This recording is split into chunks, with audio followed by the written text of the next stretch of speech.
Welcome to Cobalt Fairy YouTube channel. If you like our channel, please subscribe and make sure to click on the bell icon, so that you won't miss any future audiobooks we'll upload for free each week on YouTube. Highlander's Sinful Desire by Maddie MacKenna.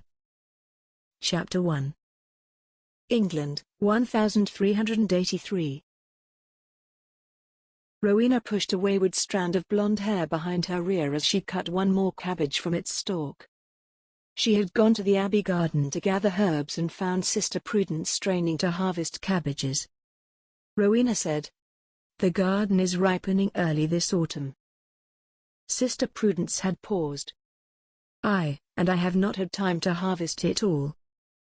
Rowena had taken the knife from her, saying, "Let me help you, sister." "Thank ye, lass. Me strength fails me." Sister Prudence held a sack open for Rowena. "It's my pleasure," Rowena said, as she caressed Sister Prudence on her shoulder. "Please, save your strength for the cooking. You're the best cook of all of us." Rowena moved to the next cabbage plant, sliced off the head and tossed it into the sack. She said, "And the way you were able to make enough for us and feed the poor folks. It's impressive." Sister Prudence shrugged as if it was nothing. She said, "Times have been hard. Since the last wave of pestilence, so many people are going hungry. Never have we had so many asking for food these days." Rowena nodded. "It seems to be a problem everywhere. Even my father, who, as you know, is used to getting what he wants, has complained that he cannot find enough laborers to work his fields. So many have died. And those who survived have been moving to the cities. They don't want to do farm work for the magnates anymore. They want to learn a trade and make more money. Who can blame them?" Once the cabbages were harvested, Rowena moved to the rows of herbs and flowers. She prayed a quiet prayer of gratitude for its bounty. Sister Prudence admired the beauty of it. She said, "Rowena, the garden is lovely. You seem to have a knack for the medicines and cures." "I do love that part of it," Rowena said. "It's amazing to me that God has endowed these plants with such healing powers. We have so much to learn about them.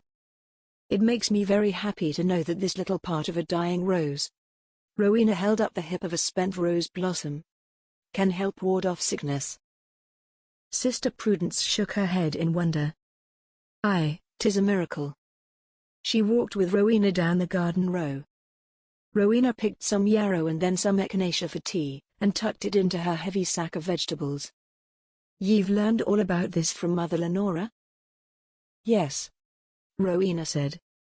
"And from the books in the library.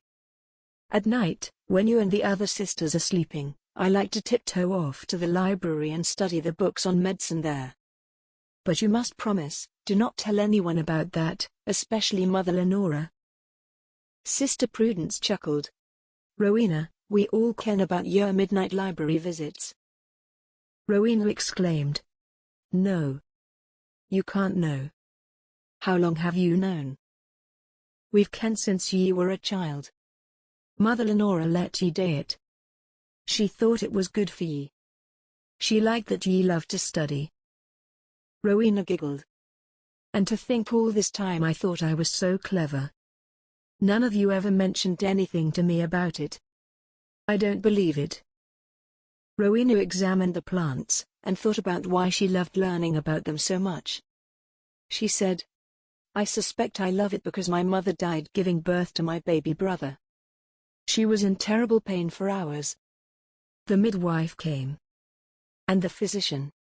Nothing they did helped her. Her suffering haunts me even now. And the horror of the pestilence. I suppose I would like to find a way to cure people. Help ease their suffering." Sister Prudence said, "We all felt so sorry for ye. Ye were such a young lass. Ye were what, 12, when ye came to here to us?" "Yes. I miss my mother still. But my father, he could not be consoled. He never showed his grief in public, though. He had to keep up the facade, You know, being the Right Honourable Earl of Kensley, Alfred Cran, and all that. Sister Prudence chortled. I guess when you're one of the most powerful noblemen in all of England, it's important to keep up your appearances. Rowena's thoughts drifted back to those early days of her time at St. Martha's Abbey. Her father had insisted she come to St. Martha's for her education. I suppose, she said. It was 7 years ago, and I was very spoiled, I now realize. Of course ye were. Ye were Rowena Cran, Laird Kensley's only daughter. Sister Prudence laughed. And I still am. Rowena said absently, her thoughts focused on some mint plants. It seemed nothing could kill mint. Why was that, she wondered. What made a plant like mint so vigorous, while other plants and animals can be so vulnerable to disease? To injury? Church bells began clanging from St. Martha's Nunnery. The bells called the Abbey nuns to the morning's third prayer service. I love the sound of the bells, Rowena said, as their song echoed in waves off the rolling hills of Jarrow, in Northumberland. We'd better get going, or we'll be late for service. We still need to clean up a bit. As Sister Prudence and the novitiate Rowena scrambled up the hillside to the Abbey, Rowena said, It's funny, I hardly remember much about my life before my mother died. Sister Prudence said, Your life was no doubt the envy of any little English lass. Rowena said, I remember the day my father told me I was coming here. He had taken Rowena by the hand and led her out for a walk in the garden at his estate at Middlekirk Manor. He said he had decided to send her to St. Martha's Nunnery, in Northumberland. Rowena remembered what her father had told her that day in the garden years ago.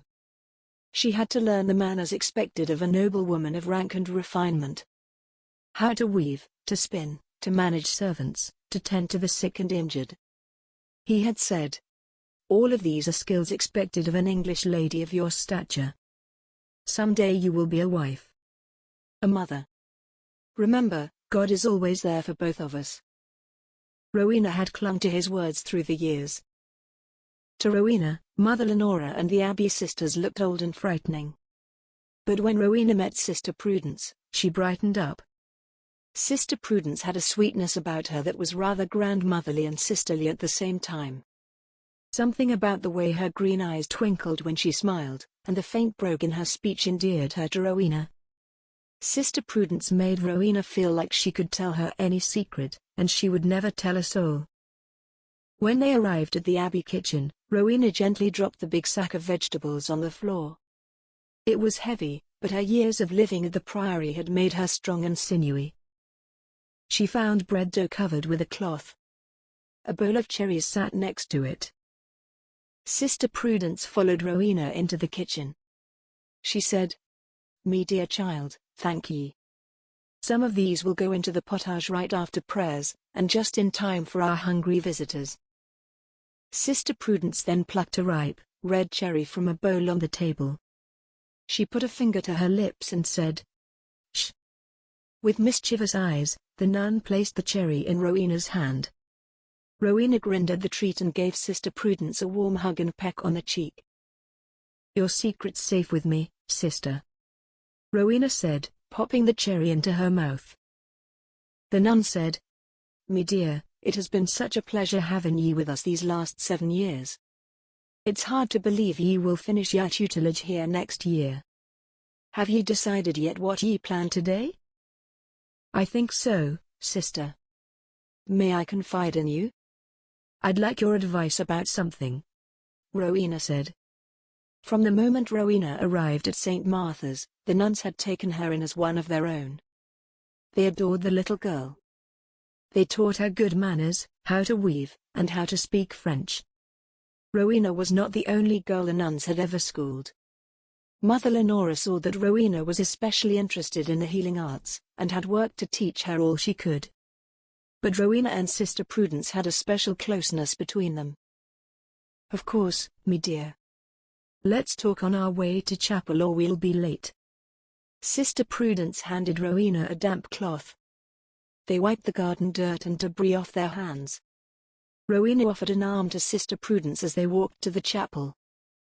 As they walked arm in arm, Rowena said, "You know, I've been thinking of becoming a nun, but I've had some doubts.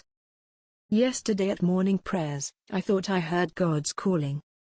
I believe He wants me to follow the path and take the vows to become a novice. Yet, I still have some reservations about it. I cannot explain why. It is nagging me. If you can tell me, sister, I need to know.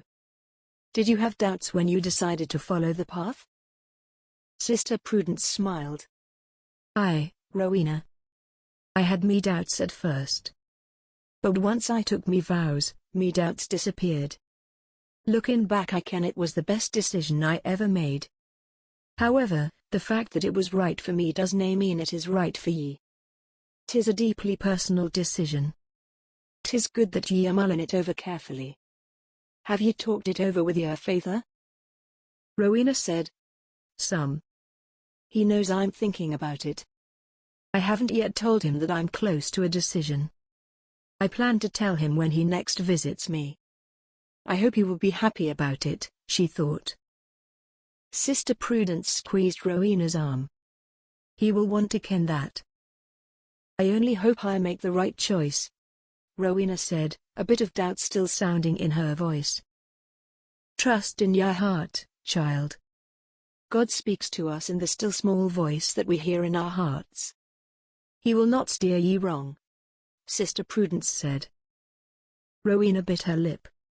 "Yes, I believe I have heard that voice. But please, sister, promise me you will keep it secret for now. I must tell my father when he is here next before I tell anyone else." Sister Prudence gave her another hug. "Of course I will, dear. I ken you will make the right choice." Rowena said, "Thank you, and thank you so for your years of friendship, sister. I am eternally grateful to God for sending me here. I have learned so much, and I love you all." Near the chapel door, Rowena waited in line behind Sister Prudence and the other nuns, to dip her hands in the holy water. As she waited her turn, she quickly repinned her long hair. She caught a glimpse of herself in a reflection off a piece in a stained glass window. In her old life, people would often tell her she had inherited her mother's beauty. As an adolescent, Rowena had enjoyed hearing those compliments, but now Rowena no longer cared about such things. Besides, she didn't feel especially attractive, with her cheeks rosy and dewy with sweat from working in the garden. In fact, even in her untidy state Rowena was stunning. Her blue eyes were round and set wide in her feminine, oval-shaped face. Her features were beautifully symmetrical. Her jawline was well defined without being prominent. When she smiled, she lit up the room. It was hard for anyone to take their eyes off of her. Yet her life in the Abbey made her totally unaware of her beauty. Chapter 2. Lord Kensley leaned on a cane by the tall windows, in his receiving room in Middlekirk Manor. He had gotten a foot hung up in a stirrup during a dangerous fall from his horse a few days earlier. He ignored the pain, as he watched the entourage from Strongbow ride up the lane into the courtyard. In the lead was the arrogant David Fulton, Earl of Strongbow. Earl Strongbow owned property in Surrey, just south of London. He had been knighted by the king for his service in battle several years back, although the factual accounts were surrounded by controversy. Strongbow, through shrewd, some might say underhanded, business had managed to acquire valuable property and ingratiate himself with the king. Before Strongbow became an earl, he had been just another unlikable, conceited man, like any other of that ilk. Now that he ranked among the noble classes as Earl of Strongbow, he had become completely insufferable.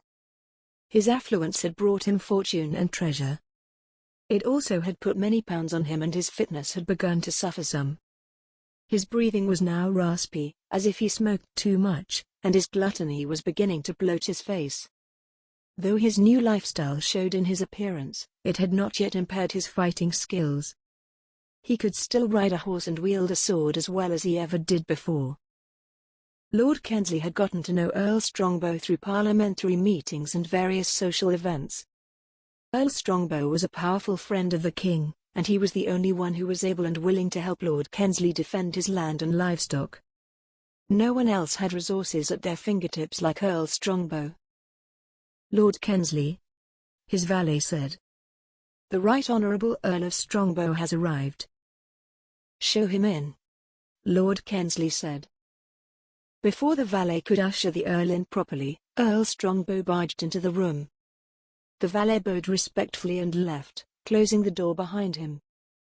"So good of you to come on short notice, Lord Strongbow," said Kensley, as he made his way to an oak chair behind his massive desk. Such furniture made Lord Kensley's life more comfortable, and it also demonstrated his wealth and status. He tried not to hobble too much. He dropped himself down onto another luxury, a straw-stuffed cushion that covered the hard seat. He motioned to a matching chair and cushion and said, "Please, Lord Strongbow, do sit down. Your journey was a good one, I hope?" Earl Strongbow sat, grunting as his weight flattened the cushion. He was in his mid-40s now. "He looks every bit of it and more," thought Lord Kensley. Earl Strongbow crossed his chubby legs priggishly and waved a hand dismissively, like a man born into the noble rank he now held. "Oh, it was a bit long, but uneventful. I must say, Lord Kensley, your invitation left me intrigued. I have been looking forward to our meeting." Earl Strongbow smirked, as he looked around eyeing the tapestries hung on the walls. His gaze rested on Lord Kensley's ankle, now propped up on a stool beside his desk. "Whatever happened to your foot?" "My word, it looks as big as a hornet's nest." "Is it fractured?" he asked. Lord Kensley did not want to elaborate much about his injury. He had invited Earl Strongbow here to negotiate over an important business matter, not to talk about any feebleness of his. He needed to make a showing of strength to Earl Strongbow, not weakness. "A little mishap with my horse is all." "'Tis nothing," Lord Kensley said, dismissively. In fact, it was quite painful. He was quite worried that his ankle may not heal properly, and he would need to walk with a cane for the rest of his life. He needed to have a physician tend to it and planned to do so tomorrow. Earl Strongbow said, "I see. Best take care.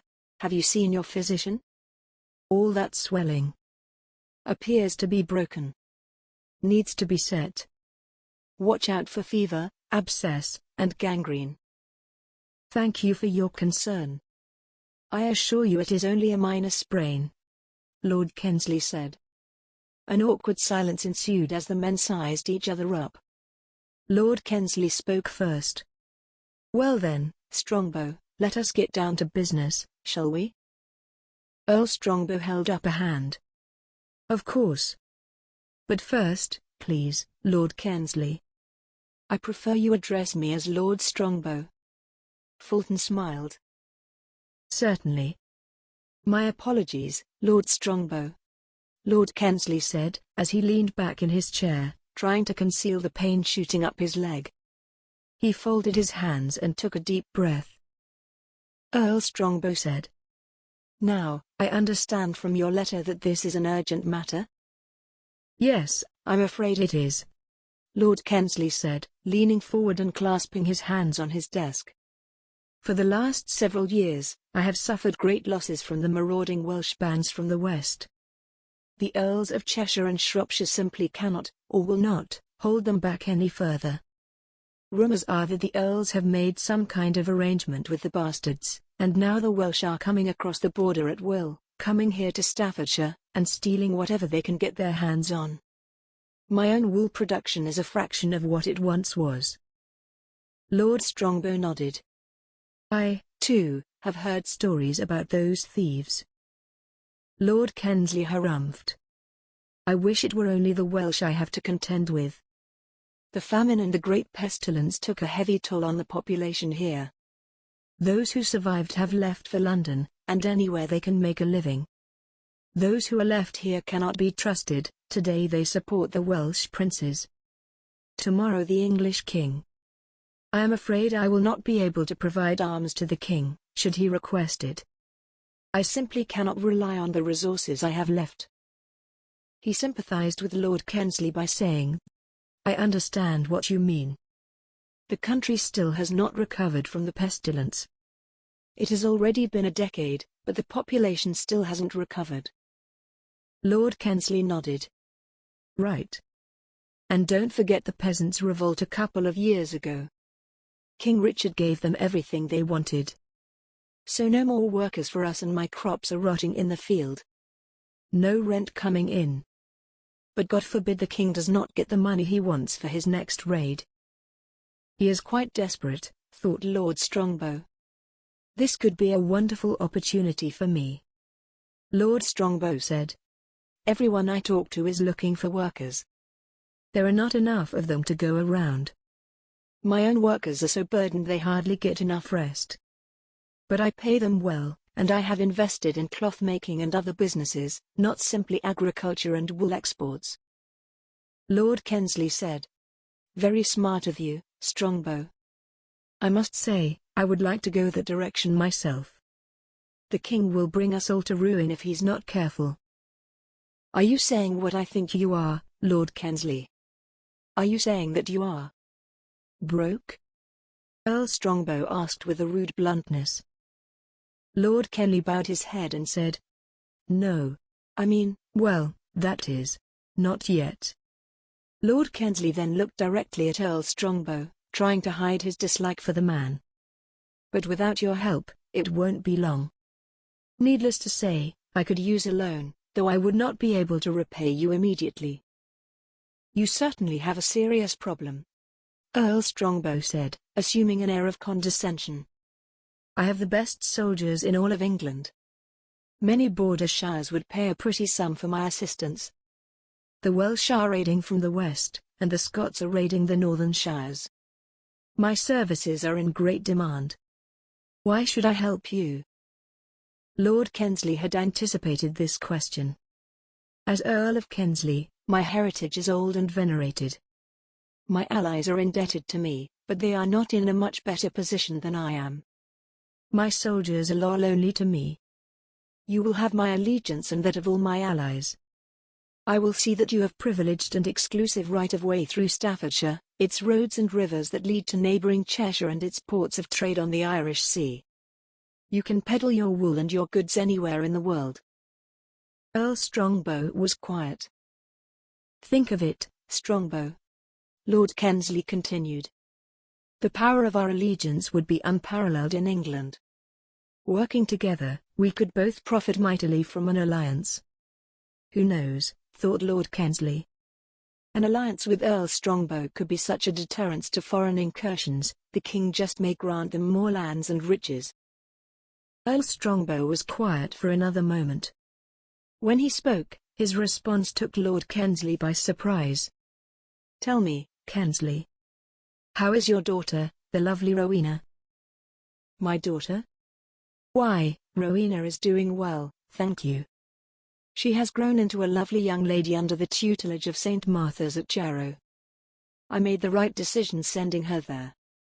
What prompts you to inquire about Rowena? Earl Strongbow levelled his gaze at Lord Kensley. Yes, I caught a glimpse of her when I was in Northumberland, defending the crown against the Scottish raiders last year. We were forced to lodge at the Nunnery one night unexpectedly, when the weather turned foul, and several of my men had taken ill with a fever. The nuns took us in and fed us. My needs were attended by the most ravishing girl I had ever seen. She took my breath away when I saw her. I asked the old Abbess Lenora, what a hag that one is, who the young beauty was. She informed me the girl was your daughter, who had been entrusted into their care some years back.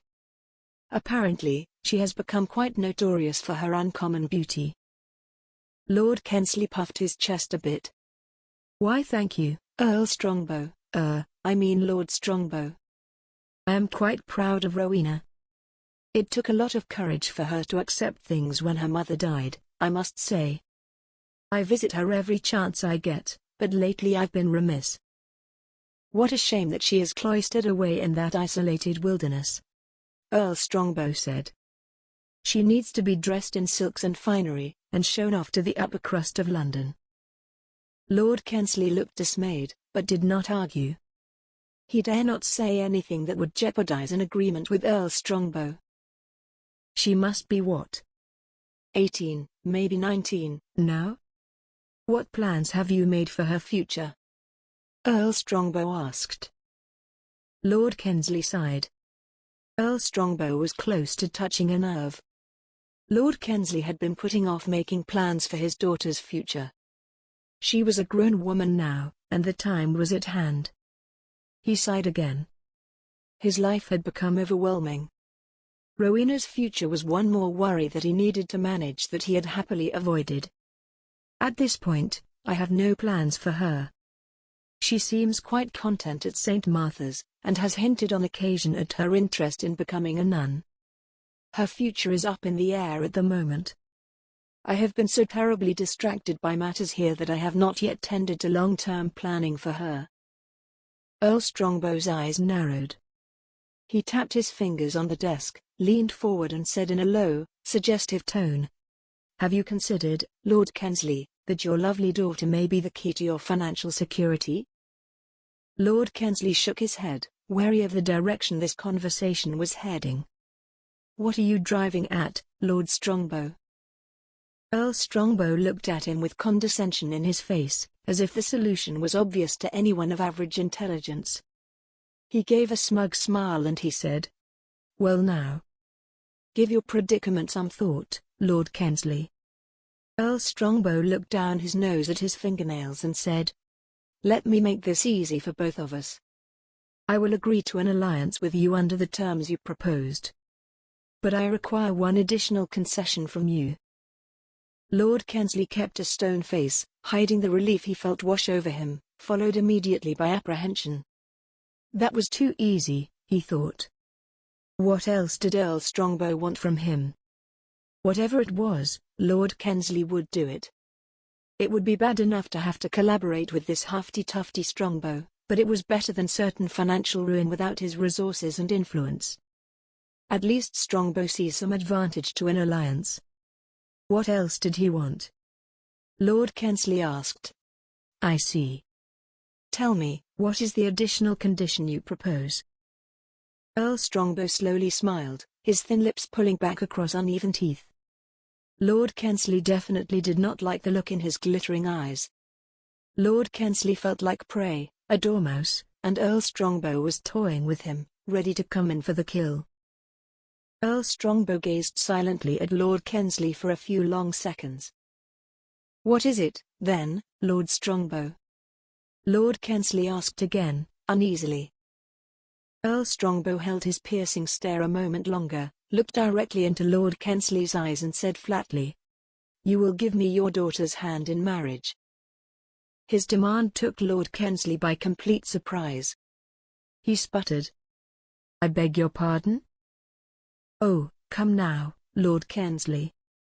Surely you have not contemplated her value to your estate." Although Lord Kensley had not expected this, he was not stupid. Lord Kensley knew exactly what Rowena meant to his estate. Arranged marriages between British nobility, or even foreign royalty, were a common way for powerful families to boost their power and influence. Forming a strong alliance between important families and factions could be effective. Lord Kensley said, "Of course I have thought about it. But until now, it had not seemed urgent. Or perhaps I have not wanted to face the fact that someday she will belong to someone else. I admit I have a soft spot for her." "My word, Lord Kensley. Stop sounding like a silly old fool. I'm surprised you did not make arrangements for her years ago." "If you must know, Lord Strongbow, I have given it thought. The truth is I'm not convinced of the wisdom of these marriage arrangements.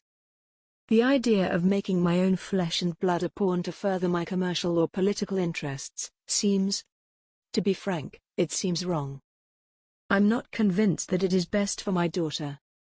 Lord Kensley looked out the window as he said this. "Besides, you'll expect a dowry from me. I have nothing to give you." Earl Strongbow grew exasperated. "Forget the dowry. An alliance with you is enough for me. With my workers, Your wool production will give me an endless supply of raw materials. So you may put your emotions aside, Lord Kensley, he said. The value of this alliance with me could ensure the survival of Middlekirk Manor and your earldom. Lord Kensley raised an eyebrow. I need you to understand what it will take to succeed. I'll need you to supply at least 50 laborers who know how to farm sheep. I'll need another 25 or so to tend the oats and barley. No problem, Earl Strongbow said, without hesitation. Do you have housing for them? Of course, Lord Kensley said. I have tenement cottages all over the manor property. Many of them are vacant. Earl Strongbow nodded. Then the two noblemen finished negotiating out other details. When they had concluded an agreement, Lord Kensley had a servant write it all down. Earl Strongbow signed it, then passed it to Lord Kensley. He held the pen, thinking over what he was about to do. He knew that Earl Strongbow was right. If he did not do this, he would likely lose everything. Sure, he would keep his title of Earl, most likely, but what good was a title? It could not pay for food and shelter and self-defense. Lord Kensley could think of no other way out of his predicament with his fortunes intact. Earl Strongbow had him in an iron grip. Lord Kensley put his head in his hand, worried about Rowena's reaction to the news. How will I tell her? She will be terribly dismayed, but once I explain everything to her, she will understand. She would have to. But would she ever forgive me? He could not be sure, but it was a risk he had to take. Without another word, he signed the agreement. Then he pulled himself to his feet and offered a handshake across his desk to Earl Strongbow. Rowena is yours, he said. When can I expect your workers to begin arriving? Earl Strongbow stood slowly as he lifted himself off of his seat. He shook Lord Kensley's hand and said, I'll have my workers here in 2 weeks' time. And on the morrow I shall ride to St. Martha's with my men to retrieve Rowena. Wait just a moment, Lord Strongbow. Lord Kensley objected. His paternal instincts had suddenly taken control. Earl Strongbow narrowed his steely eyes at Lord Kensley. Are you telling me no? I beg your pardon, Kensley, did we not just reach an agreement on the terms of this alliance? Earl Strongbow asked. Lord Kensley swallowed his ire. He would have to be more careful about what he said to this supercilious fool. He said, Of course, Lord Strongbow. But I insist on sending my own knights along with you. The abbey is located near the borderlands with Scotland. It is rife with outlaws and raiders. As you would expect, Mother Lenora, the abbess there, will need assurances that I have approved of Rowena's sudden departure. Earl Strongbow said, You are right. This will come as a surprise to them. Lord Kensley continued. I would go with you, but as you can see, I am in no condition to go. However, Rowena knows many of my knights, and they know her. It will comfort her to be in the company of my men. I will write a letter that they can take with them, to assure her that you are acting on my instructions. Can we agree on that? Earl Strongbow paused, and then nodded. I suppose you are right, Lord Kensley. I see no harm in that. But do not dawdle. I am anxious to consummate our agreement, if you understand what I mean, he said with a crude smile. Lord Kensley swallowed the bile he felt rising in his throat. Lord Strongbow, I am Rowena's father. Please keep that in mind when you speak to me about her. Lord Kensley suppressed the urge to punch Earl Strongbow right in the nose. Before he could say or do anything further, Earl Strongbow was out the door and heading to round up his men. Lord Kensley limped back to his desk. Poor Rowena. He wished he could deliver this news in person, but he could not go. His knights would have to deliver his letter when they arrived at St. Martha's. He began to write. Rowena, my dearest daughter. Nothing is more important to me than protecting you. Since the death of your mother, I have wanted only to do what is best for you. We have both paid a heavy price for it. These past 7 years without you here have been lonely and difficult. The situation with the citizenry has not improved. Sickness still pervades the countryside and few are able to work. Unrest is rampant. I fear society is on the brink of collapse, along with my own fortunes, and drastic measures are needed. Although you have been away from me for so long, you have been constantly in my thoughts. No father could care as much as I do for his daughter, nor be willing to sacrifice so much. Entrusting you to the Sisters of St. Martha's has kept you safe and taught you well. You have learned to be courageous and strong, dependent on no one, even in the face of profound disappointment. How more blessed can any father be? Dear child, I have important news for you. Our futures and the future of Middlekirk Manor are at stake. I can explain details to you later. For now, please understand that for reasons of your own safety and security, and to fulfill my obligations to King Richard and to the citizenry of the Shire, I have determined it necessary to form a strategic alliance with Lord David Fulton, Earl of Strongbow. As part of our agreement, I have consented to give them your hand in marriage. Your union will seal the most powerful alliance in all of England, assuring the best defence for the Shire and all of our interests.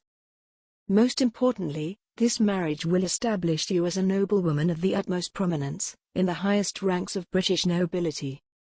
As the wife of Lord Strongbow, you will want for nothing for the rest of your life. The ceremony is to take place forthwith. Accordingly, you must return to Middlekirk Manor with Lord Strongbow at once. Our knights will escort you to ensure your safe arrival. Your loving father.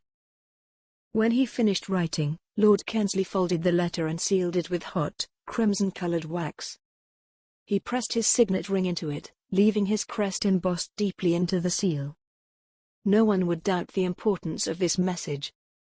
Especially Rowena. Chapter 3. Rowena was in the Abbey library. She was completely absorbed in her schooling assignment of the day, translating a Latin manuscript of Beowulf into English. She was so deep in concentration, that she did not hear the commotion in the entry hall below. Sister Prudence dashed up the back stairway and stood at the library doors. Rowena. Rowena. Ah, thought ye would be here. Sister Prudence called in an urgent but hushed voice. Rowena finally looked up from her work. What is it, sister? Come, look out. Sister Prudence motioned her over to the arched windows that looked out into the courtyard below. The leaded glass made everything look wavy and a little distorted, but Rowena could see well enough. The sight alarmed her. 4 armed knights dressed in chain mail had galloped right into the courtyard. 2 of them bore her family crest on their cloaks. Behind them rode a solitary man on a fine-looking grey horse. Both horse and rider were well turned out, carrying a banner emblazoned with a crest that she did not recognize. Mother Lenora, flanked by 3 nuns, were rushing out to greet them, their long skirts flapping in the breeze. Watching the scene unfold below, the sisters gasped. Rowena cried. That is my father's crest. I recognize one of the knights. Where is my father? They watched as the 5 men dismounted. She knitted her brow in confusion. I don't understand. Why are they here? Where is my father? Oh no, there must be an emergency. Something must have happened to my father. Please God, let him be safe. Rowena rushed to the stairway and down to the entry hall, with Sister Prudence following behind her. Mother Lenora came through the entry door with the man wearing the crest she did not recognize. She turned to him, but gestured to Rowena. This is Rowena, Mother Lenora said. Then to Rowena, the old abbess said. This man has news from your father. The man stepped forward and gave a perfunctory bow. Perhaps you do not recognize me. We have met before, many times. You were a child then.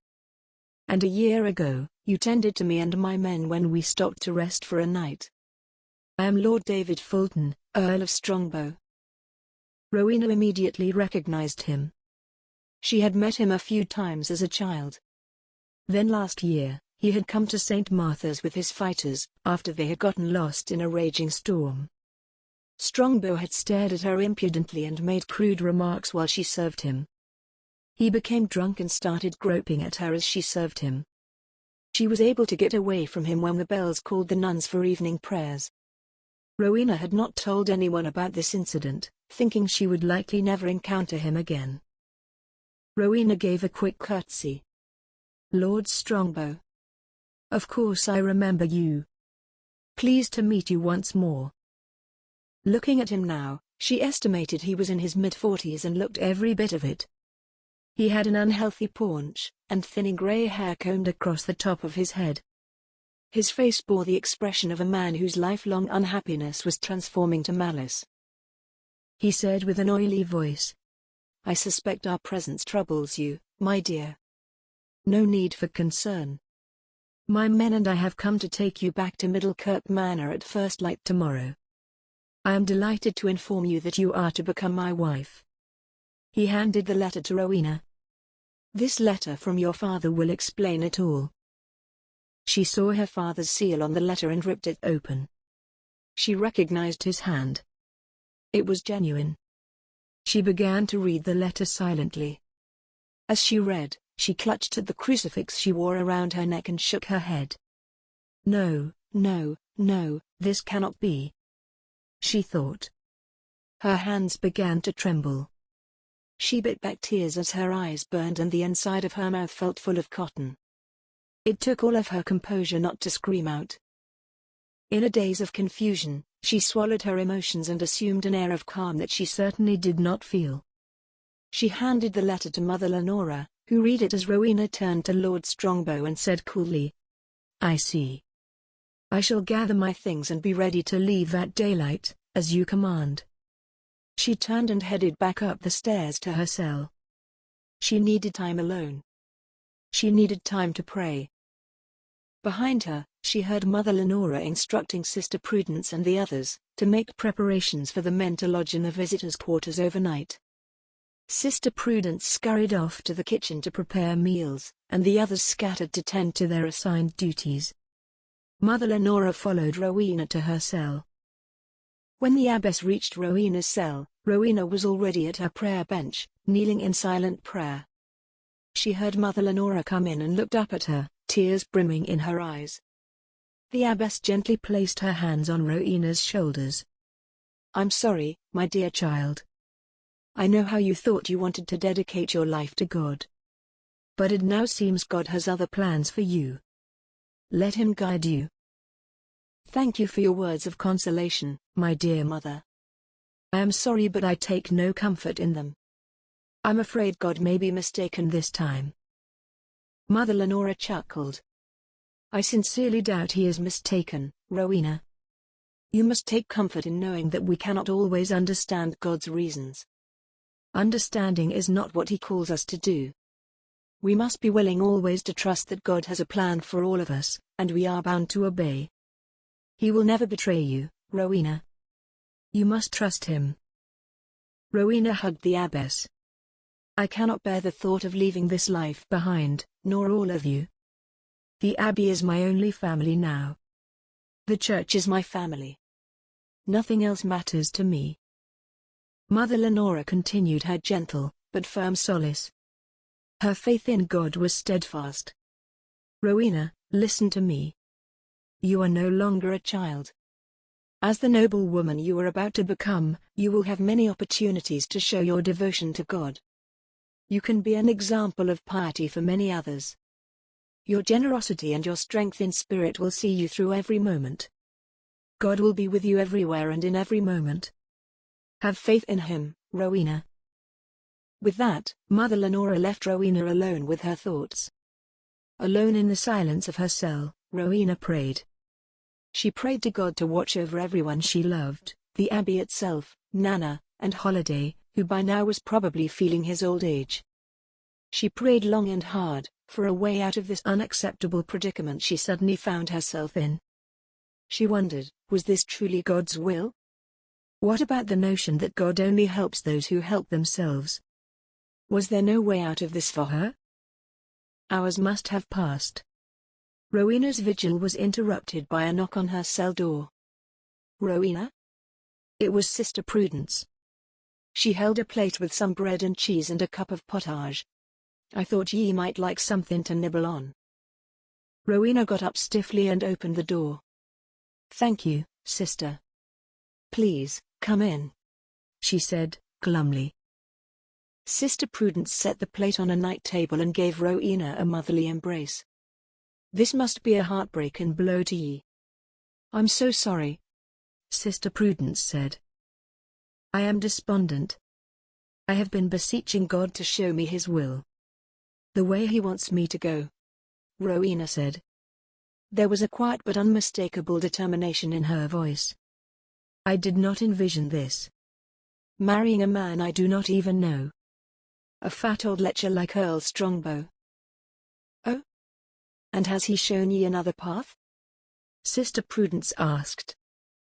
"Yes, in fact, I believe he has," Rowena said, almost whispering. "Close the door. I must confide in you." Sister Prudence peered into the hallway. It was deserted. She closed the cell door so they could talk without being overheard. "What is it?" Sister Prudence asked in a whisper. Rowena took a deep breath. "I cannot abide by my father's will. The thought of marrying Earl Strongbow is repulsive. I do not care that it is what noblemen are supposed to do with their daughters, or that everyone expects me to go along with it." "What will ye do? Ye cannae stay here any more?" Sister Prudence asked. "I know. I'm going to run away. Tonight." Sister Prudence gasped. "What? Have ye gone mad, dear girl? Ye cannae go out alone. Only women of ill repute venture out alone at night. And ye know this countryside is dangerous. It is filled with raiders who would kill you or commit unspeakable acts of depravity. A young woman like yourself has nae chance alone." "I am aware of the dangers," Rowena said. "Though I fear a worse fate if I allow myself to be taken back. I believe my life is meant to serve our Lord. I will not allow my father to take me from that calling and use me for his own profit. How dare he push me into marriage?" Sister Prudence nodded. "I understand how you must feel. But it is the custom of the aristocracy.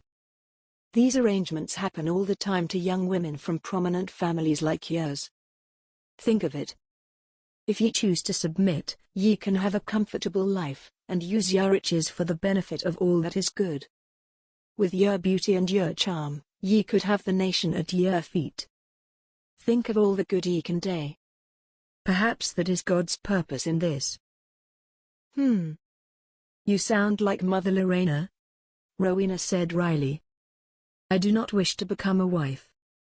I only want to serve God. Why do my own desires matter not at all?"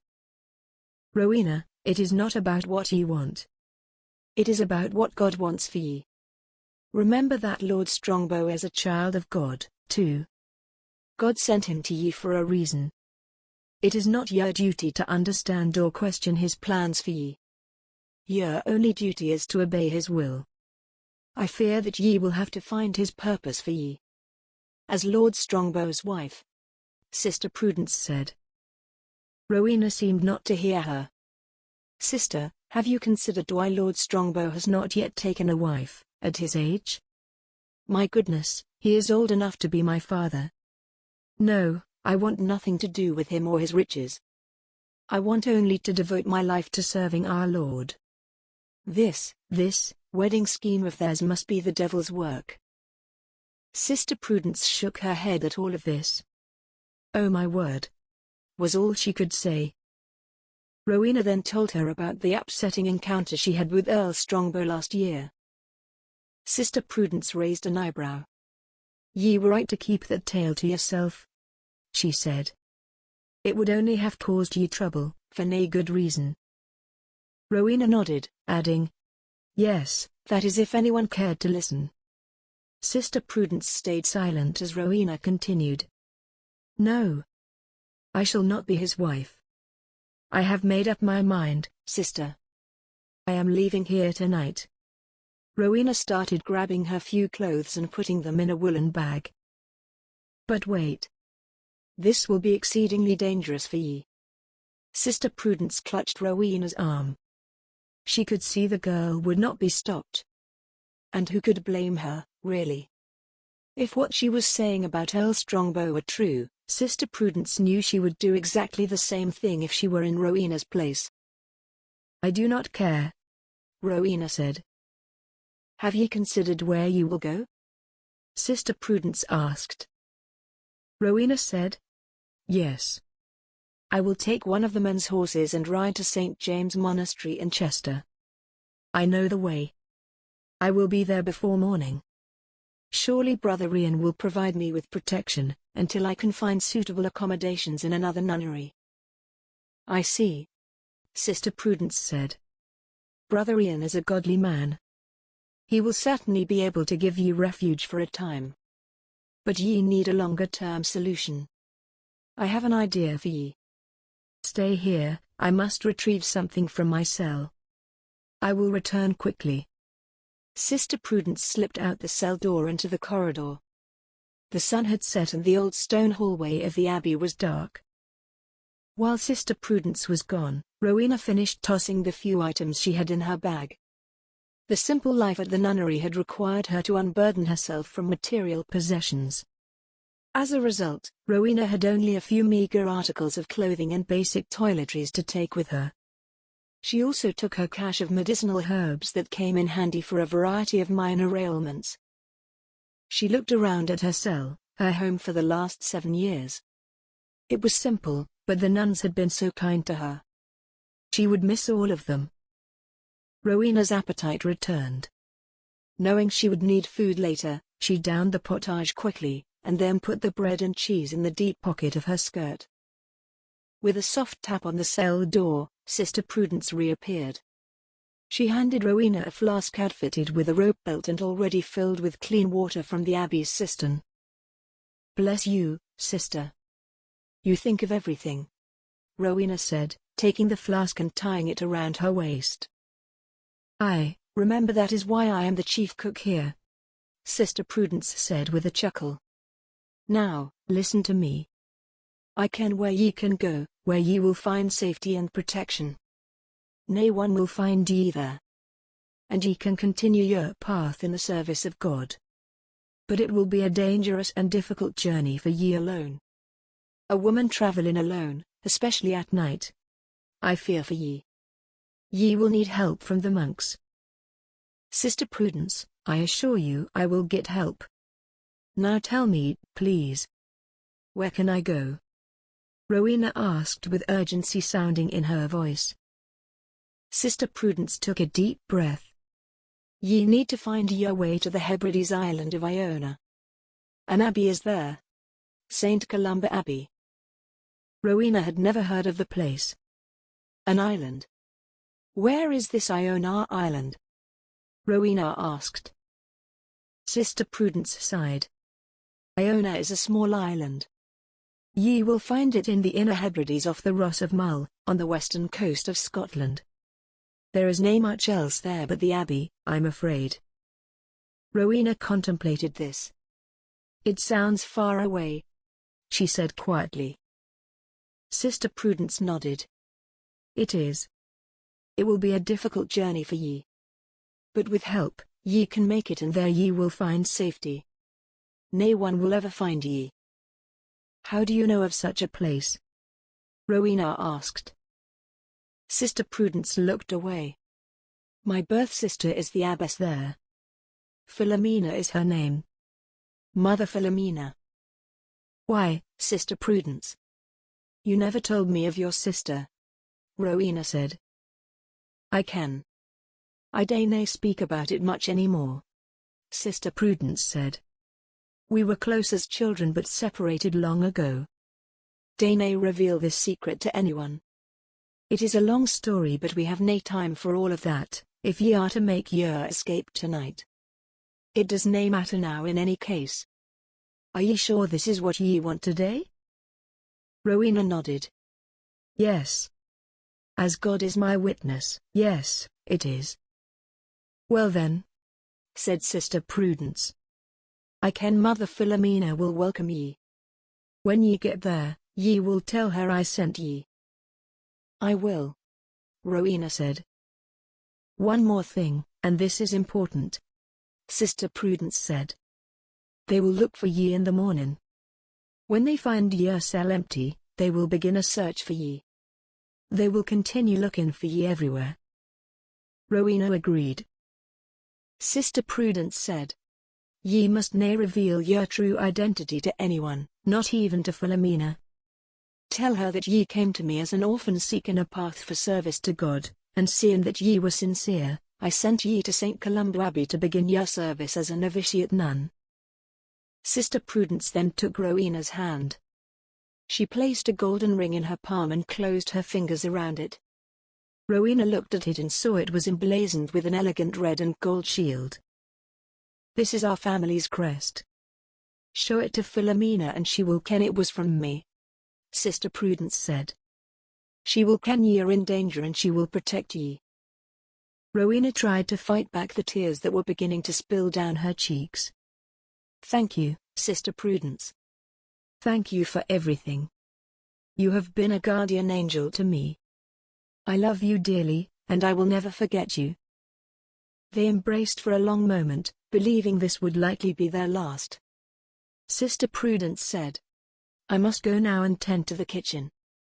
No doubt Mother Lenora will question why I am late to me duties.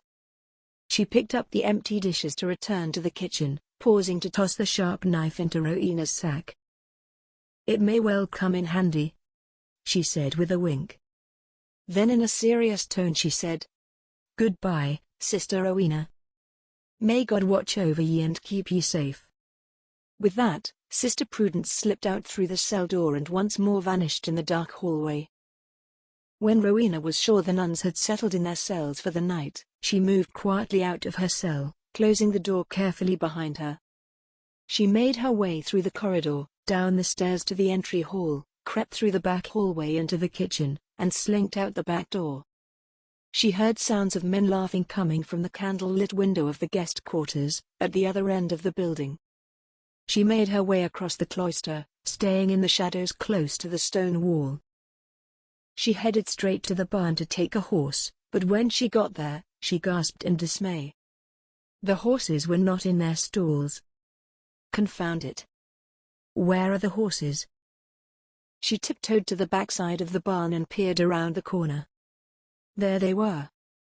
Their horses had been left outside in the corral. She had not considered that the horses would be left outside. That was a problem. Horses are herd animals. If she tried to take one away from the herd, they would make a loud commotion in protest. Whinnying and calling to each other, stampeding, and carrying on the way horses do, would certainly get the attention of the knights, who were still awake. Rowena decided that she could not take the risk of being caught trying to steal one of the horses. She would have to make her way to St. James on foot.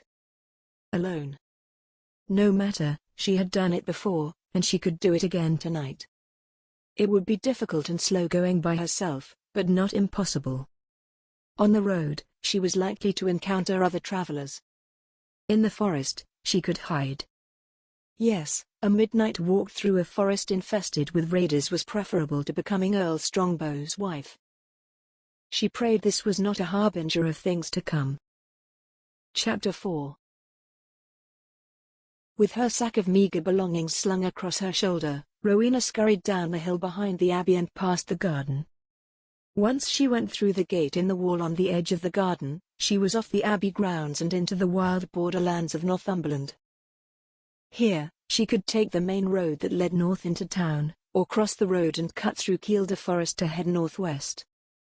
The road would make travel much easier, but the forest path that wound through the empty boggy moors and craggy stands of pine trees, would take her in the direction she wanted to go. Besides, Kielder would give her cover. Surely no one would be out there this time of night, she told herself. I am much more likely to encounter nighttime bandits along the main road, where most travelers are likely to be. She decided Kielder Forest would be safest. It was about 250 square miles in size, but she knew the River North Tyne cut a valley running diagonally right through the middle of the forest. A path ran alongside it the entire way to St. James, about 15 miles. She had hiked it a few times before, on her missionary visits to the impoverished homesteads that dotted the moors and mountains north of the forest, but never alone. A woman traveling alone put her life at risk. She found the path leading to the river and turned left to the road. Asking God for safe passage, she picked her way carefully through the darkness. Before long, she heard the familiar sound of the running waters of the River North Tyne. It lay just ahead. There the path veered to the right, heading northwest. She followed the path, listening to the sounds of the river and the night creatures that lived there. The terrain became steeper and the riverbank got higher. At a place where the path was about 10 feet above the river, the path became rockier and she had to slow her pace. Just ahead, a rocky outcropping loomed in front of her. It rose about 20 feet high. She knew the path wound its way across it and that it would level out on the other side. She kept following the path up the rocky hillside. Just as she got to the top, she froze. Voices. Men, many of them, were talking and shouting. She tried to hear what they were saying, but their voices mixed with the sound of the river and the night breeze. She balanced herself on a ledge and peered over it. Directly in the path about 30 yards away from her was a group of English soldiers on foot. At least 7 of them, she estimated. They were moving on the path right toward her. Rowena ducked her head quickly and scampered back down the rocky hillside the way she came. She thought, pray that they did not see me. She ran around the broad side of the outcropping and flattened herself against it, hoping they would not spot her. She breathed without making a sound. Her heart raced. She waited. Finally, she heard the rocky surface crunch under their feet as they made it to the top of the outcrop. On their way down Rowena's side of the stony crag, dirt and pebbles tumbled down the path, as the men here and there lost a foothold and slid down a ways before regaining balance. She heard occasional cursing from the men when they slipped. Rowena pushed herself far back into the shadows of the rock face. As the soldiers reached level ground, she could see them clearly from her hiding spot. They began to reposition their gear and readjust their belts, when another movement made Rowena glance back in the direction of the abbey. On the path she had left moments ago, she saw another group of men approaching on horseback. Dressed in dark clothing, they were nearly invisible in the night. Like dark ghosts, they rode in silence to within 10 yards of the soldiers before the soldiers even noticed them. Rowena counted 5 of them. They fanned out across the path, blocking the soldiers' way. One of the horsemen shouted, his British accent unmistakable. "Drop your weapons," he ordered. Englishmen. Rowena thought. What business did they have here at midnight? Were they local border fighters? Or were they thieves? On instinct, the soldiers immediately drew their swords. They positioned themselves to fight on command. One of the soldiers replied, "We are here under the authority of King Richard. I order you, in the name of the king, make way." One of the 5 on horseback guffawed. In a mocking voice, he yelled, "In the name of the king." Another one then shouted, "Ha! What king? I do not see a king here." "No, I see only the possibility of rich plunder." He drew a sword and pointed it at a wooden chest the soldiers had been carrying. Another bandit simply cocked his bow, now loaded with an arrow, at the soldiers. In a menacing voice, the first bandit said, "You have no escape, gentlemen. If you hope to leave here alive, you will do as I say. Now, drop your weapons and everything else you are carrying." The soldiers hesitated. "Do it now, or die," the horseman said. The thief with the bow pulled it taut and aimed, preparing to let the arrow fly into a soldier's heart. "At ease, now, men," the lead soldier ordered his men. "There is no need to die at the hands of these scoundrels tonight." The soldiers dropped the wooden chest and one by one began to drop their swords and bows. At that moment, from atop the outcrop looming behind them, 2 more men appeared and leapt down from their lofty perch, landing on 2 of the bandits, knocking the one holding the bow and their leader to the ground. No one had seen the 2 as they crept up the side of the crag in silence and waited like mountain lions to pounce on their prey. Rowena peeked out from the shadows to get a better view of the melee. She could see from their belted tunics and fringed cloaks that the 2 men were Scotsmen, Highlanders to be precise. With their swords drawn, they fought the bandits with the courage and agility of several men. With such force their swords clashed against each other, so furious that the ringing sounds they made echoed ominously in the night. Trained since boyhood in the ways of Highland fighters, the Highland men were beneficiaries of many generations of men who for centuries had fought against hostile raiders like the Picts, the Romans, the Welsh and many others. These bandits posed little challenge to them. As soon as the other bandits realized that the Highlanders were expert swordsmen, they wheeled their horses around and galloped away, leaving the other 2 thugs behind to face the Highlanders on their own. One of the Highlanders lunged at his adversary and thrust his sword at the bandit's neck, trying to slice it open. But his sword missed its mark. The bandit parried and knocked the Highlander's sword out of his hands. It tumbled helter-skelter across the stony ground with a metallic clanging. It landed not far away from where Rowena was still hiding. The Highlander grabbed a long knife from his belt and crouched, waiting for a chance to attack. Rowena stared at the sword lying not 10 feet away from her. She thought, I could pick it up and give it back to him if they come near. I can at least keep it away from the other man. She would have to step out of her hiding place to grab the sword, and likely someone would see her. She thought, no matter, my life is already in great danger. I can try to put the fight back on fair footing for these 2 righteous fighters.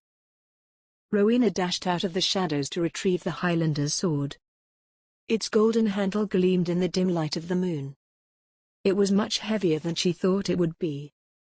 She realized it must take great strength to wield such a weapon as handily as the Highlander had. She had to use both hands to lift it, and she grunted at the effort when she stood upright with the sword in her grip. Then she disappeared back into the shadows. Rowena's quick motion distracted the thief for just a moment. But it was enough for the Highlander to seize the opportunity. He rushed at the thief low, hurling his entire body at the thief's legs. The Highlander moved so quickly the thief had no time to react. In surprise, the thief dropped his sword as the Highlander brought him to the ground.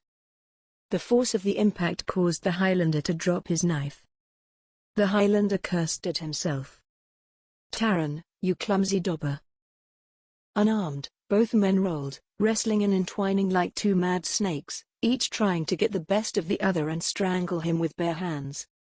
Then the bandit got Taran in a stranglehold. He started to sputter. Malcolm, he called.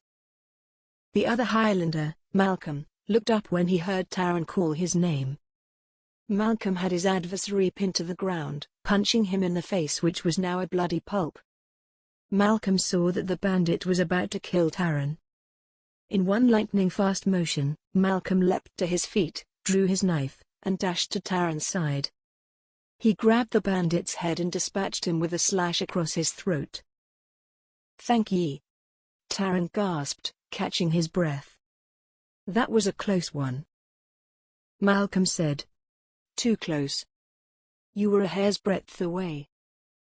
Behind them, the sole remaining member of the thieving band had staggered to his feet and was running into the woods.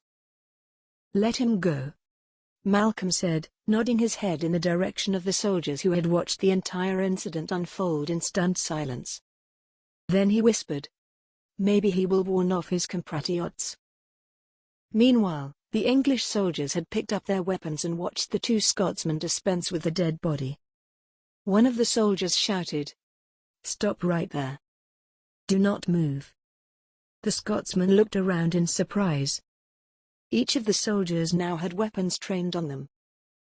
One of the other soldiers said, "Lieutenant, these men are the 2 Highlanders that we spotted earlier. I suspect they have been following us for a while." The lieutenant bent over the dead man who had moments before tried to rob them. He searched the body but found nothing. He then used the toe of his boot to roll the corpse off the side of the river bank. They watched it fall into the bog below with a small but satisfying splash. The lieutenant turned to the Scotsman and ordered, "Drop your weapons, Highlanders." Malcolm dropped his knife and sword. Taran's knife was already on the ground. He remembered losing his sword but did not know where it was now. They held their hands in the air and allowed the soldiers to search them. The lieutenant stepped closer to them to get a good look at them. He saw the insignia of the Scottish king carved into the brooches that fastened their cloaks to their tunics. "Why, you are nothing but bloody brigands. Did you think you would capture us?" The lieutenant shouted at them, fury evident in his quivering voice. He continued, "In the name of the king, we have taken you prisoners. You will be taken to the king's court at Jarrow and answer for your crimes." "Crimes? What crimes have we committed, sir?" Taran asked in a thick Scottish brogue. Enraged at the Highlander's impudence, he nearly screamed his reply. "You fools! You have crossed into English soil for the purpose of plundering the crown. Your allegiance to the Scottish king is treason. For that, you will likely face the executioner." Droplets of spittle sprayed out of the lieutenant's mouth as he snapped his orders. "Bind their hands. Bind them well, I say. These Highlanders are slippery as vipers and as treacherous as the winds." The soldiers hastily did as they were instructed. Rowena saw one of them pick the weapons up from the ground. She still had Taran's sword. She was glad the soldiers did not look for it. They must have forgotten all about it.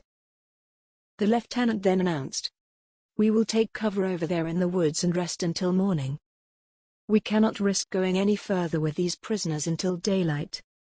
You will take turns guarding these brutes in 2-hour shifts. Do not let them out of your sight. Now get some rest, men." To Rowena's relief, the soldiers had obviously not seen her. They took their 2 prisoners and moved off the path into the woods. They did not linger or take the time to look around for any other bandits. Now she could gather her wits and decide what to do next. She could pretend she saw nothing and move quickly in the direction she was going. However, there may be other travelers on the path following these bands or looking for victims to rob. Clearly, Rowena had been mistaken about her chances of meeting other travelers in the night in Kielder Forest. It was quite possible that there were many more lurking out there. On the other hand, she needed to travel under cover in the darkness if she was going to reach St. James before daylight. By dawn, everyone at St. Martha's, including her father's knights, would know she had fled. They would be searching for her everywhere. Still, she was angry with the British soldiers for their treatment of the 2 Scotsmen who had likely saved their lives. Now the very men who saved them would likely be rewarded with their own deaths, once they were turned over to King Richard's court at Jarrow. She looked over to where the soldiers had made camp. They were just inside the edge of the woods, nearly invisible to any passer-by. Their captive Highlanders were propped against 2 trees, their backs to her. It would take but a moment for her to sneak over to them and cut their ropes. She still had the Highlander's sword, but she would leave that there. She needed something easier to manage. She fished for the knife that Sister Prudence had placed in her sack. "Dear Sister Prudence, you do think of everything," she thought with a wry grin. Like a cat, Rowena ducked low and moved silently towards the trees about 20 yards away. Years of late-night visits to the Abbey Library when she was supposed to be in bed sleeping, along with late-night visits to the kitchen and other rebellious acts that required covert skills, had trained her on how to be as stealthy as any of the king's finest soldiers. She had never once been caught, and she was not about to be caught now. She closed in on the small camp and heard the soldiers' snores. The hour is late and they are likely exhausted from performing their duties. Good, they will sleep all the more soundly for it. She clutched the knife in her hand and crept forward. She could not see the Highlanders' faces from her vantage point, but she could see their guard. He, too, was propped against a tree. His head was back, mouth open, snoring as loud as any of them. The rest of the soldiers dotted the ground several yards away. Judging from the snoring sounds, Rowena presumed they were all asleep already. Rowena crept forward and whispered over the shoulder of one of the Highlanders, saying ever so softly, "Shh! Do not be afraid. I will help you." The Highlander gave a slight flinch, but she was not sure he had heard her or even understood her. She crouched behind the tree he was tied to and whispered next to his ear, "If you can hear me, nod your head a bit." He gave a single slow nod of his head. If any English soldier was watching him, he would look as if he had just drifted off to sleep, or maybe something in his lap had caught his eye. Rowena moved closer and murmured, "I have a knife.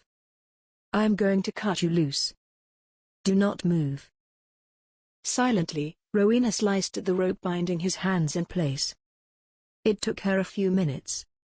Her hands were sweaty and clammy for fear the captive's guard or one of the soldiers would wake up and spot her.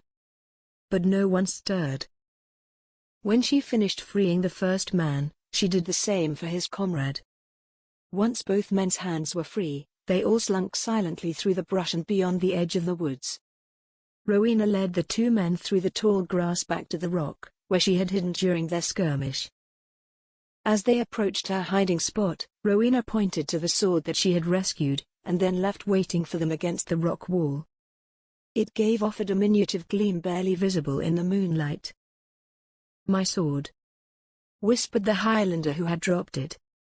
He snatched the heavy sword with one hand and looked it over, confirming that it was undamaged and ready for another spar.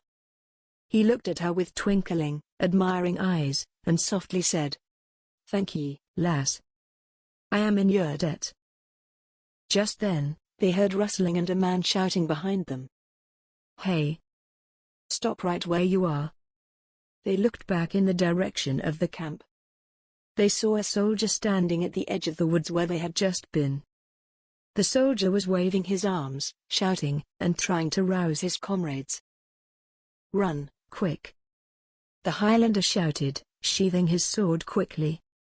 His companion took off up the face of the rock and disappeared. Rowena was looking back over her shoulder at the soldiers, when the Highlander grabbed Rowena's hand and pulled her around in front of him. "Go." He began to push her forward, urging her to climb the rocks as he followed immediately behind her, one hand nudging her up when she faltered, and the other hand steadying himself. Several of the soldiers were running towards them. They would catch up in no time. Rowena moved as quickly as she could, but they were getting high up, and it was difficult to find good footing in the darkness. Behind her the Highlander propelled her forward by using his own body against hers. They found a level place wide enough to stand on. There were several larger rocks scattered around.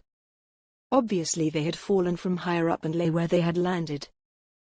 "Help me move these rocks," the Highlander shouted to Rowena as he pushed some of the rocks over the edge. She saw what he was doing. The soldiers below cried out as the rocks began to rain down on them. Brilliant. She sat down on the ledge and used her feet to push as many boulders and rocks as she could over the edge. All but one of the soldiers had scampered back to the bottom of the outcrop. The Highlander was struggling to roll one very large and heavy boulder. Rowena rushed to his side and together they pushed with all of their strength. Finally, the boulder began to rock back and forth. They let it build momentum and with one great heave, the boulder rolled slowly over the edge and came thundering down the side of outcrop, dislodging several other rocks in its path. The soldier below slipped and tumbled down the side in a torrent. The Highlander said, "Let's go." They clambered up the rock face and looked down at the soldiers. They were shouting now as they resumed their pursuit. Rowena followed the Highlander down the other side of the outcrop. The path going downhill was much easier than the way they had come up. At the bottom, Rowena was grateful to feel level ground beneath her feet. She looked back up the rock face and saw 3 soldiers appear at the top. One of the soldiers looked right at her and yelled, "My lord! That is a woman. There." He pointed right at her. She saw 2 more soldiers peer over the ridge. They called to her. "You there, madam? Do you need assistance?" Stop. Stop, in the name of King Richard. For a moment, she stood there frozen, like an icicle in January. Defying her father and the Abbey by running away was bad enough. But freeing the two Highlanders tonight was nothing short of a betrayal of her country. Setting off a rock to fall on top of them had surely caused an injury to one of them. She could be charged with treason. There was no going back now. She felt the Highlander's hand grab her arm as he yelled, "Run!" The three of them turned their backs to the soldiers and bolted north. The king's men started down the rocky hillside in pursuit. "Enough! Let them go!" shouted the soldier in charge, a lieutenant who clearly had quite enough trouble for the night.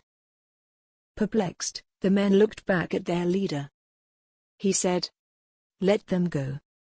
I will remind you all that our orders are only to deliver the tithes and tax revenues to the Crown Court at Carlisle. Chasing down these ruffians is not in our orders. Let us not be distracted by troublesome Highlanders. They are like cockroaches in this countryside. Kill one and two more will pop up behind them. They are a waste of our time and precious resources. Let's get back to camp and get some rest." Chapter 5. While the English soldiers returned to their camp, the three fugitives ran without stopping. After several minutes, one of the Highlanders paused. Rowena saw his face in the soft moonlight. His features were exceedingly handsome. He cocked an ear to the night, listening for any sounds they were being chased. He heard no footsteps on the pebbly ground, no shouting, no weapons clashing against their sides. But still, he instructed, "I think they gave up. But we have to keep moving. We can't rest out here."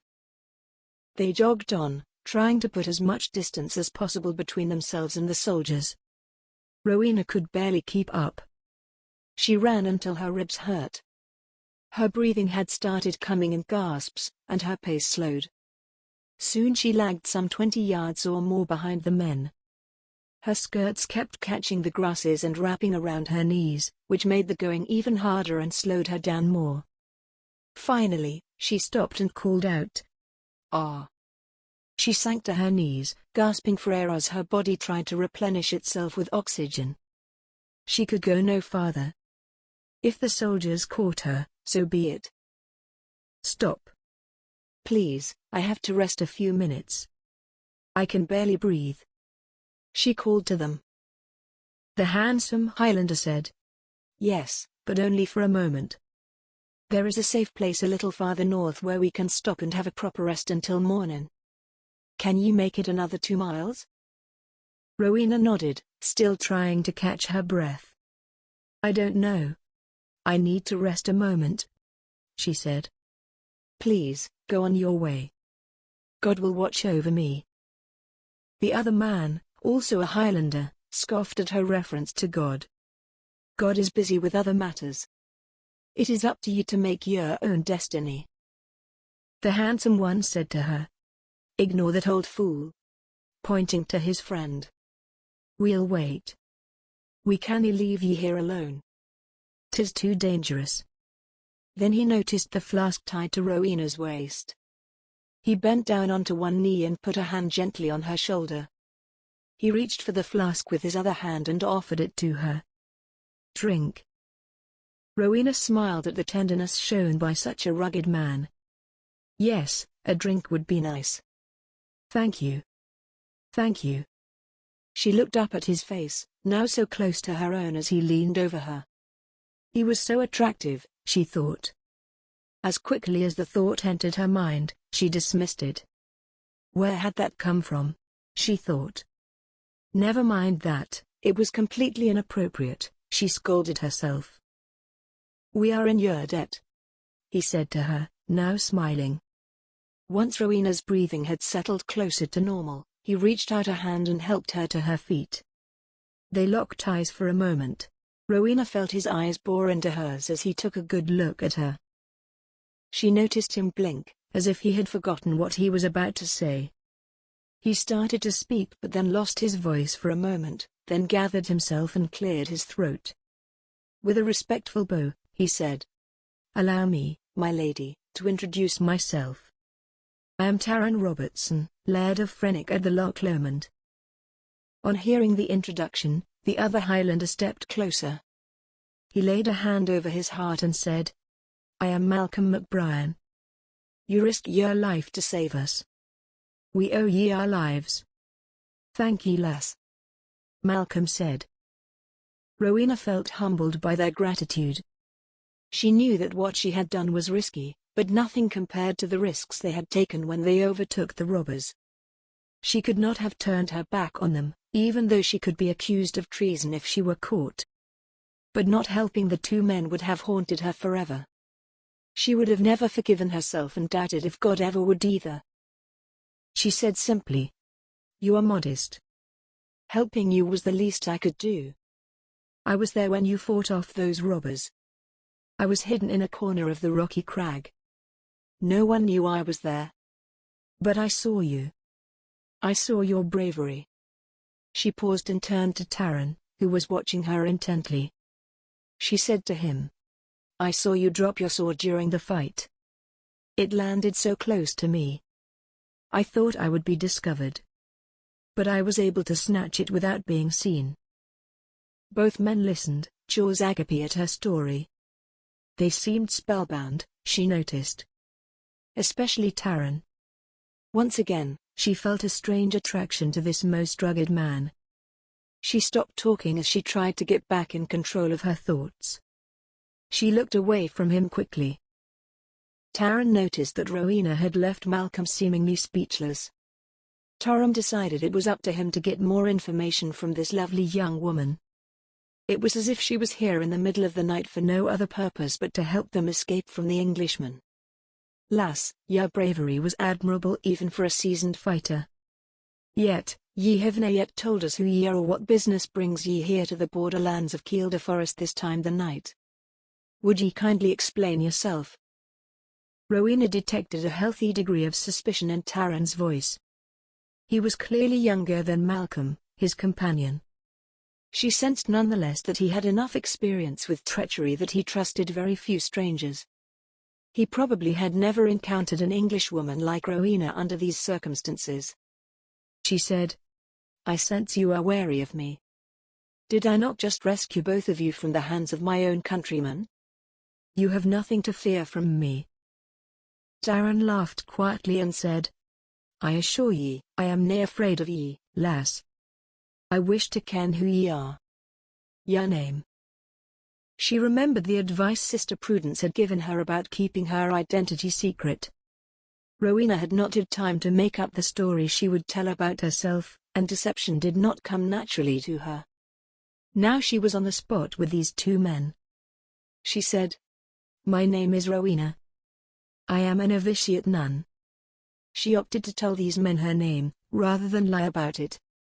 She had a feeling that she could trust them, even though she did not know them. God would look out for her as he always had, she was certain of that. "Rowena, is it then? Well, if that is not a noble name for a nun, then, what is?" Malcolm said. Rowena sensed he wanted more information from her, but she was not ready to reveal that much yet. Rowena looked at Taran for help, but he was looking her over as if he also was trying to decide whether she was to be trusted. "I do not blame them for their wariness. They have probably never encountered a nun in the forest in the middle of the night." Confirming her perception of their skepticism, Malcolm asked, "Sister Rowena, ye have nothing to fear from us. Ye say ye're a nun? Just tell us, where would a nun be going in such a hurry all by herself through these disputed lands at so late an hour?" Rowena hesitated. She had to trust someone. How much should I tell them? She had no other choice. Why not these two?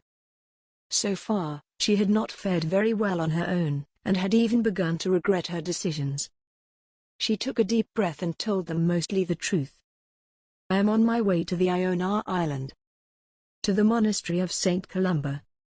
True, she thought. There I will complete my journey and fully become a nun. True again. I travel at night mostly for my own protection as I do not wish to be discovered. True so far. This is only the first night of my journey. You see, my father does not know of my current whereabouts or my intentions. He has other plans for me.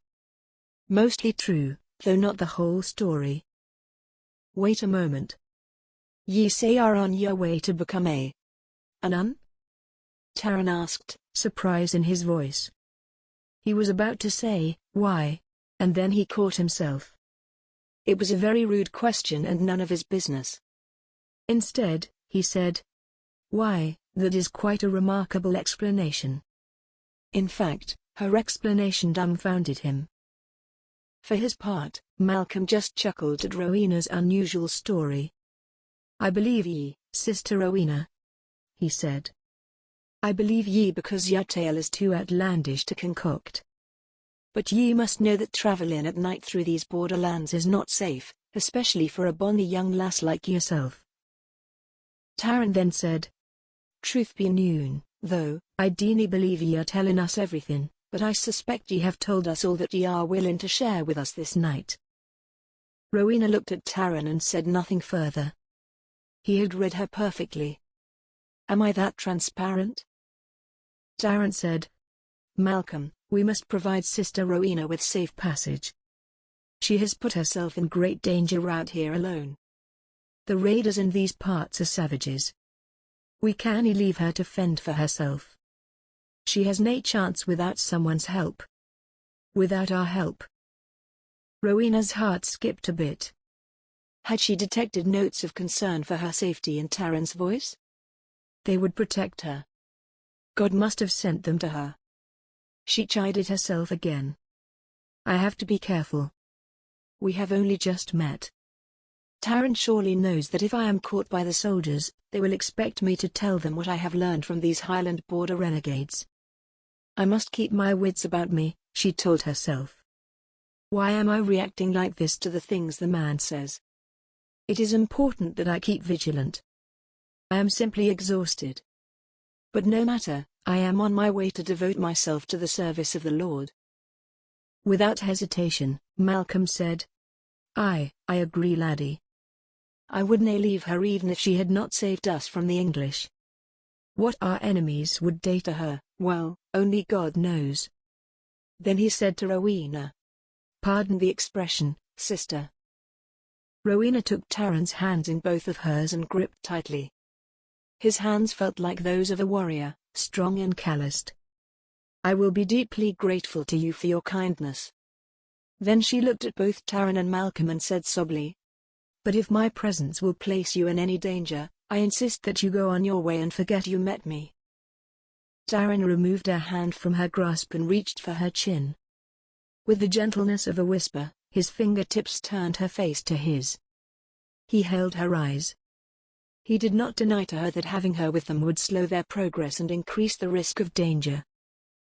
He said gruffly, ye are right, lass, taking ye with us will slow our pace and make us more visible to any who would wish us harm. Then he sighed. On the other hand, leaving ye alone is out of the question. Ye must stay with us. Ye can rest for the night with us at me outpost just a ways farther north. Malcolm repeated his earlier warning. Taran is right. Ye are at great risk alone. And you mark my words. God will nae protect ye from the evil out here. Rowena nodded in understanding. Taran said with a wry chuckle. Good. Let us pray, sister, that we have given God one less reason to condemn us to eternal hell. Let's get going. We have tarried too long. Taran held out a hand to Rowena and she took it. His touch was reassuring in a way that reminded her of the way she sometimes felt when her father comforted her in earlier days. His goodness was unmistakable, even if it contrasted with his hardened exterior. His manners were chivalrous, even noble, especially for a Highland brute. Stay close behind me, he said to her. If I step off the path, ye do the same. And stay quiet. Malcolm will be right behind ye, even if ye dinna see him or hear him. We will move quickly now, try to keep up. I dinna expect to run into any more English, but it is possible. In any case, The Highland raiders can be just as bad, or worse, as ye have already seen for yourself," Taran said. He was referring to Malcolm and himself. "Do ye understand?" Rowena nodded yes. She kept her gaze on the ground to keep from looking into his eyes again. Even in the night darkness, she could see they sparkled a bright green. If she looked at him, she would not be able to look away. "I do not understand this effect he is having on me." "Good," Taran said, turning his body around slowly but letting his eyes linger on her a bit longer. She looked at him finally and their eyes met again. This time, he was the one to quickly look away.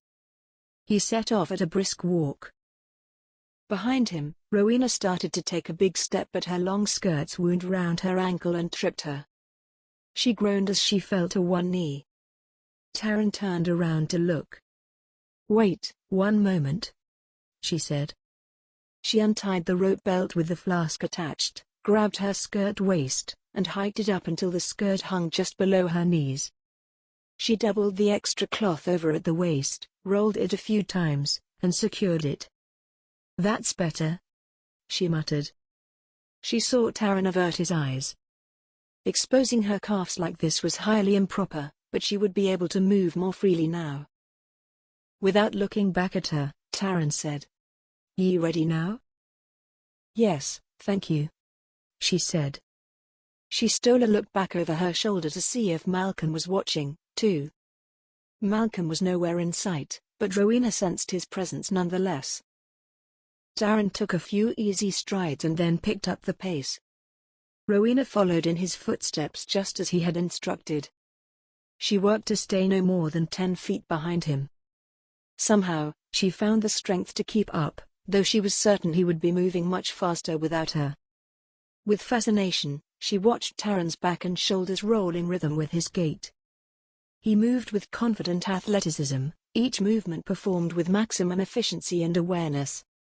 Clearly, his survival skills had been well honed by life in these highlands.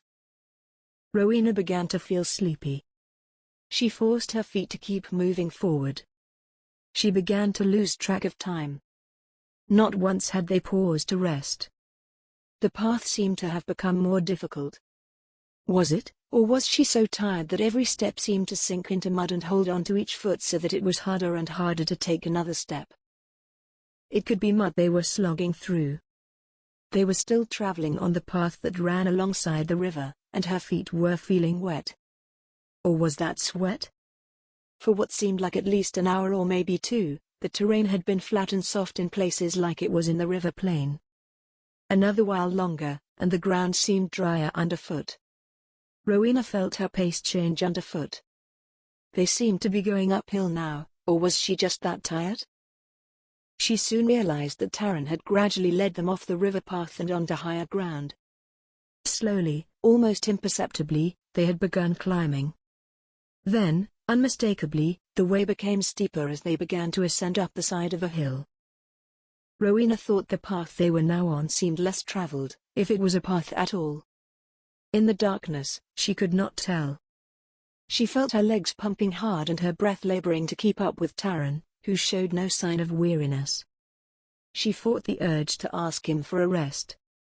She felt like reminding him that he had said his safe haven was not much farther north. How long had they been going? Her feet burned like fire and her back ached.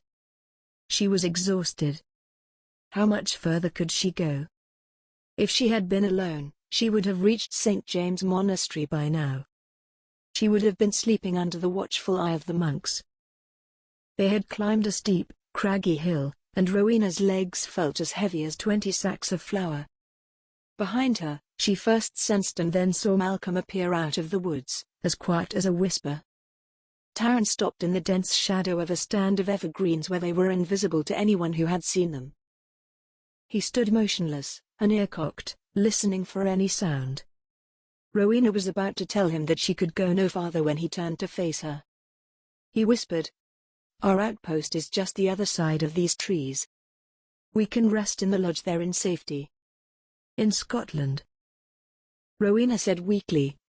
"Praise God, thank you. I am grateful." She staggered, and Taran caught her up in his arms. He held his arm around her waist to steady her and kept it there the rest of the way. In her entire life, she never felt as protected as she did at this moment. Chapter 6. Steadying Rowena with one hand, Taran opened the lodge door with his other hand. It opened into a large single room. A fireplace gaped at them from the opposite wall.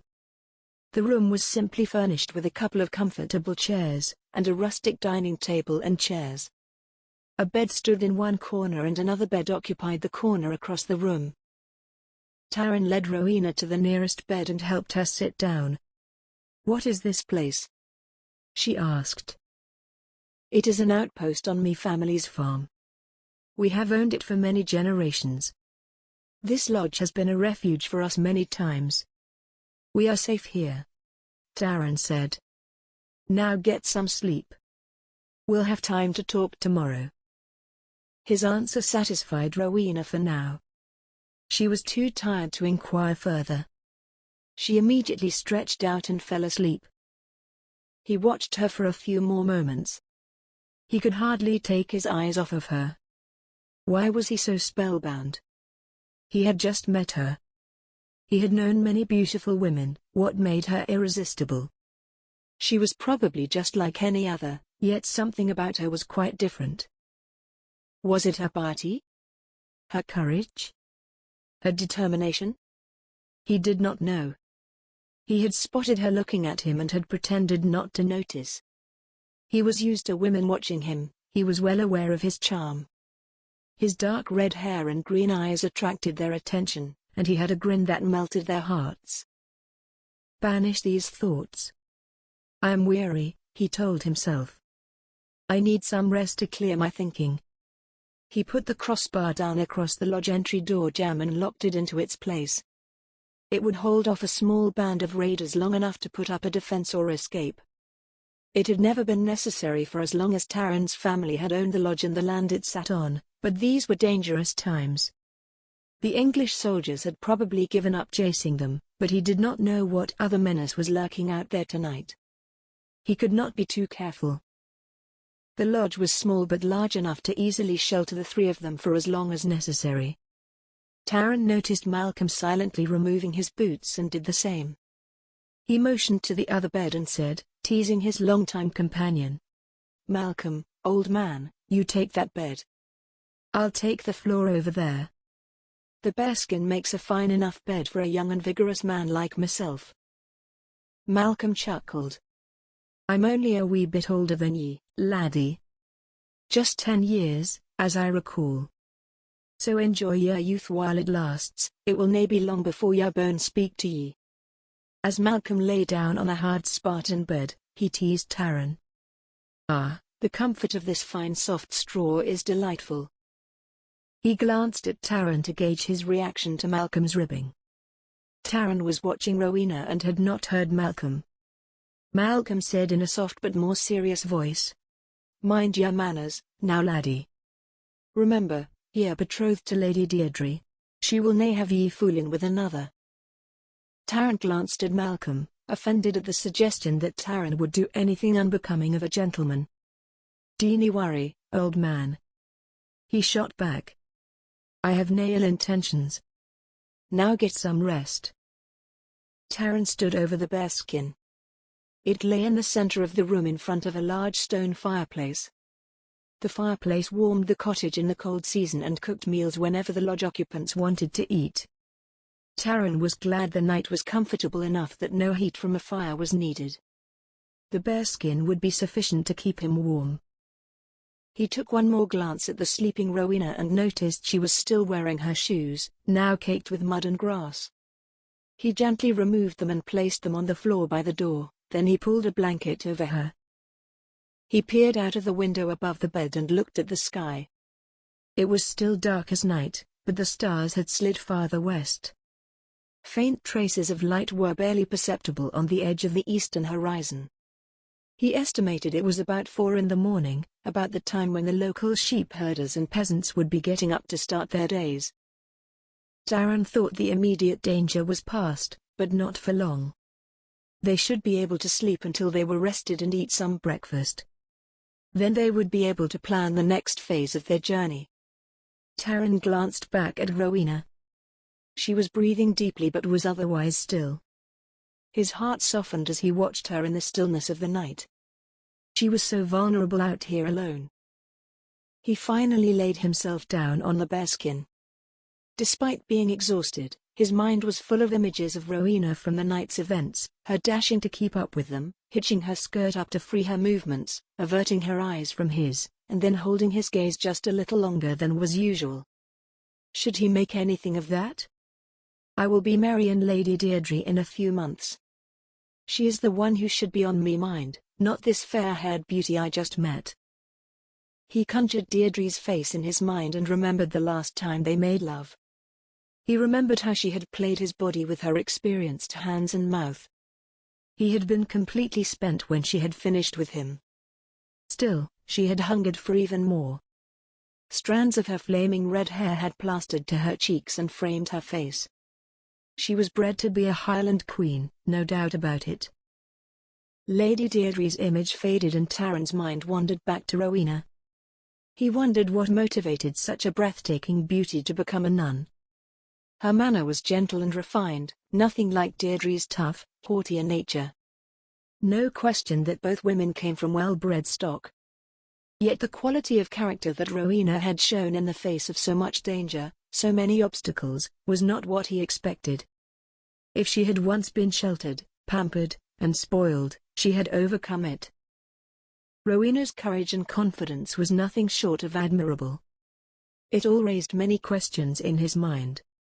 Was her devotion to God the only force that drove her out in Kielder Forest alone? Her explanation did not seem likely. She was hiding something, he felt sure. He would try to find out more tomorrow. But, was it any of his business? What did it matter to him? The fact that she had risked her life to free them from the English soldiers and returned his sword to him was proof enough of her trustworthiness. She had been willing to make the journey alone, well aware of the dangers. That meant that she was honest and sincere about her intentions to travel to the nunnery at Iona Island. Sleep began to overtake him.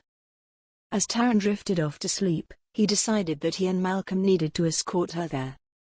Lady Deirdre may not be happy about it, but it was the noble thing to do. Chapter 7. As Rowena, Taran, and Malcolm fled from the soldiers, frenzy had erupted back at St. Martha's. At the early hours of the morning, the great church bells rang out like any other pre-dawn morning. They called the sisters to wake up and attend the day's first of 7 prayer services. Within a few minutes, the nuns began filing in one by one and took their usual seats on the church's wooden benches. Mother Lenora noticed that instead of the usual 18 nuns, this morning there were only 17. Rowena's seat was empty. That had never happened before. Mother Lenora knitted her brow. "Has anyone seen Rowena?" she asked the congregation. The sisters looked around at the empty spot and regarded each other vaguely. They shook their heads and softly murmured no. Only Sister Prudence remained quiet and still. Perhaps she has taken ill. Excuse me, I will check her cell." Mother Lenora scurried away and then returned moments later. "Rowena is not in her cell," she announced. "Please, sisters, let us go and search for her. I will go to the visitors' quarters and see Lord Strongbow. Perhaps they have already taken her and gone. Sister Prudence, please come with me." A cold chill went up Sister Prudence's spine, but she did as Mother Lenora directed. Why had she singled me out? Did Mother Lenora suspect anything? No, it would be impossible for her to know that Rowena had run off and that I had helped her. If Mother Lenora had overheard our plotting, she would have intervened last night. And I am not going to reveal Sister Rowena's plans. I gave her my word. Sister Prudence stood by in silence while Mother Lenora rousted Lord Strongbow and his men. They knew nothing about Rowena's whereabouts. When the men heard she was missing, they threw on some clothes and began a full search of the priory and the grounds. Searching through the night, They went through every room, every closet, the barn, and the privy, and then they searched the grounds outside. They traipsed through the garden in the darkness, making a mess of the young radish plants and squash vines growing there. Rowena was nowhere to be found. As everyone searched, Mother Lenora began asking questions of the sisters. Did she say anything about where she might be going last evening? Did anyone notice anything unusual? The sisters had no idea, but they offered suggestions, trying to help. She occasionally walks into town, but never at night. And never alone. She seemed to be fine yesterday. I hope she is all right. She worries about the children in Jarrow, perhaps she went there to tend to someone? No one offered anything specific. At the break of dawn, Earl Strongbow started barking orders to his men. He ordered them to mount up. They would scour the countryside beyond the abbey walls to find Rowena. They surmised that she could not have gotten very far, particularly on foot. On the road outside the abbey gate, Earl Strongbow sat on his horse and contemplated what to do. He sent 2 of his men into town to search and find out whatever they could and return. Earl Strongbow meanwhile explored the roadside for telltale signs that she had been there. At the intersection of the road and the river path to St. James, where Rowena had in fact been hours earlier, Earl Strongbow paused. He noticed a place on the ground where the earth had been churned up by travellers and their horses. Wait. He called to his men. He dismounted and inspected the ground. There were fresh footprints and horseprints leading in multiple directions. The soil was still soft and damp, it had not even had time to form crust around the edges. Look at those tracks, he said, pointing at the ground. It appears that quite a lot of traffic passed through here recently, he said. The other men peered at the tracks from horseback. One of them said, "Indeed. And whoever it was, they were moving quickly. It is difficult to tell which way they were headed. It appears several went towards town." They looked down the road in the direction of town. Earl Strongbow saw 2 of his own scouts coming toward them. They appeared to be escorting a small group of men marching on foot, carrying a royal banner. They were King Richard's men. As the soldiers got closer, Strongbow noticed a man marching along with his hands bound behind his back. He limped, and his face was bruised and beaten. "Sir," one of Strongbow's men shouted to him as he rode up. None of the townsfolk seems to know anything about her whereabouts. But these men are here under the authority of King Richard. They have information you want to hear. "Good afternoon, my lord." One of the soldiers called out to Lord Strongbow. "Your man here said you're looking for a young lady. I believe we encountered her last night." Earl Strongbow raised an eyebrow. "Is that so? Please go on.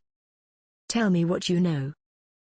The soldier said, "Last night we were marching through Kielder Forest. We were just about 5 miles north of where we stand right now.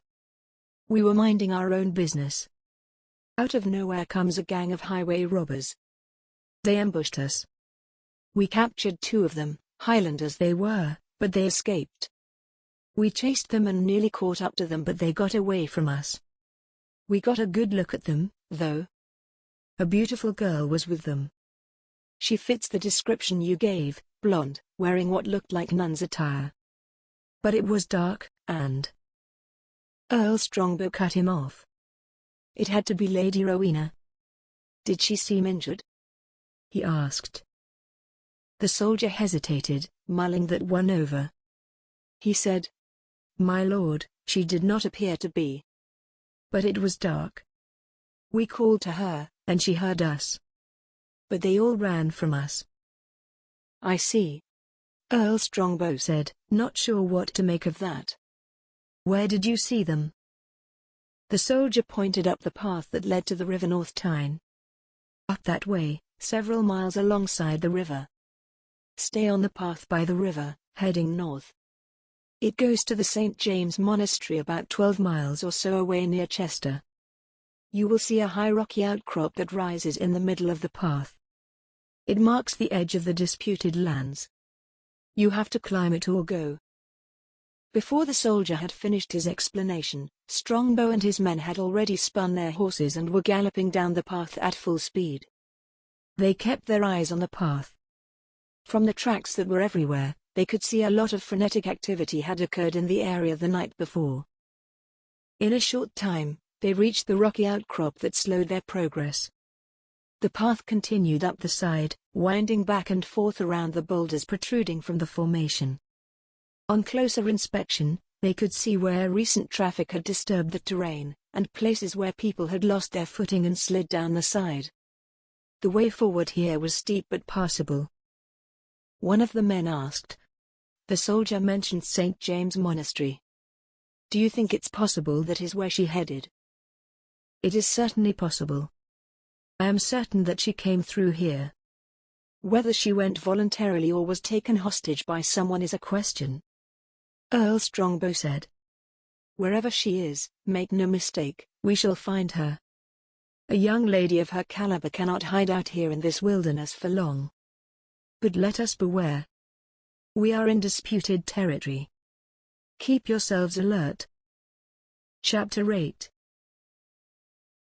The sun had been up for a while when Rowena opened her eyes. It was late morning. For a moment, she was not sure where she was. She lifted her head and saw Taran asleep on the floor nearby. Malcolm was on his side snoring across the room. She rose quietly and found her shoes by the door. One of the men must have removed them during the night. An awful thought occurred to her, and she checked her garments to make sure everything was in place. Satisfied that it was, she checked her skirt pocket for the ring that Sister Prudence had given her. It was still there. She put on her shoes and quietly slipped outside. The late September morning felt cool and slightly damp. Dark needled pines clung to the rocky hillsides all around her. Their scent filled her nostrils and eased her soul. The leaves of the heather had begun to turn their autumn yellows, providing a magnificent brightness across the rugged landscape. In the bosom of a birch grove, she knelt and closed her eyes. She whispered a prayer. "Dear loving God, ever ready to listen to the prayers of thy servants, I most earnestly beseech thee to hearken unto me. To thee do I beseech and pray, trusting to the help and merits of the blessed and glorious Virgin Mary, and all of your holy angels, archangels, and apostles, and all of the citizens of heaven, that thou would increase the faith of thy servant, Taran, that thou would give peace to our kings, that thou would forgive us our sins, that for those in captivity and bondage thou would grant freedom, that those who are in trouble may find consolation, comfort and relief, that thou will in thy love send thy holy angel to be our guide and protector as we travel across land and water, and wheresoever we may be, that thou will give true faith to the unbelieving, and finally, that to the faithful departed you will give eternal rest. Amen." So consumed in her prayers, she had not heard Taran tiptoe up behind her. She opened her eyes and settled for a moment, savoring the stillness in her soul. Taran quietly came to her side and reached a hand out to her in offering to help her to her feet. She smiled, crossed herself, and took his hand. "Forgive me for disturbing your respite, sister," he said. "I saw your bed was empty." She smiled back at him. "You did not disturb me, Taran. Good morning. Thank you for your concern." She held his hand for a moment, squeezed it and finally let it go. His touch made her tingle. His scent reminded her of leather and sage. "This is a lovely vista," she said, gesturing to the green, rolling ridgetops in the distance. They looked to Rowena like bands of fine green ribbons, layered unevenly, their edges overlapping each other. As she admired the distant hills, she saw something moving. A deer, perhaps? She squinted. It was a person. "Oh, it cannot be, they have found us so quickly." Rowena tried not to panic. She said, "Taran, look, on the hilltop. Someone is up there." She exclaimed nervously and pointed at the moving figure. "Who can it be?" Fast as a lightning bolt, Taran spun around to see who was there, immediately alert for danger. He saw a smallish figure walking confidently along the ridgeline just beyond the next hill. Rowena saw Taran's body relax. Taran said, "Och, 'tis young Donny McDonnelly. His faith sends his sons out scouting for raiders every day. They keep an eye on me place here, too." Taran raised her hand in greeting, signaling to Donny that everything was all right. Rowena also raised her hand in a gentle, graceful motion to express her appreciation of the boy's concern for the well-being of Taran and his countrymen. She loved children and under other circumstances would have taken time to talk to him. Donny waved back to them, then he turned and went in the other direction. Taran said, "I am lucky to have such good friends in the Shire." Rowena smiled. She said, "You are more than lucky. You are blessed. You are kind to your brothers, and God rewards those who love their brothers." Taran smiled back at her sheepishly. "Me clan would not have fared so well without the kindness everyone has shown to us. We do all we can to show our gratitude for what they have done for us." Rowena had sensed that Taran had a goodness about him, and the way he spoke about Donny and his friends and neighbors confirmed the depth of the compassion Taran had for his people. Despite his prowess as a lethal warrior, he had a tender heart. She realized just then that she had been gazing at him for a long moment without speaking. She was embarrassed, but he did not seem to mind. He had been gazing back at her with his twinkling green eyes. He gave her a lovely smile, then finally broke his gaze. Rowena did not want the moment to end.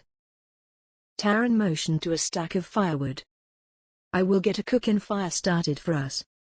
A bit of grub will do us good," he said, then grinned. "We need to fill our stomachs before we go much further."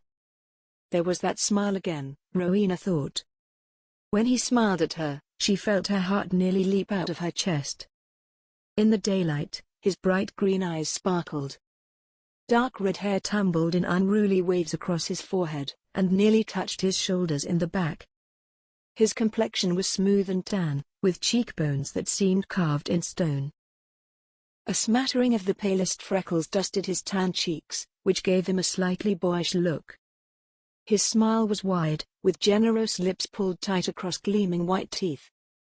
A square jaw angled back from a strong chin and outlined the lower half of his very masculine, handsome face.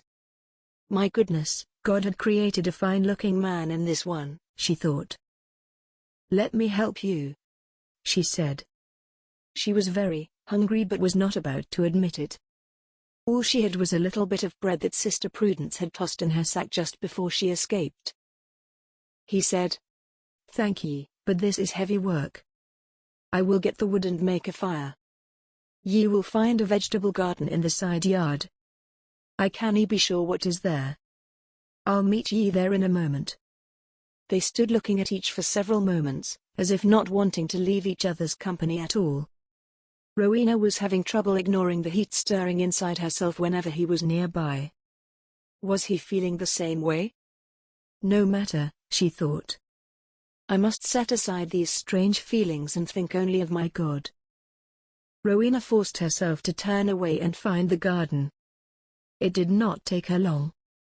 She noticed that in the last several months, it had been planted and tended. Now, however, wandering through it was tricky. It had become overgrown with weeds but held bountiful rows of turnips, onions, and cucumbers. They could make a decent pottage with this. Then, she spotted clumps of assorted herbs. That was even better. She could replenish her own supply. She wanted to have plenty on hand for this journey. As she picked her way through the garden, Taran reappeared and started helping her select ripe vegetables. He looked for vegetables and she focused on harvesting as many herbs as she could. She was anxious to know where they were. Would it be rude of me to ask? After a few moments, she could not wait any longer. She asked, "Taran, where are we?" He flashed that amazing grin of his.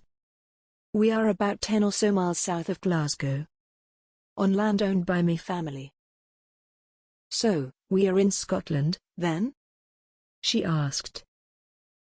"It depends on who ye ask. Since ye are asking me, yes, we are in Scotland. But I fear your young King Richard would disagree, he said. I see. You are from these parts, then? She asked. I have spent all of me life in the Highlands. I am a Laird of the Frenich at Loch Lomond. I am chief of the clan Robertson. Our castle sits on a large sheep farm just northwest of Glasgow, he said proudly. Me family is one of the largest producers and exporters of wool in Scotland. Oh, Rowena thought, so that explains his well-mannered comportment. Her expression became mischievous, and she said, Is that so? I fancied you a Highland scoundrel, not a Highland squire. What was a Highland gentleman like you doing out in the Kielder forest late last night? Taran understood her tease and chortled. He had asked her the very same question last night. Alas, with a bit of humour, are ye? Best watch yourself, sister, or ye be going south, if ye ken my meaning.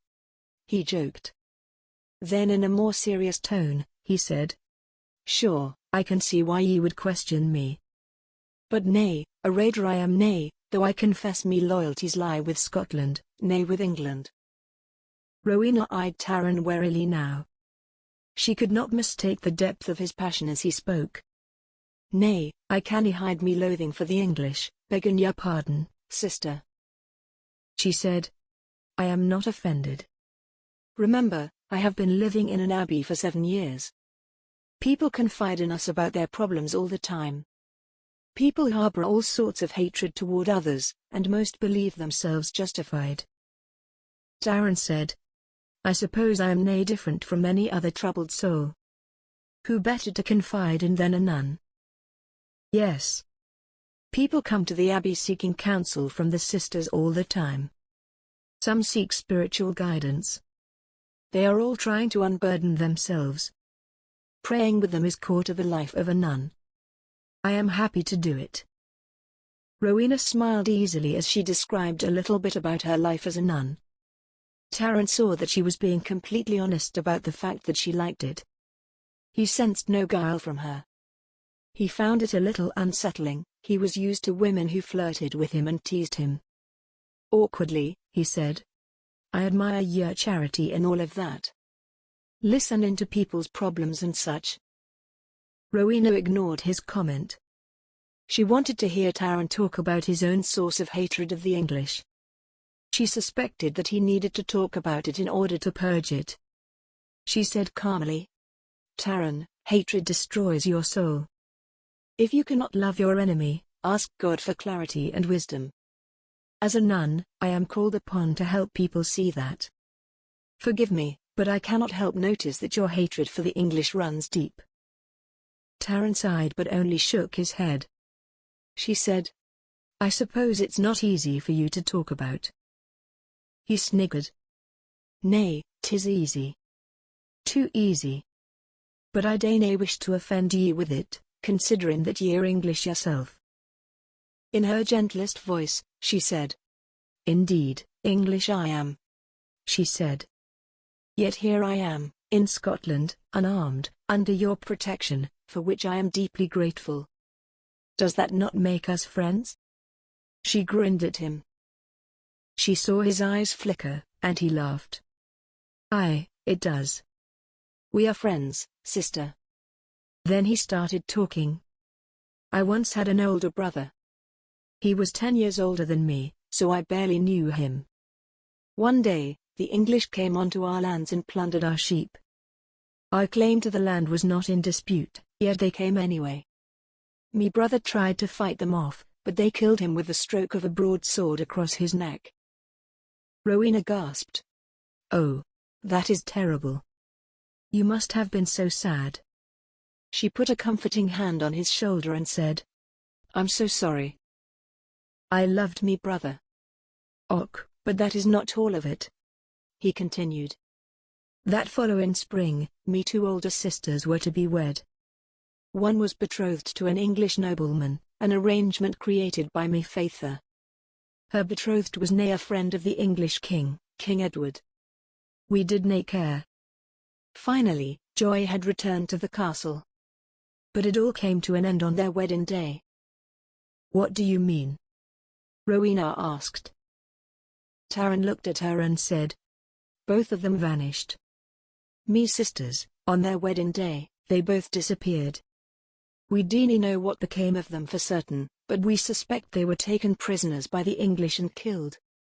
I pray they didn't suffer at the hands of those bastards.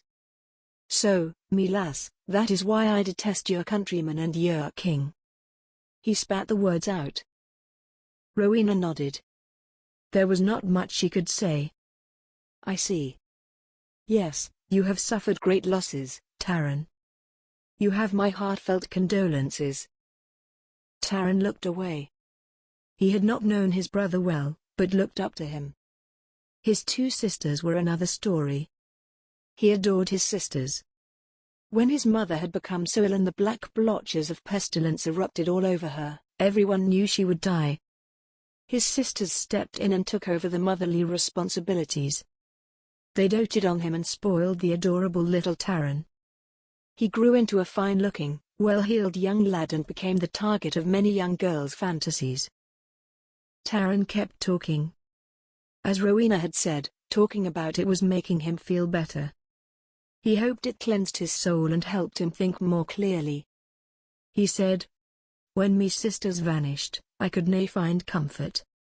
He grimaced. I never discuss it. It pains me to this very day, and I believe it will until I depart this life. Rowena stayed silent. He was not finished talking. Yet here I am, talking to ye as though I have known ye for years. That is a nun's job, Taran. Rowena said with a chuckle. I guess you'll make a fine nun, then. He said wryly. She smiled and nodded. I hope so. But, you have not answered my question. Taran looked confused. He had forgotten that she had asked a question. What was your question? Why were you out in Kielder last night? She asked. Och, of course. Now I remember. Either I'm catching up with Malcolm's old age or ye are having some kind of effect on me. He muttered. Then he continued. It is a long-winded story, so forgive me if I ramble on a bit.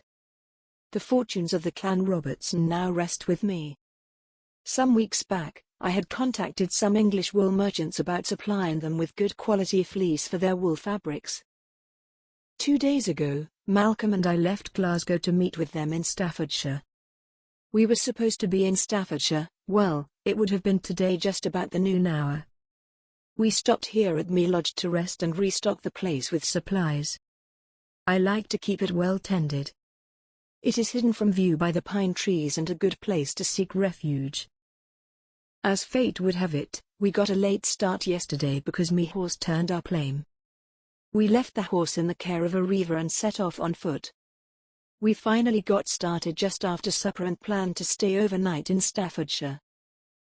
But when we spotted the English soldiers prowling about, we thought it best to lag behind and avoid encounters with them.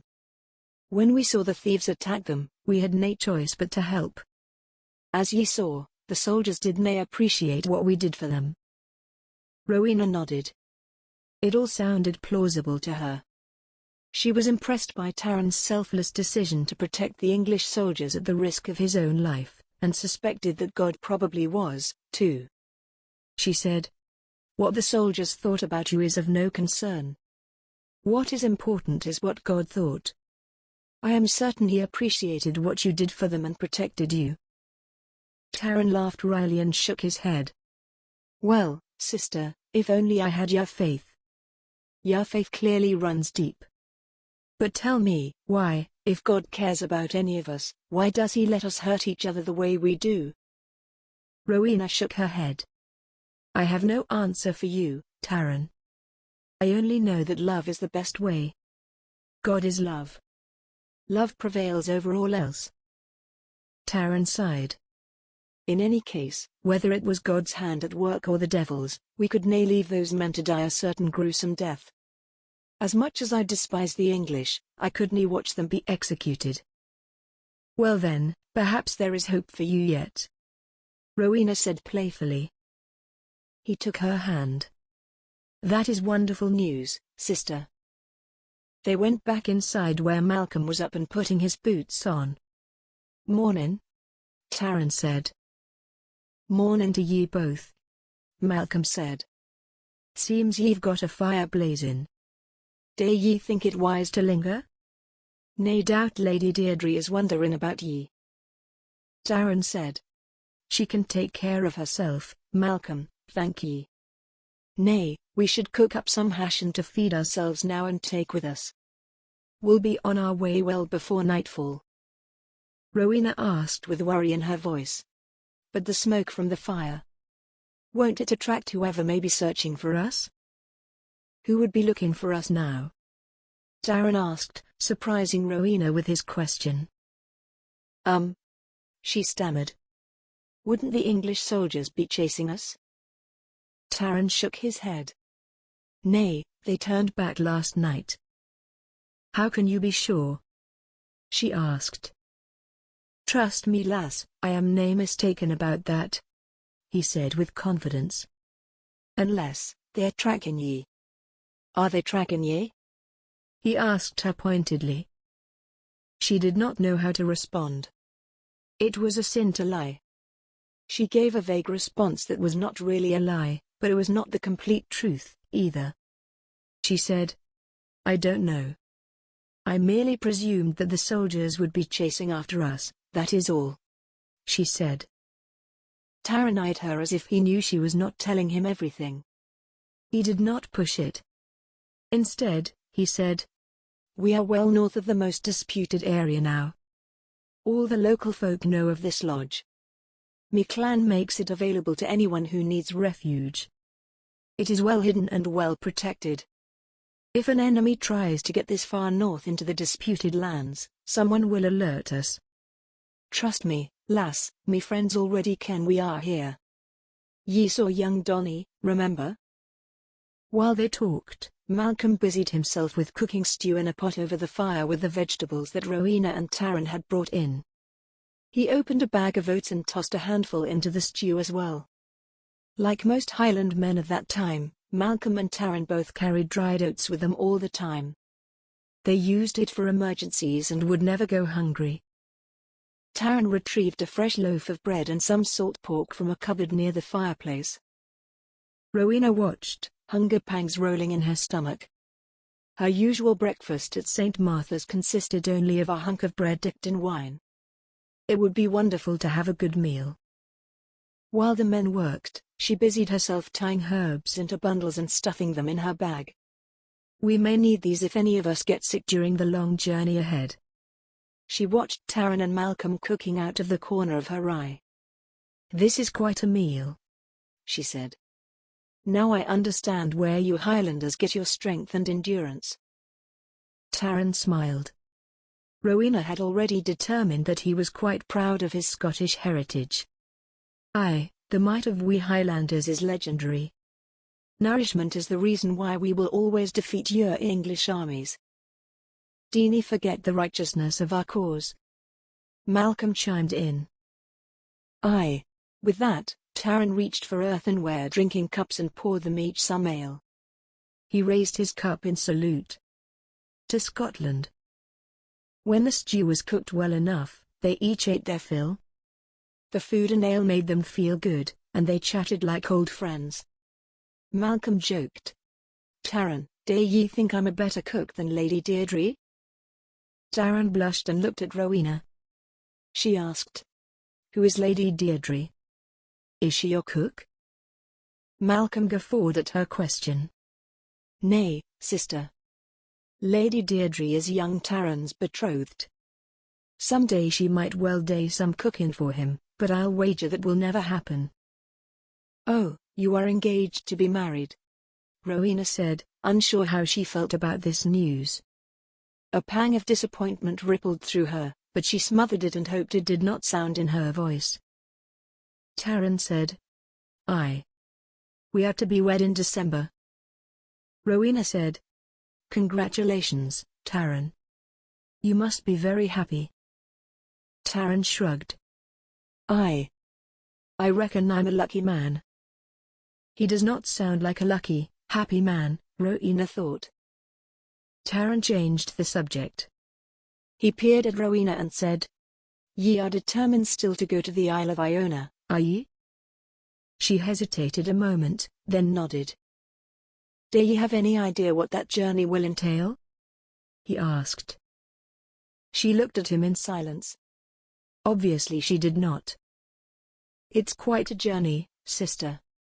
If ye have any doubt about it, tell us now. It's nae trip to be taken on lightly." Rowena bit her lip.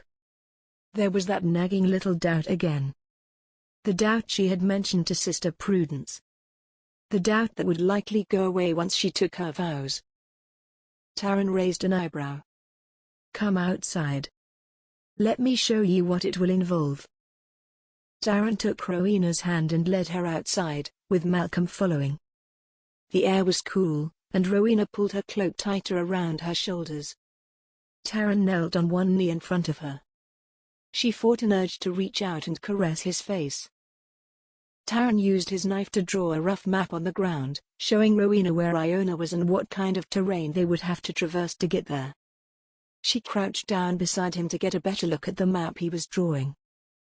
The entire west coast of Scotland is bordered by hundreds of islands, large and small.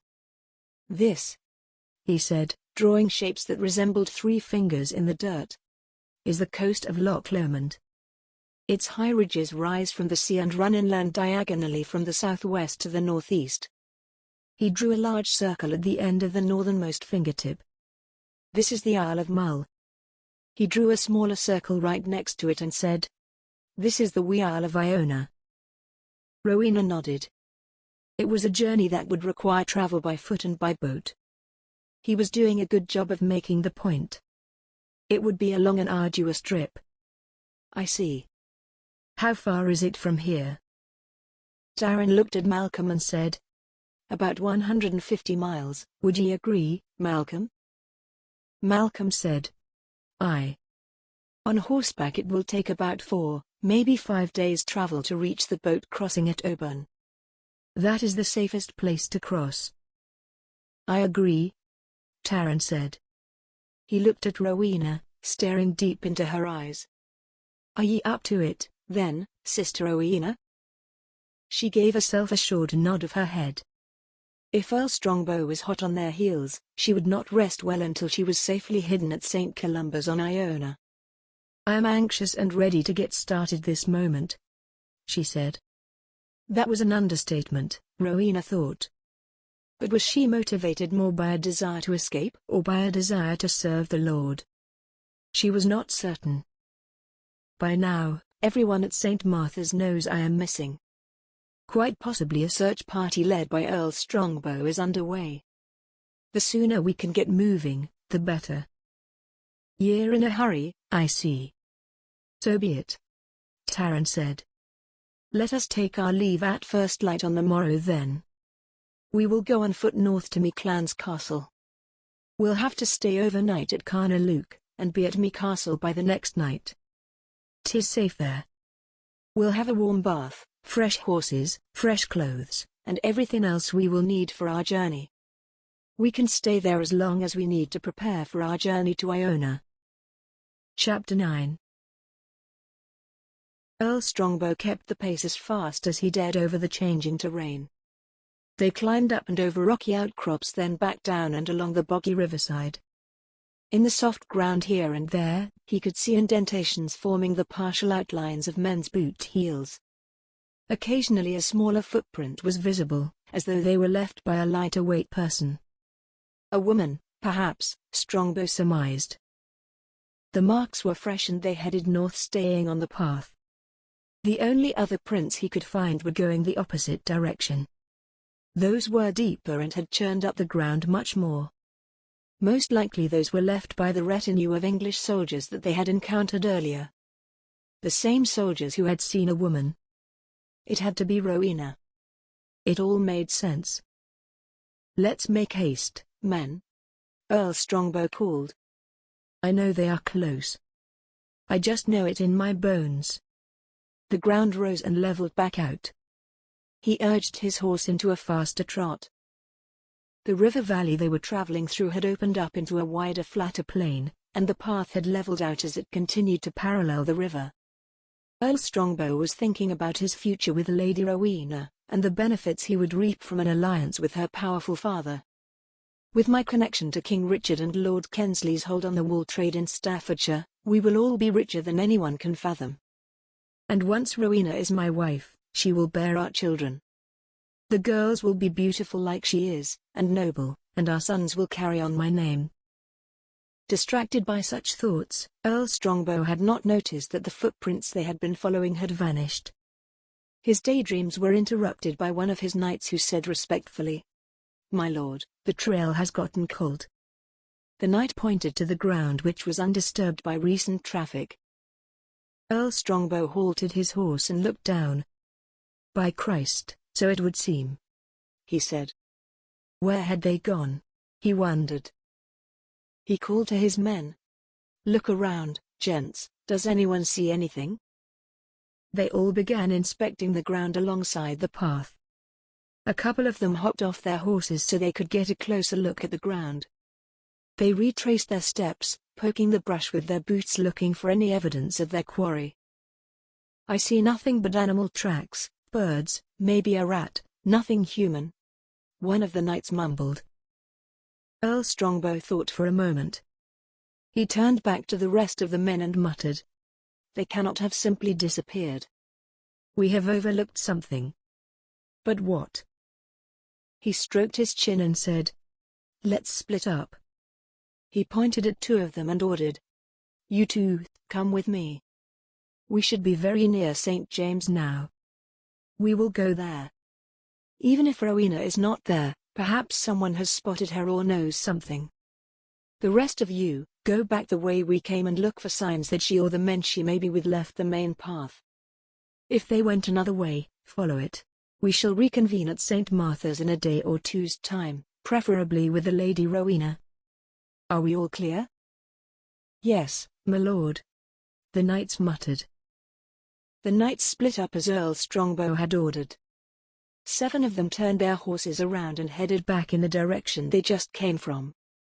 They trotted their horses at a slow jog, keeping watch for any sign they may have missed earlier that Lady Rowena had been through here the night before.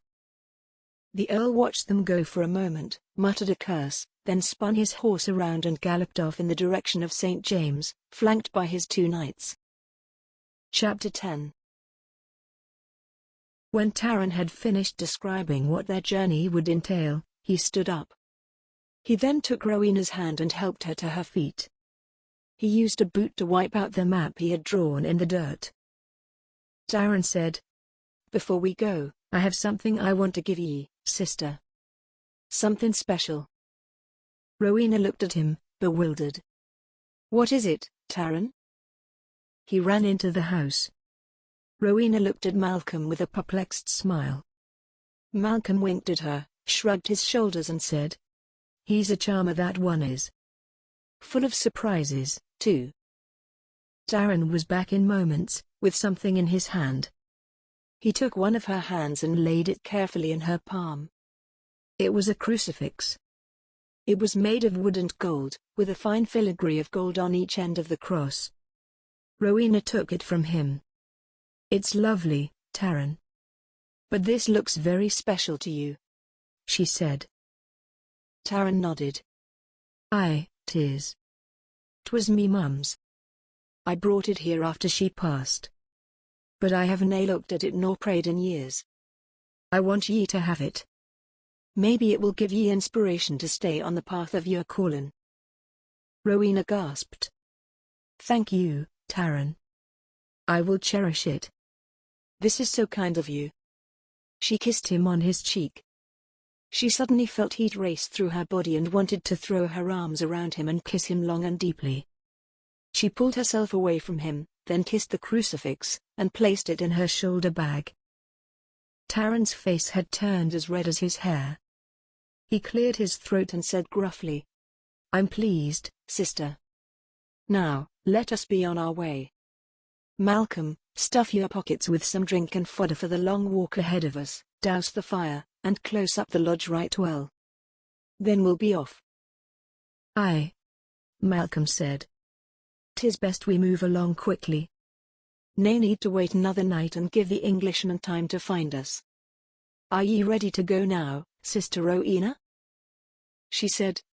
Yes. While you finish up in here, I'll go out and spend a few moments with God. Would you mind?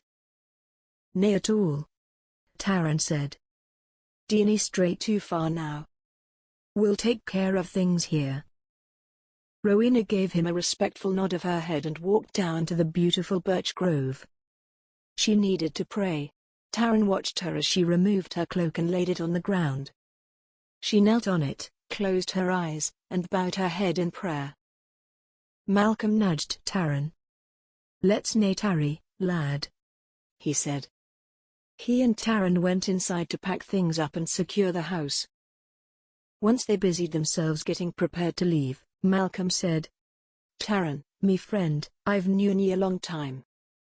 I ken how ye are with the lassies. Ye have a way of melting their hearts and them breaking them. I'm seeing how ye're looking at Sister Rowena. She is nae a lass to be trifled with. She is a godly one, and ye cannae be spoiling that, now. Taran sighed. Aye, ye do ken me well, Malcolm. She is lovely and I cannae take me eyes off of her. But I swear to ye I have nae intent to toy with this one. He took a handful of oats from a barrel and shoved them into the leather pouch hanging from his belt. His hands kept fumbling and spilled them onto the floor. Lady Deirdre would likely make me pay for any transgression. Malcolm watched his friend making a mess, glad that he was going to respect the lovely nun's honor. He began to examine the condition of his knives and his sword. Taran knew Malcolm had something on his mind by the way he was pretending to be overly interested in his weapons. What is it now, Malcolm? Ye're acting like an old wife. Out with it. Malcolm was too happy to oblige. He said, Tell me, lad, I've got to understand. Why are ye risking yer life to escort this lass to the islands? Are ye sure 'tis a sensible thing ye're doing? We dinna even ken her. Or what she is up to for certain. Taran shook his head and shrugged. He put the oat barrel away and brushed away the mess he had made on the floor. I dinna, Malcolm. I cannae say why. She saved our lives. I feel as if we owe her, that we have to help her now. She will nae survive the trip alone, ye ken that, do ye nae? Malcolm stopped examining the edge of his knife and gave Taran a long look. Then Malcolm asked, Are ye sure that's all there is to it then? Taran shot Malcolm a hard look, his green eyes flashing. What are you trying to tell me, Malcolm? Malcolm stopped stuffing a rolled-up blanket into his cross-shoulder pouch. He said, I'm saying I'm questioning your judgment, Taran. I think ye're having second thoughts about your wedding to Lady Deirdre. Taran sighed. Thank ye for sharing your thoughts with me. Ye're wrong about all that. I'm just trying to do the right thing. Maybe God is real. If he is, he'll owe us one if we help Sister Rowena. With that, Taran slammed a cupboard door closed. His friend knew him too well. You're welcome, Malcolm said. He put his knife away in his boot. I'll go find the sister and we'll be waiting for ye outside. Alone now, Taran was able to think about what Malcolm had just said and whether he was thinking clearly. Was Malcolm right? Was Sister Rowena affecting me judgment? Yesterday, me only concern was meeting the wool dealers in Staffordshire. Today, I have promised to deliver the beautiful Sister Rowena to the nunnery on the Isle of Iona, 150 miles northwest of here, and the wool dealers can be damned. Sister Rowena's beauty, her purity, and her grace are quite unlike anything else I have ever known. Yet she has chosen to give her life to God, and I must respect that. I have only just met her, and already I find myself watching her, me thoughts turning to her. I have barely thought about Lady Deirdre. It cannae. Taran's thoughts were suddenly interrupted by sounds of shouting. Malcolm burst through the lodge door with Rowena right behind him. "Get your weapons, Taran. English knights. They're upon us." Taran felt for the sword on his hip. He grabbed the crossbow that was hanging on the wall by the fireplace and threw the quiver of arrows over his shoulder. The sounds of the shouting grew louder and mixed now with the thunder of horses getting closer. Taran saw Sister Rowena peering out a window. "Sister, get out the window. Run to the woods. Hide yourself." Sister Rowena looked at him with her wide crystal blue eyes. He saw no fear in those eyes. Taran called out after her. "Get to the woods and wait there for me. I'll come for you when it's safe." When she was out of sight, Taran and Malcolm went outside to confront the knights. Taran immediately realized these Englishmen outnumbered Malcolm and himself. He counted 7 of them, all on horses. They were wearing the heraldry of the noble classes, but not of their King Richard. That meant they were here on a private mission, most likely. Taran noticed none were wearing plate armor, and a few of them were wearing only light chain mail. Good, Taran thought. That light mail would not protect against a knife or a crossbow. He thought, they've no right to be here, the bastards. Nonetheless, better to avoid a skirmish if we can. We'll fight them if we need to. We'll fight them to the death. Taran held the crossbow at his waist in one hand, in his other hand he held arrows ready to load. He called a greeting to them. "Good day to ye. Have ye lost your parents? Ye're in Scotland." One of the knights answered. "We are quite aware of our whereabouts, Jocko." Taran clenched his jaw over the knight's use of the Englishman's favorite pejorative term for a Scotsman, but he ignored it, for now. He let the knight continue as if he had not heard or understood the word. "I am Sir William of Staffordshire. We are tracking down a missing noblewoman, the Lady Rowena.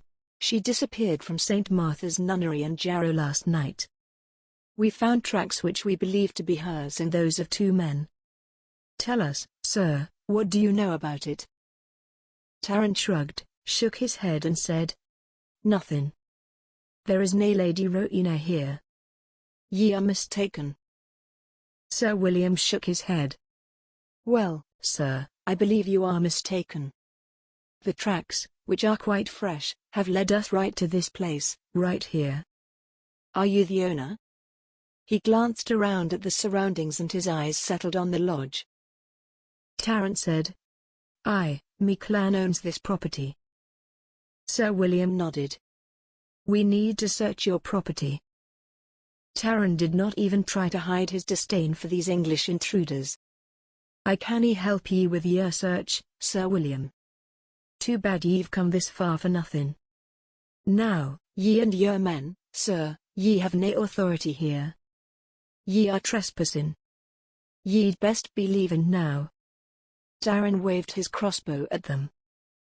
While Taran was trying to defend his property rights against the English knights, he had not noticed a young squire had gotten off his horse, and was walking around the birch grove looking at the ground. Everyone looked at him when he suddenly shouted, "Hello, Sir William. What have we got here?" The squire was standing at the place where Rowena had been praying just a short while ago. He bent down and picked something up. It was a piece of clothing. The squire held it high in the air and shouted to his commander, "Sir William, have a look at this." It was a lady's cloak. Taran quickly realized it was the cloak Rowena had knelt on to pray. "Good Lord, have mercy on us now," Taran prayed silently. They had been caught. He slowly began to load an arrow in his crossbow.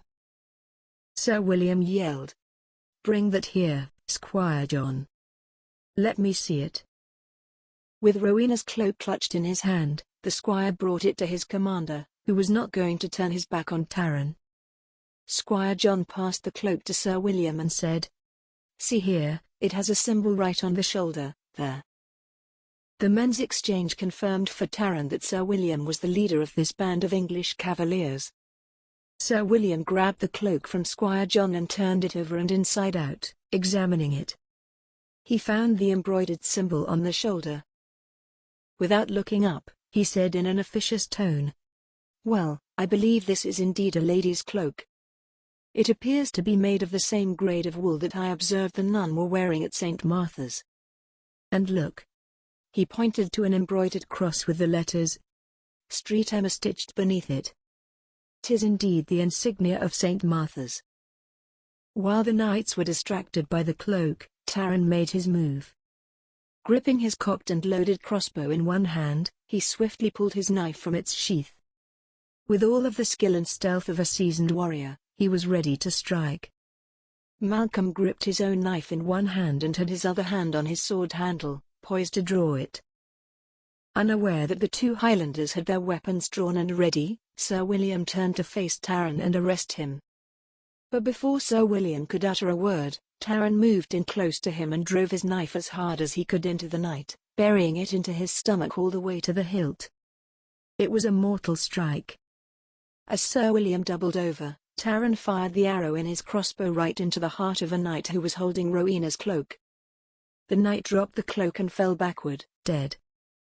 Once the other knights realized what had just happened, 3 of them leapt from their horses to engage Taran and Malcolm. Taran fired another arrow from his crossbow and pierced the neck of one of the knights. The knight dropped to the ground as if felled by a lightning bolt. Malcolm gripped his long sword with both of his hands and with all of his strength slashed the second knight across the middle, slicing open his torso and spilling his guts as he fell. Taran had no time to reload his crossbow before the last of the 3 knights attacked him. He dropped his crossbow and drew his long sword. Their swords clashed furiously, but the English knight was no match for the Highland warrior.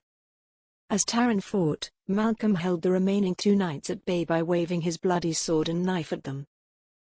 Finally, with one mighty, well-aimed blow, Taran struck the knight's sword out of his hand. He hit the sword with such force that it flew through the air, spinning crazily, and landed on the ground near the knight's horses with such a clamor that one of the horses spooked and bucked its rider off. The disarmed knight stood still. It was Squire John. He waited for Taran to finish him off. Taran noticed that the knight could not have been more than 18 years old. Instead of killing him, Taran said, "What is your name, lad?" The young fighter said, "Squire John." "Please sir, don't kill me." To the Scots, survival required a victory in every fight. Every fight was to the death. And among the Scots, the Highlanders were the fiercest and most able fighters. Taran was no exception. At an early age, Taran's father made sure he excelled in every aspect of combat. But Taran thought better of it this time.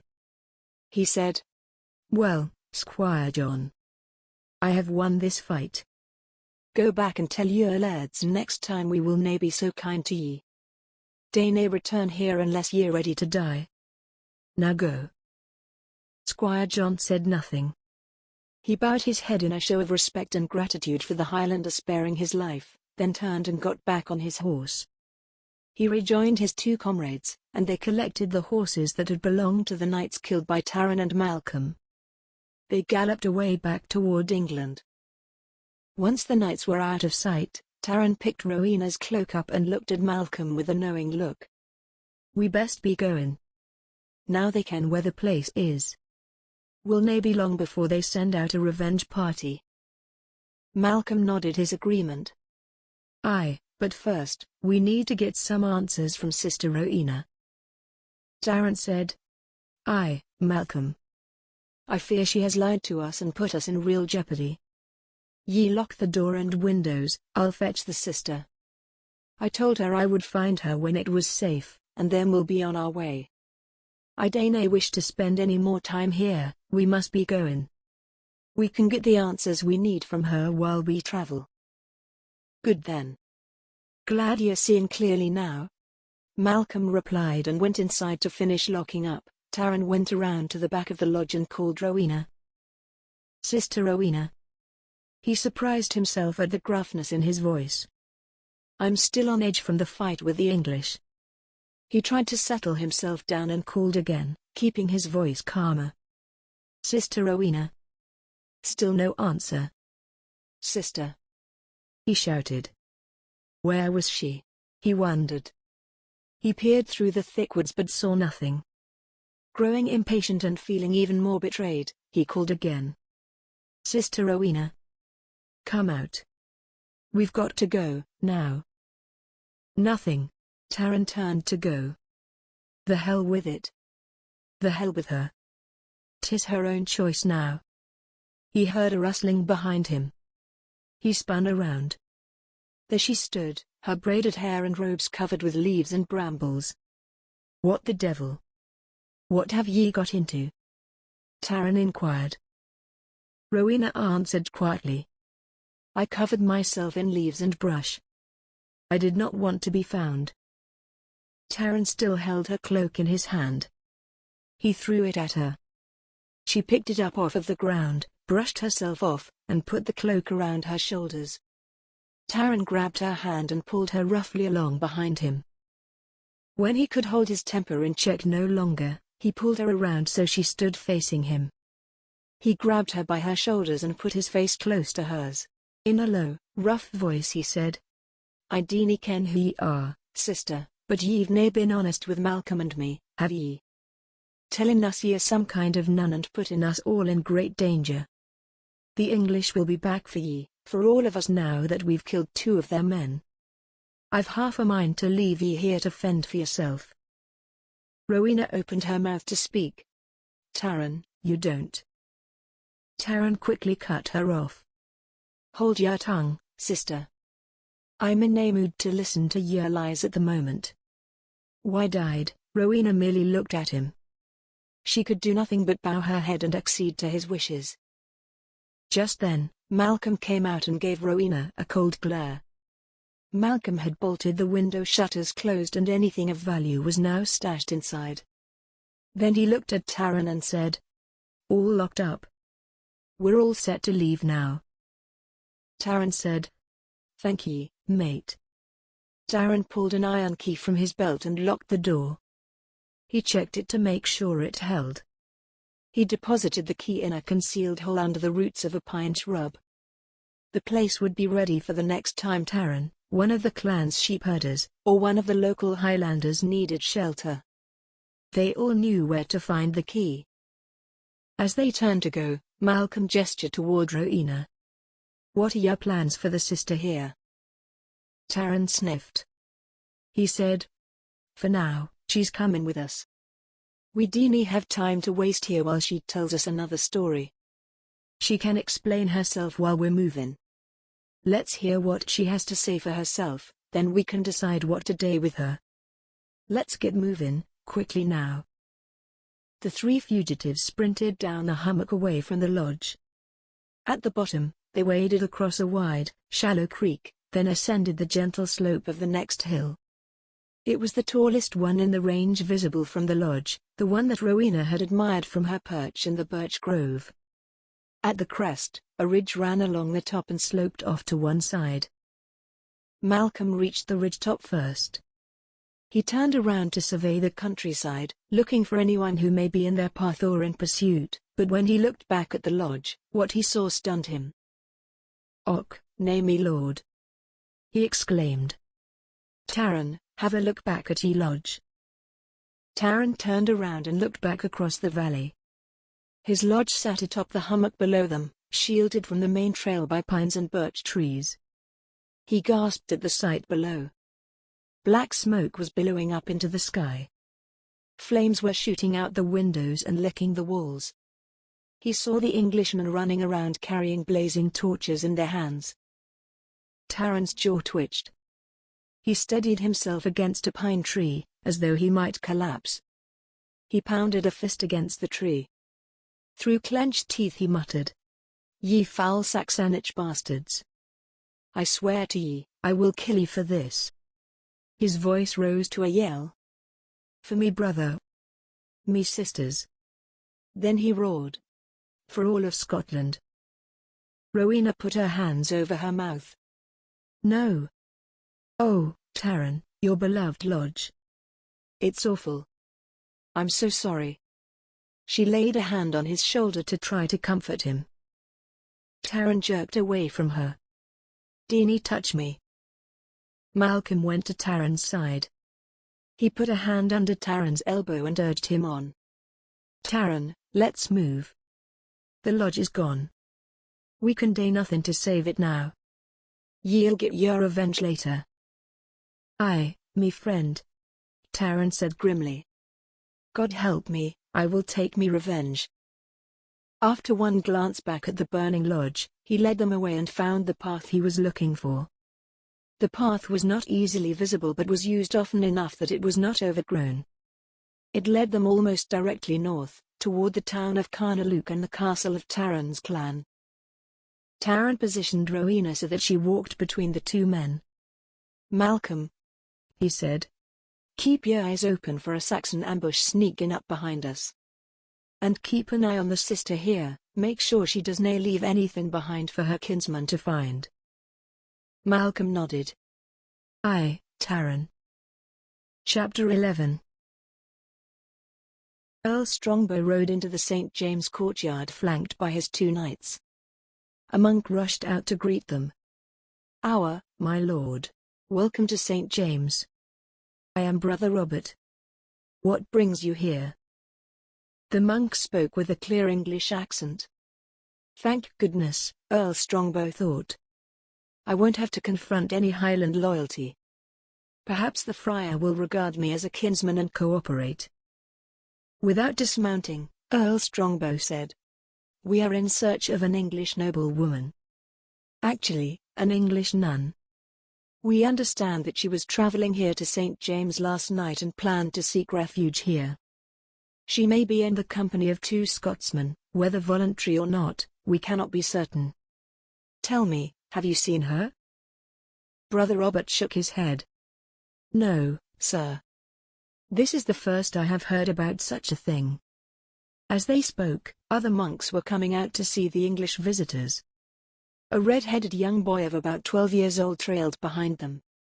He wore the typical clothing of Highland youths, raggedy breeches just below the knee, a loose shirt, and boots that seemed to be too large for him. One of the monks put a protective arm around the boy, while another monk approached the knights. He said, in a heavy Scottish brogue, Good day, brothers. I am Brother Ian, the abbot here at St. James. Earl Strongbow gave a brief bow of his head. I am Lord Strongbow, Earl of Strongbow. These men are my knights. We are looking for a lovely English nun who left St. Martha's last night on foot. We have been told she was coming here but we have no additional information about her intentions. Do you know anything about this, Brother Ian? Brother Ian looked genuinely confused. Nay, Laird Strongbow, I know nothing about this. He looked around at the monks and asked, Does anyone know of an English nun who may be on her way here? The monks all shook their heads. The young boy kept his eyes on the ground. A couple of the men mumbled, Nay. Earl Strongbow stroked his chin and thought for a moment. He said, pondering what to do. Perhaps she is hiding somewhere here. Would you mind if we look around for her? Earl Strongbow studied Brother Ian's reaction. For a moment, Earl Strongbow thought his face showed a flicker of concern about what was happening, but Brother Ian simply spread his hands, smiled, and said, Nay, me laird, we dinna mind at all. Help yourselves. We've nothing to hide. We want nae trouble here. Clearly, he had decided to avoid conflict and let them see for themselves that Rowena was not here. In a sinister voice Earl Strongbow said, That is very wise of you, Brother Ian. Very wise indeed. Strongbow believed Brother Ian, but he still needed to look around, and make sure Rowena had not secreted herself away somewhere on the grounds without the brothers' knowledge. Earl Strongbow and his knights got off their horses and made their way inside the old monastery. They peered into every closet, under every bed and table, and behind every door. Then they went outside and rode around the grounds. There was no sign of Rowena, and no sign that she had been there. After searching for an hour, the knights got ready to leave. Earl Strongbow thanked Brother Ian for his cooperation, then said, If she does show up here, or if you hear of her whereabouts, please get in touch with us. We'll be staying at St. Martha's. You can send word to us there.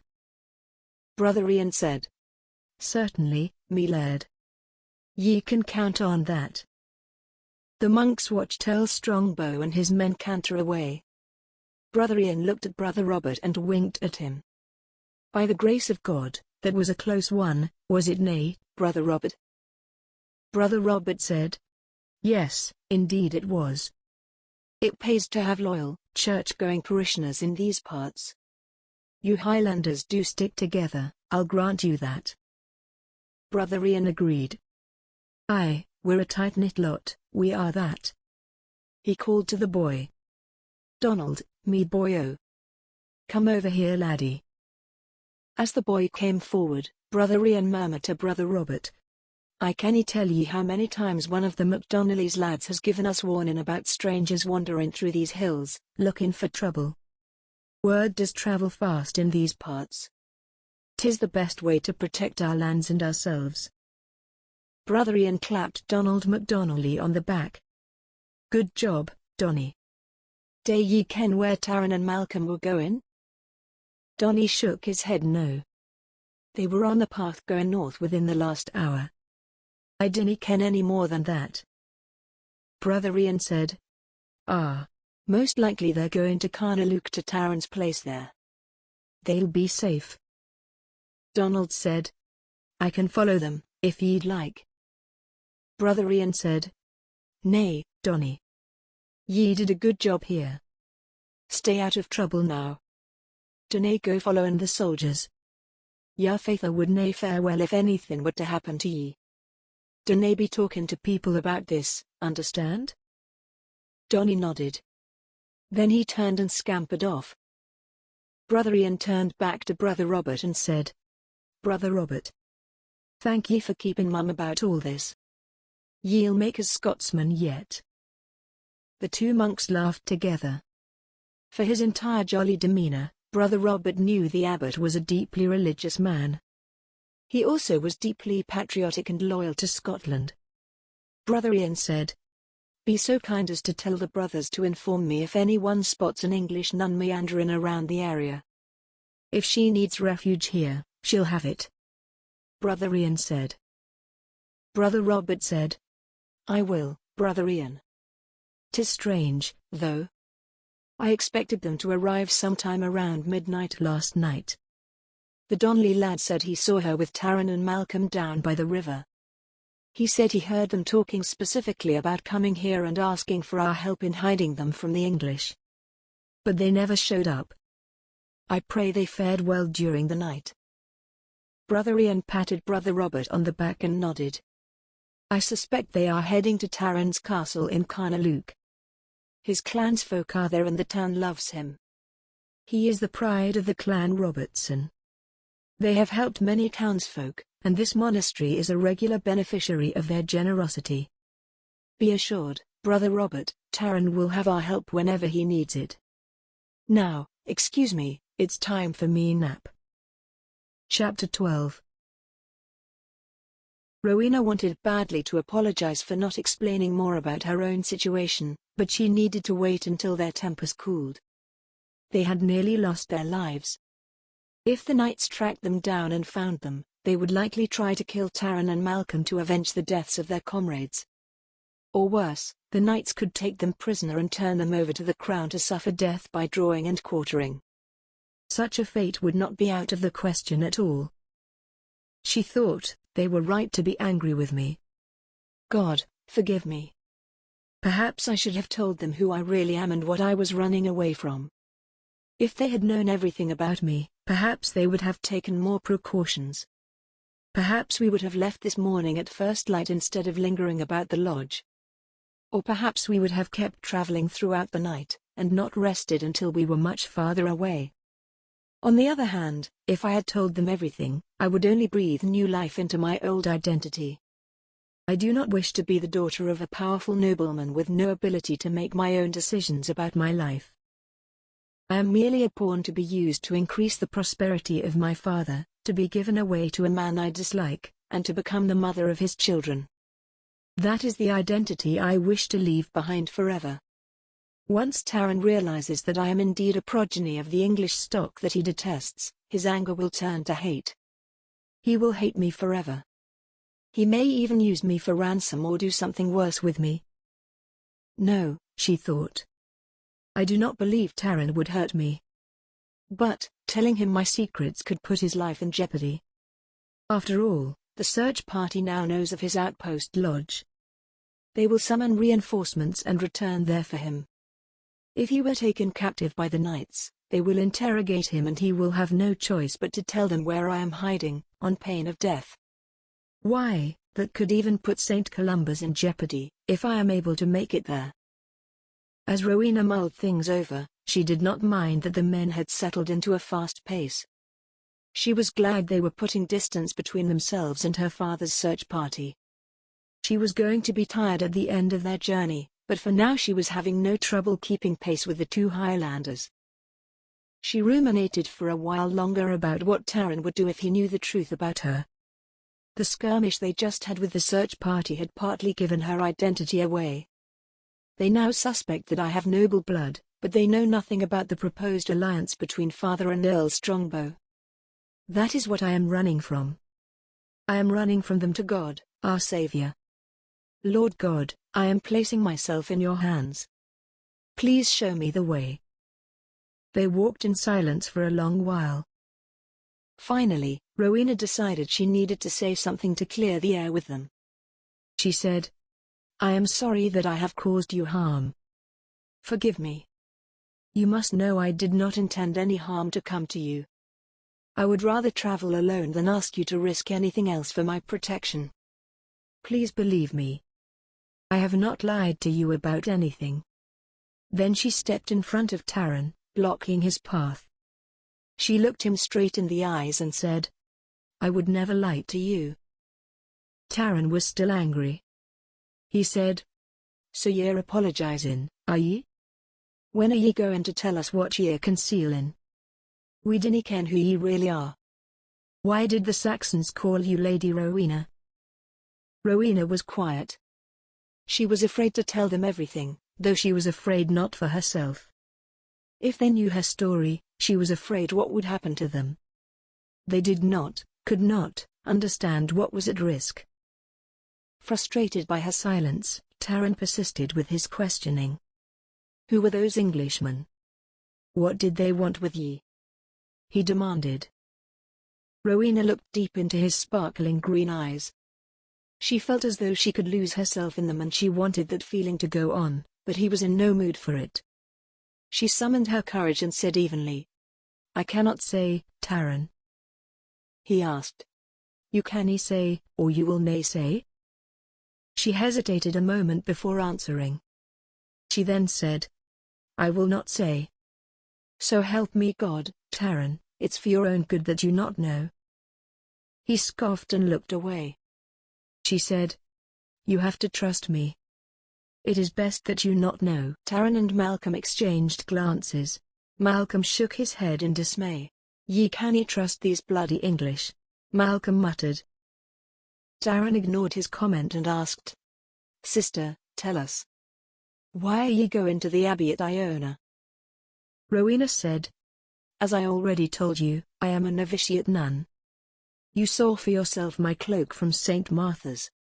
I need to finish my term as a novice there at St. Columba's. Why? Why there? Why not St. Martha's? Taran asked, giving her a sideways glance as they walked. His tone had changed. His voice was calmer and quieter now. Rowena hoped that Taran's wrath was waning. She said, I cannot tell you that, Taran. Malcolm harumphed at this. Taran said nothing. For the next hour, neither man said a word to her. They talked to each other quietly so that Rowena could not hear much of what they said. Sometimes she would hear them talking about politics and events she knew nothing about. They were clearly excluding her from their conversations. Occasionally, she would notice Taran watching her, but he would then look away from her quickly, as if he had been caught doing something he should not be doing. Rowena was dismayed by the idea that she had generated so much anger in the two men. As she followed the robust Highlanders up one hill and down the next one in silence, doing her best to keep up with them, she preoccupied herself by praying. She asked God to forgive her for sowing the seeds of distrust and resentment. She asked for his direction and wondered if she had strayed from the plan he had for her. She asked him to forgive the two men for their sins and to protect them, for they were good men at heart. Finally, she asked him for guidance on the unexplainable attraction she felt toward Taran. Keeping herself focused with thoughtful prayer like this was easy for Rowena. Praying and taking to admire the beauty in God's creations all around her helped her pass the time. So consumed by her meditation was she that she did not notice that her feet had become blistered and were bleeding until her legs strained to climb one hill after the next. She had never traveled so far so fast, and her body ached. But pride kept her from complaining. She ignored the pain and she ignored the banal banter between Taran and Malcolm. She kept her thoughts focused on God. After climbing and descending what seemed like 1,000 hills, the path descended one last time and became a well-traveled road. Another road forked off to the northeast, but the road in that direction was less traveled. Taran and Malcolm had stopped and were waiting at the intersection for Rowena to catch up. She estimated that they had been walking for 3 hours with few breaks. She wondered how much longer they had to go. Taran finally broke the silence. He said, "Sister, I must be frank with ye now. Your kinsmen nearly killed us and they burned down me lodge. We dispatched 2 of them, but the others will be back, looking for their revenge on us. Ye've told us ye canny say why your English were willing to kill us to get their hands on ye. I'm sorry, but I canny risk me life again for ye if ye're not willing to be honest and forthright with me." There it was, Rowena thought. He is leaving me to go the rest of the way by myself. Her heart sank. She wanted to plead with him, but she was too proud to do that. Besides, he was right, it is too dangerous for him. I was prepared to go alone yesterday. The only thing that has changed since then is that I have met this man and have developed a strange attraction to him. If it is God's will to separate us, so be it. Rowena said, "I see. You wish to part company." She searched his eyes, as if daring him to give her the response she knew was coming. He said, "Aye. Unless ye are willing to tell me the entire truth about what ye are doing."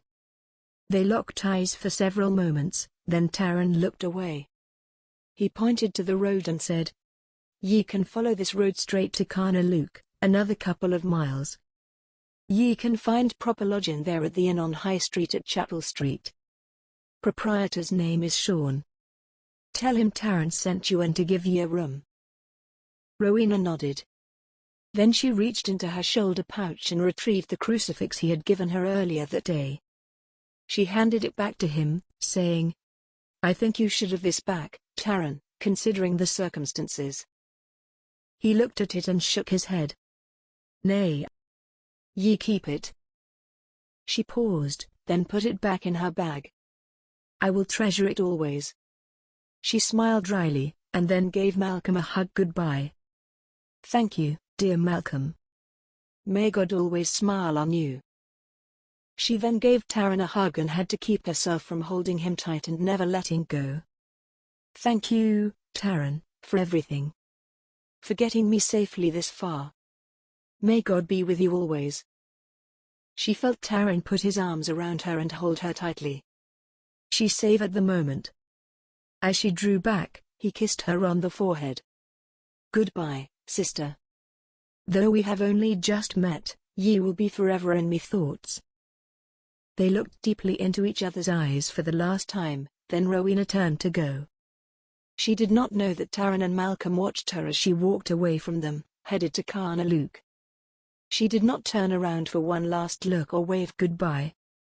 She did not want them to see the tears that were rolling down her cheeks. Chapter 13. When Earl Strongbow arrived back at St. Martha's with his 2 men, it was late in the afternoon. The sun would be setting in about an hour, he estimated. They rode into the abbey cloister. They hopped off their tired horses and handed the reins to the nuns who had come out to greet them. The nuns would make sure the horses were properly tended to. Earl Strongbow directed his men to retire to the visitors' quarters to rest. You need to be ready to ride if the others return with urgent news. Earl Strongbow himself went to the Abbey refectory to wait for the rest of his knights to return. There, he found Mother Lenora and Sister Prudence. Sister Prudence dished up an extra-large serving of some hearty pottage with beef for him and half a loaf of bread. Mother Lenora was eager to hear how the search had gone. "Did you find any sign of her?" she asked. "None," Earl Strongbow retorted, annoyed by the fact that he had nothing to report, that he was hungry, and that he did not know how long he would have to wait for the rest of his men. He hoped they will have Lady Rowena with them, or at least something to report. He slurped some of the pottage noisily, spilling a little on his tunic, and took a bite of bread so big that it took him some time to chew it and swallow it. Sister Prudence came with a goblet of wine, which he grabbed from her hand as she tried to place it on the table in front of him. Earl Strongbow gulped a drink of wine, and spilled it on his tunic, too, right next to the droplets from his pottage. Sister Prudence and Mother Lenora exchanged looks of disgust quickly. "Have you anything to report?" Mother Lenora asked. "And where are the rest of your men?" Earl Strongbow started to talk, but stopped and looked at Sister Prudence. She was hovering, hoping to hear news about Sister Rowena. Mother Lenora noticed that Earl Strongbow did not want to speak in front of Sister Prudence. "Thank you, sister. That will be all for now," Mother Lenora said. Sister Prudence bowed her head politely, then returned to the kitchen. She pretended to wash dishes for a moment, but then she stood by the doorway hidden from view, trying to overhear whatever Earl Strongbow said. She could hear him breathing heavily, the way overweight people often do. Between mouthfuls of food and his snuffled breathing, Earl Strongbow said, "We tracked her for about 12 miles, then the tracks left the main path. I ordered most of my men to follow the tracks. I went on to St. James and spoke with the abbot, Brother Ian. He knew nothing. We searched the place, but she was not there." Mother Lenora clasped her hands on the table in front of her. "What now then, my lord?" He barely stopped eating to answer her. We wait. We wait for the rest of my men to return and—" He was interrupted by a loud commotion outside. He dropped his bread and wine and ran out into the cloister, with Mother Lenora and Sister Prudence following behind him. The rest of Earl Strongbow's search party had arrived. Earl Strongbow shouted, "Is Lady Rowena with you?" Squire John was the one who answered. "No, my lord, but we found the place she was hiding and the 2 Highlanders who seemed to be sheltering her." "Wonderful!" Earl Strongbow exclaimed. "Where is she then?" "There was a fight, my lord. Sir William and Sir Hugh were killed by the Highlanders.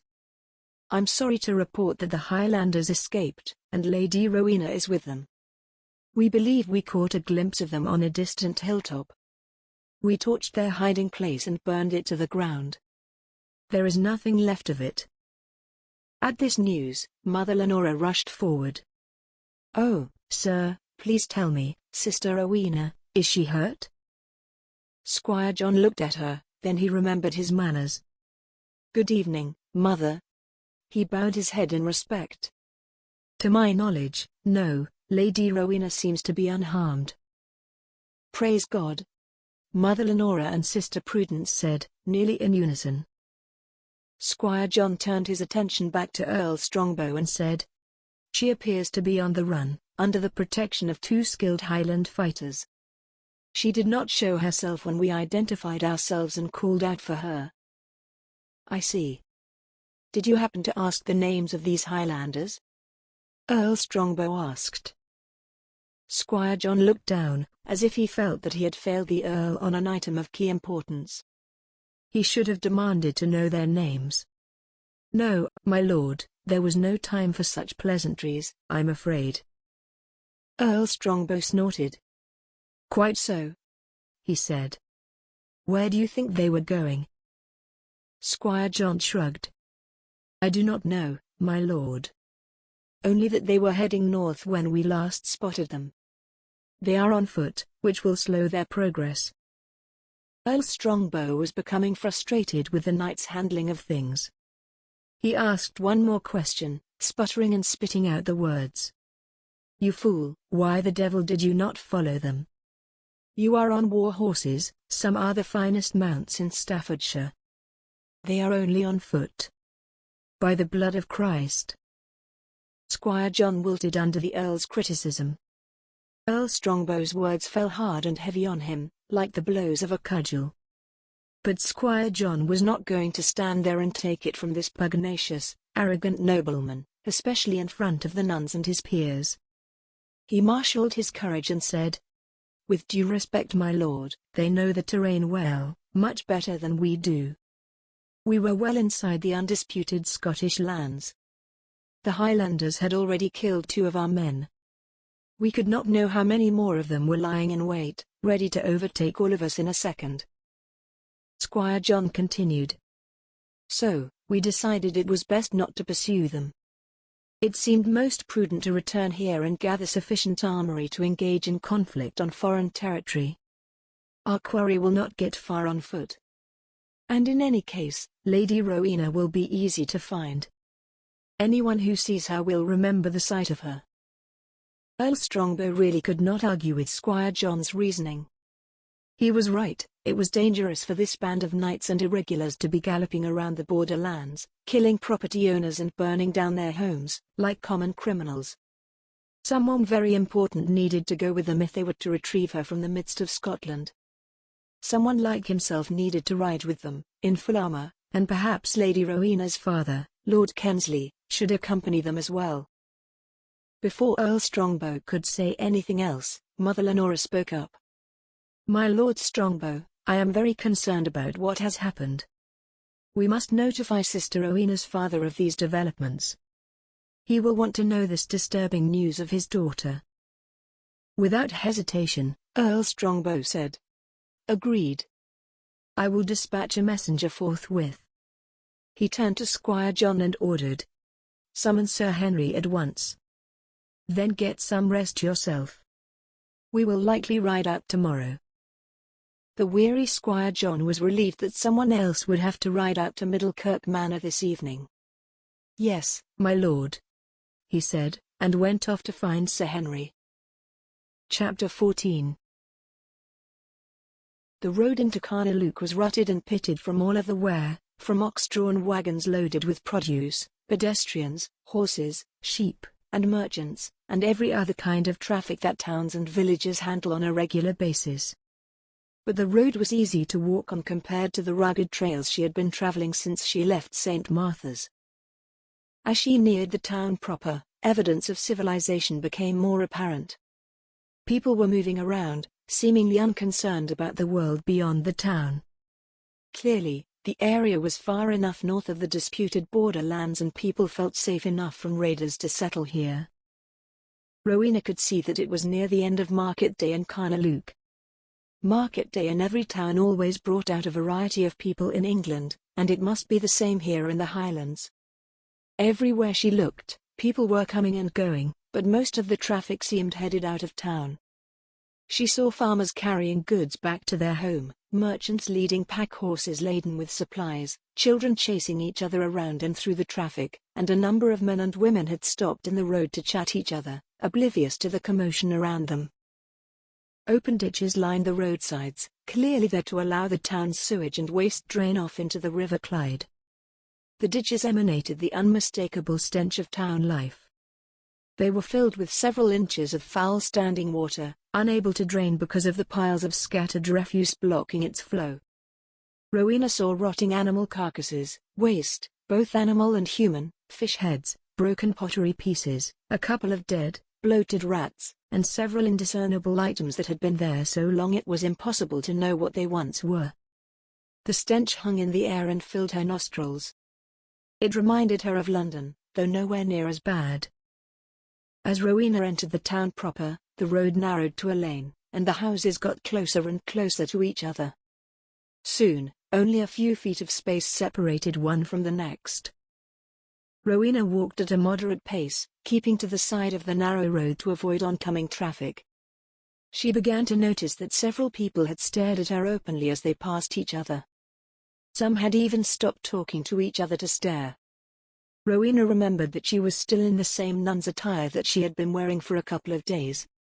No doubt, she was a very strange sight to the people of Carnaluke. She ignored their stares and kept moving. She did not know how to find the corner of High and Chapel Street. She looked around for someone she could ask. She spotted an elderly woman just across the street, filling a wooden bucket with fresh water from the cistern at the corner of a house. Rowena waited for a merchant wagon loaded with iron implements to pass by, then she hurried across and called to the woman, waving to her to get her attention. "Our, madam. Our there." The woman looked up at Rowena with inquisitive eyes. Her face had the worn look of a woman who had raised a dozen children and never had a day's rest. She smiled broadly at Rowena with a mouth holding only a few remaining teeth. Rowena returned the woman's smile and said a silent prayer of gratitude for a friendly woman. Rowena said, "Good evening, madam. My name is Sister Rowena, a novitiate nun from St. Martha's Abbey in Jarrow. May I trouble you for some assistance?" The woman looked at Rowena with a blank expression. She continued to grin, but said nothing. "Oh my," thought Rowena. "The poor thing cannot hear me. Or perhaps she is daft." Rowena tried again. "Can you hear me, madam?" The woman shook her head and began speaking rapidly in words that sounded like gibberish to Rowena. Rowena realized that the woman was speaking in a Scottish Gaelic dialect that Rowena could not understand. She smiled weakly and looked around for someone who might speak the king's English and be able to give her directions. She saw two men striding fast toward her, smiling.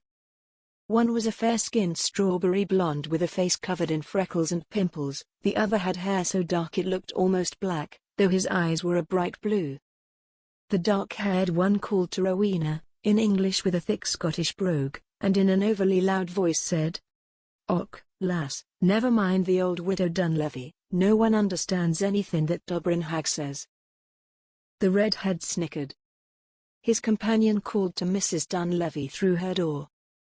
"Is that nae so, Widow Dunlevy?" Then he said to Rowena, "How may we help ye, lass?" His brogue reminded Rowena of Taran, but that was the only trait they had in common. This man was not the gentleman that Taran was.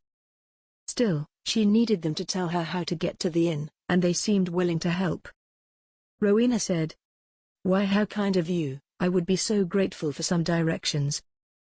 As the men approached, Rowena saw the elderly lady drop the water bucket and quickly retreat into her house, slamming the door behind her. Then Rowena heard her slide the deadbolt into place, securing it against intruders. Had the lady been afraid of these men?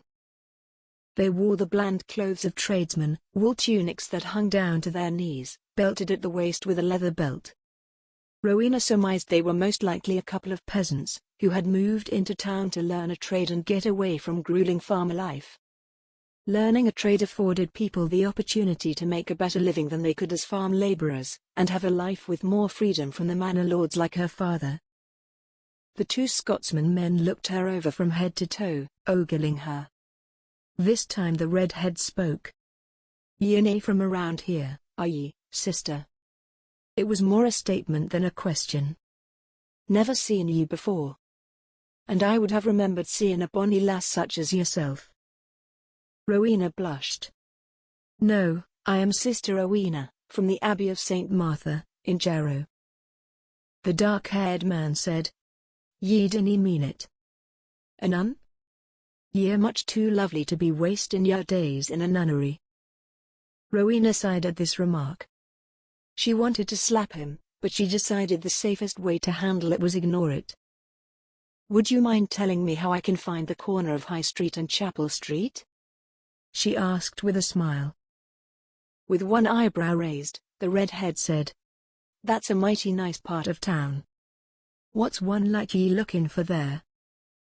"I'm informed the innkeeper, Sean, operates an inn there. Do you know of it?"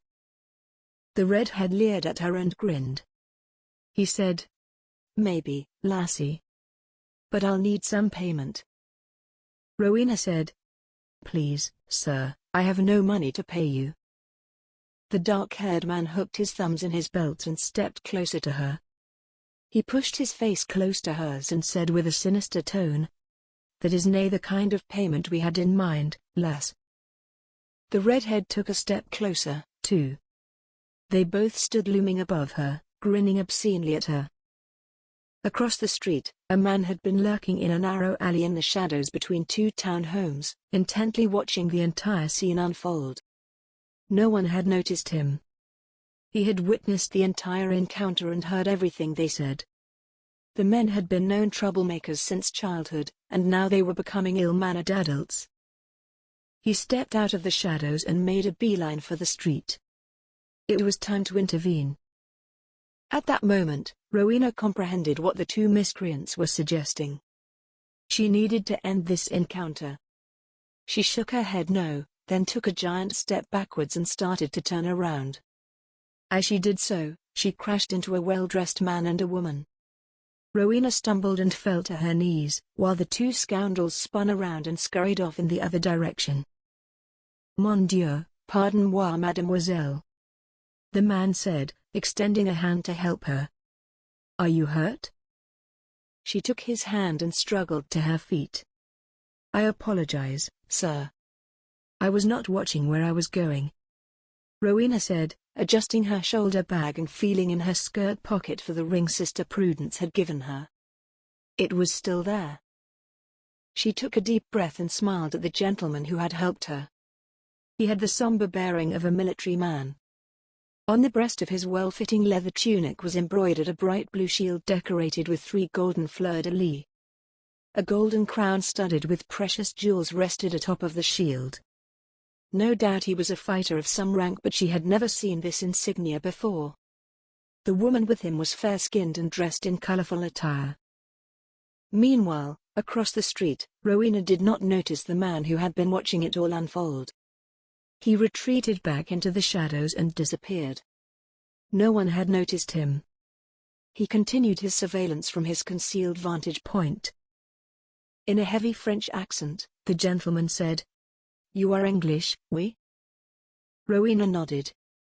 The Frenchman pointed to his attractive and heavily made-up lady friend and said, "Ah, mademoiselle is Anglais, too. Is from York." Rowena noticed the woman wore a striped bonnet. That was an article of clothing commonly worn by strumpets in many places. Rowena pretended not to notice it. She was a child of God, too, just like everyone else. The lady smiled and held out her hand to Rowena. "Our sister," she said. "Where are you from?" Rowena returned her friendly smile and responded warmly. "Good afternoon to you, my lady. I was born at Staffordshire, but I am most recently from Jarrow, at the Nunnery of St. Martha's." Rowena purposely avoided telling the couple that she was the daughter of Alfred Cran, Earl of Kensley. Who knew what the Frenchman would do if he knew of her father's support for the English king? Rowena continued. "Perhaps you can help me, if you would be so kind," Rowena said. The Frenchman gave her a courtly bow. "But of course, Your Grace. How can I help you?" She eyed him, wondering if he was being sincere or putting on some kind of a performance for her. She looked at his lady friend, who seemed to be entertained. Rowena decided he was a true gentleman, enjoying the feeling of being called upon for help. Rowena said, "I am looking for an inn at the corner of High Street and Market Street. The innkeeper's name is Sean. Do you know it, perchance?" The Frenchman grinned happily. "Sacre bleu, God has smiled on you, sister. Oui, I know precisely where is Sean's inn. I am lodging near that very location. If you'd like, we can escort you there right now. Is not far at all." Rowena took the man's hand in hers. "Bless you, sir." "Merci. I would be so grateful to you." They walked along the narrow lane for a few more blocks. The lane forked to the right and became a little bit wider, the homes spaced a little farther apart. Clearly, they had entered a wealthier area of town. Rowena asked the Frenchman what had brought him to Scotland. He looked at her, perplexed by her question. I am here with my brothers in battle by order of King Charles of France. Now Rowena was confused. What do you mean, sir? She asked. He answered her question with a question. Have you not heard of the conflict, mademoiselle? Heard of what conflict? Rowena asked. She had not heard any news for many months. She only knew that England seemed forever to be fighting over something with France, and was still at odds with most of its neighbours, including Wales and Scotland. But that was nothing new, that had been the state of affairs ever since she could remember. She was also vaguely aware of conflicts between the English king and the Pope, as well as new sources of conflict brewing with France. The Frenchman said, I am a soldier in the French army. We have been dispatched here to join the Scots in a fight against your king. You did not know of this? Rowena said. No, I knew nothing of it. You were a soldier, then? That was no surprise. She had been living in seclusion at St. Martha's for 7 years, with very little reliable information about what was going on outside of the abbey.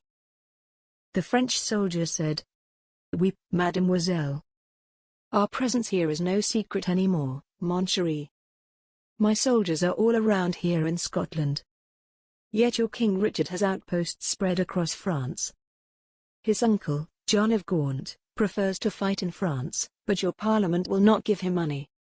He laughed at the idiocy of all of the royalty and their noble classes.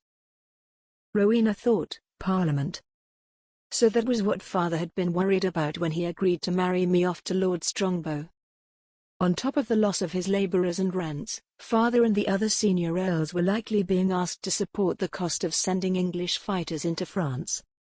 Joining in an alliance with Lord Strongbow would solidify their influence over the king and strengthen their opposition to it. Instead, the nobleman would support an invasion of Scotland. Why not fight both foes at once at a much lower price? It all made sense to her now. As a high earl, her father had a seat in Parliament. These matters must have consumed Parliament over the last couple of years. Her father had long been a friend of King Richard's father, known as the Black Prince, and his father, King Edward III. After the Black Prince died in 1378, followed in death shortly thereafter by King Edward, Rowena's father had tried to cultivate a friendly relationship with the impetuous, inexperienced, 10-year-old King Richard.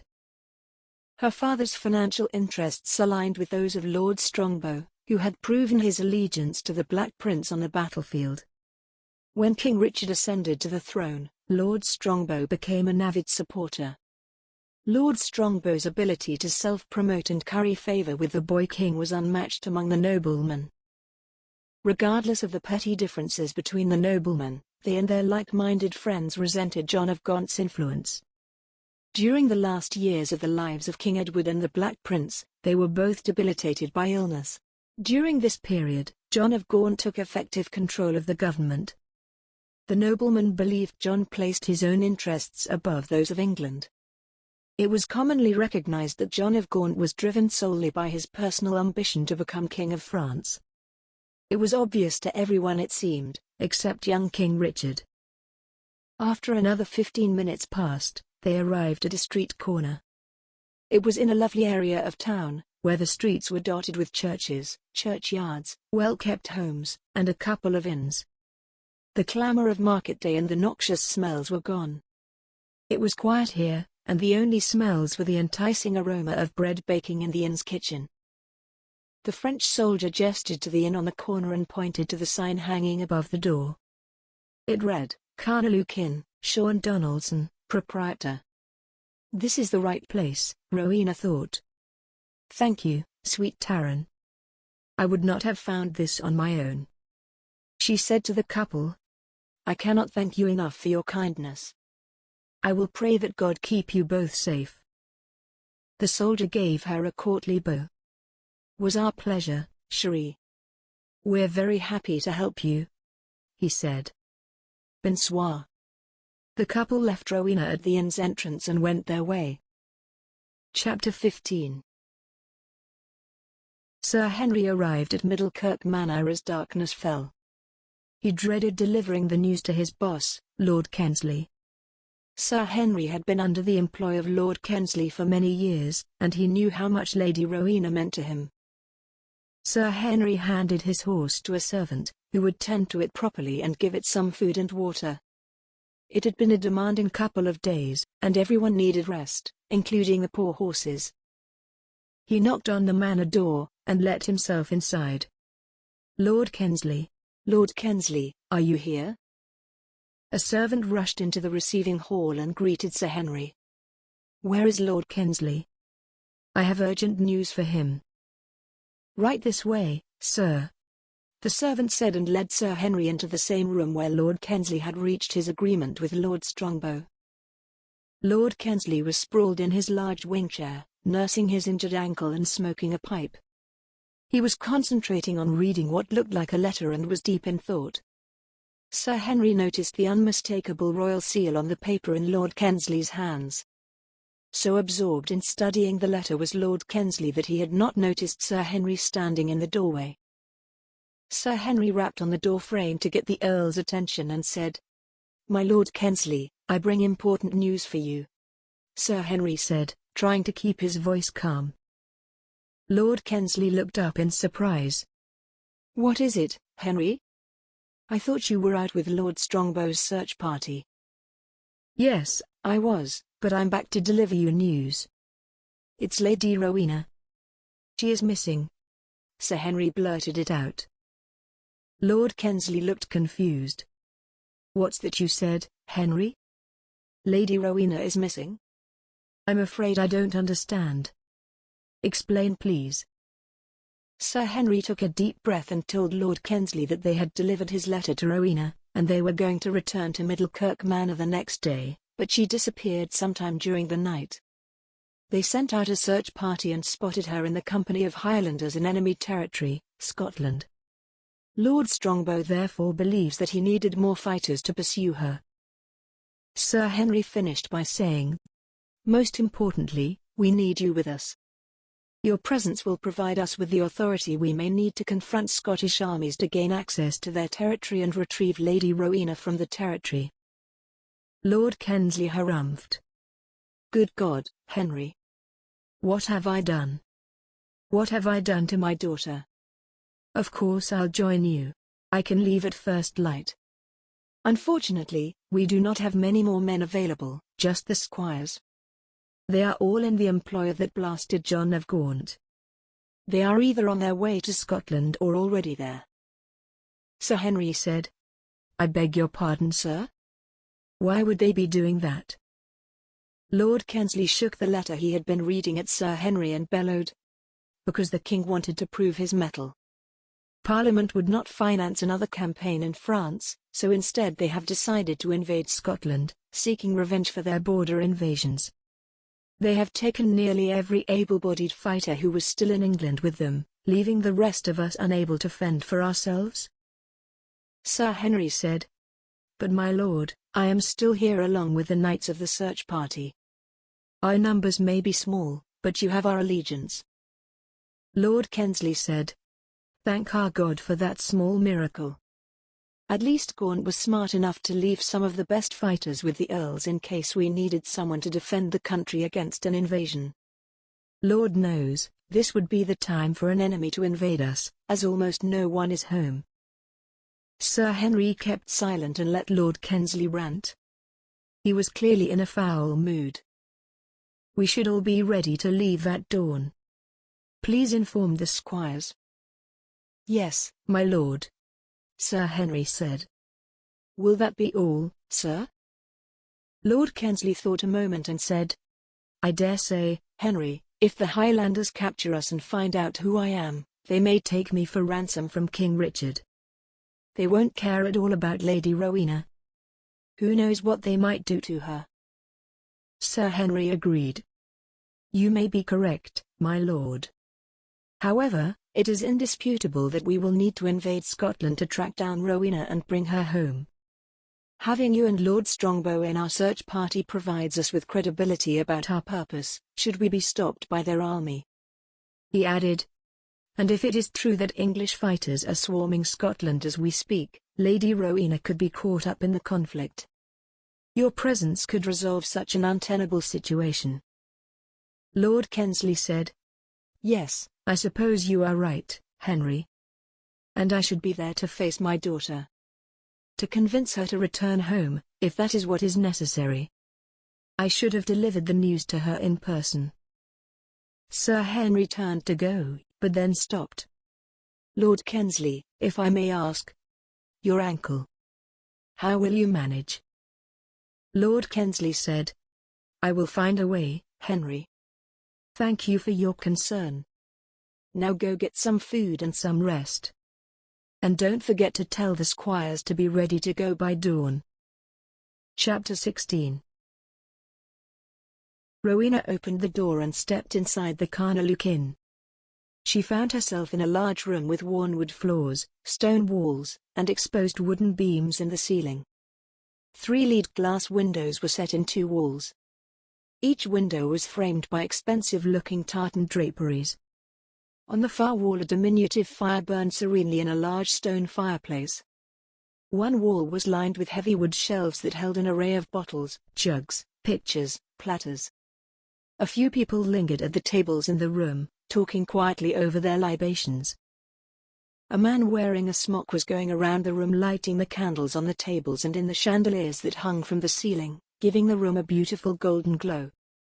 When he noticed Rowena, he immediately stopped what he was doing and greeted her. It was not often that a nun came into the inn, let alone a gorgeous one like this one. Good evening, sister. Welcome to the Carnaluke Inn. May I help you with something? Rowena said. Good evening, sir. I am looking for Sean, the proprietor. Is he here? The man bowed politely. Och, Indeed he is here. he is standing right before ye. I am Sean Donaldson, innkeeper of this fine establishment. Rowena curtsied demurely. I am pleased to meet you, Mr. Donaldson. My name is Sister Rowena. 'Tis a pleasure meeting ye, Sister Rowena, he said. Rowena swallowed and went on. I am a friend of Taran, Laird of the Frenich. He said to tell you he sent me. Sean laughed. Ah, Taran. Me good friend. I should have guessed he would have something to do with this bony mystery woman. 'Tis a prank? Rowena said. No, Mr. Donaldson. I truly am in need of a private room tonight. I know it's rather unusual for a single woman to ask for private quarters. Sean nodded. Indeed it is unusual, but 'tis near illegal in Carnaluke. Can you accommodate me then? Rowena asked. Sean grinned broadly. Of course, lass. 'Tis me pleasure. A friend of Taran's is a friend of me own. Come with me. With a candle to light their way, he led Rowena up the stairs to the 2nd floor. He showed her to a room at the very end of the hall. The room had a window that overlooked the churchyard next door. On the other side of the church was an alehouse, now filled with boisterous patrons. Up against one wall was a large straw bed the size of the one she had in her room at Manor Kirk Hall. Suddenly, she felt exhausted and overwhelmed. She just wanted to lie down and sleep. As Sean lit the candles in her room, she said, This is lovely, Mr. Donaldson. Thank you. Sean said, You're welcome, sister. It'll be peaceful here once the men have had their fill at the alehouse. I hope you'll be comfortable. I'll leave ye alone now. Be sure to bolt the door after I leave. Rowena nodded. I will. Good night, Mr. Donaldson. Sean Donaldson left, and Rowena slid the deadbolt into place behind him. The room was very nice, but it had been closed up for a few days, and the air was a bit stuffy for Rowena to be able to get a good night's sleep. She had gotten accustomed to the draughty air in her cell at St. Martha's and had spent much of her time outdoors. Some fresh air would feel good. She opened the window as far as it would go and breathed in the fresh autumn air. She leaned out to let the evening breeze caress her neck and shoulders. With the window open, she could hear the sounds of merriment from the alehouse. Voices, mainly men's voices, punctuated with intermittent guffaws, filled the air. She could see the front door open and close as people came and went. Darkness had fallen, and the candles in the street lamps had been lit. Only the silhouettes of people passing by were visible now. She heard a man's voice shout her name. "Hey, 'tis Sister Rowena. Up there, in the window. Hello." The voice was vaguely familiar. She scanned the yard and the alehouse entrance but saw no one there. "We're over here, sister. In the street." "Hello, love." The man shouted again. Then she saw someone move from the darkness into the dim streetlight in front of the alehouse. She recognized the bright red hair from earlier that day. It was the troublemaker she had asked for help on the edge of town. The one who would not help her unless she let him have his way with her. His equally obnoxious companion stepped into the streetlight next to him. He hollered, "Sister, come on down here and let us have another look at ye up close. We will nae hurt ye." From their stupid comments and slurred speech, Rowena could tell they were drunk. She came back inside, closed the window, and pulled the linen curtains tight. She would have to put up with the stuffy air after all. Normally, she knelt to pray before going to bed. Not tonight. She hoped God would forgive her for praying as she lay in bed. She was certain he would. She took off her cloak and her shoes, then removed her shoulder bag and laid it on the bed next to her. It still had the oats that they had stuffed in it at Taran's lodge, laughing at the mess they made trying to do it. The crucifix he had given her was still in it, too. Then she removed her nun's tunic. She satisfied herself that Sister Prudence's ring was still in the pocket, then draped the tunic over the foot of the bed. Wearing only her undergarment, she got under the blanket and stretched out. She felt inside her shoulder bag and retrieved the crucifix. She clutched it to her breast and thought of Taran. She saw his face in her memory. She heard his voice in her mind and the sound of his laughter. She could even conjure his scent. Why do thoughts of him keep entering her mind? She pushed Taran out of her thoughts and began to pray. "Dear God, thank you for watching over me today. I know you have me in the palm of your hand. Please, I beseech you, watch over Taran and Malcolm, Father, Mother Lorena, Sister Prudence, all of the clergy, King Richard, and the nation of England. Show me your will so that I may be an obedient servant." Rowena fell asleep. She woke from a deep sleep to sounds of clattering and banging. She was not sure she was awake or still dreaming.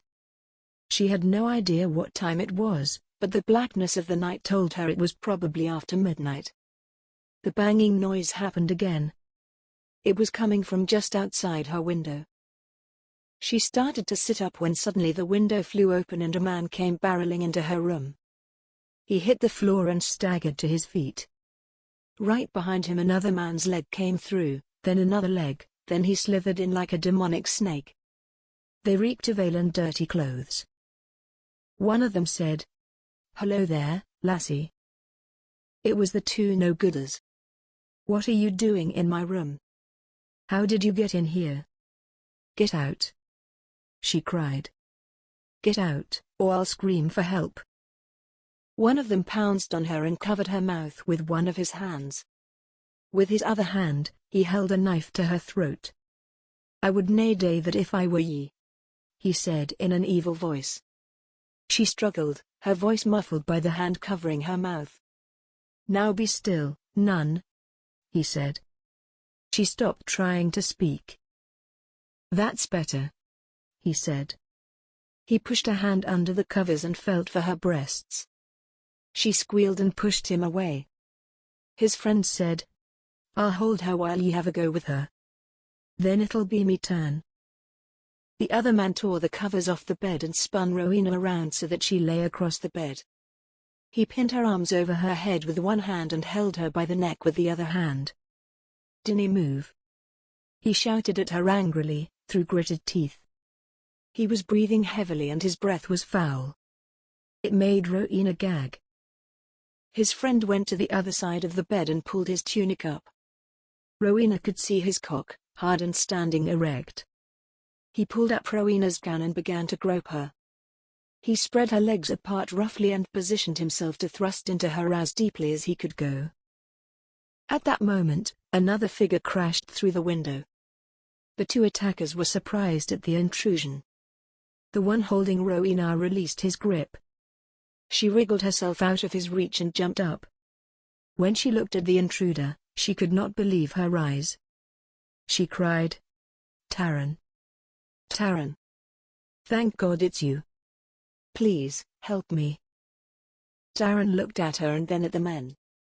The dark-haired man stood closest to Taran. Taran grabbed him by the throat and punched him in the nose. The man cried out as blood sprayed out like a geyser onto the floor. Taran grabbed him by the shoulders and pushed him out the window. He fell to the ground with a thud and did not move. The redhead was now by the door, trying to slide open the deadbolt to escape. Taran grabbed a handful of his collar, hair, and neck and pulled him toward the window, gaining momentum as he got close, then with both hands heaved the scoundrel through it. He landed on the ground next to his comrade. Rowena ran to Taran and threw her arms around him. "Taran, I'm so glad to see you." She started to sob. Taran held her tight. He kissed her forehead and cheek, then buried his face in her hair, and kissed her neck. "You're safe now, sister. You're with me now." "Did they hurt ye, lass?" His voice was soft and gentle in her ear. He held her tight. She wrapped her arms around his waist, holding him with all her might, and buried her face in his strapping chest. She wanted this moment to go on forever. "No, I'm fine," Rowena said in a muffled voice. "You arrived just in time." They held each other without a word for several moments. Rowena finally looked up at him and asked, "How did you find me?" Taran broke his embrace and hung his head. "Sister Rowena, I should nae have left ye alone. Malcolm and me worried about your safety. We have been following ye all along. We saw those two troublemakers harassing ye earlier and kept an eye on them. Those lads have been a nuisance since they were born. Always been bad ones, those two. I thought they would be coming around for ye. We watched them steal a ladder from the churchyard and break in through your window. Malcolm and me got here as quick as we could." "Malcolm? He is here, too? Where?" Taran motioned her over to the window and pointed to the yard below. There was Malcolm standing over the two burglars. Malcolm had hogtied them and they lay motionless on the ground. Taran called out to him, "Are the lads still alive?" Malcolm called back, "Aye, Taran. They're sleeping it off." He chuckled. "What shall we do with them?" Taran said, "Leave them there. The night watchman will find them and put them in a grave if they're dead. Now, ye wait there, I'll be down soon." Rowena could not believe what she was hearing. God had sent Taran to keep her safe after all. She took Taran's hand and kissed it. Then she remembered that she was wearing nothing but her gown. She groped around on the floor for her tunic and slipped it on. As she did, the ring from Sister Prudence fell out of the pocket and made a clanking sound as it rolled across the floor. It came to a stop near Taran's feet. He stooped over and picked it up. He turned it over in his hand and saw it was a ring. He started to hand it to Rowena, then he hesitated. Something about it looked familiar to him. It was too dark to see it clearly. He carried the ring over to the window and held it in the dim moonlight. That was all the light Taran needed to recognize the emblem on the ring. It was a crest. He had seen that crest nearly every day of his life on the armor that hung over the fireplace in the castle of his clan. It was the crest of his own clan. He looked at Rowena with bewilderment. He exclaimed, "Sister Rowena, I ken this ring. Where did ye get this?" Rowena shook her head. I cannot tell you that. I am sworn to secrecy, Taran. He sighed. Another secret. Ye are full of secrets, are ye nay, sister? He took her hand and placed the ring in her palm. He then closed her fingers around it and said, "Take care of this ring." Rowena said, "Be assured I will, Taran. My fate depends upon it. Tell me, why are you interested in this ring?" Taran sat on the bed and ran his fingers through his hair. He looked up at her. "'Tis the crest of me clan. Of Clan Robertson. This ring ye have Comes from me ancestors. It has been passed down Through the ages. I last saw it on the finger of me own father before he died." Astonished at this news, Rowena sat down beside him on the bed, not caring about the impropriety of it for now. "By the blood of Christ," she murmured. Then she quickly crossed herself and asked God to forgive her for uttering some of the foulest language of that era. "This is truly incredible, Taran. To think that I would Possess an important heirloom of your family is astounding. I understand Why you would want to know all about how I came to possess it." He looked at her and said, I. "Would you tell me then?" Rowena wanted to, but could not violate her oath to Sister Prudence. "I am sorry, Taran. I cannot. I fear my fate, Perhaps my life depends upon it." Taran saw that she was not going to divulge her secret. Perhaps another member of his clan would be able to piece together this puzzle. He stood and said, "I am going to take ye to me home, me castle in Frenich. Ye will meet other members of me clan. They will be pleased to meet ye and see ye ring." Rowena was very surprised by his plan.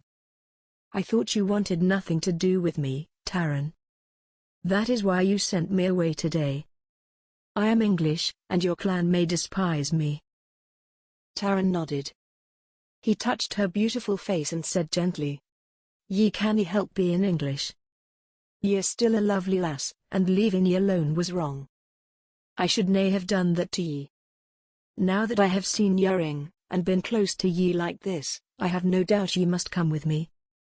I must find the truth about all of this." She clasped the ring to her chest and kissed him softly on the cheek. She resisted the urge to kiss his lips, to feel his lips pressing against hers, and feel his hard body against hers. She quickly put those thoughts out of her head and stood up quickly, signaling it was time for him to leave.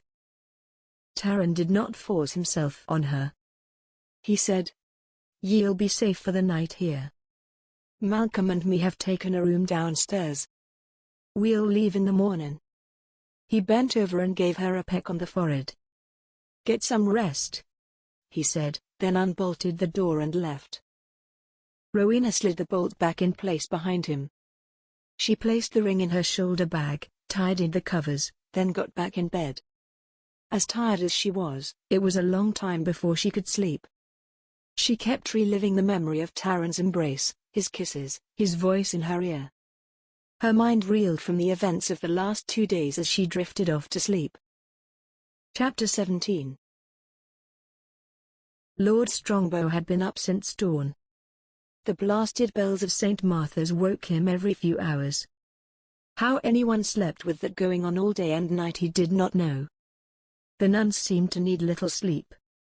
They were up at the wee hours in the morning doing all sorts of chores. They even taught little boys and girls to read if they wanted to learn. Every day, they would set off in pairs to tend to people in town or procure supplies for the abbey. Anyone who imagined life in St. Martha's Abbey as secluded, quiet, and boring was very much mistaken. Lord Strongbow sat in the abbey kitchen, helping himself to whatever food and wine he could find. Sister Prudence was there tending to her cooking. She ignored the disgusting Lord Strongbow. He found a loaf of fresh bread and gnawed on it. Restless and impatient, his thoughts raged. Where in bloody hell were Sir Henry and Lord Kensley? What was taking them so long? Each hour that passed allowed Lady Rowena to travel that much farther into enemy lands. If they did not resume their search soon, her trail would grow cold, and she could disappear forever. Mother Lorena strode into the kitchen with purpose. She saw Lord Strongbow and said, "Aha, there you are, my lord. I must talk to you at once," she said, standing over him. Through a mouthful of bread, Lord Strongbow spoke. "What is it, mother?" "I have heard that Parliament has approved an English incursion into the Scottish borderlands. I have also heard that the incursion has begun, in fact, that it had begun some weeks ago. Do you know anything about this?" Lord Strongbow stopped chewing for a moment and looked at her. Then he started chewing again. When he finally swallowed his mouthful of bread, he said, "Indeed, I do." "How did you hear about this?" Mother Lenora took a seat at the table across from him and stared at him with her best schoolmarm glare. "'Tis not of your concern, Lord Strongbow." Lord Strongbow slammed his palm on the table with such force that the table reverberated. Sister Prudence flinched as she sliced a bunch of carrots. "I will decide what is, or is not, my concern, Mother Lenora," he shouted, displaying the mercurial temper he was known for. Mother Lenora was not intimidated. She gritted her teeth and said, "My concern, my only concern right now, is for the well-being of Sister Rowena. If she is truly in Scotland, where our fighters are assembling, she is in greater danger than any of us knew." Lord Strongbow said, "I am well aware of that, Mother Lenora. Pray tell, what would you have me do about it?" Mother Lenora was silent. Lord Strongbow had a point.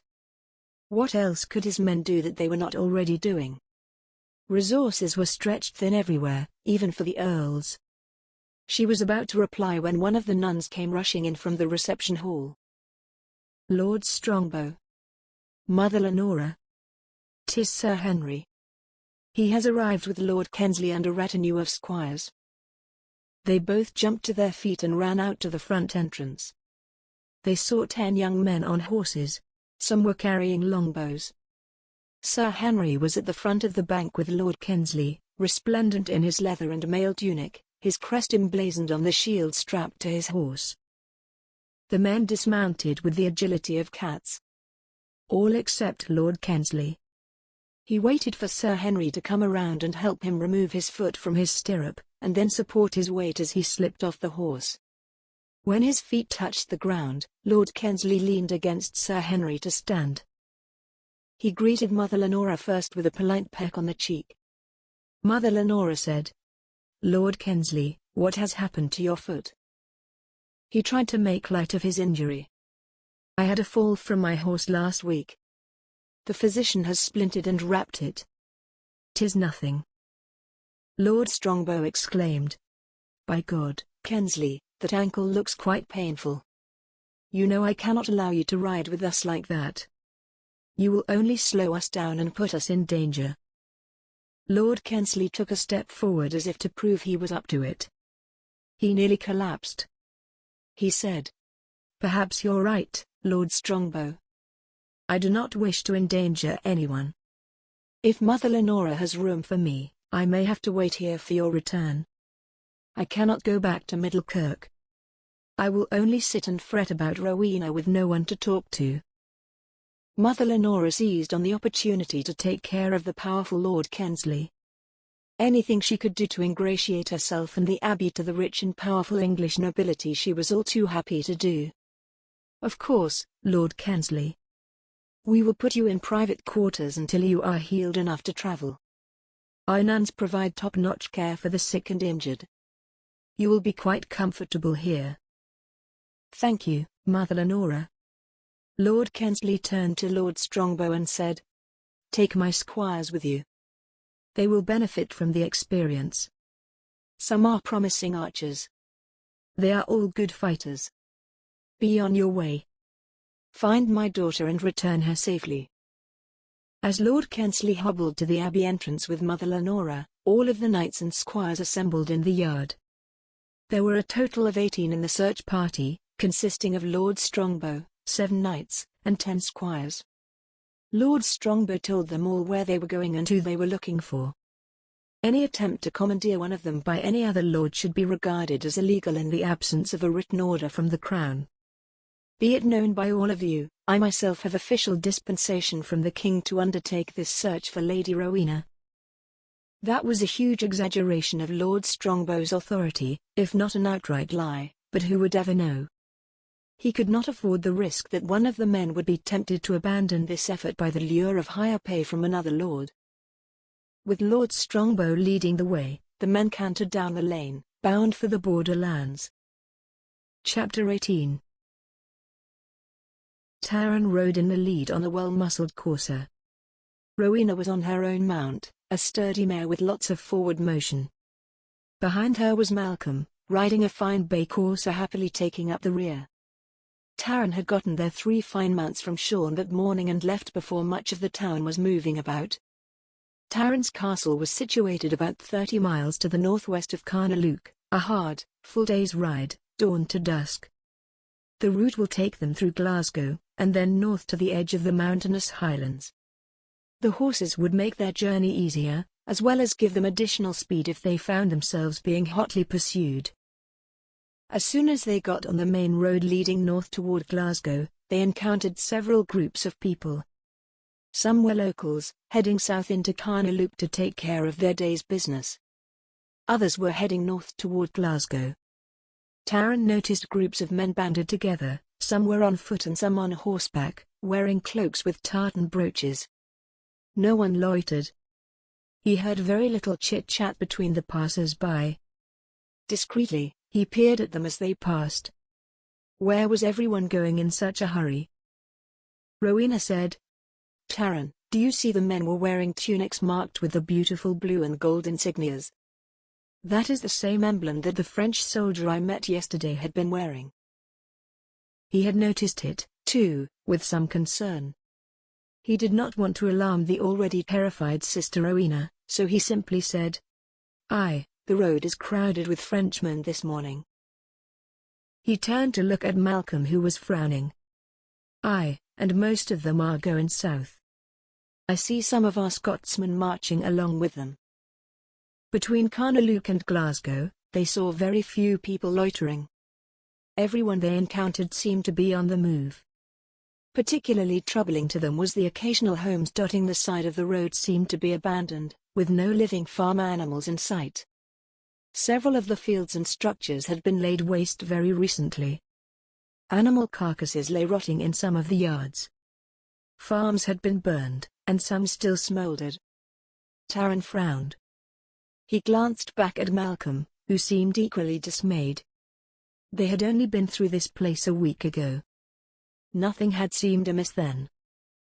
They arrived at Glasgow about midday.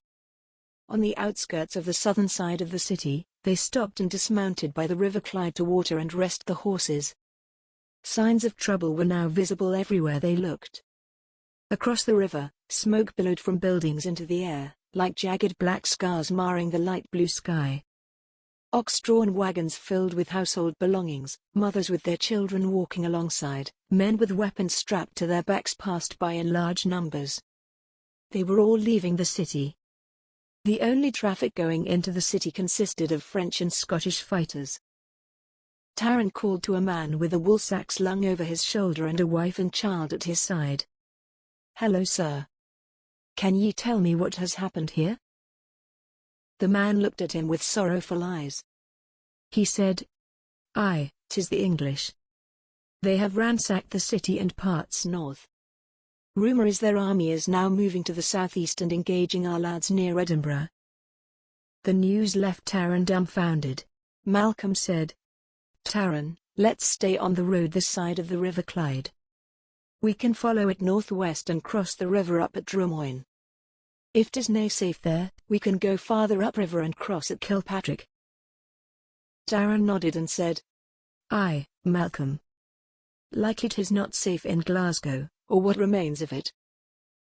Taran looked at Rowena, whose eyes were round and wide as platters. "Ye've never seen such a sight, have ye, sister?" he asked. She slowly shook her head no. The sight was a miserable one. The thought of orphaned children and homeless families was heartrending. Those poor souls. May God comfort them in their distress. Taran chuckled bitterly. "Get a good look, sister. 'Tis what your Englishmen leave behind wherever they go. 'Tis nothing at all compared to some sights I've seen." His tone was harsh. Rowena sighed and said in some defense of her countrymen, "I do not believe the English are the only ones capable of inflicting such damage on an enemy, Taran." Taran was silent. Malcolm said, "Aye, 'tis true enough, sister. let's be on our way, now." When they arrived a short time later at Drummoyne, they found the bridge to be crowded with townspeople trying to escape the ravaged city. The bridge was so jammed that some were going across on makeshift rafts. They kept going north. At the bridge at Kilpatrick, things were quieter. They crossed with little oncoming traffic to impede their way.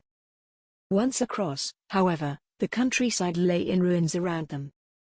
Dead bodies, animal and human, lay here and there.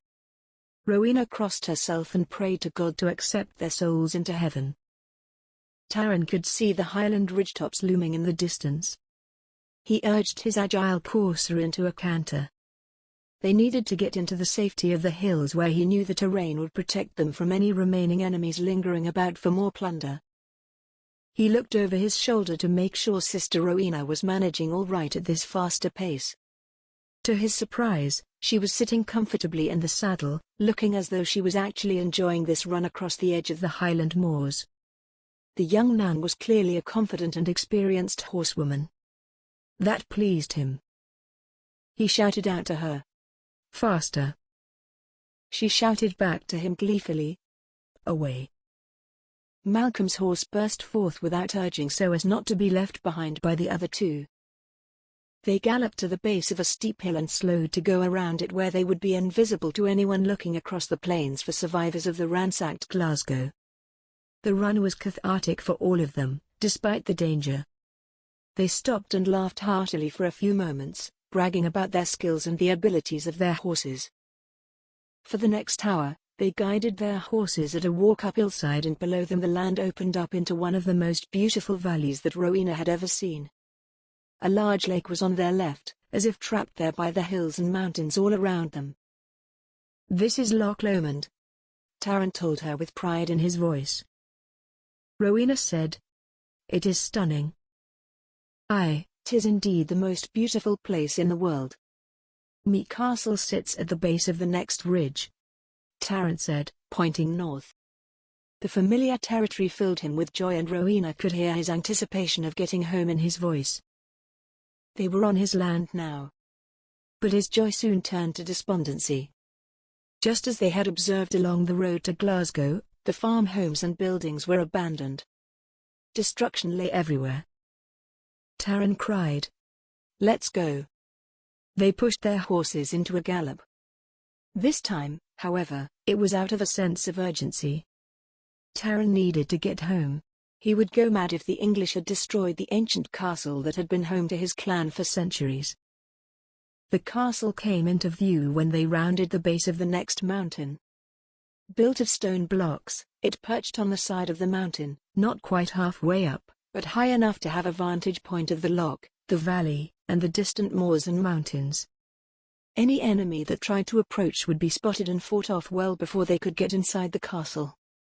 A moat surrounded most of the structure, making the building accessible only by a narrow stone bridge. Taran scanned the exterior for damage, but saw none.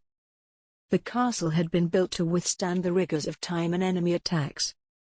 Emotion overcame him as he wiped away tears. Malcolm was emotional, too. In a trembling voice, he said, "I told ye, ye're a lucky lad, Taran." "Aye," was all Taran could say. As they started across the castle bridge, a plump, middle-aged woman rushed out to greet them. She waved a handkerchief in her hand. "Taran, what a blessing to see ye. And Malcolm. Thank the Lord ye're home."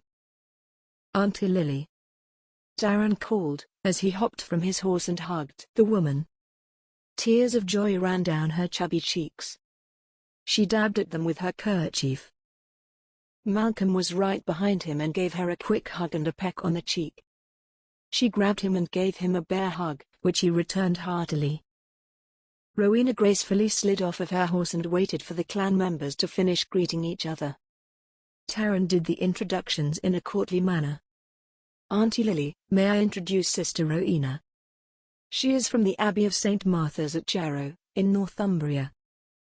Pleased to meet ye, Sister Rowena, said Auntie Lily. Rowena bowed politely, and with both hands, grasped one of Auntie Lily's hands and squeezed it warmly. It is a blessing to meet you, Auntie Lily. Auntie Lily drew back slightly in surprise. Och, you're English. Taran stepped forward and put an arm around Rowena's shoulders protectively.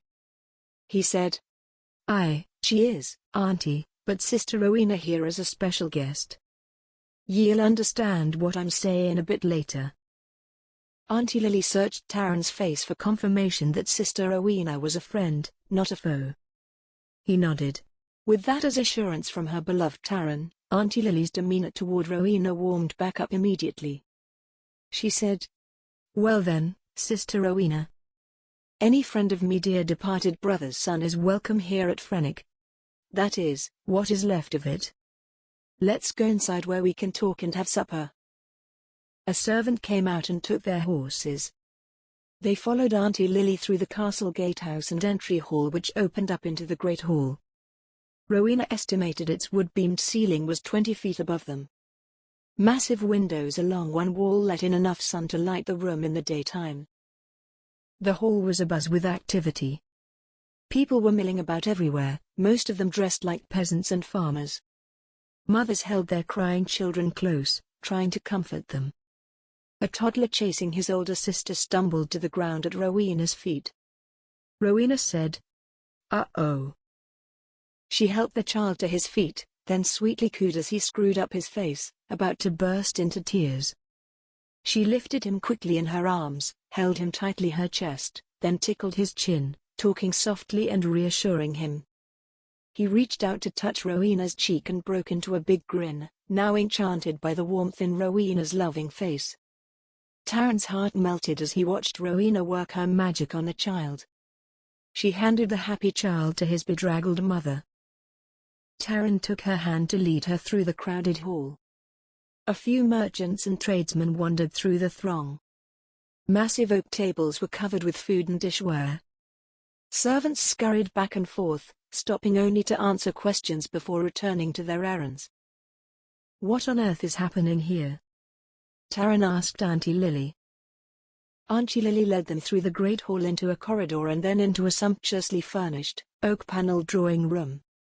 A large writing table with ornately carved drawers was pushed against one wall.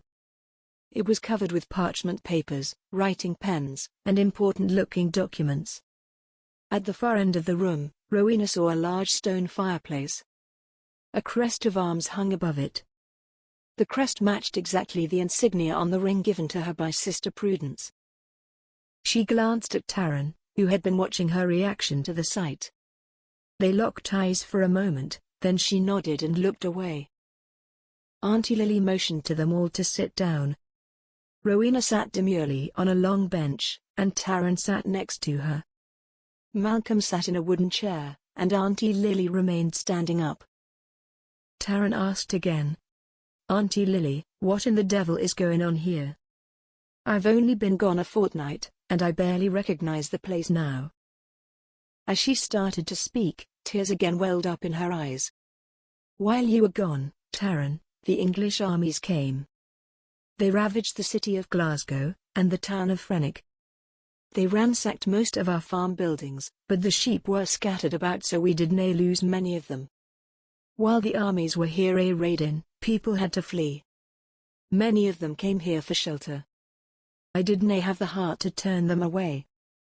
She paused to wipe away the tears from her face. Taran could feel the bile of anger rising up into his throat.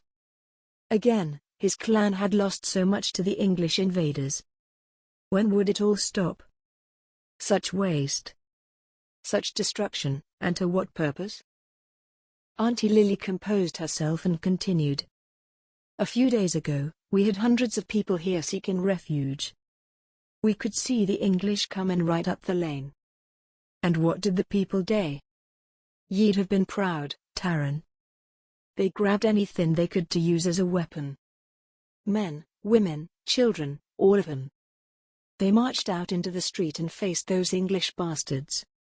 When the English saw the Scottish folks massed together, ready to give their lives in defense of their country, the English turned on their heels and went the other way. Taran clenched his jaw. Where was the Scottish army?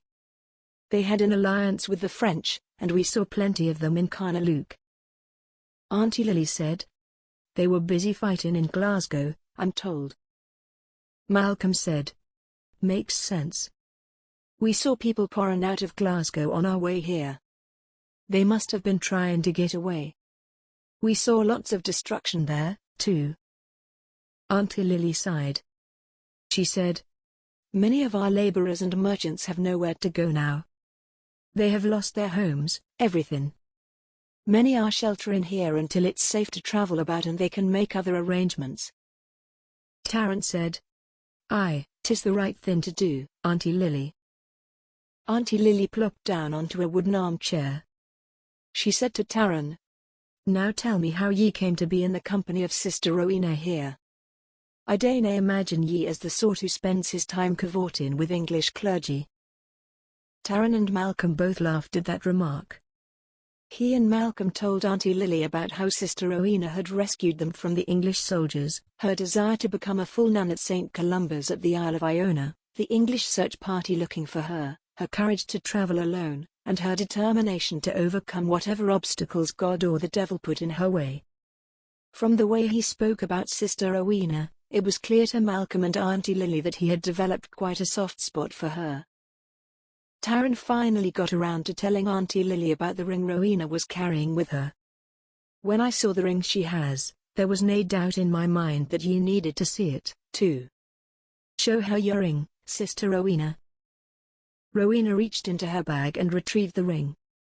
She handed it to Auntie Lily, who gasped. Och, me dear lord. It looks like me brother's ring. How did ye come to possess this, Sister Rowena? Rowena said, A very special friend gave it to me. That is all I can say about it, as I am sworn to secrecy about the circumstances and I cannot tell you anything more about it. Only that I must take it with me to St. Columba's. I am sorry I cannot be more forthcoming. Our very lives could depend on it. Impatient with Rowena's secrecy, Malcolm asked, Sister Rowena, why the need for your mystery? Ye can trust us. Taran said. Aye, ye can trust us. The question is, can we, should we? Trust ye?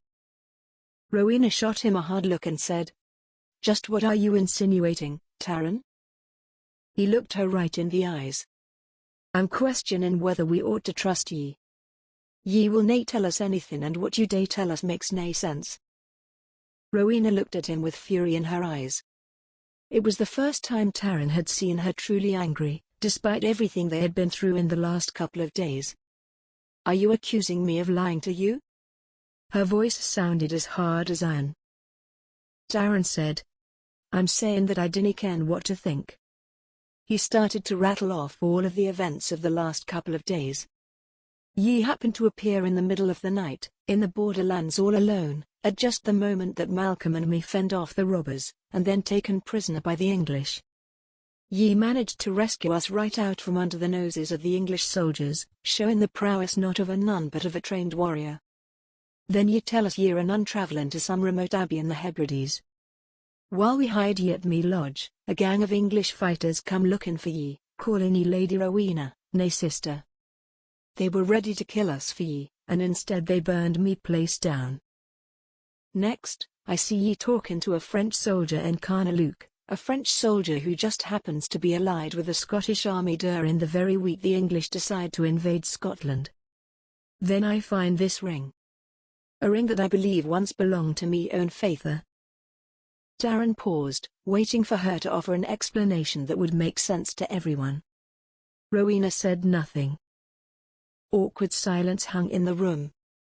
Everyone stared at Rowena, but she kept her eyes lowered. Taran had to do something to get answers from her. He looked at Auntie Lily and Malcolm and said, Will ye excuse us for a moment? I'd like to talk to Sister Rowena in private. Auntie Lily said. I need to tend to our guests. Malcolm, me love, we could use your help.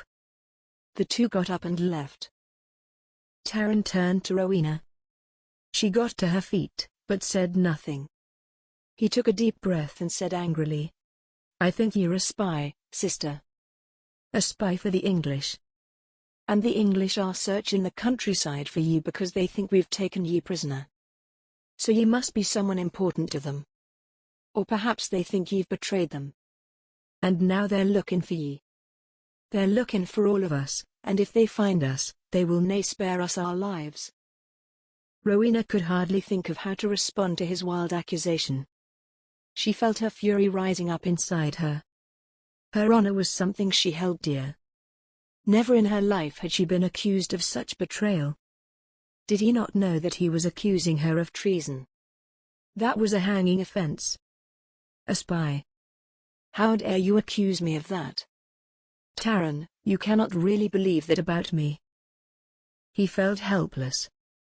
He was struggling to understand this most uncommon beauty. He said, I didn't want to believe it, but I am finding it difficult to think anything else. What respectable woman would be roaming around by herself the way ye day? It is simply nae done. Ye must be pretending to be a nun so ye can move about freely.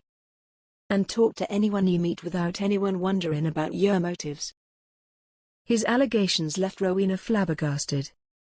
Her emotions reeled because in reality, she just wanted to throw her arms around him and hold him close, cover him with kisses to reassure him that he could trust her. She composed herself and said, I have no interest in the intrigue of your king's men or mine, no interest in their conquests, or in their quests for power. I serve only the Lord God. She stepped closer to him, took his hand, and looked up at him in earnest. Taran, I would never do anything to hurt you. I need you to trust me. To believe in me. What can I do to prove it to you? Taran searched her beautiful face, seeking clues that she was lying to him. Yet he saw only love light in her spellbinding eyes.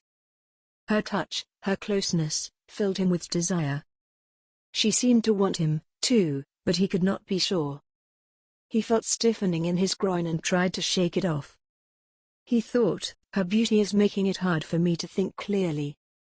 I want to believe her, but she continues to hide something very important from me. Why? Finally, he said. I dinna ken, sister. She examined the ring, marveling at the strange coincidence that had connected it with Taran, a man she had not known 2 days ago but who was now the most important man in her life. An idea began to take shape. She said, Taran, you are needed here with the people of Frenich. Stay here, and let me continue to St. Columba's in the escort of one of your most trusted knights. He can then return here with your father's ring. Taran thought for a moment, then shook his head. Nay, I can't entrust your supervision to anyone, nay even me most loyal servant. Nay even Malcolm. Ye will write a letter to the abbess seeking her approval for ye to join them. Me knight will deliver the letter along with your ring. Ye will await our answer here, with me, under me own supervision.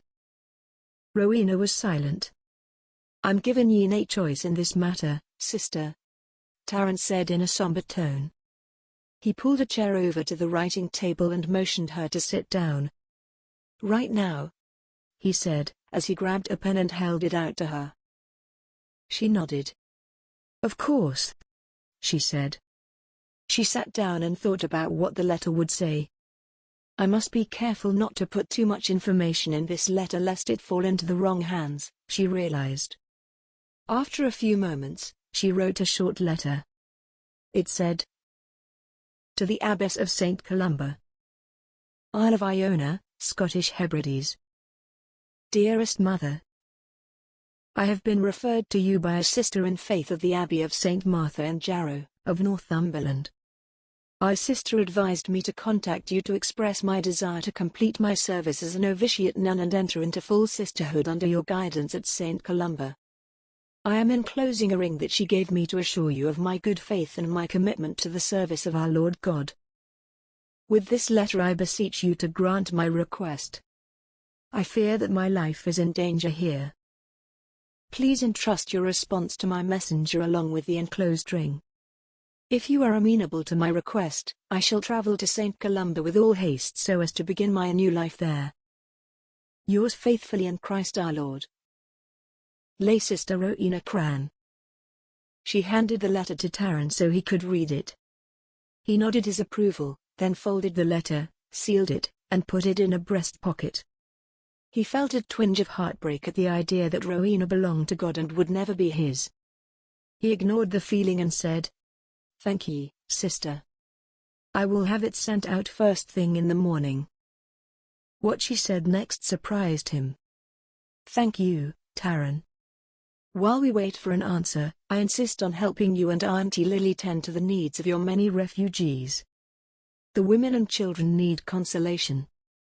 They are terrified. I can also help restore the farm in whatever way I can." Taran looked at her with a sparkle of hope in his green eyes.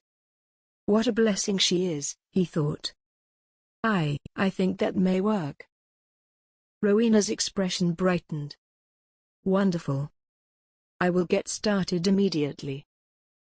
Taran smiled and said, "Nay. Tonight, ye need to rest. Ye've had a time of it the last couple of nights. Let me fetch Auntie Lily. She can show ye a place to sleep. I'll have her draw a warm bath for ye and get ye some fresh clothes, too. If ye are going to stay here, ye need to get out of the nun's tunic. Too many people will see ye and talk about the bonny English nun staying at Frenich. Word will get out." Rowena agreed. Earning her keep in the safety of Taran's castle while she waited for word from St. Columba's was a fair price to pay. That night, Taran was the last to turn in. He could not get Rowena out of his mind. Her beauty haunted his mind's eye. The sound of her voice melted his heart. He felt an indescribable joy when she was near. His instincts told him that she was incapable of the duplicity he had accused her of, but nothing else explained the extraordinary way she burst into his life. He regretted being so harsh to her. He was mostly expressing his frustration at her unwillingness to tell him her secrets. Malcolm had warned him several times that this was a sign she could not be trusted. But to Taran, Sister Rowena was pure of heart. It dawned on him that she is in the middle of something dangerous, and she needs protection. But from what? Or is me judgment just clouded by this inexplicable attraction I am feeling for her? He downed the last of his ale and headed for his bedchamber. Though the castle was dark, Taran needed no lights to find his way. The place had been his home for his whole life. He knew every stone, every window, every inch of it by heart. His soft leather boots made no sound on the stone floor. The way to his chamber took him right past Sister Rowena's. Taran paused in front of her door and stared at the handle. Behind the door he would find Sister Rowena, dressed in nothing but her nightdress. Just like she was that night in Carnaluke. The memory of the night before had been haunting him. He longed to look at her, to murmur good night to her, to kiss her lips, to once again feel her body against his own. It had been too long since he had been with a good woman, and never had he known any woman like Sister Rowena. But he would never force himself on her. He touched the handle and let his fingers rest on it, then grip it. Perhaps she is awake and would welcome me into her arms. Och, this is madness. She is devoting herself to the Lord. And I am nae crooked-nosed knave. This churlish behavior would bring shame on me clan as well as Sister Rowena. With all of his inner strength, he shook off his profound desire for Rowena. He forced his hand to release her door handle. He stepped back from the door and went straight to his own bed. Chapter 19. Earl Strongbow had no doubt that they would find Lady Rowena and liberate her from her Highland captors. He had convinced himself that she had been taken against her will by enemies of the crown, whether Highlanders or traitors, he did not know. He did not care. Once they were found, he would kill them. Of course she had been taken against her will. What possible reason could she have had to run away? Earl Strongbow felt a surge of confidence as he led his search party north, alongside the river on the very same trail that they had followed only yesterday. Just before noon, Earl Strongbow ordered the men to spread out and proceed at a slow walk. They needed to look for the path that led to the Highlanders' hideout. He glanced over his shoulder at his men in the rear. At the very rear, he noticed Squire John chatting with two of the knights that had nearly caught their quarry the day before. Earl Strongbow turned his horse around and cantered back to them. When the men saw him coming toward them, they cringed. Earl Strongbow shouted at them gruffly. "You dobbers! Stop your dawdling. Ride ahead and find that path." The three did what he ordered, studying the side of the trail as they went, looking for the path that had taken them to the Highlanders' hideout. Meanwhile, the rest of the men and Earl Strongbow himself scanned their surroundings and studied the ground for clues. They tried in vain to find anything that would indicate Rowena and the two Highlanders had been there recently. With each minute that passed, Earl Strongbow became more impatient. It was another minute for Lady Rowena and her captors to get farther away. He muttered curses under his breath. He cursed his knights for their incompetence, cursed the ignorant people of Scotland, cursed the king, and cursed Lady Rowena for being so careless. His men tried to distance themselves from him as best they could, not wanting to be the target of his ire. About 30 yards farther up the trail, Squire John called out, "Lord Strongbow, it's here. We found the path." Earl Strongbow grumbled. "At last." He trotted his horse forward and peered at the place where the path branched off from the riverside trail. The junction was almost completely obscured by shrubs. Earl Strongbow deduced it could not have been that overgrown after his men's horses had ridden through only yesterday. They would have trampled all the plants that were in their way. Someone must have concealed it deliberately. He reached out and grabbed a branch of a shrub. He gave it a sharp tug. An entire bough of a scrub oak tipped over and fell to the ground. Just as I thought, someone had piled brush here to try to hide the path. Did Lady Rowena's captors know they were being tracked by Earl Strongbow? Earl Strongbow urged his horse through the brush onto the path. Clearly the path was not heavily traveled. It was not rutted by cart and wagon traffic, nor was it pockmarked by animal hooves, other than fresh hoof prints which could have been left by his own knights, or by any other band of thieves that infested this part of the country. Moreover, all of the farms used their own paths and trails to crisscross the landscape. Earl Strongbow had to be sure they were on the right track here. He shouted, "Squire John, there must be hundreds of these footpaths around here. Are you certain this is the right one?" Squire John's reply was immediate and confident. "Yes, my lord. I have no doubt." "How can you be sure?" Earl Strongbow questioned the occasionally errant Squire John. Squire John pointed up towards one of the distant hills. "Look up on that hill. Do you see the knoll with the boulders and clump of pines and birch trees?" "Yes." "What of it?" Earl Strongbow said. Squire John said, "I saw a woman standing there alone. I saw her take off her cloak and lay it on the ground. Then she kneeled on it. She bowed her head down. At first I thought she might be weeping, but I believe she may have been praying. Then I saw a man walk up behind her." Earl Strongbow raised his eyebrows at Squire John's description of what he saw. It was consistent with his recounting of events last night. "Is that where you said you found the cloak?" Squire John nodded and said, "Yes, my lord." Earl Strongbow wanted to know more details. "Pray tell me, could you see what the woman looked like? Could you see what color was her hair?" "My lord, it seemed to me she was fair-haired, and her hair was long and loose, but as you can see, it is too far away to see many particulars." Earl Strongbow squinted up at the distant knoll. It probably would have been difficult to see much detail. "Yes, I see what you mean. Could you see what they did next?" Squire John gazed at the knoll, trying to recall the moment he observed them. I believe she stood up and walked back up the hill with the man.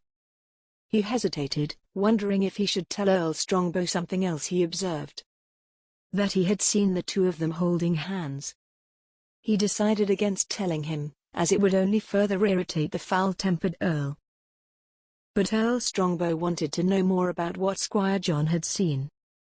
He wanted to know if the woman, most likely Lady Rowena he was sure, was with these men against her will.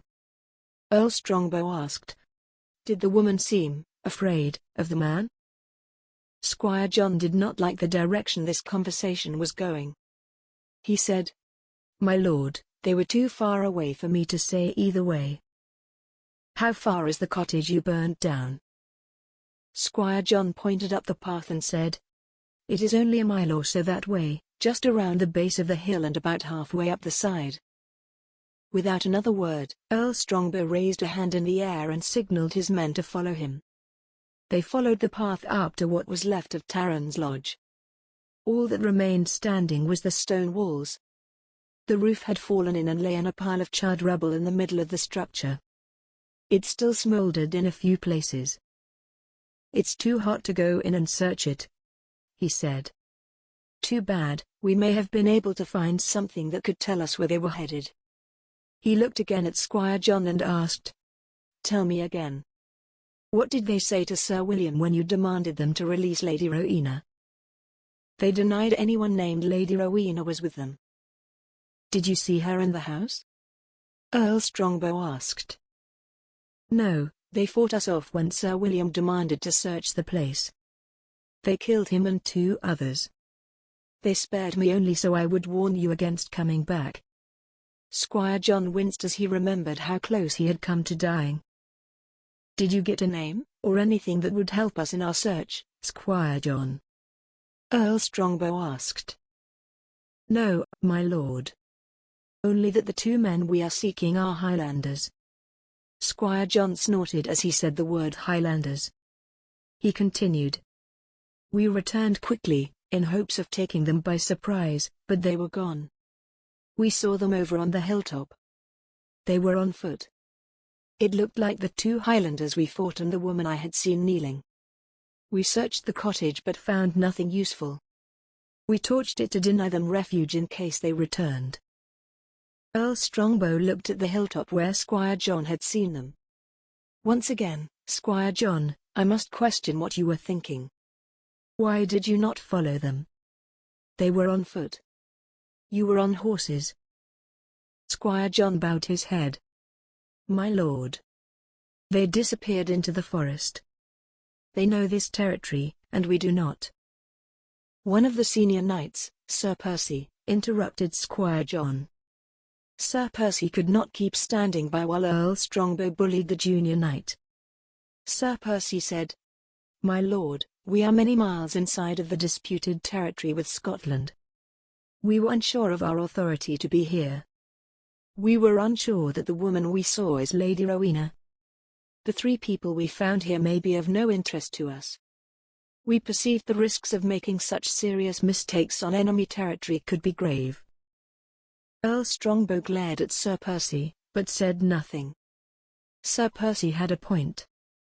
No matter how strongly Earl Strongbow believed the woman travelling with the 2 Highlanders was Lady Rowena, his men could not be certain. Someone who knew her had to see her clearly. Apprehending Scottish citizens mistakenly and taking them to England could ruin the knights and their manor lords. It could even trigger another round of armed conflict between the Scottish and the English crowns. The knights had done the right thing. They needed someone of Earl Strongbow's stature and authority to identify Lady Rowena and seize her. Earl Strongbow grunted his acquiescence. "Very well. Take me to where you saw them last. Perhaps we will pick up their trail." This time Sir Percy led the way down the hill into a valley where a creek gurgled through it. They climbed up the next hill and went down again. Another steep climb and they were at the top of the next ridge. They kept moving until they reached the tree line where Taran had stood and watched his lodge burn as Sir Percy and his comrades had pranced around on their horses. "This is where we last saw them, my lord," Sir Percy said. They entered the forest here. Earl Strongbow peered into the woods. The trees were thick enough to provide good cover for the three of them. On foot, travel would be tough enough. With his party of 18 men and horses, the going would be slow. No matter. They had to keep going. They had no other choice. Earl Strongbow called out instructions to the men. He said, "Spread out and take it slow. I don't need to tell you to keep your eyes open for them. But keep your eyes open for any signs of trouble. The local folk around here would love to take our heads to their King Robert." It was mid-afternoon when they rode into the woods. They spread out in a wide line formation, so that they rode side by side instead of one in front of the other. Progress was slow due to the density of the trees and shrubs. They slowly inched their way forward, speeding up to a normal walk only when they encountered a small clearing. They continued at this pace for a couple of hours. They found no sign of their quarry. Finally, they emerged from the forest onto open terrain. Ahead of them, the moors stretched out in the distance before them. A road cut across the landscape. They saw a cart being pulled by 2 oxen, a peasant and most likely his son walking alongside. In the distance, they saw 2 more people riding palfreys with heavy packs strapped to their saddles. A couple of merchantmen dressed in colorful vests over linen shirts were on foot walking south, each with a bag of wool hoisted over one shoulder. Earl Strongbow led his men away from the woods and onto the road heading northwest at a normal walk. As soon as the 2 merchants saw the contingent of English knights emerging from the woods and forming a column on the road marching toward them, they hurriedly stepped to the side of the road to make way. Earl Strongbow hailed them and said, "Good day, sirs. We have lost our bearings. Would you kindly inform us where this road will take us?" Relieved to hear that the Englishmen were simply lost and not planning to attack them, one of the merchants tipped his cap and said, "Good day to ye, Laird. This road will take ye to Carnaluke in about a day's ride. Then to Glasgow. I'm supposing that's where ye're headed." "And just why do you suppose we're going to Glasgow?" Earl Strongbow asked, an eyebrow raised. "To meet up with the rest of your army. Day ye ken, Glasgow is where your comrades are. Word is they're storming the city and burning everything in sight. Are ye nae going to be part of that?" Earl Strongbow glanced at his knights, and knitted his brow. "No sir, we know nothing of it. I assure you we are on an entirely separate mission." Earl Strongbow thought, why had the king not informed me of this incursion? No doubt it was done as a way to appease the ambitious John of Gaunt. Good Lord, Lady Rowena could be in great danger if she is in the vicinity of Glasgow. The merchant asked, "If ye are nae going to Glasgow, ye must be looking for Edinburgh. Go about 5 miles that way." He pointed northwest as he spoke. "Ye will find a crossroads. Ye can turn north there and ye'll be a day's ride to Edinburgh." Earl Strongbow said, "You're from around here, then, I suppose?" The merchant grinned. "Aye, born and raised. Me parents and their parents, too, and I suppose many generations before them, too." Earl Strongbow ignored the merchant's unnecessary detail about his lineage and asked, "We are looking for 2 Highlanders traveling with a young nun. A lovely young English nun. Have you seen them?"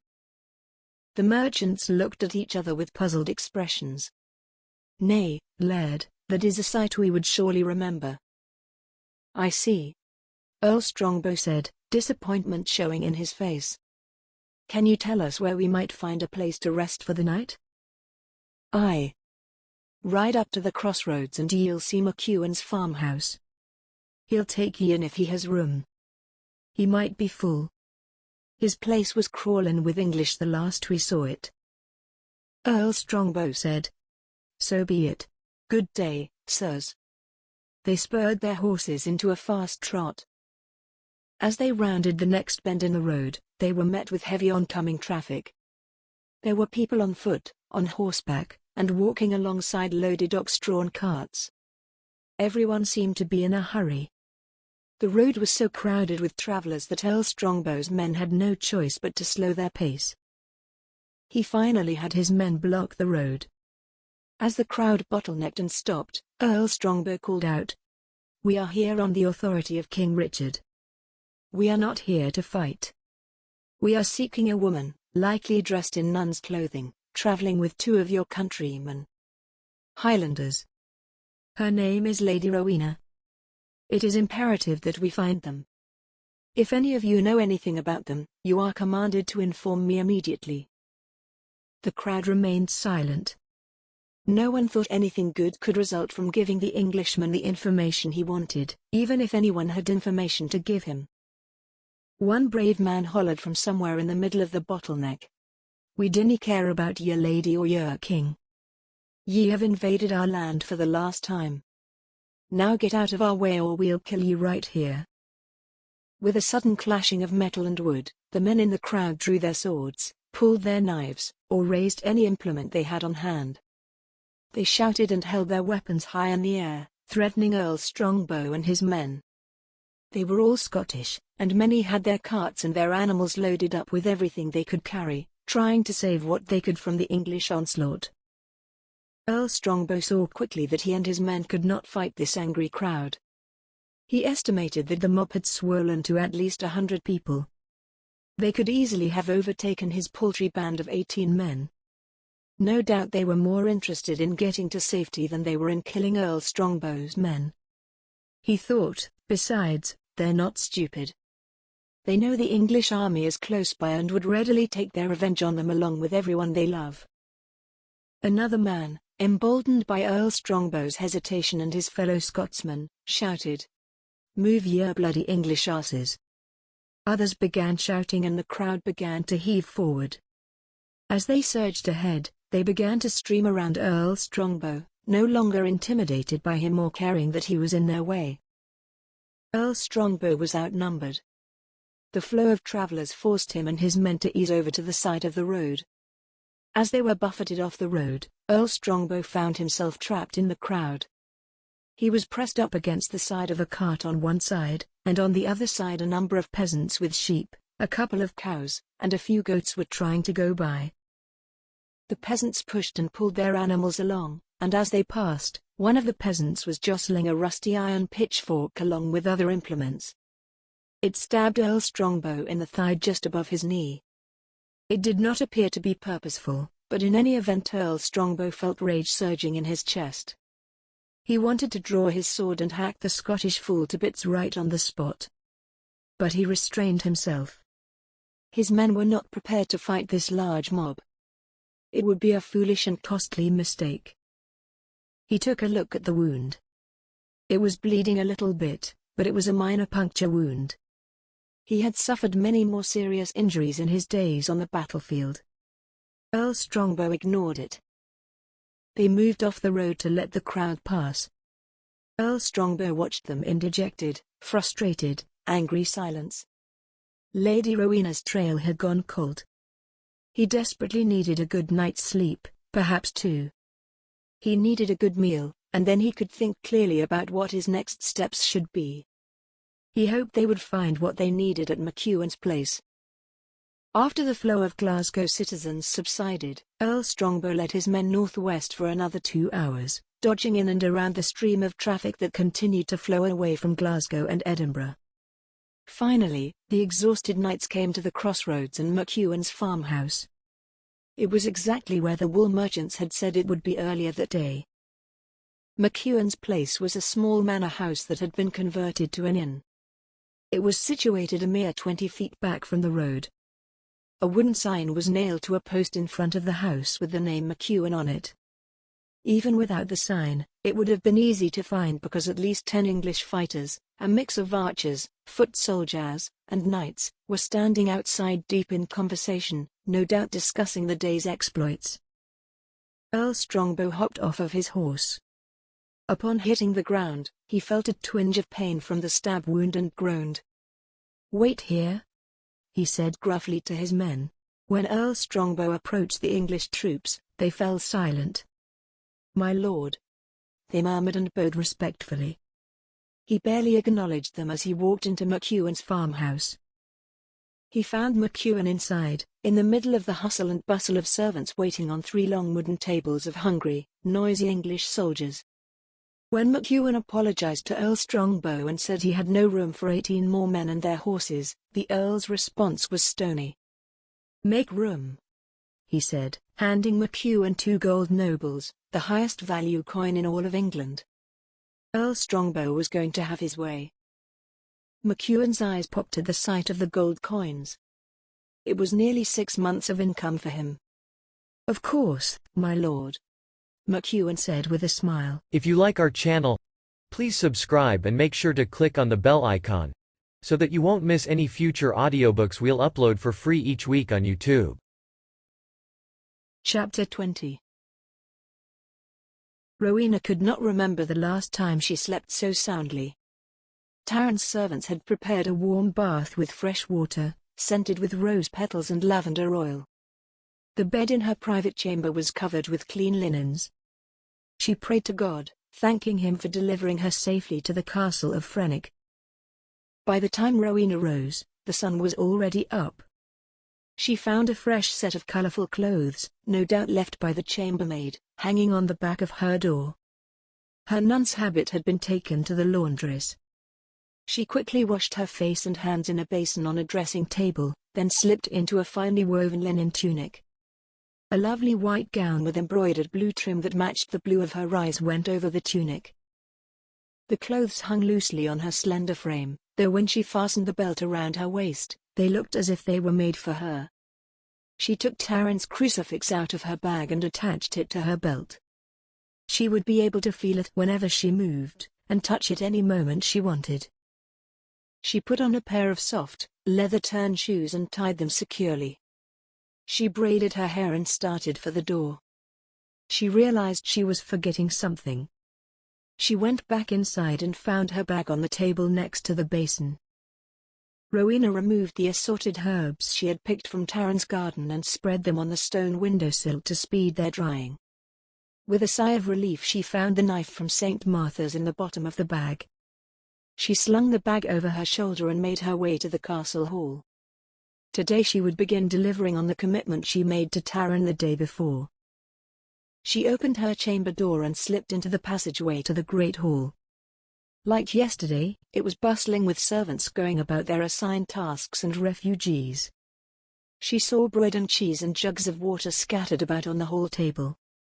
She glanced around the hall for Taran, but did not see him. A bite of some bread and cheese would get me going, she thought. Just as she turned around and started toward the table of food, she collided hard and square with a man carrying a stack of documents who was obviously in a hurry. They both fell to the floor in a daze. The documents dropped to the floor and scattered. The man quickly scrambled to his feet and reached out to help Rowena up. "I beg your pardon, me lassie. I should have been more careful where I was going. Are ye hurt?" Rowena let him pull her to her feet. She said apologetically, "No, just a little embarrassed, I'm afraid. Forgive me, it was my fault. But are you all right?" I'm fine, thank ye." He bent down and gathered up his documents. He stood up and looked Rowena over from head to toe and spoke quickly. "I dinna believe I have seen ye before. I'm certain I would have remembered ye. But alas, I must take me leave. The wool merchant is about to depart for Newcastle, and he is waiting for me. He needs these documents." Rowena's eyes widened. "I beg your pardon, sir. You said he was travelling to Newcastle. Are you referring to Newcastle upon Tyne, in Northumberland?" The man said, "Aye, that is the one. The Laird has a shipment of wool set to sail for Calais in 3 days. These documents will ensure his payment." Rowena thought quickly. "Please sir, will you wait here for just one moment? Please, I beg you. Just one more moment. I need him to deliver something for me as well." The man shrugged. "Aye, but you must hurry, lass." Rowena ran across the hall and back to the beautiful drawing room where the writing desk was. No one was there. She grabbed a pen and quickly scribbled a note on a piece of parchment. She signed it, folded it, but did not take the time to seal it. She simply addressed it to Sister Prudence, at the Nunnery of St. Martha, in Northumbria. She scurried back to the hall where the man was still waiting. "I'm ready, sir.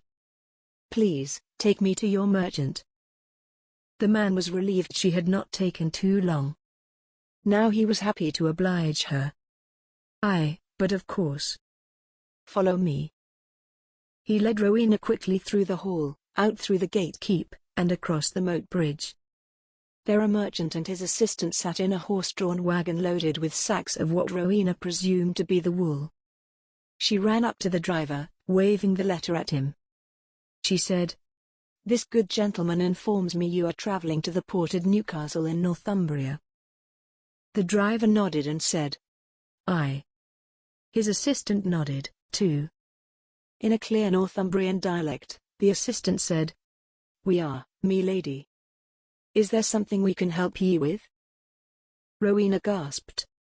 "Oh, my lord, thank you. I can hear from your speech that you are a Northumbrian." The assistant said, "Yes, indeed. My family is from Whitley. We are distant cousins to the Robertson clan. For generations we have helped the Robertsons with their wool shipments to France and Italy." Rowena said, "Then you must know Jarrow?" The assistant said, "Of course, I know it well." Rowena's hopes went up. "And you know the abbey there, St. Martha's?" Again, the assistant nodded.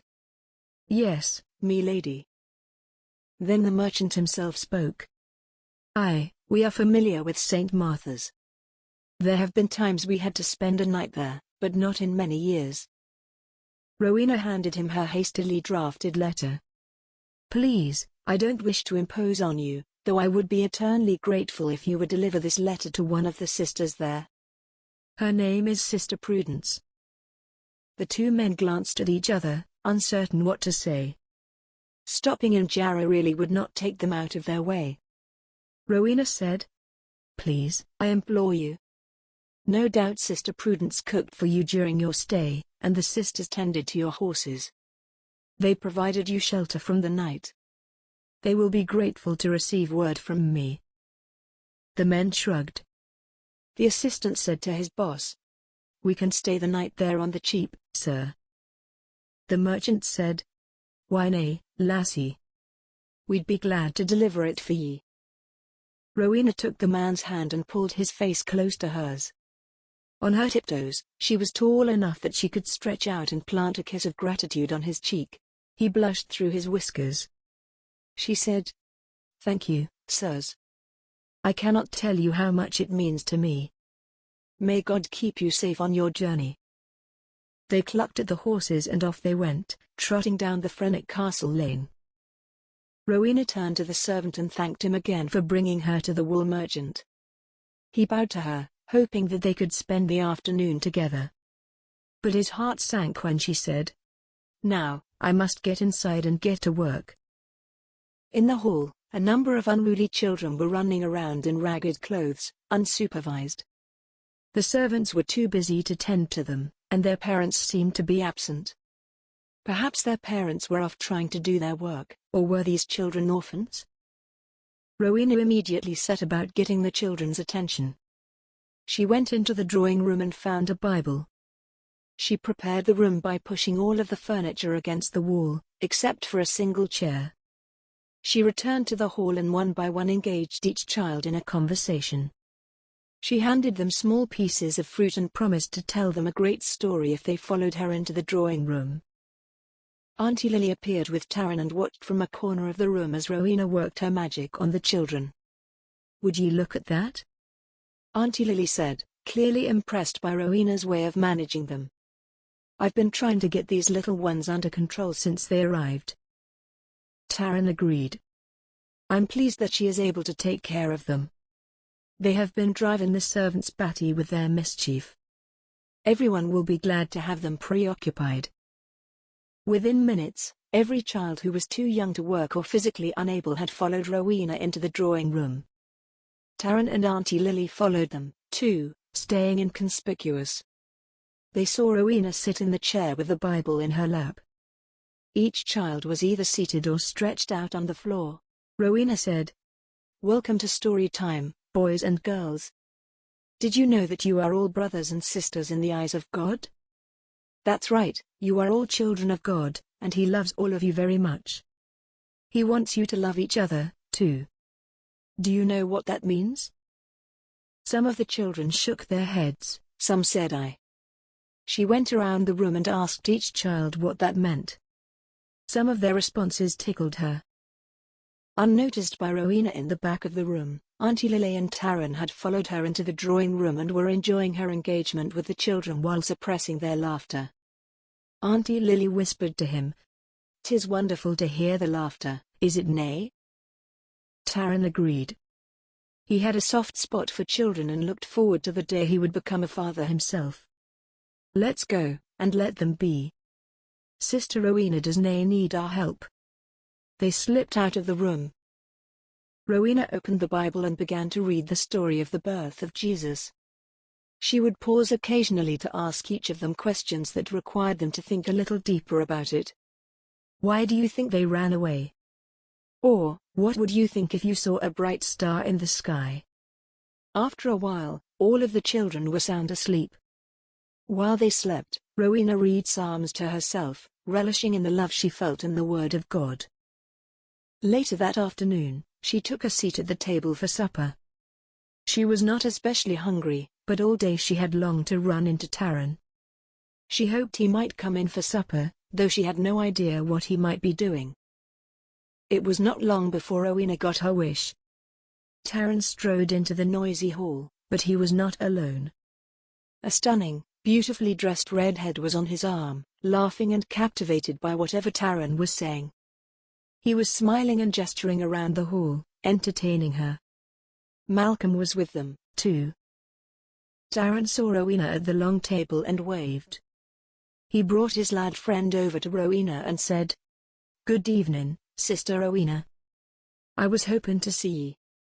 I want to introduce ye to me betrothed, Lady Deirdre." Rowena stood and curtsied to Lady Deirdre. "Pleased to meet you, my lady," she said. Taran said, "Deirdre, meet Sister Rowena, whom I have mentioned to ye." Lady Deirdre said, "'Tis a pleasure to meet ye, Sister Rowena. Taran has indeed told me about ye." She paused and glanced at him, then back at Rowena and said, "All about ye." Rowena would have sworn she detected cold sarcasm in her voice. "According to him, ye're a real miracle worker." This time, Rowena did not miss her sarcasm.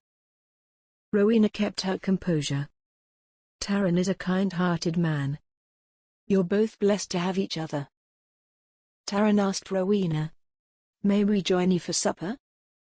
Before she could answer, he was guiding Lady Deirdre to a seat on the long side of the table. Rowena sat at one end, and the rest of the seats on the long side were empty. Taran took the chair between the two women. Malcolm was on the other side of Lady Deirdre. They helped themselves to the food that had been laid out on the table. Taran turned to Lady Deirdre and Malcolm and said, "Ye should have seen our sister Rowena here with the children today. They were running all over the hall making such a ruckus." She grabbed some sugar and went around handing it out to each one, talking to them.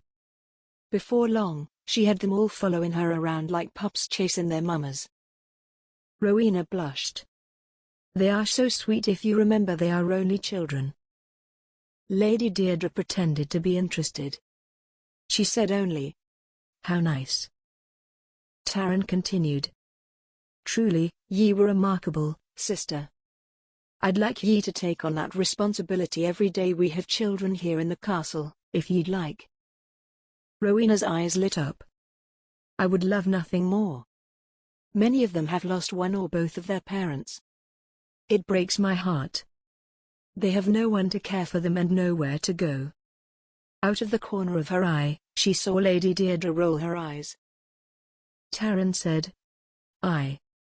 'Tis heartbreaking. Ye can help them, sister. Ye can teach them something every day. Ye can tell them about God, about manners, and show them how to read and write. Rowena said. Thank you, Taran. It would be my honor to do that. Rowena felt a sense of relief that Taran's anger with her had subsided. Perhaps it was due to the companionship of Lady Deirdre. Whatever it was, she was happy that he seemed happier now. Thank you, God, for soothing his soul, she said to herself. Chapter 21. That night, Rowena could not sleep. She found herself questioning all of her decisions of the last few days. Her life once again had become a whirlwind of confusion and unexpected turns. She wondered if she was making the right decision to rebel against her own father, a powerful ally of the crown. How could she think she would succeed? Eventually she would be found out. How many lives have I put at risk by what I'm doing? I must hold fast to my faith, and trust in the Lord to show me the path. He holds me ever in the palm of his hand. Her thoughts then drifted to Taran. She found him confounding yet irresistibly handsome. One moment, he was a compassionate and charming gentleman, the next moment a fierce Highland warrior, ready to fight any force of evil. Many times over the last couple of days she relived the memory of Taran coming to her rescue the night before. She remembered how wonderfully safe and protected she felt in his arms. How she wanted the moment never to end. The feelings overwhelmed her. She wondered about his engagement to Lady Deirdre. She did not seem to be his type. She had a hard edge to her and was extremely pretentious. Surely Taran was not in love with her. Their arrangement had to be purely political. Rowena finally drifted off but slept fitfully. She woke up at daybreak and got dressed. A walk by the lake shore would feel refreshing. She was by no means the only person up and about at this hour. Many of the castle servants were already hard at work. She greeted everyone she met with a cheerful good morning. She found the main entry doors standing wide open. The morning sun shone brightly into the passageway. Like a light at the end of a dark tunnel, it invited her to come out and enjoy the beauty in all God's creations. Her mood was bright and cheery as she stepped outside into the entry yard.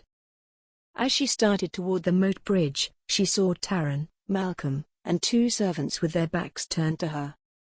The morning sunshine on Taran's hair gave it a copper glow, setting off his tan skin. He held one muscular arm out and away from his body. It was covered up to his elbow by a thick leather glove. They were all watching intently for something in the distant sky and did not see her. She shielded her eyes from the sun to see what they were looking at. She saw something moving, flying like a demon straight toward them. As it swooped in, she saw it. It was a striking white gerfalcon. It reached for Taran's arm with outstretched talons as formidable as knife points, and decelerated with the reverse flap of its glorious snowy wings. The magnificent bird came to rest on the back of Taran's forearm and folded its wings against its body. Taran immediately rewarded it with a chunk of meat. Rowena's heart skipped as she watched him expertly handle the falcon. As if he sensed her watching him, Taran looked up and back over his shoulder. When he spotted Rowena, he grinned broadly. "Mornin', sister. Come closer, let me show ye me prize." "Is she nae a bonny one?" "Yes, Taran, my goodness, she is the most beautiful bird I have ever seen." Rowena approached the resplendent creature with caution, aware of the bird's penchant for ripping open flesh. Taran said, "Dey nae fear her, she will nae hurt ye. She is well-mannered, like the noble one she is." "Does she have a name?" Rowena asked, spellbound by the impressive bird. "Aye," Taran said. "Her name is Fiona." At the sound of her name, Fiona cocked her glorious head and looked directly at Taran. "It is a name that means fair white lady." Rowena murmured. "Fiona. That sounds fit for a queen." "It's perfect." Taran said. "Aye, 'tis indeed. Ye only saw a little bit of what she can do. We just finished her morning exercise." He turned to one of the men and patted him on the back. "Ye've done good work with Fiona, lad. She's turning into a real prize. I can see I chose the right falconers for her." The men beamed with pride. Then Taran became serious and said, "I believe Fiona is ready for a hunt.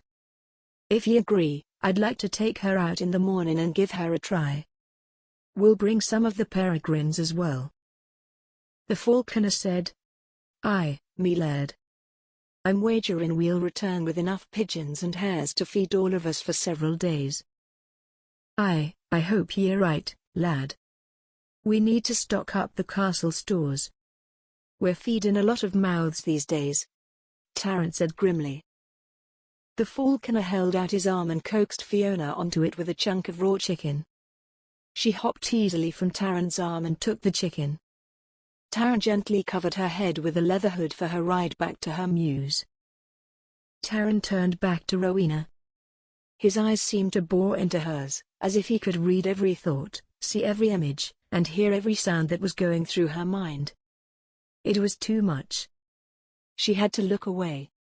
Then he said, "Sister Rowena, would ye join me for a walk? I thought ye might like to see the herb and flower gardens. Ye might find them useful in some of ye'r ministrations." Rowena did not hesitate. "Yes, some of the children need medicines. Their parents are not much healthier. I would love to see the gardens. No doubt I will find much that is beneficial." Taran offered her his arm. She hesitated, then happily took it. She tingled at the feeling of her body pressed against his arm. The day was starting off perfectly, she thought. "Thank you, Lord God, for looking on us with favor this day. Lead us not into temptation." Taran escorted her around to the garden, which was located just outside the rear entrance to the castle kitchen. It covered several acres and was beautifully tended by Taran's servants. Rowena clapped her hands in delight. Never had she seen such a smorgasbord of herbs and greenery in one place. She asked, "Would you mind if I look through this wonderful garden and take some cuttings for some medicinal blends? Some of your guests need special tending to." Taran said, "I was hoping ye'd ask. By all means, help yourself. Ye're me guest now." She smiled. "I'm your guest now? You mean I'm no longer your hostage?" she teased. "Nay, lassie. Ye nae me hostage. Ye never were. Ye're free to leave any time. All ye have to do is make it out of Scotland with your honor and your life," he added sarcastically. They strolled leisurely down the rows, stopping here and there to examine a plant, or to let Rowena pick a special piece. The far end of the garden was bordered by a trellis fence supporting a tall hedge of wild floribunda roses. The hedge towered above them by several feet. The roses had already passed their peak blooming season, but several still bloomed among the clusters of hips and lush greenery. Taran reached out to the prettiest cluster of flowers he saw and snapped it off.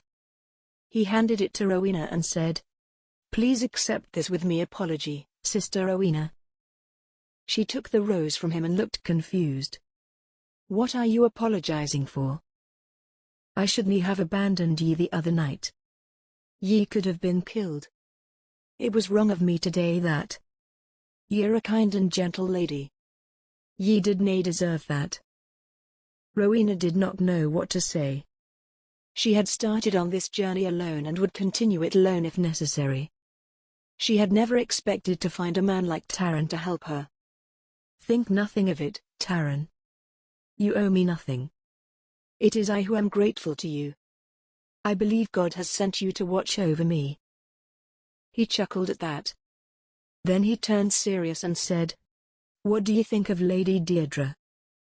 Rowena cocked her head. "Lady Deirdre? She is striking. I can see why you care for her." Taran said, "Aye, she is a bonny one. Her faither and me faither were lifelong allies. They wanted Lady Deirdre and me to continue the alliance of our clans. Her faither owns the primary ports on the Atlantic coast, and me clan supplies the wool to ship out. It is an ideal business arrangement." "No need to explain," Rowena said. Believe me, I understand. I understand all too well. She found it ironic that Taran was being forced into a marriage to Lady Deirdre for business reasons just like she herself was. Rowena wondered if Taran was as dismayed about his wedding as she was about hers. Taran looked at her with amusement. He said, "Ye day, Day? maybe. I have known Lady Deirdre me whole life. She is a handful." That one is. I can imagine, Rowena said. She is a frequent visitor here. Day may be surprised to see her often. Then Taran turned to face her. He looked into her eyes and held her gaze for a moment. He took her hand and kissed it, then said, "Follow me." Taran led her into the shadows of the rose hedge. When they were concealed from view, he pulled her close and said, "I can't hold myself back any longer." He leaned down and kissed her tenderly on her mouth. Rowena, startled, whispered, "Taran." "I." But her words were muffled as he wrapped her in his arms and kissed her again. He murmured, "I want ye so bad, sister. I can't stop thinking of ye." He kissed her passionately. This time, she welcomed him. She held him tightly and parted her lips, letting his tongue explore her mouth. They kissed long and deeply. She wanted him, too, more than anything she had ever known. He pulled her to the ground. The grass was soft beneath Rowena's body and smelled of rich, moist earth. She felt Taran slide a hand from her face down her neck to her breast. He began gently massaging it with his fingertips. Her breathing became heavy, and her nipples stood out hard begging for his touch. She had never felt such intense pleasure, such intense desire. She wanted it to go on. She wanted more. But she knew this was forbidden pleasure. She had to stop it now before it went any further. Before she was unable to stop it. She whispered, "No, Taran. Stop. We can't do this. It's wrong." She pulled herself away from him and struggled to her feet. Taran got to his feet more slowly, desire still radiating from his face. "I hope I was nae too forward for ye," he said quietly. "But I could nae stop myself. I think of ye often, though I dinna understand why." He touched Rowena's sleeve. Rowena blushed. "I don't quite know what to say, Taran. I am fond of you, too. But you are betrothed to Deirdre. And I am a virgin, bound to honor the vows I have taken in serving God." Of course, she did not mention anything about Earl Strongbow. Just then, two servants rounded the corner of the hedge in a hurry, arms loaded with several baskets of almonds, dried figs, and loaves of bread being taken inside for the day's meals. The servants were deep in conversation and hardly noticed the lord of the castle and Sister Rowena standing at the edge of the roses. Taran and Rowena watched them go by. The servant carrying the basket struggled with the weight of it all. He tried to rearrange two of the baskets on his left arm and lost his balance. He stumbled, and as he scrambled to regain his balance he tripped over his own feet and fell flat. His baskets hit the ground, scattering almonds and figs in all directions. Taran suppressed the urge to laugh while Rowena tried not to giggle. They both rushed forward to help the embarrassed servant to his feet. Rowena asked, "Are you injured, sir?" The servant chortled and said, "Aye, me pride took a beating, but I'm otherwise fine." He brushed off the front of his tunic. He called to Taran, "I beg your pardon, me laird. Forgive me for throwing our dinner everywhere." Taran was going around scooping up almonds and figs. Several had flown into the pea patch. He called back to the servant, "Think nothing of it," and laughed. He was looking at Rowena, who was still trying to stifle her laughter, and not watching where he was going. He stepped into a jumble of pea vines and saw something there move lightning fast. Taran felt a sudden, stabbing pain just above the ankle of his right leg. The pain was intense. Had something just bitten him? As his leg buckled, he crumpled to the ground and glimpsed an adder slinking away into the cover of the vines. Chapter 22. Earl Strongbow woke that morning to the sounds of men snoring. He and his men had rested at McEwen's place for 2 nights. They all needed the rest, but in any case, he did not know where they should go next. No one had seen nor heard of Lady Rowena or a lovely young nun. He got up from his bed and washed his face in the basin on the wooden stand. As he pulled on his tunic and boots, he looked at the stab wound in his thigh. It was a little painful and the area around it was red and swollen. He washed it with the washcloth and water from the basin. It is fine, he thought. Earl Strongbow walked through the passageway, pounding on the doors of his men as he passed by. He knew most of them had been up late drinking McEwen's ale and were still sleeping it off. Get up. All of you. I'll be waiting for you downstairs. In the hall, Earl Strongbow found the kitchen servants busy cooking food for the guests. He asked one of the servants for a glass of ale. When it arrived, he poured some of it onto his thigh wound, gulped the rest of it, and ordered another one. As he waited for his knights, he contemplated what his next steps should be. He had a few ideas, but nothing felt like a sure bet. One thing he knew for certain was that he was not going to give up at any cost. Another thing he knew for certain is that Lady Rowena would pay a price for her act of defiance. Earl Strongbow imagined tying her to the bed in his bedchamber and biting her nipples so hard they bled, then perhaps he would break one of her fingers just to hear her scream, or maybe choke her until she nearly suffocated while he climaxed inside of her. Oh yes, she would pay for this all right. He felt himself grow hard just thinking about it. Sir Percy, flanked by Squire John and several of the other knights, came in and sat down by Earl Strongbow. They each helped themselves to some fish soup spooned directly into a hollowed-out chunk of bread. Earl Strongbow said, "I want 4 of you to ride out to the towns north of Glasgow. Ask every merchant you see for information." Sir Percy thought this was a good idea. "You should send some men around to check all of the churches. Perhaps one of them has given her refuge or knows something about where she is." Earl Strongbow nodded. "Yes, that makes sense, too. And I want 4 others to visit every inn and tavern between here and Glasgow. She has to be somewhere in this area. They haven't had time to go much farther." McEwen had been walking around the hall checking on his many guests and instructing servants to replenish bread, wipe down tables, and refill kettles of soup. He had been standing not far from the Earl and his men and heard them talking. McEwen wanted to be helpful to his most valuable customer, who had clearly not spent much time in the area. Maybe he would see fit to add a little more tip for McEwen's information, too. McEwen turned around and said, "Pardon me, Earl Strongbow, but I could nae help but hear ye say that ye are searching the area inns and taverns for someone." Earl Strongbow and his men stopped shoveling food into their mouths and looked at McEwen, slightly annoyed that he had been eavesdropping. Earl Strongbow said curtly, "Yes, McEwen." "What of it?" McEwen said, "I wanted to save ye some time, me laird. There are nae other inns this side of Glasgow until ye get closer to Edinburgh. If the person ye're looking for is English, I suggest ye ride southeast to Carnaluke. There is an inn there. A nice one. It's only about 20 miles from here. It's on the main road from Northumbria into Scotland. English travellers like to stay there because the innkeeper, a friend of mine, offers some of the best accommodations in the Shire. Sean Donaldson is his name.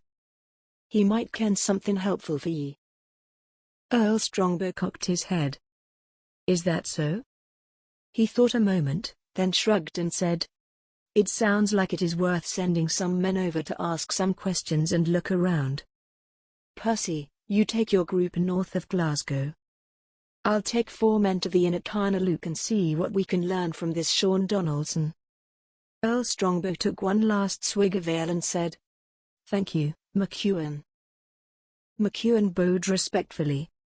"'Tis me pleasure, me laird." Earl Strongbow said, "Someone should stay here and make inquiries of the soldiers and travellers passing through this draggle place. We'll all meet back here in 2 maybe 3 days. He wiped his mouth with a cloth. He added, "One more thing. I don't want any of you making any trouble, Do you understand?" the men mumbled. Yes, "My lord." good. Let's get going. They rode out in separate directions. The Earl's mood was growing worse with each passing hour. The men rode in near silence the entire way to Carnaluke. No one wanted to subject themselves to the Earl's ire by saying something that would set him off. Better to keep quiet. Other than occasional small talk with each other, the only time anyone spoke was when they asked passing travelers if they knew anything about Lady Rowena and her 2 Highland traveling companions. No one knew anything. They reached the edge of Carnaluke at sunset. In front of the first little house on the left, an elderly woman was sweeping soiled rushes out the front door. As she bent down to pick up a bundle of fresh ones, Earl Strongbow called to her. "Hello. Good evening, madam. We'd like a word with you." Widow Dunlevy looked at them with a blank expression. Her mouth moved, but the only sounds she made were incomprehensible. A moment later, a red-haired young man appeared at the door. Earl Strongbow estimated he was in his mid-20s.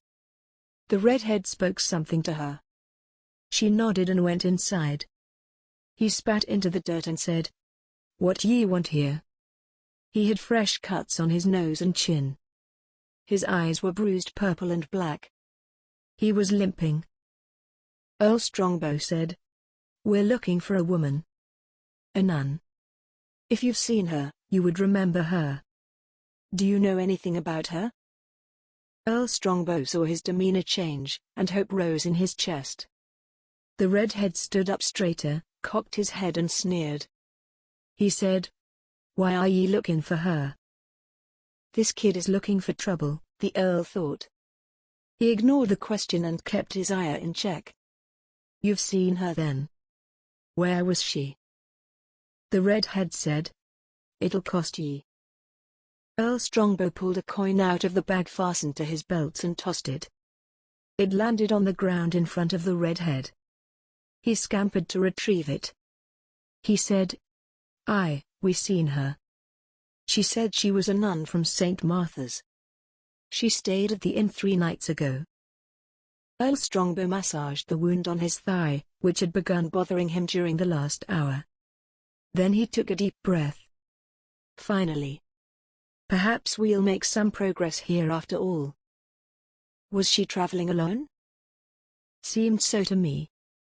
The redhead did not elaborate on his midnight raid on her room, attempted rape, and drubbing by Taran. "Where can we find this inn?" They found Sean Donaldson with his sleeves rolled up pouring beer for his customers. Earl Strongbow said, "You must be Sean Donaldson." Sean looked at the Earl and his men. From their expressions, he knew these English knights could mean trouble. He stayed calm. "Aye, sir.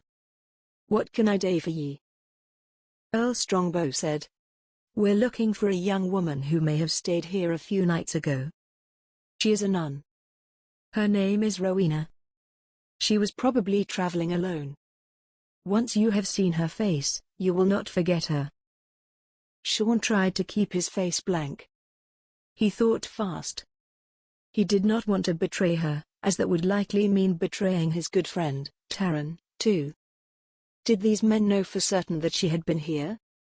Probably not, or they would not be asking him that question. He decided to take his chances. "I'm sorry, but I didn't recall seeing anyone fit in that description." Earl Strongbow cocked his head. "Oh? A kid across town said she was here." Sean looked the Earl straight in the eye. "The kid must be mistaken." Sir Percy said, "He's lying." "Yes, I believe he is," Earl Strongbow said. He looked at Sir Percy and said, "Seize him." Sir Percy and 2 other knights leapt forward and grabbed Sean. Sean struggled against them, but Earl Strongbow cocked a fist and punched Sean in the eye. That felt great, he thought, as Sean fell back against the bar. "Take him into the kitchen," Earl Strongbow said. Then he turned back around and told the guests. "Stay where you are, everyone. We don't want any more trouble." He turned to one of the knights and said, "You. Guard the door. Don't let anyone in or out." In the kitchen, the knights were pounding Sean in the face and then pinned him to a table. Earl Strongbow came in and punched the helpless man in the stomach. He groaned. That one felt even better. Then Earl Strongbow pulled his knife and held it to Sean's throat. "Talk, or it's going to get much worse for you, innkeeper." "What do you know?" Sean was dazed. He spat blood. He said, She was here. She arrived alone. She stayed only one night." "Where was she going when she left?" Earl Strongbow asked. "I dinna ken for sure." Earl Strongbow punched him in the eye and threatened him with his knife. In a way, he wanted an excuse to slit the man's throat. It would give him just the release he was yearning for. "Oh yes, I believe you do know. Tell us or you will die." "I swear to you, I will cut your throat and burn this place down with everyone in it." Sean thought about his wife and baby son a few rooms away. He said, "I dinna ken for certain. But she seemed to be friends with Taran, of the Robertson clan. He may have offered her refuge in his castle Frenich." "Where is the castle?" Earl Strongbow demanded. "Ye'll find it just north of Glasgow, on Loch Lomond," Sean said. "I ken nothing else. Now please, let me go." Chapter 23. Rowena shrieked when she saw Taran fall. "Taran! Taran, What happened?" His lower leg felt like it was on fire. "An adder. It bit me on the ankle." Rowena looked at it. She saw the 2 red puncture marks of an adder right above his ankle. The skin around it was already turning an angry bright red. She had treated a snakebite once before, but it was a small snakebite and not terribly venomous. Everyone at St. Martha's had learned how to treat snakebites from Mother Lorena. They could be debilitating, and in some cases, deadly. Taran needed treatment immediately. She told the servants to go find the physician while she helped Taran get to his bed. She said to Taran, "I'm going to help you to bed. Can you stand?" He struggled to his feet. Rowena said, "Try to keep your leg as still as you can. If you move too much, the poison will spread fast. It can kill you." Taran stood and leaned on Rowena. Malcolm ran out and put an arm around his waist on the other side. "Hold on, Taran. We'll take care of ye." Auntie Lily came running up behind them, wailing. She cried, "Be careful with the lad." She ran in front of them and made way. With Malcolm on one side and Rowena on the other, they carried him into his bedchamber. "Auntie Lily, where is the physician?" Rowena asked. "I dinna ken. Everyone is looking for him, but he is nae to be found," she said. Malcolm said, "I'll wager he's tending to the wounded in Glasgow." They laid Taran down on his bed. Rowena removed his boots. She said, "We cannot stand by doing nothing until the physician gets here. I'll do what I can for him while we wait." She squeezed his hand reassuringly. Just then, Lady Deirdre swooped in, her gowns making a swooshing sound as she crossed the floor to Taran's bed. She looked at him, then at Malcolm. "What happened here?" Malcolm said, "Bit by an adder in the garden." She looked at Taran with her hands on her hips and said, "In the garden? What the devil were ye doing in the garden?" Taran moaned and closed his eyes. Rowena excused herself and went to her room to retrieve her own herbs. She picked out a few herbs from the assortment of fresh ones that she had collected from Taran's gardens.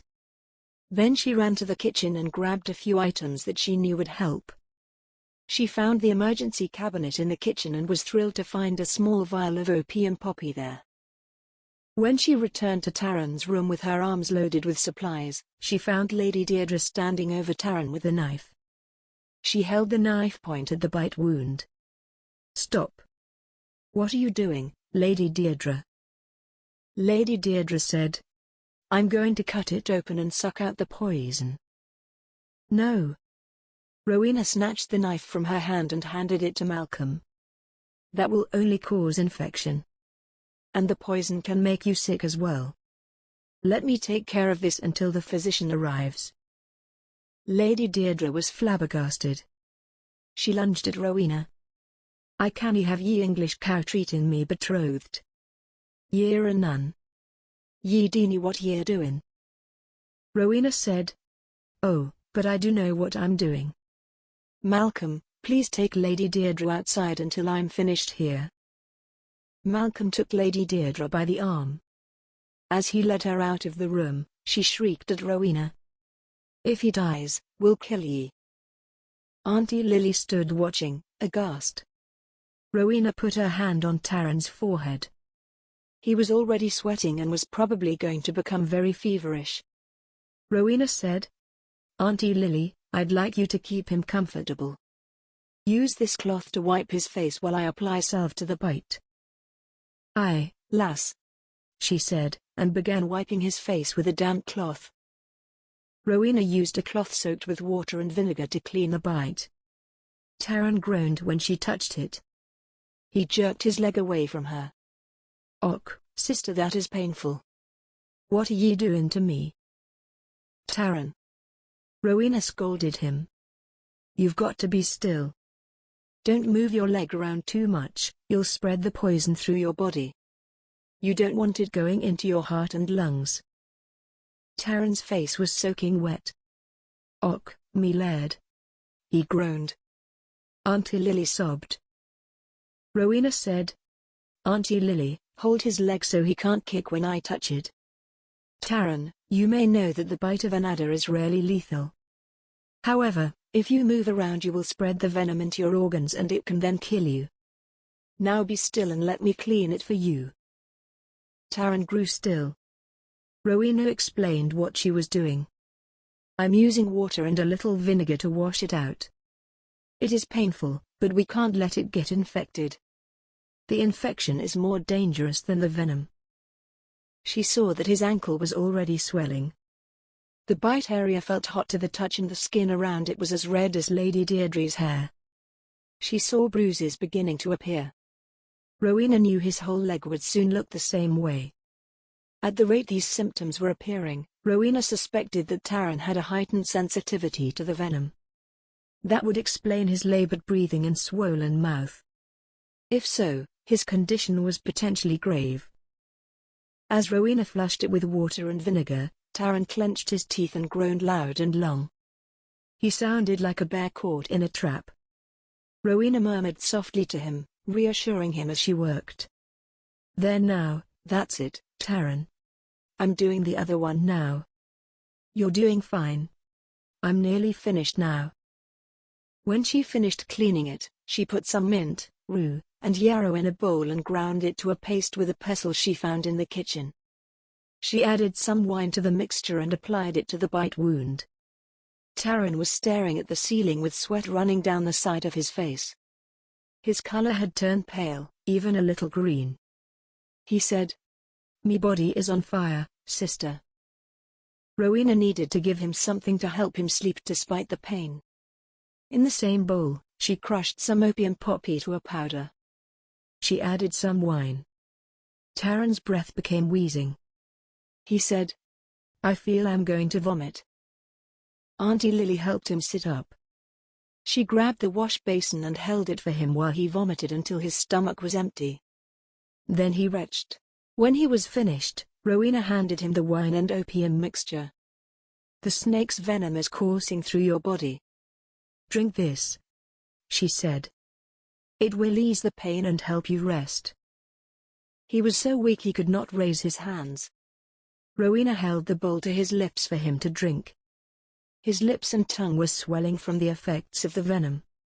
He dribbled as much as he drank. She felt his face with her hands. He was very hot, clearly feverish now. "Auntie Lily, I noticed a willow tree growing at the edge of the moat."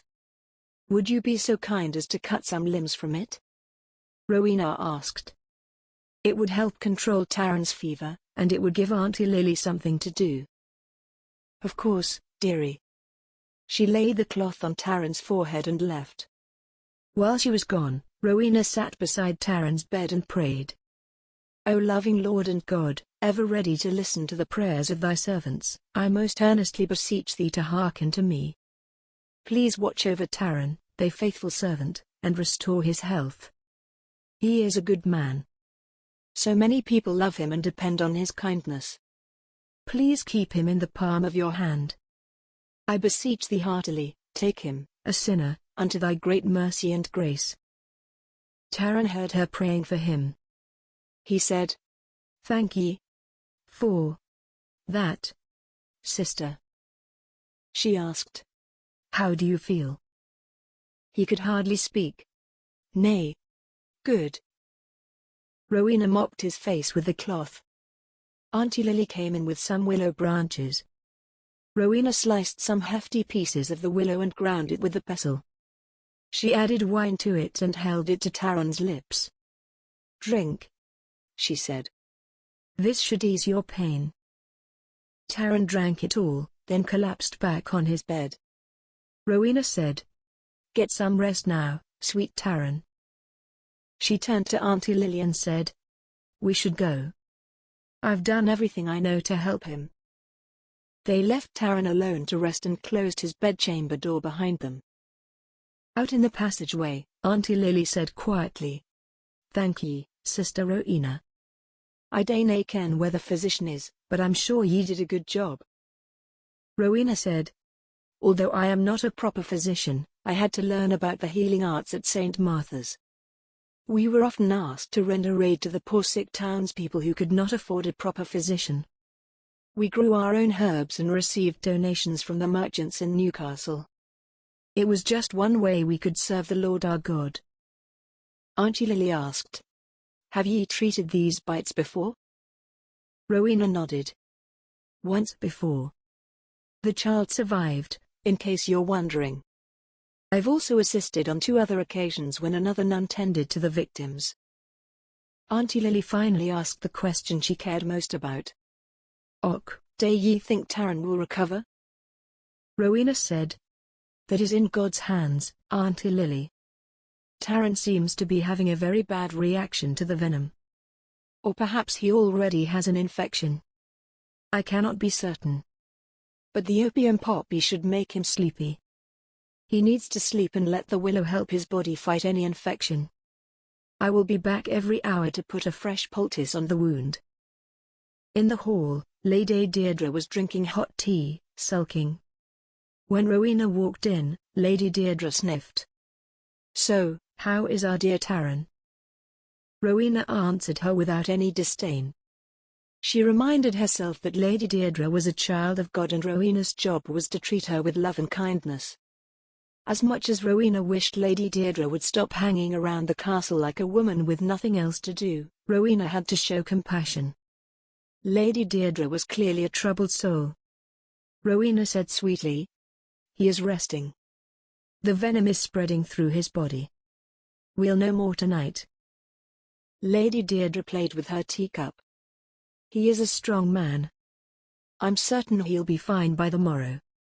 If nay, ye best summon the witch from Motherwell. Rowena ignored that remark and said, Let us both pray for him, my lady. She turned to Auntie Lily and said, It would be a good idea if Taran's valet would keep a fire going in his bedchamber. He must not get chilled. Would you be able to arrange that for him? Auntie Lily said, I will take care of that right now. She was happy to have a reason to get away from the temperamental Lady Deirdre. At that moment, several children came running through the hall, calling for Sister Rowena to read them a story. She smiled and said, Of course. Let's go into the drawing room so we do not disturb Lady Deirdre. The rest of the day Rowena spent taking care of the children. Each hour, she looked in on Taran. Sometimes he was awake, but delirious and mumbling nonsense. His body shivered with fever, and she wrapped him in blankets and first tried to keep him warm. She did not know if his delirium was a reaction to the adder's venom, or a sign of an infection, or the result of the opium poppy. Other times she found him sleeping deeply, almost comatose. His condition scared her. She feared he was going to die. On each visit, she washed out the wound with her vinegar mixture and applied a fresh herb poultice. By nightfall, he seemed to be worse. She could not wake him up to give him more willow mixture. His breathing was labored and raspy, as though 1,000-pound weight was pressing on his chest. She hung a kettle of water by the fire. The water got hot in no time. She made herself a cup of tea and sat on a stool next to Taran's bed. The valet had replenished his water basin with fresh cool water. She placed a hand on his forehead and confirmed that he was still burning with fever. She had to bring down his temperature. She soaked clean cloths in the water and held them to his forehead, cheeks and throat. "Taran," she whispered, but he did not respond. Over and over she repeated this process until well after midnight, but Taran's condition remained unchanged. Rowena took his hand in hers. She rested her head on the edge of his bed and began to pray. Chapter 24. Mother Lenora was in the refectory sipping tea when one of the nuns burst in. "I beg your pardon, Mother Lenora. There is a messenger here to see Sister Prudence."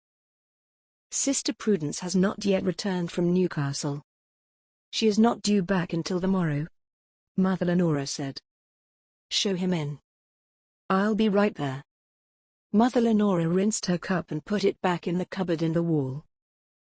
She went out to the reception hall and found a respectable-looking man holding a merchant's cap in his hand. With him was a younger man who resembled him. Most likely a father and son, or close relation, Mother Rowena surmised. "Good evening, gentlemen. I understand you are here to see Sister Prudence. She is out and will not return before the morrow. Is there something I can help you with?" "Yes, Mother," the older man said. "That would be so kind of ye. We have a message to deliver to Sister Prudence. Would ye see that she gets it?" Mother Rowena said. "Of course I will, sir." "That would be wonderful. We have business to tend to early in the morning, and we should nae tarry. We're wool merchants and we have to get to the port before the ship sails." The merchant handed Rowena's note to Mother Rowena. Mother Rowena took the note and without looking at it said graciously, "A wool merchant you say?" Mother Rowena thought quickly. A wool merchant is usually prosperous and would likely be a source of donations to the abbey. But what business would they have with Sister Prudence? She said, "We have room available, if you need a place to rest tonight. No charge, of course." "Thank you, but that will nae be necessary. Perhaps next time we are in the area we will accept your offer," the merchant said with a polite bow. "Of course," said Mother Rowena. "Please feel free to stop in any time." Then she said, "I'm sorry, can you tell me your names? I'd like to know so we can recognize you when you come back." The older man said, "Me name is Oliver Good, and this is me apprentice, Christian Fox.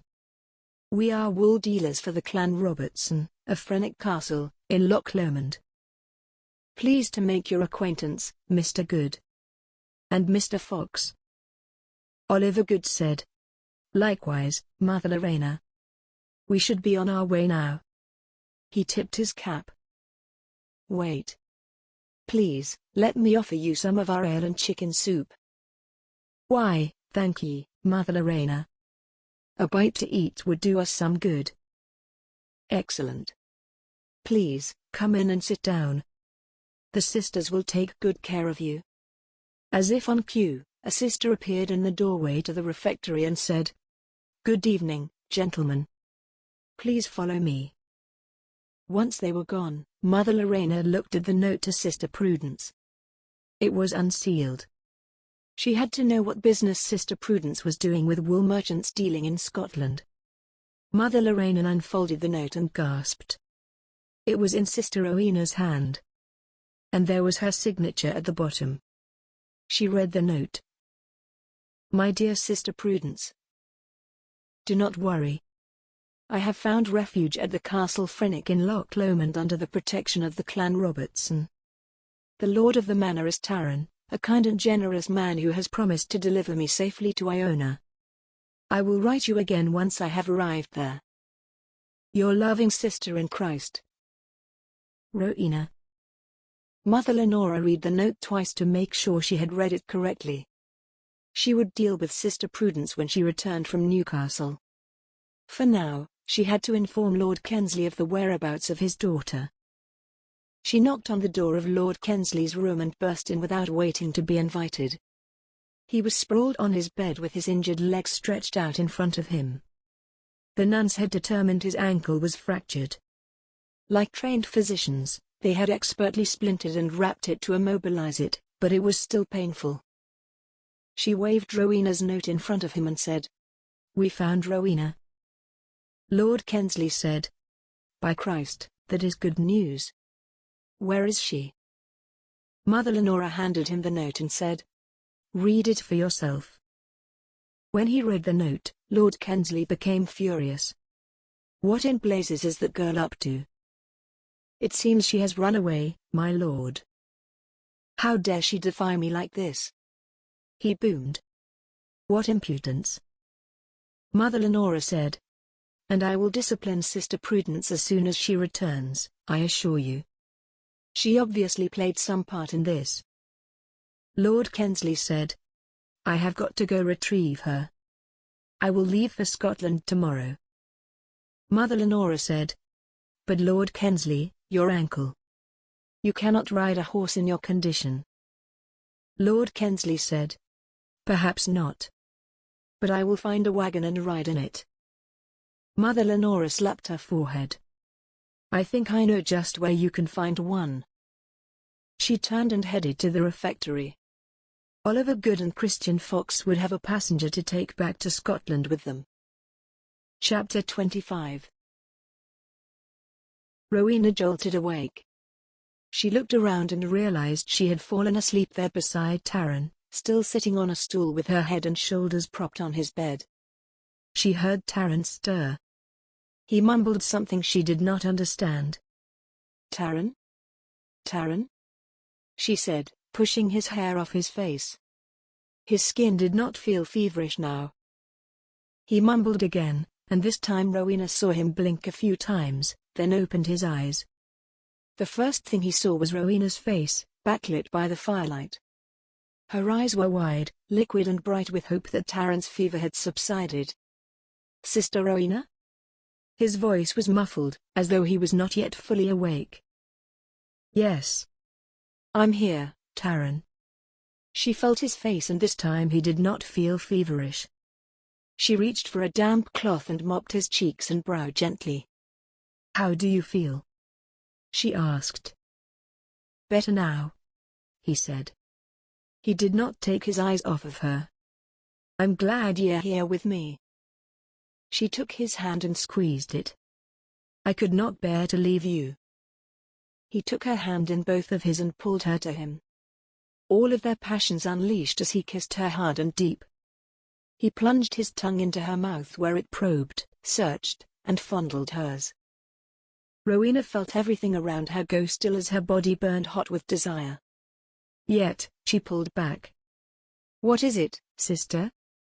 He asked. She whispered to him. I should go now. I have never done this.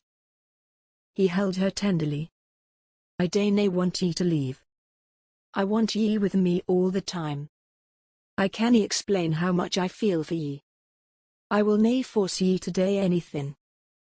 She looked at him and threw caution to the wind. She kissed him passionately. She said, I want you, too. Unlike anything else I have ever felt. He did not need any more coaxing. With the skill of an experienced lover, he gently unlaced her gown and slipped it off her shoulders. It fell onto the stool. Then he lifted her tunic over her head, and she was naked. He lost his breath. "You're the most beautiful lass I have ever seen." He lifted the covers and gently eased her down into his bed beside him. He again kissed her long and deep. He held her tight to his body, wrapping his arms around her back. She felt his members stiffen against her thigh. She felt his hands slide down to her hips. He gripped her there as he pressed himself against her. He began pushing himself against her. In moments, she was grinding her groin against his, thinking about how much she wanted to feel him inside of her. She imagined him thrusting himself into her with all of his strength. He took her hand and placed it on his groin. He showed her how to stroke his organ firmly, and then let go of her. He groaned as she stroked him on her own.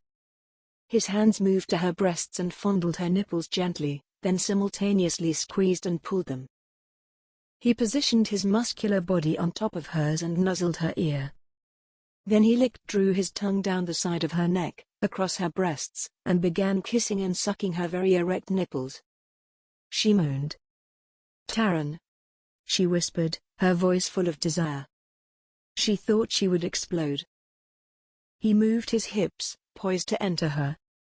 Softly, he asked, "Are ye ready, Rowena?"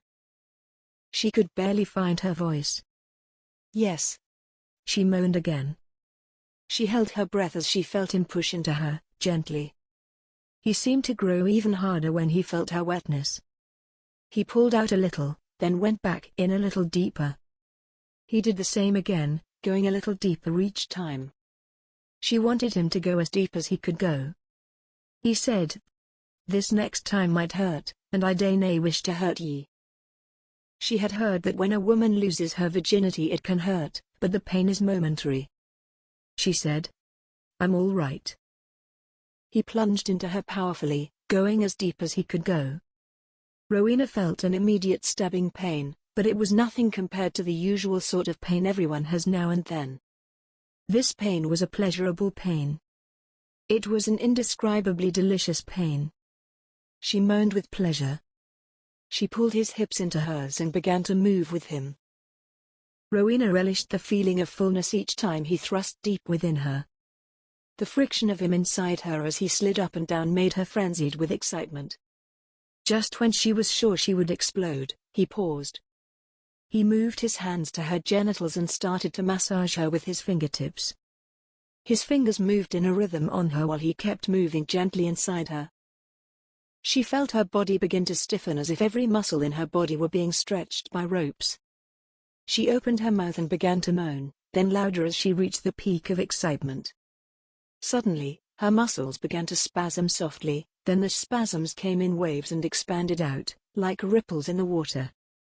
The feeling became a powerful throb that started in her groin and moved up through her belly and into her heart and chest. Holding her tightly, Taran moved and turned them both on their sides. He moved his hips and began to increase the speed of his thrusting. Rowena wrapped her legs around his waist as Taran's thrusts were as deep as her body would let him go. He rose to his knees and pulled her legs around his waist tightly. He grabbed her hips and began pushing into her with all of his strength. He began to moan as his own pleasure neared climax. Then the waves came, and Rowena could feel him pulsing inside of her. Afterward, they lay together in the stillness of the night, both spent, both catching their breath. He pulled her close and covered her with soft kisses, whispering, "Rowena. Rowena." At that moment, Rowena believed she had fallen in love with Taran. She was tired but could not sleep. She had enjoyed every moment of their lovemaking, but now her virginity was lost. Lost forever. Though her feelings for Taran were deep and strong, she had betrayed someone else. She had betrayed the vows she had made to God. Taran had fallen asleep beside her. Quietly, she rose, pulled her clothes on and slipped out of his room. Chapter 26. Earl Strongbow and his men left the inn at Carnaluke at dawn. They had effectively taken over the Sean Donaldson's inn after beating him up to get the information they wanted about Rowena. Sean's other guests had left at the first signs of trouble from the loathsome English knights, leaving Sean with plenty of vacant rooms. The knights made themselves at home. Sean's wife and a servant cooked for the men and served food and ale to them, while silently praying that they would leave and leave soon. But Earl Strongbow said their horses needed to rest and they would be fresh to ride out in the morning. They rode back to McEwen's on the same road. They continued to ask about Rowena and Taran, and again were met with many blank looks. No, they did not know Taran. No, they had not seen a nun traveling with 2 Highlanders. No one knew anything at all, it seemed. Sir Percy mumbled, "What's the use?" Earl Strongbow said nothing in response. They were about halfway back to McEwen's and he was about to give up. He had grown tired of asking the same questions over and over and seeing blank expressions and hearing the same dull responses. "No, have nae seen anything." Now he saw 2 men approaching on foot from the other direction. Both were wearing well-fitted leather tunics and one had a bow and a quiver of arrows slung over his shoulder. As they got closer, Earl Strongbow saw their tunics. Each had a bright blue shield decorated with 3 golden fleur-de-lis emblazoned on the breast. Out of the corner of his mouth, Sir Percy said softly to Earl Strongbow, "Looks like French soldiers." Earl Strongbow said, "Yes, I'm told they're fighting with the Scots here in the borderlands. The Franks are only too happy for any excuse to fight us." "Ha!" The French soldiers stopped moving and the one readied his bow. Earl Strongbow called out to them, "Bon après-midi, messieurs." "Poor favor, "Messieurs, no need for weapons. We are not here to fight. We are here on a private mission." "May we speak as colleagues?" The Frenchman relaxed a little bit. One said something to the bowman, and he lowered his bow. Then he asked gruffly, "Qu'avez-vous fait? What do you want?" Earl Strongbow said, "Merci, monsieur. We are searching for an English nun. A beautiful young lady, not what you would expect for a nun. She may be traveling alone, or in the company of 2 Highlanders." One of the Frenchmen raised his eyebrows and tilted his head, but said nothing. He knows something, Earl Strongbow thought. He embellished his story a little in hopes it would loosen his tongue. "Her life may be in danger," he said. "We must find her." "Well, it's really not a complete lie." The Frenchman nodded. "D'accord. Oui, Monsieur Knight. I have spoken with her. 3, maybe 4 days ago, here in Carnaluke. She was looking for the inn. She said she was a nun from St. Martha's. I was worried for her safety. Such a belle dame. I escorted her to the inn and we bid adieu." Earl Strongbow was glad to hear that. At least his story corroborates with what Sean Donaldson told us. It was hard for the Earl's men to know if they could believe Sean. The way they had roughed him up, he would have said anything to get them to stop. "I see. Was she with anyone?" "Non, monsieur," the Frenchman said. "She was alone." "Did she tell you where she was going?" Again, the Frenchman said, "Non, Monsieur Knight." Earl Strongbow said, "Merci. You have been most helpful. No one else has been willing to talk to us." The Frenchmen both laughed at Earl Strongbow's statement. Oui, Monsieur Knight. These people fear you, Anglais." "Non. Pardon-moi. They do not fear you. They despise you.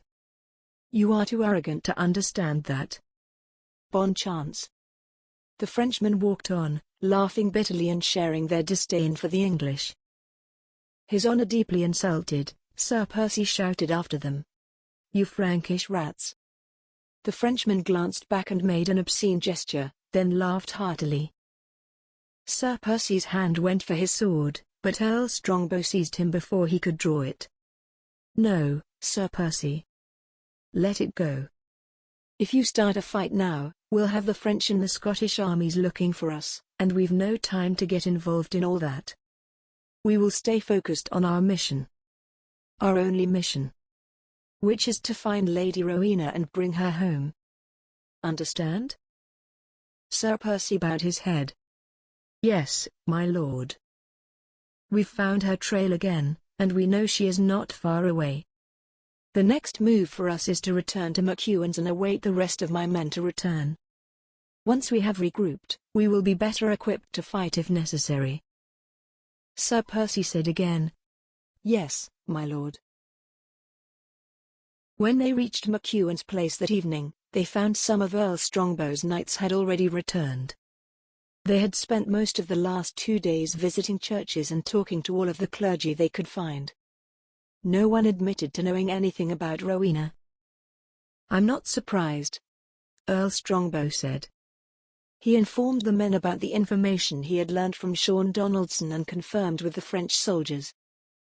They all sat down for a late supper in McEwen's hall just as it was getting dark outside. Earl Strongbow asked McEwen if he knew anything about Taran of the clan Robertson and the castle at Frenich. McEwen's response surprised the Earl. Aye, of course, everyone does. Taran is one of the richest lairds in the Highlands. His clan is some of the biggest wool producers and exporters in the kingdom. Everyone loves him. A very generous man, he is.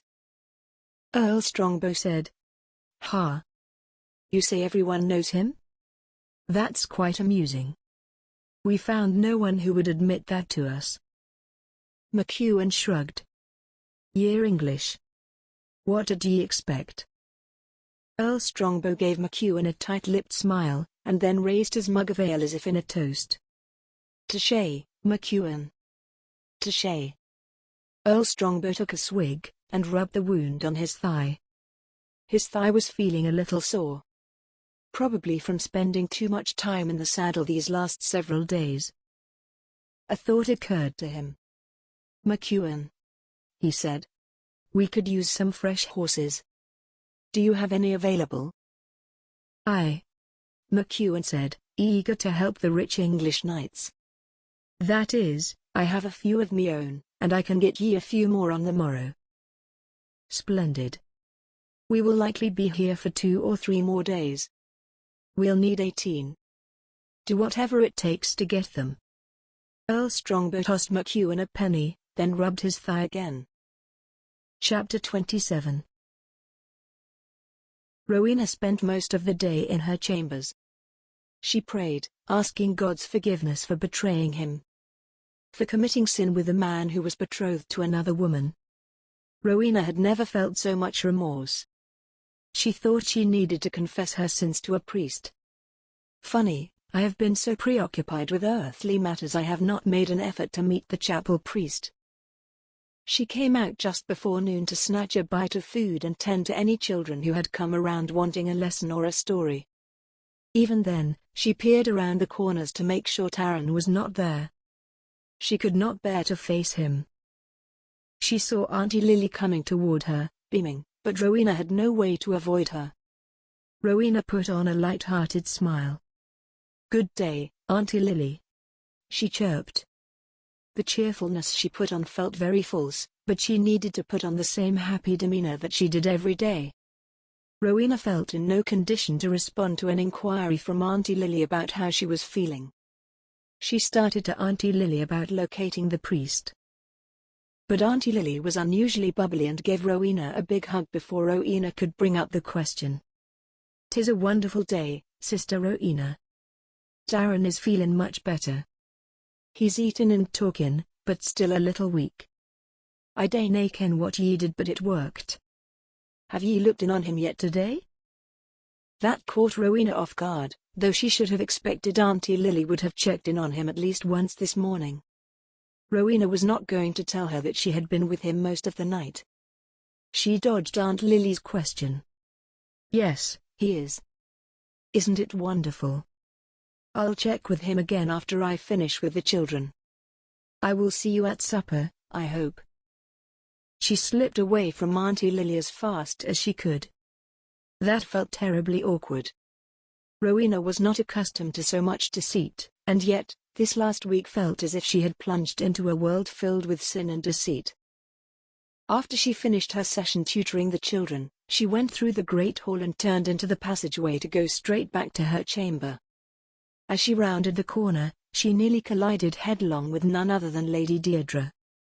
Rowena came to a dead stop. She stammered. "Oh. Lady Deirdre. Forgive me. I was not watching where I was going." Rowena tried to look Lady Deirdre in the eye but could not do it. She put a hand on her stomach and pretended to feel sick. Another deception?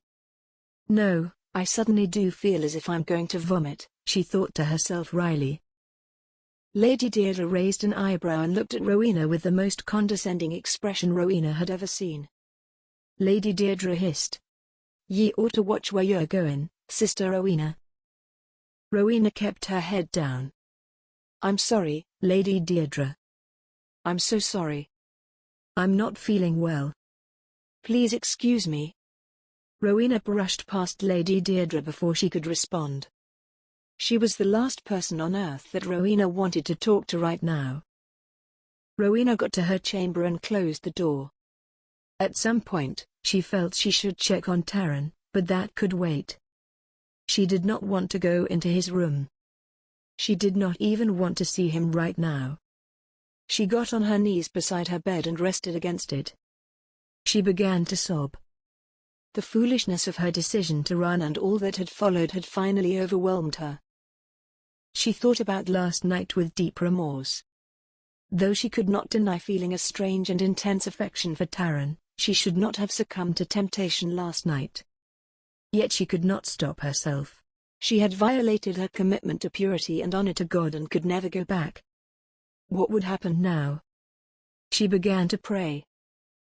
"O Jesus, through your bitter passion and through the outpouring of thy precious blood, I beg of thee, O sweet Jesus, to pierce my heart, so that my tears of penitence and love may be my bread night and day. May I be converted entirely to thee, may my heart be thy perpetual resting place, may my conversation be pleasing to thee, and may the end of my life be so praiseworthy that I may merit heaven and there, with thy saints, praise thee forever." Rowena stayed in prayer for a long time. She was so lost in her praying that she did not hear a soft knocking on her door. A voice then called her name softly. "Sister Rowena. Sister Rowena, are ye there?" It was Taran. She kept perfectly still and did not answer him. He knocked again. "Sister?" she said quietly. "Taran, go away. I do not wish to see you," he pleaded. "Please, open the door, I need to talk to ye." "No." She held her breath. He said, "I want ye to ken, last night was magical. Ye done something to me. 'Tis good." "I'm glad you're feeling better," she said. "Now please, go away." Rowena heard him get quiet. After a few moments, she heard his footsteps move away. Only a few moments later, she heard another knock on the door. "Please, I do not want to see you. Go away." A chambermaid's voice sounded through the door. "Me lady, I bring fresh water for ye, and firewood for your fire." Embarrassed, Rowena opened the door and let the servants in. She scanned the passageway for any sign of Taran. Thankfully, he was not there. The chambermaid chattered constantly as she worked. "Ye need to keep the fire going tonight, me lady. 'Tis already a cold one." Rowena had not even noticed, but now that the maid mentioned it, the air did feel chilly. In fact, she was cold. Rowena pulled a blanket around her shoulders. The chambermaid set out a clean basin and filled it with fresh water while the valets placed wood in the fireplace and got a fire started. Another servant came in carrying a tray with a soup bowl and a loaf of bread. "What is this?" Rowena asked. The chambermaid said, "Ye have nae eaten tonight, me lady. We've brung ye some bread and some pottage. Ye need something to keep ye warm. Ye dae want to take ill. 'Tis easy to get sick when the weather gets cold and ye dae get enough sustenance." Rowena was not hungry, but she appreciated the servant's kindness. "Bless you, dear one. You are very thoughtful." "'Tis our duty," the chambermaid said. "Besides that, we need ye healthy so ye can keep tending to sick people and children needing help." Then she asked, "Me lady, are ye feeling all right? Ye have nae eaten today. Shall I call the physician for ye?" Rowena shook her head no. "I'm fine, I have everything I need now." She gestured to the food and the fire. "No need to worry about anything, I'll be back to normal on the morrow after I get some rest." "Thank you for looking out for me. I appreciate your concern." The servant spoke and bid her good night. Rowena thought, they are right. I should eat. She sat in front of the fire and nibbled on the bread and pottage. It was actually very tasty, whatever was in it. As she ate, she thought about how she would interact with Taran now. "I cannot simply pretend nothing had happened between us. But it can never happen again." She decided she would make it clear to him that last night was a moment of weakness, and from this point forward she was recommitting her body and soul to God. She finished her meal and began to undress for bed. Just then, she heard a rustling sound at the door. She froze, listening for any sound. She heard the faint sound of footsteps fading away. She noticed someone had slipped something under her door, and whatever it was laid on the stone floor. She picked it up. It was a cluster of 3 wild rose blooms. Taran. Her heart melted as she held the roses to her lips. She sighed, then tossed them into the fire. Rowena was up early. She slept well, probably because she had almost no sleep the night she spent with Taran. Today, she was refreshed and felt ready to face the day. "Thank you, God, for hearing my prayers and giving me the strength I need to resist temptation." She washed up and dressed herself. Today, she was Sister Rowena again. She put on a plain linen tunic from the wardrobe closet. Taran's servants had placed several articles of ladies' clothing in the wardrobe closet the day after she arrived at Frenich. Then she selected a simple, overlaid by a drab, olive-green gown with a bodice that laced up over her chest. She braided her hair and covered it with a small headpiece. Her goal was not to bring any undue attention to her face or her body. She wanted to put her nun's garb back on, but it was so worn out that it had shredded in the laundry. It found use now only as rags. She said a morning prayer, then went down to the castle kitchen to return her dishware from last night.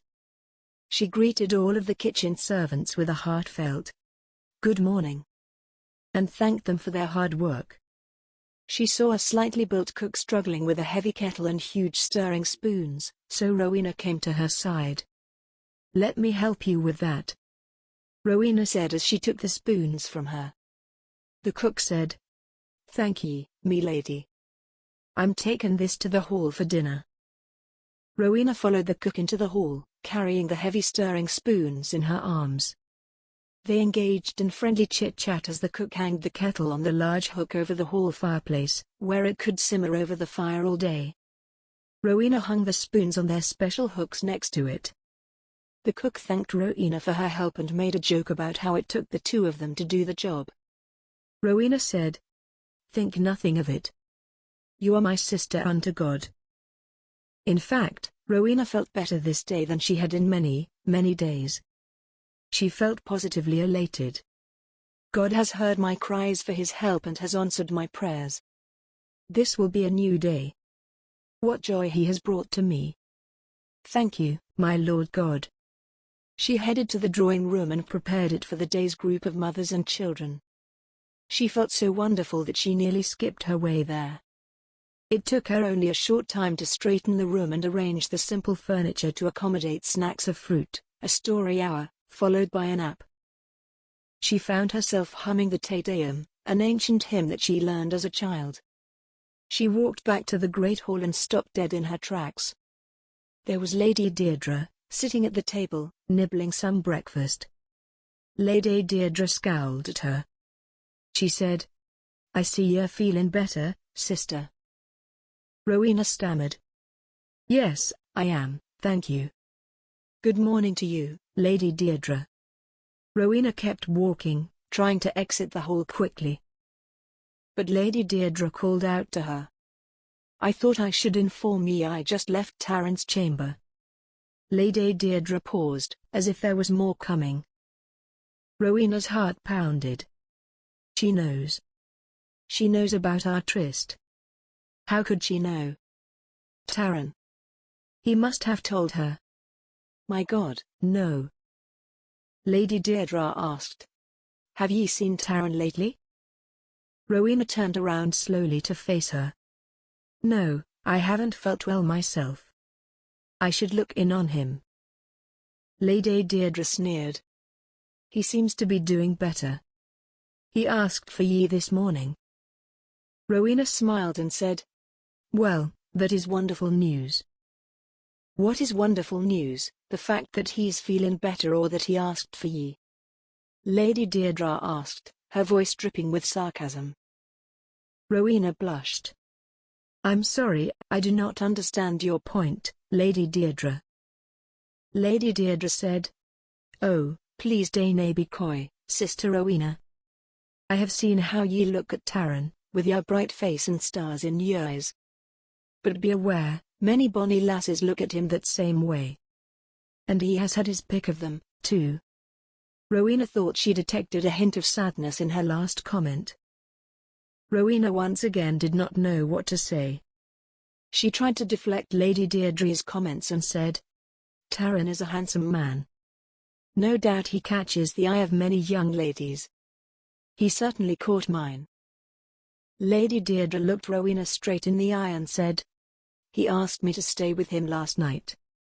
Her words hit Rowena like a slap in the face. Our moment apparently was not so special to Taran after all, Rowena thought immediately. Lady Deirdre continued. So I did. Usually, he is hungry for me. With a confused look on her face, Rowena interrupted her before she could say much more. Lady Deirdre, I do not understand why you are telling me this. Lady Deirdre said. Ha. Are ye a nun? I'm telling ye my confession. Rowena did not know if she was serious or playing a trick on her. She decided she would not take her bait. Rowena responded with all seriousness. You are mistaken. I am a novitiate, not yet a full nun. And confessions are only heard by the priests. I am not empowered to speak for God and absolve you of your sins.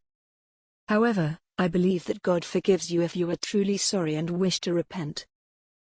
Ye foolish girl. Lady Deirdre spat. Let me say that he was near his usual amorous self. Her demeanor changed. Suddenly, her face fell and she put her hands to her mouth.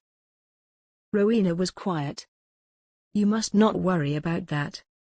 Most likely he is not yet feeling well. Lady Deirdre looked at her grimly. I'm telling ye, sister. I ken him well. His thoughts are on someone else. The two women locked eyes on each other for a moment. Rowena went to Lady Deirdre and put a reassuring hand on her shoulder. Rowena said, Give him some time, my lady.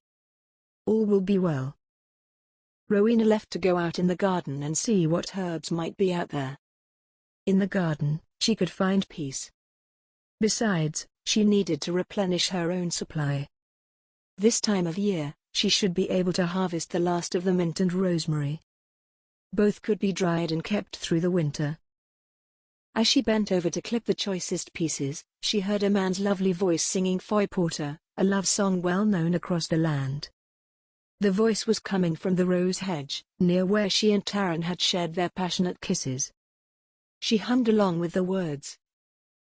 Keep faith, preserve honor. And seek peace, obey. Fear and serve. And honor ye, I will until I die. Peerless lady. She realized that she knew that voice and stood up, looking around for him. Taran came around the hedge and stood before her, one hand over his heart, his other reaching toward her. He kept singing. For I love ye so, without a lie. That one could sooner dry the wide seas and hold back its waves than I could slacken. Me love for you without deceit. For me thoughts, me memories, me pleasures, and me desires are forever on ye whom I canny leave, or begin to forget. Keep faith. Keep faith.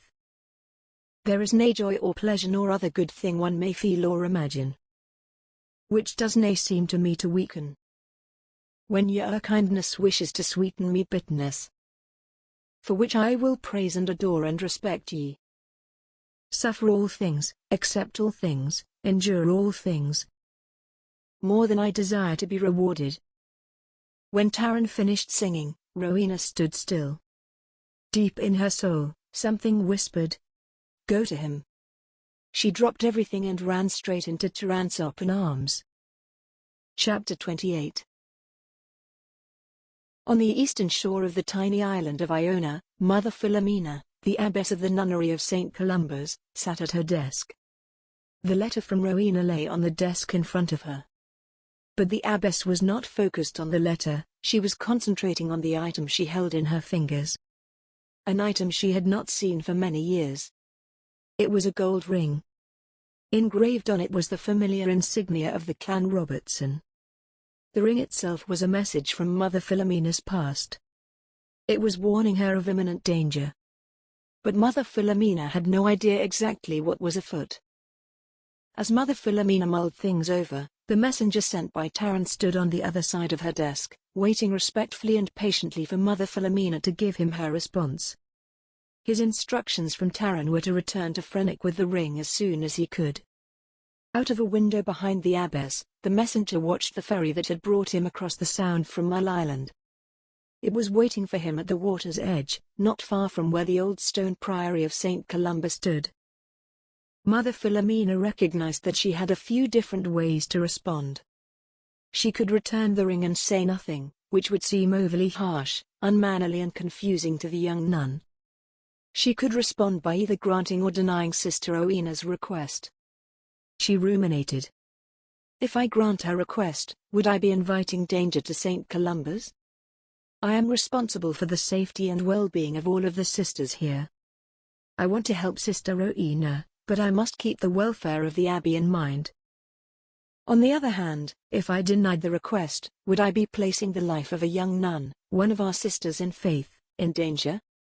Mother Philomena wanted to do the Christian thing, but she simply did not have enough information to make an informed decision. She closed her eyes and asked God to show her the right path. After a moment, she opened her eyes. A sea breeze blew in and rustled the letter. Immediately a seagull appeared and perched for a moment on the windowsill, then hopped onto her desk, and looked directly into Mother Philomena's face. Before she could shoosh the bird away, it flew back out the window. It flew straight as an arrow to the east without so much as a flap of its wings. Mother Philomena looked at the messenger, an expression of wonderment on his face. She said, "Blessed be our God." Then she asked the messenger, "How long would it take you to ride to Jarrow, near Newcastle?" Jarrow? The messenger's expression showed Mother Philomena he was confused about why she would ask him that. He indulged her and mulled it over. "I'd estimate about 3, maybe 4 days." "Why do ye ask?" She did not answer him. He had told her all she need to know. She picked up a pen and wrote a letter. If anyone intercepted it, they would not know what to make of it. However, Mother Philomena knew there was one person who would understand it. In the letter, she wrote, "To the Abbess of St. Martha's Nunnery, Jarrow. My dearest Mother, I am writing on behalf of Sister Prudence. Please be so kind as to relay the following prayer to her, with my love. Great be art, today goeth, love alleluia. 7 deaths hath dried cross. Your loving sister in faith, Mother Philomena, Abbess. Abbey of St. Columba, Isle of Iona." She folded the letter and sealed it with the emblem of St. Columba. She handed it to the messenger, who held out his hand for the ring. Mother Philomena put the ring in her own pocket. He looked at her, confused. She said, "That letter must get to the Abbess of St. Martha's Nunnery, in Jarrow, as soon as ye can get there." The messenger expressed his concern. "Jarrow? But me instructions were to return to Laird Taran with the ring and your response." Mother Philomena said. I understand. But me own instructions are that ye are to take this letter to Jarrow first. It is urgent. Taran, that is Laird Taran, will understand and would approve. Ye have me word on that. The messenger frowned, still unsure. What about the ring? Nay need to worry about the ring. Mother Philomena said. I intend to return it to him myself. Mother Philomena saw that the messenger was still unsettled over this change of plans. She was asking him to disregard Taran's instructions in favor of her own. She could not take the risk that he would return to Frenich without delivering her letter. Please, give me a moment, she said. She left the office and in a few moments returned with a small leather bag. In it were 2 silver groats. This should make ye feel better about it. The messenger's face brightened. Aye, mother, it does indeed. Thank ye. I'll be on me way now. Mother Philomena watched out of her office window as the messenger boarded the ferry back to Mull Island. From there, she knew the eastbound route he would take across the southern highlands, then southeast through forests and fields to Northumbria, and finally to St. Martha's at Jarrow. As soon as the ferry was underway, Mother Philomena began preparing for her own travel. She would leave for Frenich at Loch Lomond in 2 days. Chapter 29. Earl Strongbow was frustrated. He had returned to McEwen's place from Carnaluke 3 days earlier. As planned, the rest of his men had returned from their own reconnaissance duties the day before.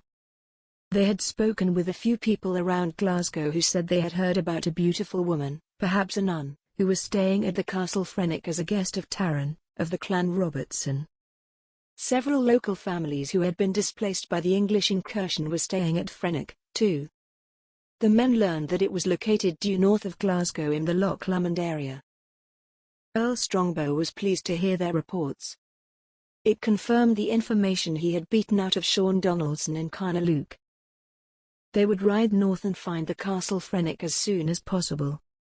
His men and their horses had rested. In the last couple of days, they had refurbished their weapons, shields, and chain mail. Everyone was ready to go, except Earl Strongbow himself. The puncture wound in his thigh had become painful and hot to the touch. Red blotches had formed around the wound. When he woke this morning, he felt feverish. Earl Strongbow knew the risks of traveling with an infected wound. It could become deadly very quickly if not treated. He asked McEwen to summon a physician. Now, they waited. Earl Strongbow noticed his men had set up an archery range in the field beside McEwen's barn. He heard their banter and decided to go out and join them. He saw Sir Percy shoot an arrow just to the left of the target bull's-eye, but still a lethal shot. The men let out a roar of approval. Some coins changed hands. As soon as the men saw Earl Strongbow coming, their laughter subsided. "Let me show you how it's done," he said. The men were not sure if he was serious or kidding, so they kept quiet. He grabbed a bow, loaded it with an arrow, held his breath, and released the string. The arrow shot straight but missed the target by a wide margin. Earl Strongbow cursed. "By the blood of Christ." The men tried not to snicker. They knew Earl Strongbow thought himself a better knight than any of them, and he was now going to try to prove it. The truth was that Earl Strongbow was not a great archer. Everyone knew it but the Earl himself. The chivalrous Sir Percy, who was the best archer among them, covered for Earl Strongbow by saying, "You haven't even warmed up yet, my lord. Go on, try again." Earl Strongbow let another arrow fly. It fell well short of the target. The men watching shook their heads and murmured insults to each other about the Earl. Sir Percy said, "It must be your injury, my lord. 'Tis draining your strength." Earl Strongbow nodded. "It must be so, Sir Percy. Anyway, not every archer can become an earl." Sir Percy ignored this slight and said, "Perhaps you should rest some more, my lord." Earl Strongbow limped toward a large oak tree. He would sit in the shade and watch the men practice. From the road in front of McEwen's place, he heard someone shout his name. "Our Lord Strongbow." "Cor blimey. "Is that you?" I say, "Lord Strongbow." our." That voice sounded very familiar. He looked around to see who was calling him. On the road in front of McEwen's, he saw a merchant's wagon with 2 men in the driver's seat. The back of the wagon was full of sacks and barrels of what appeared to be wine. Riding in the back was a man, half standing half leaning on the side panel, waving and calling to Earl Strongbow. "By God's nails!" Earl Strongbow swore again, as he finally recognized the man. "Lord Kensley. What in the devil are you doing here? And what are you doing in the back of that wagon?" Earl Strongbow strode forward and saw that Lord Kensley had a splintered and wrapped ankle. The 2 merchants hopped out of their seats and went to the back to help Lord Kensley out.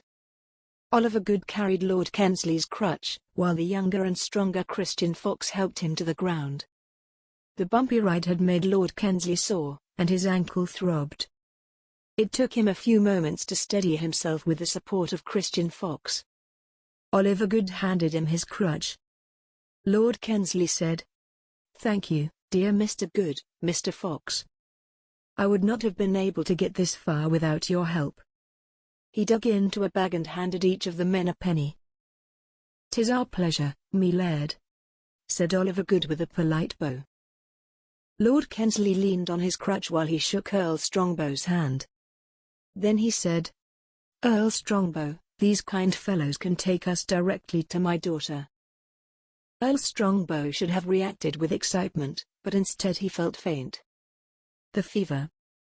Where was that blasted physician?" "Is that so?" he asked skeptically.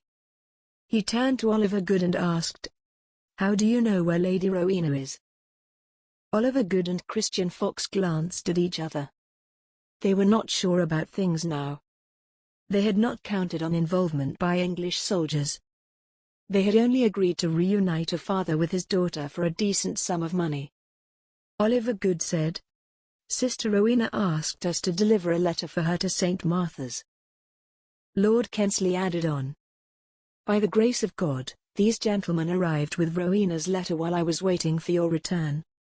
They are in the wool trade for the Highland clan that is protecting her. I was thrilled to have their assistance. As you can see, I'm in no condition to travel on my own." Lord Kensley pointed to his ankle. "But, when I saw you here, I thought my eyes were playing tricks on me." Earl Strongbow said, "I, too, have learned where Lady Rowena is hiding. My men are ready to retrieve her immediately." "Let us go at once, then," Lord Kensley exclaimed. "We must rescue my daughter from the filthy Scottish beasts." Oliver Good then spoke up. "Me laird, if I may speak. The lady, Sister Rowena, is quite comfortable. She is a guest of Taran and the clan Robertson, nay a hostage. Ye need beware." He paused to let his words sink in. Then he added, "Ye must ken the folks around here are angry as hornets at ye English. The castle at Frenich is well fortified, believe me. They repelled the English attack just last week. They'll nae welcome another visit from the likes of ye so soon." Earl Strongbow said, "Lord Kensley, I fear I am in no condition to fight, either." In fact, he felt like he was going to faint any moment. "You look as pasty as pie dough. What the devil happened to you?" Lord Kensley asked. "I believe I had an unfortunate encounter with the point of a pitchfork." He pointed at his thigh. The infected wound was just visible above Earl Strongbow's high boot. "It seems to have become infected. A physician has been summoned, but he has not yet arrived." Sir Percy now joined the group. "Lord Kensley, it's good to see you." Lord Kensley shook Sir Percy's hand. "And you, Sir Percy. 'Tis wonderful to see you well." Earl Strongbow began to sway. Sir Percy grabbed him around the waist before he fell. Christian Fox put an arm around his waist on the other side. They helped Earl Strongbow to his chamber and laid him out on his bed. Lord Kensley hobbled in behind them. He said, "Let us go while you stay here and tend to your health. We should not wait. Word will get back to them that we are here, and they will run. Once more we will lose her trail." He plopped himself down on a stool and groaned. At that, Oliver Good and Christian Fox exchanged looks. Oliver whispered to Christian, "We need to get away." Christian nodded in agreement. Earl Strongbow shook his head. "Ah, Lord Kensley, your lack of experience on the battlefield shows itself. I cannot risk sending the men without me. If she is under the protection of a powerful clan, I expect we will have to negotiate a hefty price for her release or fight for it. We won't have much longer to wait." Oliver tilted his head to the door. Christian gave a surreptitious nod of his head. Slowly they inched their way to it. Sir Percy said, "I can ride out with a few of the men and make camp near the castle. We can keep an eye out, and if they try to run, we can follow them." "Brilliant!" Lord Kensley exclaimed. Earl Strongbow had to agree. Sir Percy was a smart one. "Yes, brilliant idea, Sir Percy. Take Squire John with you and 2 others. Go tonight, under cover of dark. Send word of your location back to me tomorrow." "Yes, my lord." As Sir Percy turned to go, he saw Oliver Good and Christian Fox making their move to escape. "Stop. Stop right there," he commanded. Oliver and Christian ran down the stairs with Sir Percy chasing them. Sir Percy hurled himself from the top stair and came crashing down on Oliver. They plummeted in a jumble of arms, legs, and feet down the stairs directly into Christian, toppling him. The 3 men tumbled and bumped the rest of the way down the steps and came to rest on the floor. They lay motionless. Sir Percy was the first one to move. He slowly got up. Christian Fox was the next one to stir. But Oliver Good did not move. Sir Percy shook him. Oliver's eyes were open and staring, but head was bent at an impossible angle. Sir Percy looked at Oliver and said, "Neck's broke. He's dead." "I'm sorry." Oliver bowed his head and sighed. He reached to his friend's face, brushed the hair from his forehead, and with a gentle swipe lowered Oliver's eyelids. Hearing the melee, the other men and McEwen gathered around to see what happened. Sir Percy saw Squire John and called him near. Sir Percy said, "Help Mr. Fox bury his friend. Then bring Mr. Fox inside, bind him, and do not let him escape. We cannot risk him warning his friends at the Castle Frenich. Besides," Sir Percy rolled his eyes, "we will likely need him and his wagon to carry our 2 lords there." Squire John snickered. The 2 of them could not wait to see the fat coxcomb Earl Strongbow riding like a serf in the back of a wool cart to claim his bride. As the 2 of them watched the inglorious funeral, McEwen rushed in with a tall, pale, rail-thin man trailing him. He carried a large bag over his shoulder. "The physician is here." They ran up the stairs and found Earl Strongbow still sprawled on his bed, sweaty and feverish. The physician looked at Earl Strongbow with one eyebrow raised. He said, "I can take care of him. But first, I will need 1 farthing. If you please." Earl Strongbow motioned to Sir Percy. "Give him what he wants." Sir Percy took a coin from Earl Strongbow's pouch and handed it to him. Once paid, the physician set to work. He slipped the large bag off of his shoulder and set it on the floor. He turned to McEwen and said, "If you will be so good as to fetch us a cup of wine." McEwen left. The physician leaned over and sniffed the wound. He said to himself. Then he touched it with his finger and tasted the pus. "Infected," he said, as he reached into his bag and retrieved a jar. Earl Strongbow knew what was coming next. The physician opened the jar and pulled out a wriggling, slimy, black, segmented worm. Although no one needed any explanation, the physician said, "These are blood-sucking leeches, of course. These little vampires will suck the bad humors out of you. You'll be good as new in a few days. The physician placed it directly over the hole in Earl Strongbow's festering flesh. The leech attached itself and immediately began to eat blood along with the infected flesh around the wound. Once it had attached itself, the physician placed another one right next to it, followed by 3 more.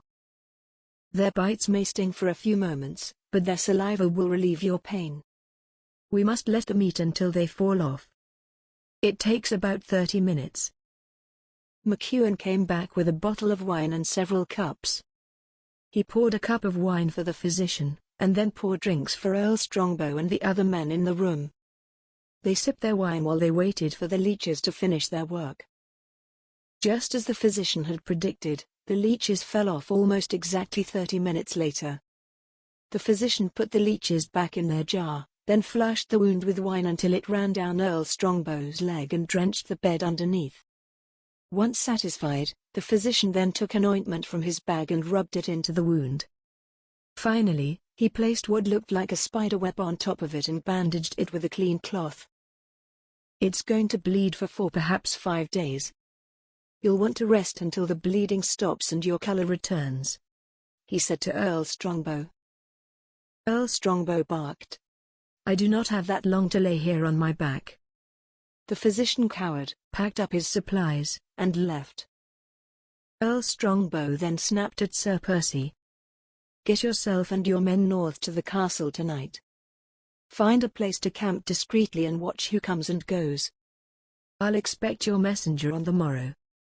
We'll look for you in 3 days' time. Now get out, all of you. Except Lord Kensley, I need a word with you in private. After the men left, Earl Strongbow said, It seems to me that your daughter, my betrothed Lady Rowena, is not being held hostage. If this escapade is of her own making, she may be committing treason. We must go and retrieve her at once, for her own good and ours. Lord Kensley thought it over, and then swore softly. I believe you are correct, Lord Strongbow. We'll leave in 3 days. Chapter 30. Mother Lenora found Sister Prudence wrist deep in bread dough in the Abbey kitchen. Sister Prudence, I need to speak with you. In my office, please. Of course, Mother Lenora. Sister Prudence said. I'll just wash me hands and be right there. She disliked the tone in Mother Lenora's voice. It meant trouble, and the sisters all have had enough of that during the week or so since Sister Rowena disappeared. Sister Prudence had pretended to know nothing while everyone else went into panic about Sister Rowena's disappearance.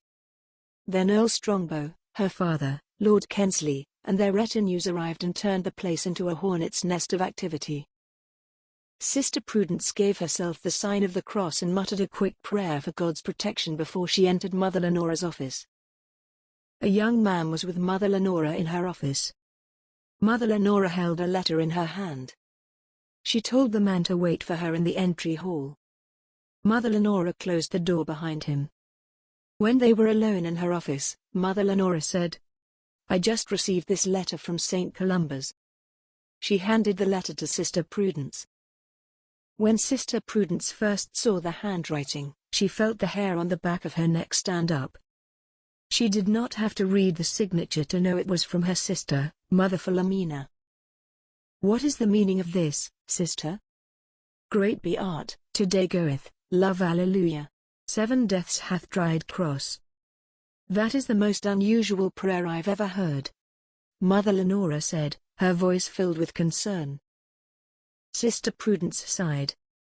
It is time for me confession, she thought. I dinna ken what is behind the message. But the message is a code. A code that I worked out with me sister many years ago.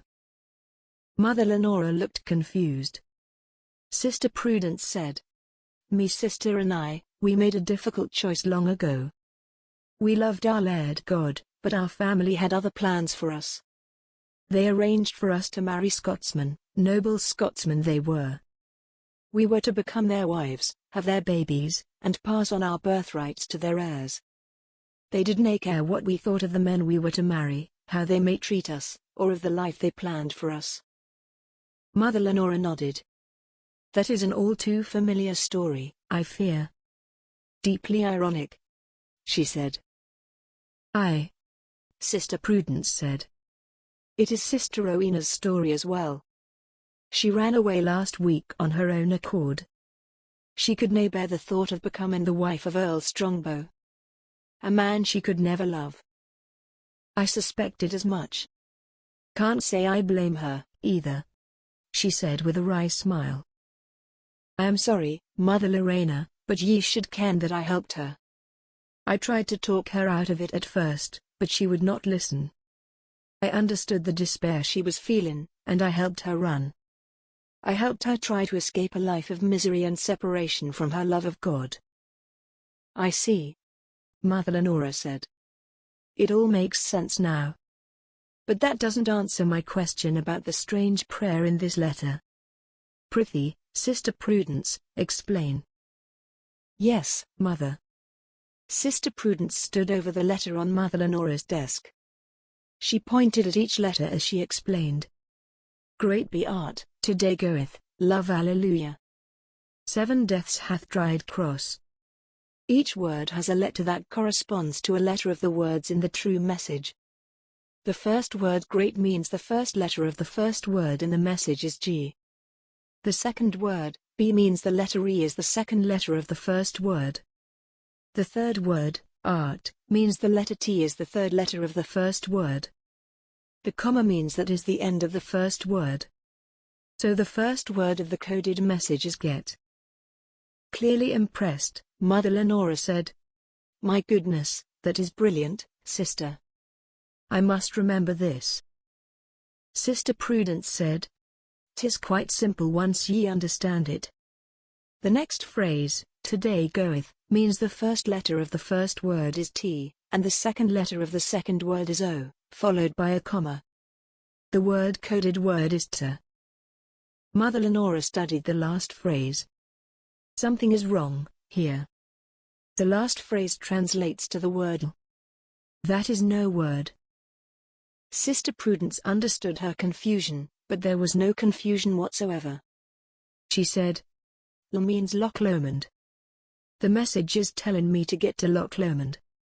The last part says 7 days. Mother Lenora worked out the last part on her own.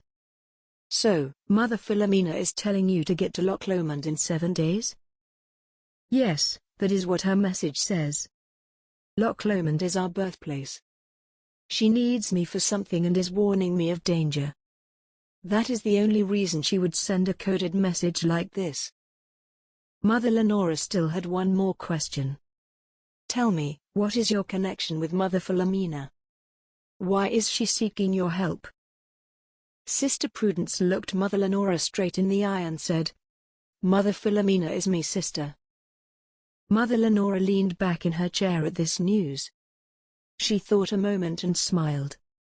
Then she said, Sister Prudence, summon the messenger from the vestibule. You can accompany him to Loch Lomond. He will escort you. Mother Philomena's letter was written 3 days ago. The journey will take you 2 days. Take the grey palfrey from the barn. Sister Prudence stood and gave Mother Lenora a warm embrace. Thank ye, Mother Lenora. Be safe, Sister Prudence, Mother Lenora said, and gave her a peck goodbye on her forehead. For the love of God, be safe. Chapter 31. Rowena was supremely happy. She decided this must be love. Never before had anyone made her feel so happy just to be alive. Every moment was filled with joy. From sunrise to sunset, the sun seemed brighter and everywhere she looked she felt love. She still felt love for God, but the love she felt for him was different from the love she felt for Taran. At some point, she would have to reconcile those feelings. For now, Rowena was quite happy with things just as they were. The last week had been a whirlwind, and now she was settling into a routine of helping refuge families and their children, followed by an afternoon in the garden selecting flowers and herbs for her medicine kit. In the evenings, she would dry them, then carefully organize and package them so they would be ready for use whenever needed.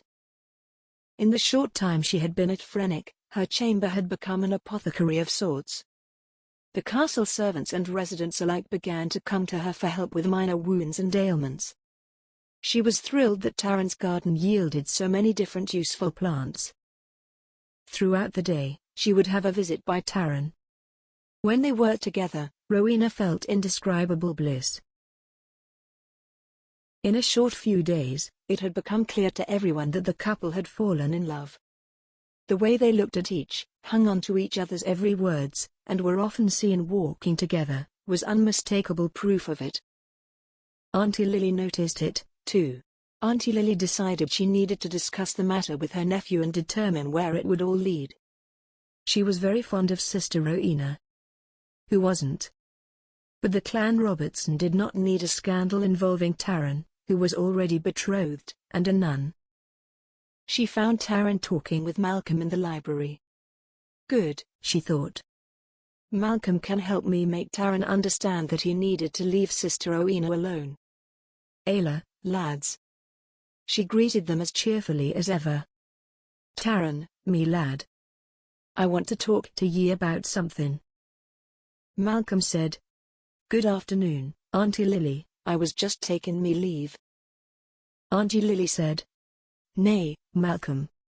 Ye're family to us. Please stay, I want your opinion on this. Malcolm bowed politely. Certainly, me love. She raised an eyebrow as she scrutinized Taran. Taran grinned. I ken that look, Auntie Lily. He teased. What is on your mind?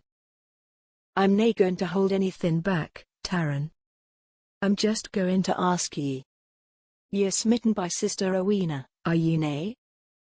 Taran blushed bright red and gave a sheepish grin. "'Tis it so obvious to ye?" he asked. Malcolm laughed. "Aye, laddie, it is as obvious as the full moon outside." Taran smiled. "Aye, I was smitten from the moment I met her. She is all I think about." Auntie Lily said. "Och, but what about Lady Deirdre?" Malcolm then said. "And ye ken Lady Deirdre will nae stand idly by while ye dally with Sister Rowena." "Ye're right about that one, me friend. I have been avoiding calling on Deirdre," Taran said. "Ye're going to have to face her sometime. When did ye last see her?" Malcolm asked. Taran said. "The night after I was bitten by the adder. When me brain cleared, I had to see Deirdre. I had to decide if I could ever feel love for her.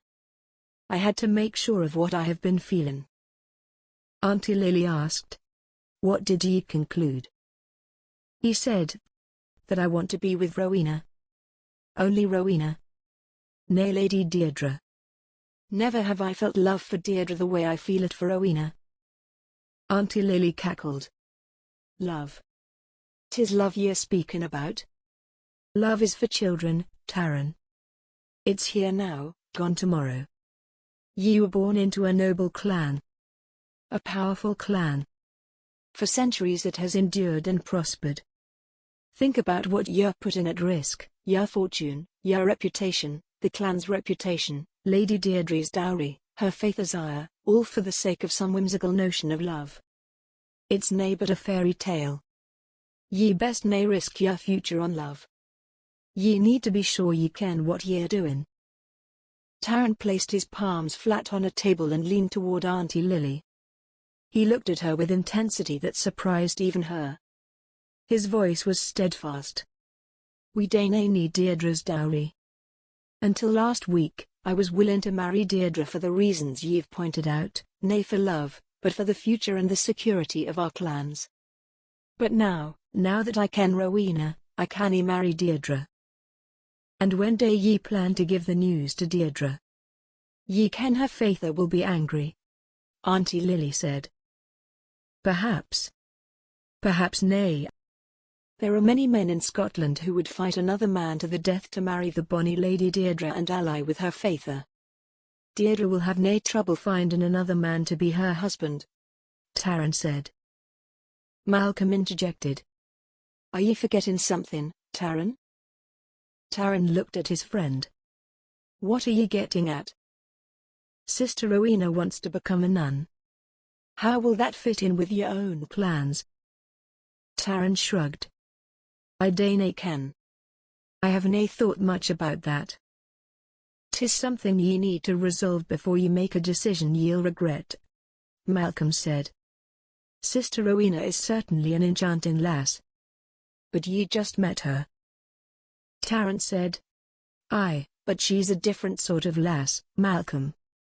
She is virtuous and selfless. There is something uniquely special about her. I feel it in me heart. Ye've got to trust your heart, me friend, Malcolm said. Thank ye, Malcolm, Taran said. Then he surprised them both and said, I think ye should ken. I think I am going to make her me wife. Auntie Lily covered her mouth with her hands. Och! Bless ye, Taran. Let us place our faith in the good Laird, and pray that he looks with favour on ye both. Amen, Taran said. Amen to that, Auntie Lily. Taran found Rowena in her chambers with a mortar and pestle crushing Rose's hips. Good evening, sister, he called cheerfully from her doorway. She looked up from her work and grinned at him. Come in. You're just in time. Hold this bag open for me, please. He took a tiny linen sack from her and held it open while she deposited a mixture of freshly ground rose hips and mint into it. Thank you, she said when she finished, then kissed him on the cheek. This mixture works wonders for throat pains, which so many of the children seem to have when they arrive. Taran simply nodded but said nothing. He seemed distant. Is something on your mind, Taran? She asked. Aye, there certainly is, he said, looking into her eyes. Come, walk with me. He led her by the hand out to the water's edge. They chatted and finally Rowena said, You brought me out here to tell me what's on your mind. What is it? Taran said. I was wondering, are ye still desiring to go to St. Columba's and become a nun? There it is, the thing I've been trying not to think about too much. Honestly, I don't know any more, Taran. I've had doubts about taking the novitiate vows before. And then, the other night, when we were together, those doubts have returned. I don't know if God will let me in now that I'm no longer pure. Why do you ask? Because, Sister Rowena, I dinna want ye to go. Rowena took Taran's hand and said, I started on this journey with every intention of devoting my life to serving our Lord, despite some doubts. But is it not strange? On my journey to become ever closer to God, he placed you in my path. Taran said, Ye ken me faith is nae as deep as yours. Rowena said, What I'm trying to say is, before I met you, I wanted more than anything to join the sisters at St. Columba's. Now, I do not want to leave you. I have no doubt in my mind about that. But if you want to be with Lady Deirdre, or someone else, I will go to St. Columba's. Taran took her in his arms and held her tightly. Her hair still held the fragrance of rose hips and mint. Sister Rowena, could it be that God wants you to stay here with me? He asked in the tenderest voice. Could it be that God wants us to be together? She buried her face against his neck, relishing the feeling of his strong body pressed against hers. She was amazed at how naturally their bodies melded together. Yes, the thought has occurred to me. The whole sequence of events seems driven by a divine power. It has all happened so quickly. Taran said. Sister Rowena, I must confess. I have never had such feelings as I have for ye. I believe I have fallen in love with ye. I need ye to tell me if, well, do ye feel the same for me? He looked into her eyes, searching for her answer. She whispered her answer. Yes, Taran, I do.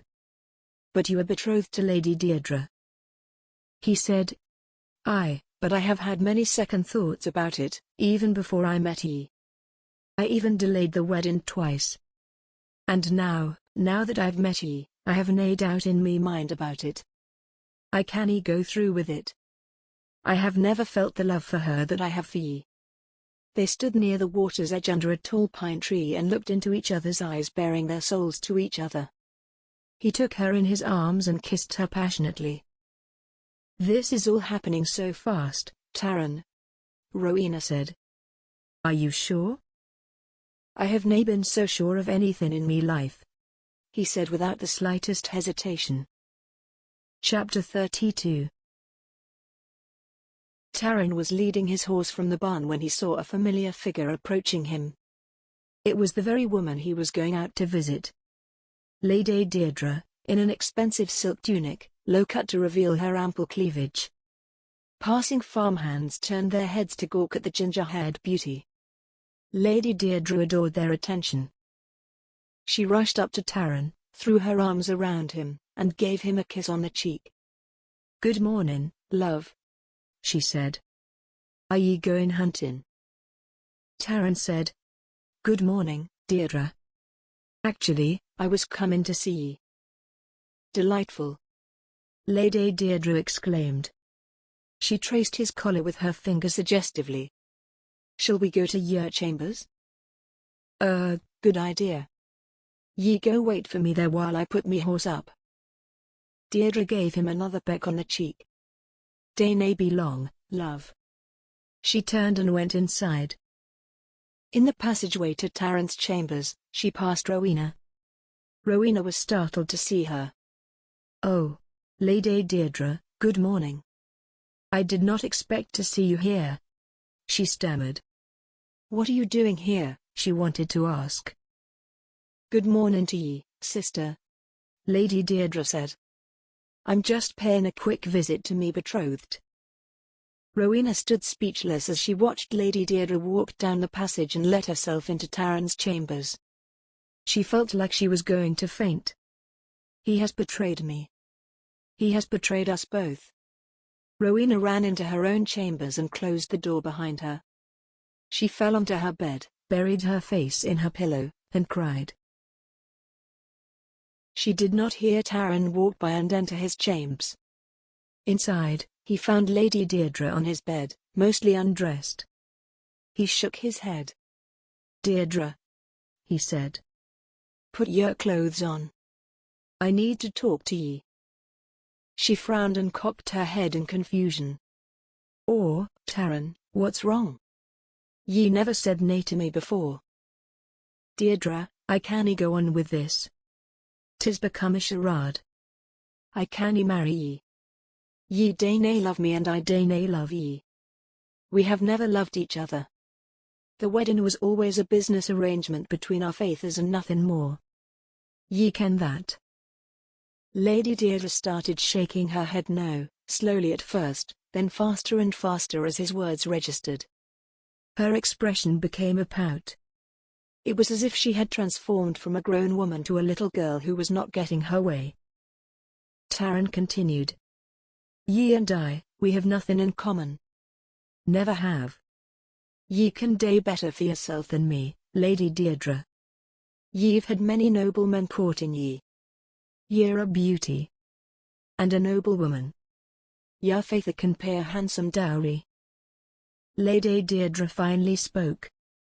"If ye call off our wedding, ye'll be betraying our faithers' agreement." Taran's eyes blazed at her. "Me faither is dead. His promises died with him. I am the laird of this clan now. I respect and admire your faither. But I owe him nothing." "Ye've been betraying me," Lady Deirdre said. "Who this time?" "That English nun ye brought with ye from the borderlands." Taran did not deny her accusation. He said, "What does it matter, Deirdre? The fact is that ye and I canny have a good life together if we dae nae love each other." She said, "'Tis nae about love, Taran. 'Tis about our clans, and keeping our names among the mighty." Taran shook his head. "Ye're wrong, Deirdre. Ye want me for the wrong reasons. Ye only want to have me estate. But marriage is about loving each other. About making a life together. 'Tis nae betrayal to be true to ourselves. To find our true loves. Lady Deirdre saw that Taran had made up his mind. Taran took her gently by the hand and led her out of his chambers and closed his door behind them. In the passageway, Lady Deirdre said, "Ye're making a mistake about this, Taran." She moved herself close to him and put his arms around him. He averted his eyes and started to speak. Before he could say anything, Lady Deirdre kissed him on the lips, hard. Just then, Rowena opened her chamber door and stepped out. She saw Lady Deirdre and Taran kissing and immediately retreated into her room. Lady Deirdre narrowed her eyes at Taran, then slapped his face. "Just as I thought. Ye dirty scoundrel. Ye're involved with the nun, aren't ye? I tell ye, ye're making a mistake. Someday ye'll realize I'm right, but I will nae longer be available." She turned on her heel and fled out of the castle and out of Taran's life. Taran rushed to Rowena's chamber and knocked on the door. "Rowena. Rowena, open the door. Please, it's nae what ye think. Open the door and let me explain." Slowly, Rowena opened her door a crack. "Taran, dae nae lie to me. If you wish to be with Lady Deirdre, please tell me so." "Nay," he cried, trying to wedge a foot in the door to keep her from closing it. "Nay, Rowena. I have just broken my betrothal to Lady Deirdre. 'Tis over. It has been for a long time. It is ye who I desire. Only ye. Please, please believe me," he said, with such intensity. "Rowena, I love ye." Hearing that, Rowena opened the door. They fell into her bed, wrapped in each other's arms. Chapter 33. The next few days were filled with bliss for Rowena. But her joy came to a crashing stop when the merchant Christian Fox arrived, escorted by a retinue of English soldiers. In the back of the wagon, 2 passengers rode like a couple of scobilotches. Taran's gatekeepers shouldered their lances and went out to greet them. Christian Fox asked to see Taran, but he had already been notified that a large gathering of Englishmen was approaching. Taran appeared with Malcolm next to him, and several Scottish warriors on their flanks. All of them carried swords and lances. A line of archers stood with their bows aimed, ready to fire on Taran's command. They looked battle-hardened and completely capable of engaging the Englishmen in combat. Rowena, Auntie Lily, and several servant women peered out the castle windows, terrified but too curious to turn away. Taran spotted his wool broker and called to him. "Ely, Mr. Fox.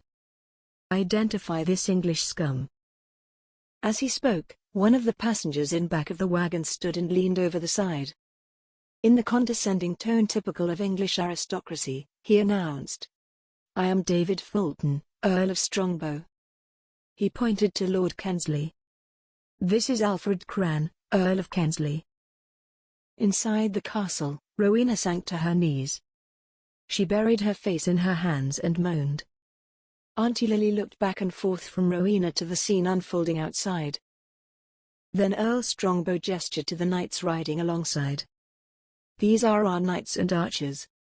On my orders, they will shoot to kill. What is your business here?" Taran ignored the not-so-veiled threat. "By the authority of King Richard," Earl Strongbow responded. "We demand the release of the maiden Rowena Cran.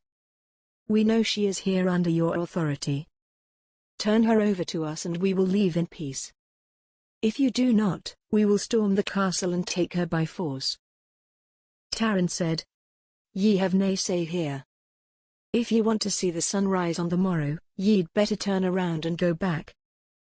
This time, Lord Kensley spoke. "Lord Robertson, I have come to ensure the safe return of my daughter. I am prepared to pay a ransom for her." Taran scoffed. "Ha! Dae nae insult me, old man. Your money is nae good here. Ye will pay with your lives if ye dae nae leave now." He glanced at his archers and they retrained their arrows with menace in their expressions. At that moment, Something stirred behind them. Rowena made her way through the onlookers that had gathered at the castle gate. She came forward and stood next to Taran. She called a greeting to her father. Eli, Father. Rowena. Rowena, my daughter. Are you all right? Yes, father, I am unharmed. What on earth are you doing here, my child? He did not care that everyone was listening to what otherwise should be a private father-daughter discussion. He was too worried about her and could wait no longer. Taran looked at her, too, looking puzzled. Perhaps it is time to explain yourself. She nodded. Taran, this is my father, whom I adore. She walked toward him and gestured. He is the Earl of Kensley, and one of the great magnates of England. When I was 12, my mother died and father sent me to St. Martha's. While I was there, I came to love my life and what it meant to be a nun, being a servant unto our Lord, God. Taran said. Why did he keep this secret from me? She said. Taran, there is more. 2 weeks ago, my father sent word that he had arranged for me to be married. To that man there, Earl Strongbow. She pointed at him. Taran glanced at Earl Strongbow, who was still leaning against the side of the wagon. Taran turned back to Rowena. He put his hands on her shoulders and pulled her closer to him. She continued. I could not bear the idea. So I ran. Earl Strongbow shouted from the wagon. Take your hands off of her, Highlander. Taran heard Strongbow's order, but kept his eyes gazing into Rowena's. Save your breath. Ye've nae authority here, man. Rowena said to Taran. I need to speak with my father. She turned to go. Taran told Malcolm. Keep your eyes open. Watch me back. They walked together toward the wagon. They could see Earl Strongbow's expression screwing up with rage as they neared. He threw his oozing, bandaged thigh over the wagon side, and groaned. Rowena noticed it and caught the unmistakable smell of infection. Taran saw him make a move, too, and pointed his sword at his torso. Hold yourself right there. Dane make another move or yield die. Earl Strongbow froze. He grimaced as he pulled his leg back into the wagon and leaned on the side. Rowena rounded the rear where her father was. She pulled herself up on the back of the wagon and embraced him. What have you done to your leg? He said. Tisha minor fracture. Mother Lenora tended to it. Nothing to worry about. But what of you? Why have you defied me? Father, I wanted nothing more than to become a nun. I love you. And I love serving God.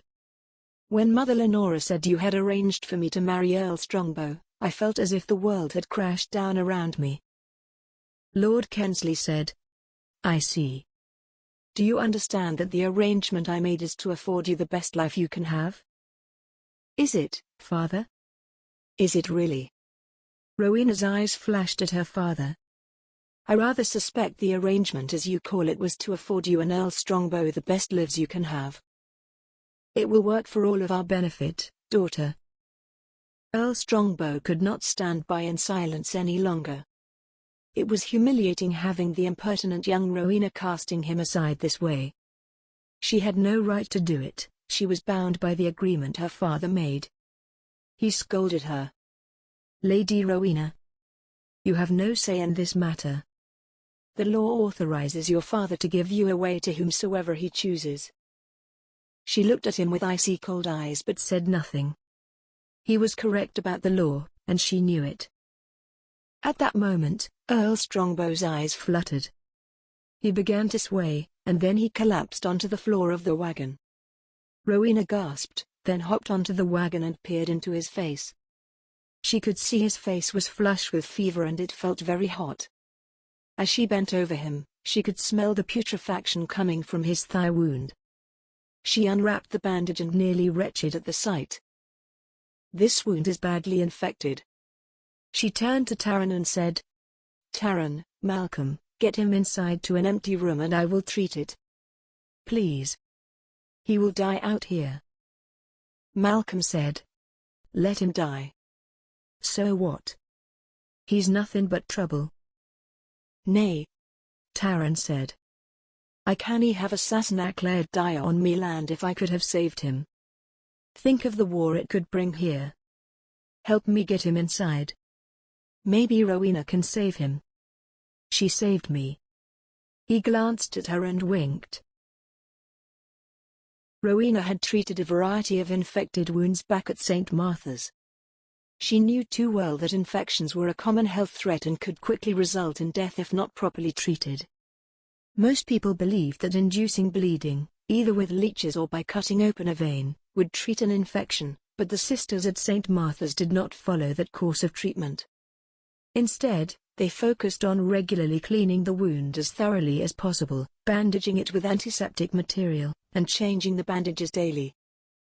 Earl Strongbow's condition was visibly improved by the next morning. For the next 3 days, Earl Strongbow received medical treatment that Rowena had learned from the Sisters of St. Martha's. Her herbal remedies combined with the wine from Taran's cellar began to clear up the infection almost immediately.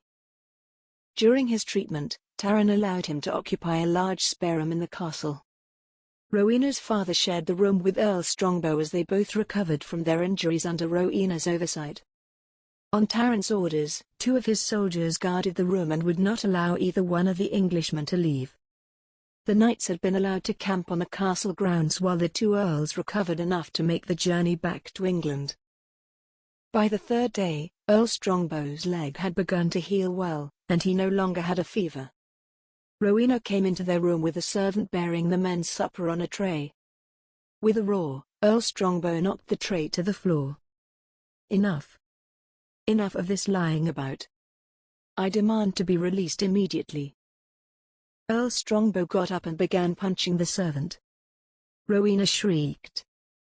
On hearing all of the commotion, Taran's guards charged into the room, swords drawn. Silence, they commanded. Control yourself, Earl Strongbow, or we will tie ye up. Earl Strongbow would not submit. How dare you hold us prisoner? One of the guards drew back a fist and punched Earl Strongbow in the gut.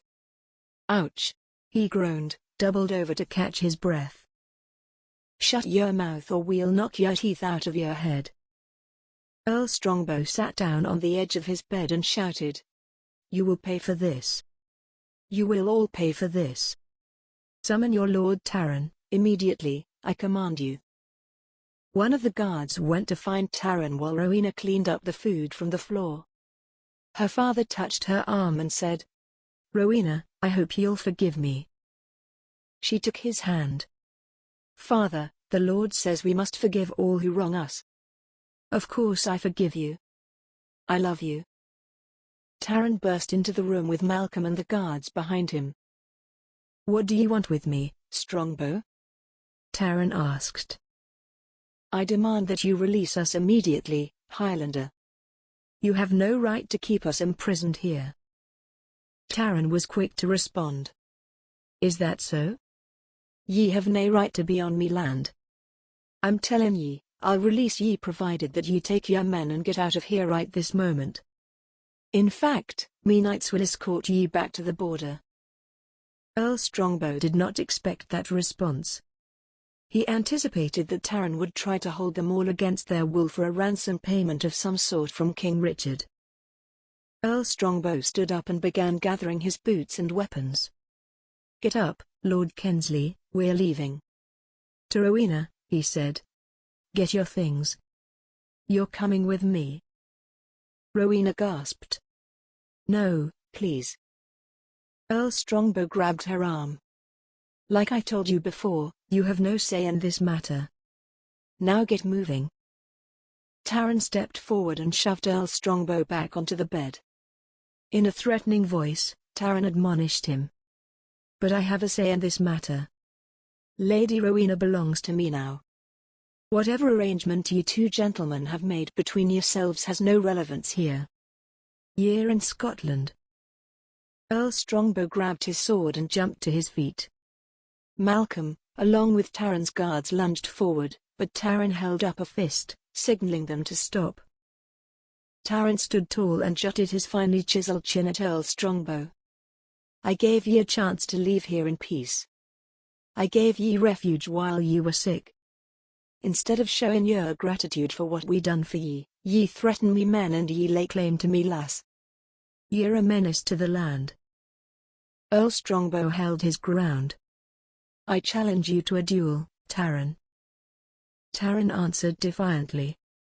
If it's a duel ye want, Strongbow, it's a duel ye will have. Name the time and place. Dawn. In 2 days' time.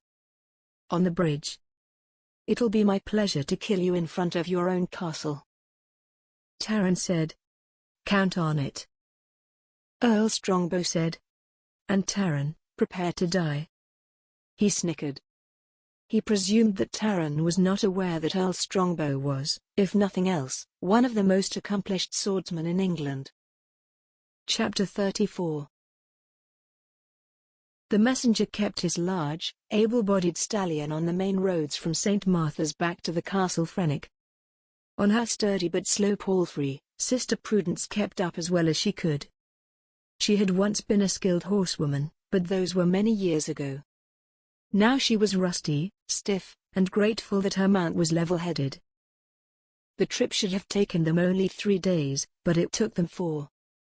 They slept in barns alongside the sheep and horses, as neither of them had the money to pay for a room.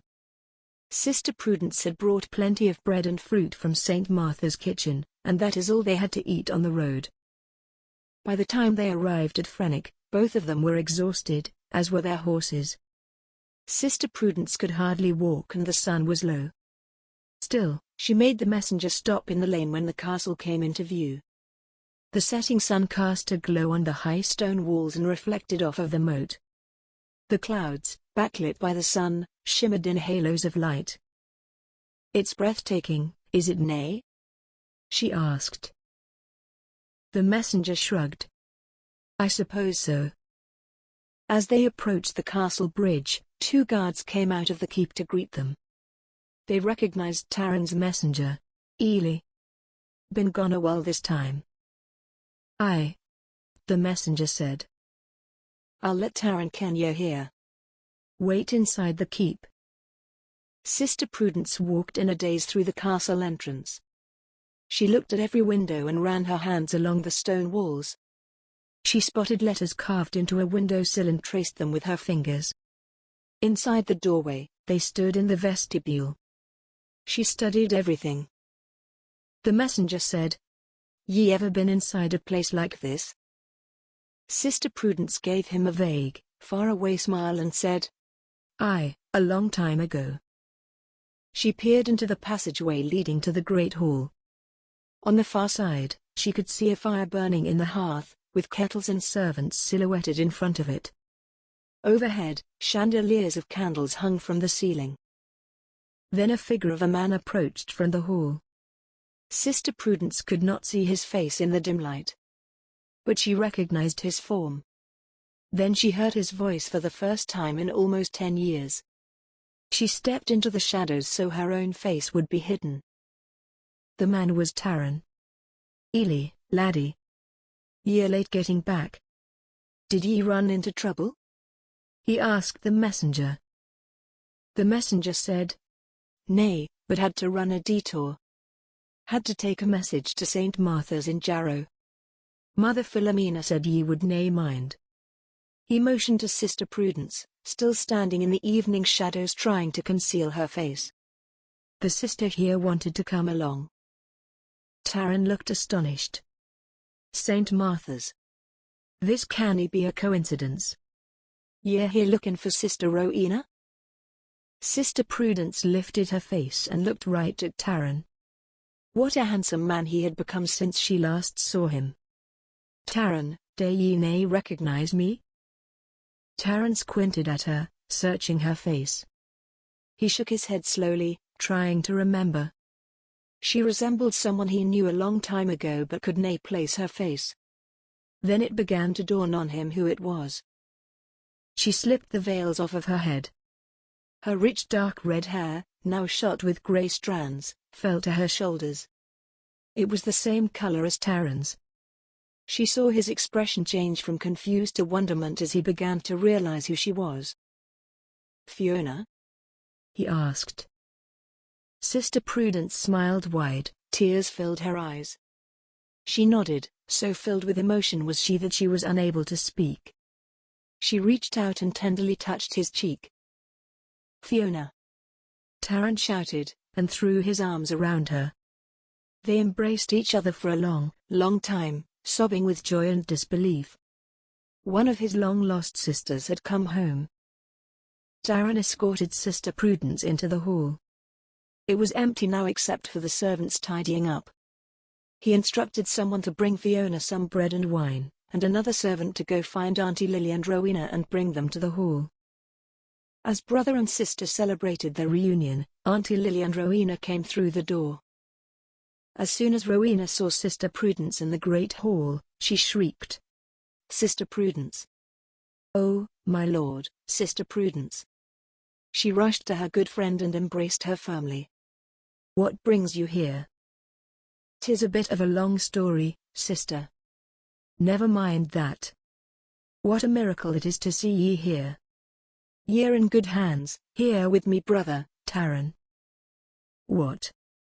Rowena exclaimed. "Taran is your brother?" Sister Prudence laughed. "Aye, he is." Auntie Lily squeezed between the three of them. "Me Laird." "Fiona. Is that really ye?" "By God's hands, let me touch ye, child." Sister Prudence buried her face in Auntie Lily's shoulder. "'Tis so wonderful to see ye, Auntie Lily. 'Tis been so long." Auntie Lily said, "Ye must tell us what happened to ye." "All these years, me word." Rowena looked back and forth between the two. "It's a miracle, indeed, Sister Prudence." Taran looked confused. "Sister Prudence? Is that what ye call her now?" "I don't understand what you mean," Rowena said. "This is me sister. Her name is Fiona." Sister Prudence said, "I changed me name when I became a nun, Taran. I did nae want me betrothed to ever find me." "Tell me, is he still living?" "Last I ken he was living in Edinburgh." "I have nae heard of him in many years," Taran said. Then he went on. "Fiona, I wish ye would have told me where ye were. I missed ye so. I thought ye had been taken by the English and were dead." Taran gave his older sister another warm embrace. One of the servants brought them each a cup of hot mead. They sat at the supper table reminiscing and getting reacquainted for the next hour. Auntie Lily was just about to excuse herself to retire to her chamber for the night when the gatekeep bustled in. "Me Laird," he said to Taran. "Ye have a visitor at the gate. She says ye are nae expecting her, but she believes ye will want to see her." "What is her name?" "Mother Philomena, the abbess of St. Columba's, from the Isle of Iona." "Shall I let her in?" Sister Prudence and Rowena both jumped up at the same time. Rowena exclaimed, "Mother Philomena!" "Here." Sister Prudence said, Aye, by all means let her in." Taran and Auntie Lily looked at the two women with confusion. Taran said, "What is going on here?" Rowena said, "I wrote Mother Philomena, remember? The first night I was here. We sent the ring to her." Taran remembered that. "But did ye tell her where ye are?" Rowena frowned. "No, as a matter of fact I did not." "I suppose your messenger told her?" Sister Prudence then said, "Nay. She wrote to me. She said it was urgent that I come here as soon as possible." "Do ye ken why?" Taran shook his head.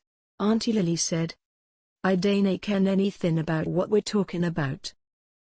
Taran told the gatekeeper to show Mother Philomena in. Moments later, she appeared in the great hall entry. The resemblance between her, Sister Prudence and Taran was unmistakable. They shared the same dark red hair, twinkling green eyes, and soft freckling across their noses and cheeks. Sister Prudence stood, and the two sisters locked tear-filled eyes. Elspeth! Sister Prudence cried, and ran to Mother Philomena and threw her arms around her. Fiona! Fiona, me dear sister. I'm so glad ye could come. The sisters held each other for several moments. For a moment, Taran was stunned at the sight of Mother Philomena. He slowly got to his feet, watching the two women greet each other. The two sisters. His two sisters. The sisters that he thought had been kidnapped and lost forever many years ago on their wedding day. Elspeth, is that ye, too? He asked. Auntie Lily was now on her feet, too. They were both so overwhelmed with joy and confusion that they could hardly speak. Mother Philomena looked at Taran and Sister Prudence with a glowing smile. Aye, 'tis me. 'Tis me, finally, I have come home. Taran and Auntie Lily strode over to Mother Philomena and Sister Prudence. The four of them embraced each other all at once. Tears of joy spilled forth, even Taran wiped his eyes. He said, "Come in, all of ye. I cannae believe this, both of me sisters have come back. I want to hear your stories and what has finally brought ye back to us." Sister Prudence then said, "But first, I want to introduce Sister Rowena to ye, Mother Philomena." Rowena stepped forward and bowed respectfully to Mother Philomena, just as she had been taught by the Sisters of St. Martha's. "I'm honored to meet ye, Mother. Did you get my letter?" "Aye, Sister Rowena. And I brought ye this." Mother Philomena pulled the Clan Robertson ring out of her pocket and handed it to her. "Had ye nae sent me this, I do nae believe I would have been inclined to respond so quickly." Rowena took the ring from her and handed it to Taran. He slipped it onto the ring finger of his right hand. It fit him perfectly. Everyone cooed, indicating their approval that the ring was back with its rightful owner.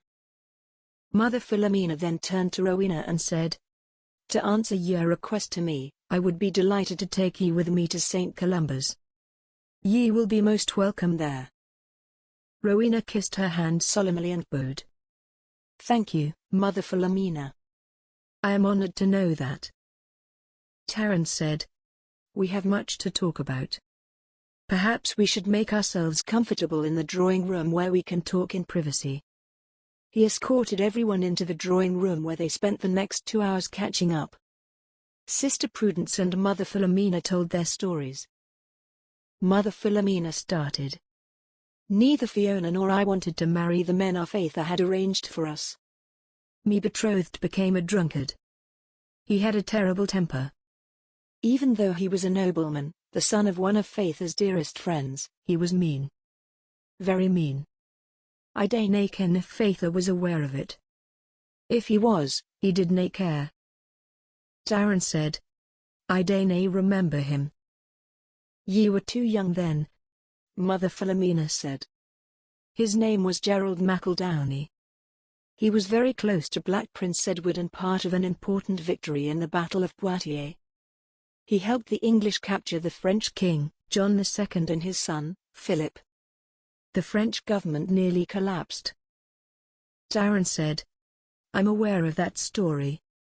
And ever since then, people have been arguing about whether Prince Edward's claim to the French crown was valid, or if it was just a way to put pressure on the French government." "Aye," said Mother Philomena. "Yet me betrothed, Gerald, was a traitor to Scotland."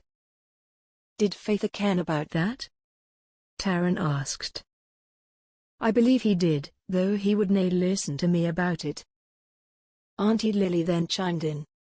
"Ya Faitha, me brother, he did nae ken what to dae. He wanted the best for ye. He would dae anything for ye. He tried to stay out of politics, but he was a successful businessman. He could nae stay out of it. When he thought Scotland would lose the conflict with England, he wanted to be on the winning side. And he approved of ye marrying this Gerald McEldowney anyway." Taran asked, finding this also hard to believe. "Aye," Mother Philomena said. "And Gerald to this day is still an outlaw in the eyes of King Robert." Aside from the king himself and some of his closest allies, I may be the only person left alive who kens what he did. Then she looked at Taran and said, "That is why I have never contacted ye in all these years. Me own life may still be in danger, and so may be yours if ye ken where I am." Taran gave a long sigh. "Ah, but Elspeth, That seems unlikely now, do ye think?" Sister Prudence then said. "There's more to it." She then talked about the man she was supposed to marry. "He was a magnate, but he was 20 years older than me. Quite successful on the battlefield he was in his younger days. But he lost favor with the king and found himself at odds with the most powerful of the king's allies. He considered a marriage to me as his route back to prosperity and nobility. An alliance with Faitha combined with Faitha's dowry would mean his future was secure. He also was allied with Elspeth's Gerald McEldowney, and he, too, was working against Scotland. Your sister's life and mine were both at risk. Why did ye nae demand to talk to Faitha about it?" Taran asked. "We told nae one. We could nae. As much as we loved Faitha, he wanted to us to be with men he thought could protect us financially, but there was nae denying it would also benefit him." Sister Prudence added, "That is why I felt such sympathy for Sister Rowena when she told me of the marriage agreement her own Faitha made for her with Earl Strongbow. When she learned what her own Faitha had done to marry her off to a scoundrel like Earl Strongbow, she reacted just the way Elspeth and me did. I had to help her." Mother Philomena nodded in agreement, then continued with her story. "As I said, we told nae one what we were planning. Faitha wanted us to marry on the same day. It was to be a double wedding. He thought it would be easier for everyone to take care of it all at the same time. To us, the idea was horrible. We did nae want to go away and live with men we despised and who we thought were outlaws." Taran asked, "Why did ye day it on your wedding day?" Poor Faitha was terribly distressed and worried about your safety. "We were afraid, Taran," Sister Prudence said. "Fiona here wanted to run away. It was her idea, actually, but she would only go if we went together. I was too scared to do it. I could nae decide if I could go through with it. But 2 days before the wedding, me betrothed visited Frenich. He drank Faitha's wine. Too much of it. He took me walking in the garden. He started yelling at one of the servants about his horse. About the war. I told him to calm down, and he punched me in me eye." Mother Philomena had a distant look in her eyes as she recalled that painful event from long ago. She continued her story. "I ran inside to Fiona's chamber. We decided then and there to run away. We even decided on our new names. Philomena and Prudence." Sister Prudence then said, "We had to decide whether to run together or separately." "Ye went separately?" "Why?" Taran asked. "Ye would have been safer together, would ye nae?" Mother Philomena explained that. "We thought we would be safer if we went separately. We figured Faitha would have his men searching for 2 lassies, nae just one." Taran said, "Ye were right. I recall him telling everyone to look for 2 lasses. He thought ye'd be together, and he'd find ye soon enough. We left the night before our wedding day. We could nae be ready any sooner than that," Sister Prudence said. Mother Philomena said, "We did nae ken where the other of us was going. We only ken one of us was going to travel east and the other west. It turned out that Fiona went to St. Martha's at Jarrow. I went to St. Columba's at Iona." Taran said, "Ye went in opposite directions and changed your names. Nae wonder Faitha could nae find ye." He rubbed his face. "Ye must ken, Faitha was distraught. He was never the same after ye disappeared." Sister Prudence bowed her head. "I'm so sorry about what it did to him. And to ye, Taran." Taran still did not understand why they felt they had to run away without telling anyone at all. "Ye had everyone worried for years. After a while, we all thought ye had died." I'm so sorry, laddie. It was nae doubt hard on all of ye, Mother Philomena said. But Taran, I dinna expect ye to understand why we felt we had to do it. Our Father, rest his soul, did nae understand it either. Now that ye ken about it, Sister Prudence said, ye must promise us that ye will nae discuss it with anyone. We believe there are still powerful men alive who would like to do us harm.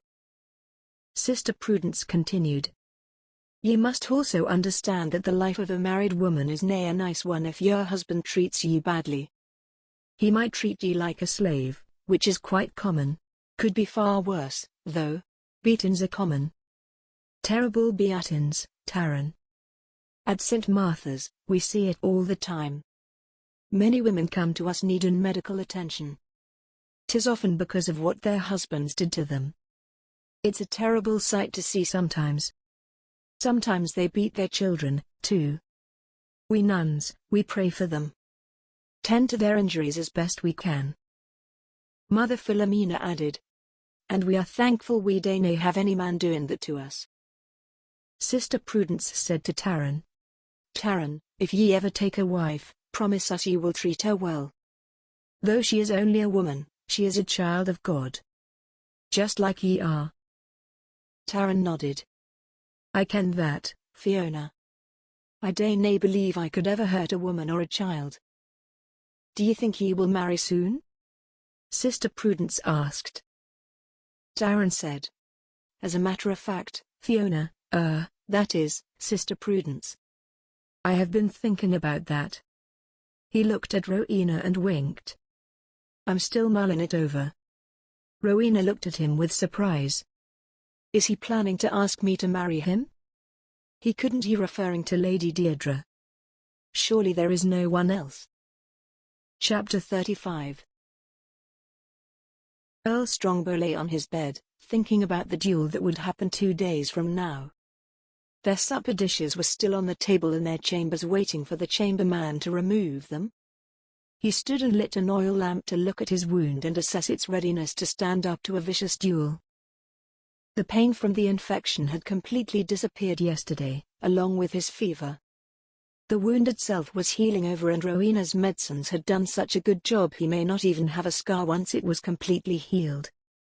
Earl Strongbow felt good now, nearly back to normal. He should be in tip-top condition by the time of the duel. The thought of Taran, a lowly Highlander, stealing Rowena away from him, along with her dowry, infuriated him. All I have to do is kill Taran, and we'll be done with this whole sorry mess. Rowena will be mine to do with what I want. Earl Strongbow felt his manhood stiffen with the thought of just what he would do with Lady Rowena on their wedding night. He lay back on the bed and rubbed some of the medicinal salve that Rowena had left for him into his wound. Apply it liberally, she had instructed. What would it feel like if I rubbed myself with it? No, leave that alone. Lord Kensley is right there. Good grief. Wait until I'm alone. Or better yet, wait until Rowena is beside me. He put the salve back on the stand beside the bed. Lord Kensley was lying on his bed across the room. He had been nursing a concoction of wine and herbs that Rowena had prepared for him to help with the pain in his ankle. He had been mumbling to himself for a while. Earl Strongbow was sick of the man.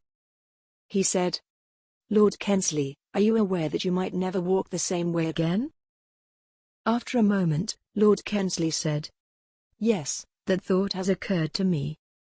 But I'll worry about that when and if I must. I feel as if I'm in good hands with my daughter tending to it. What a pity that would be. But, I suppose you'll be able to depend on me if you become enfeebled. What do you mean by that, Lord Strongbow? I mean, I'll be your son-in-law.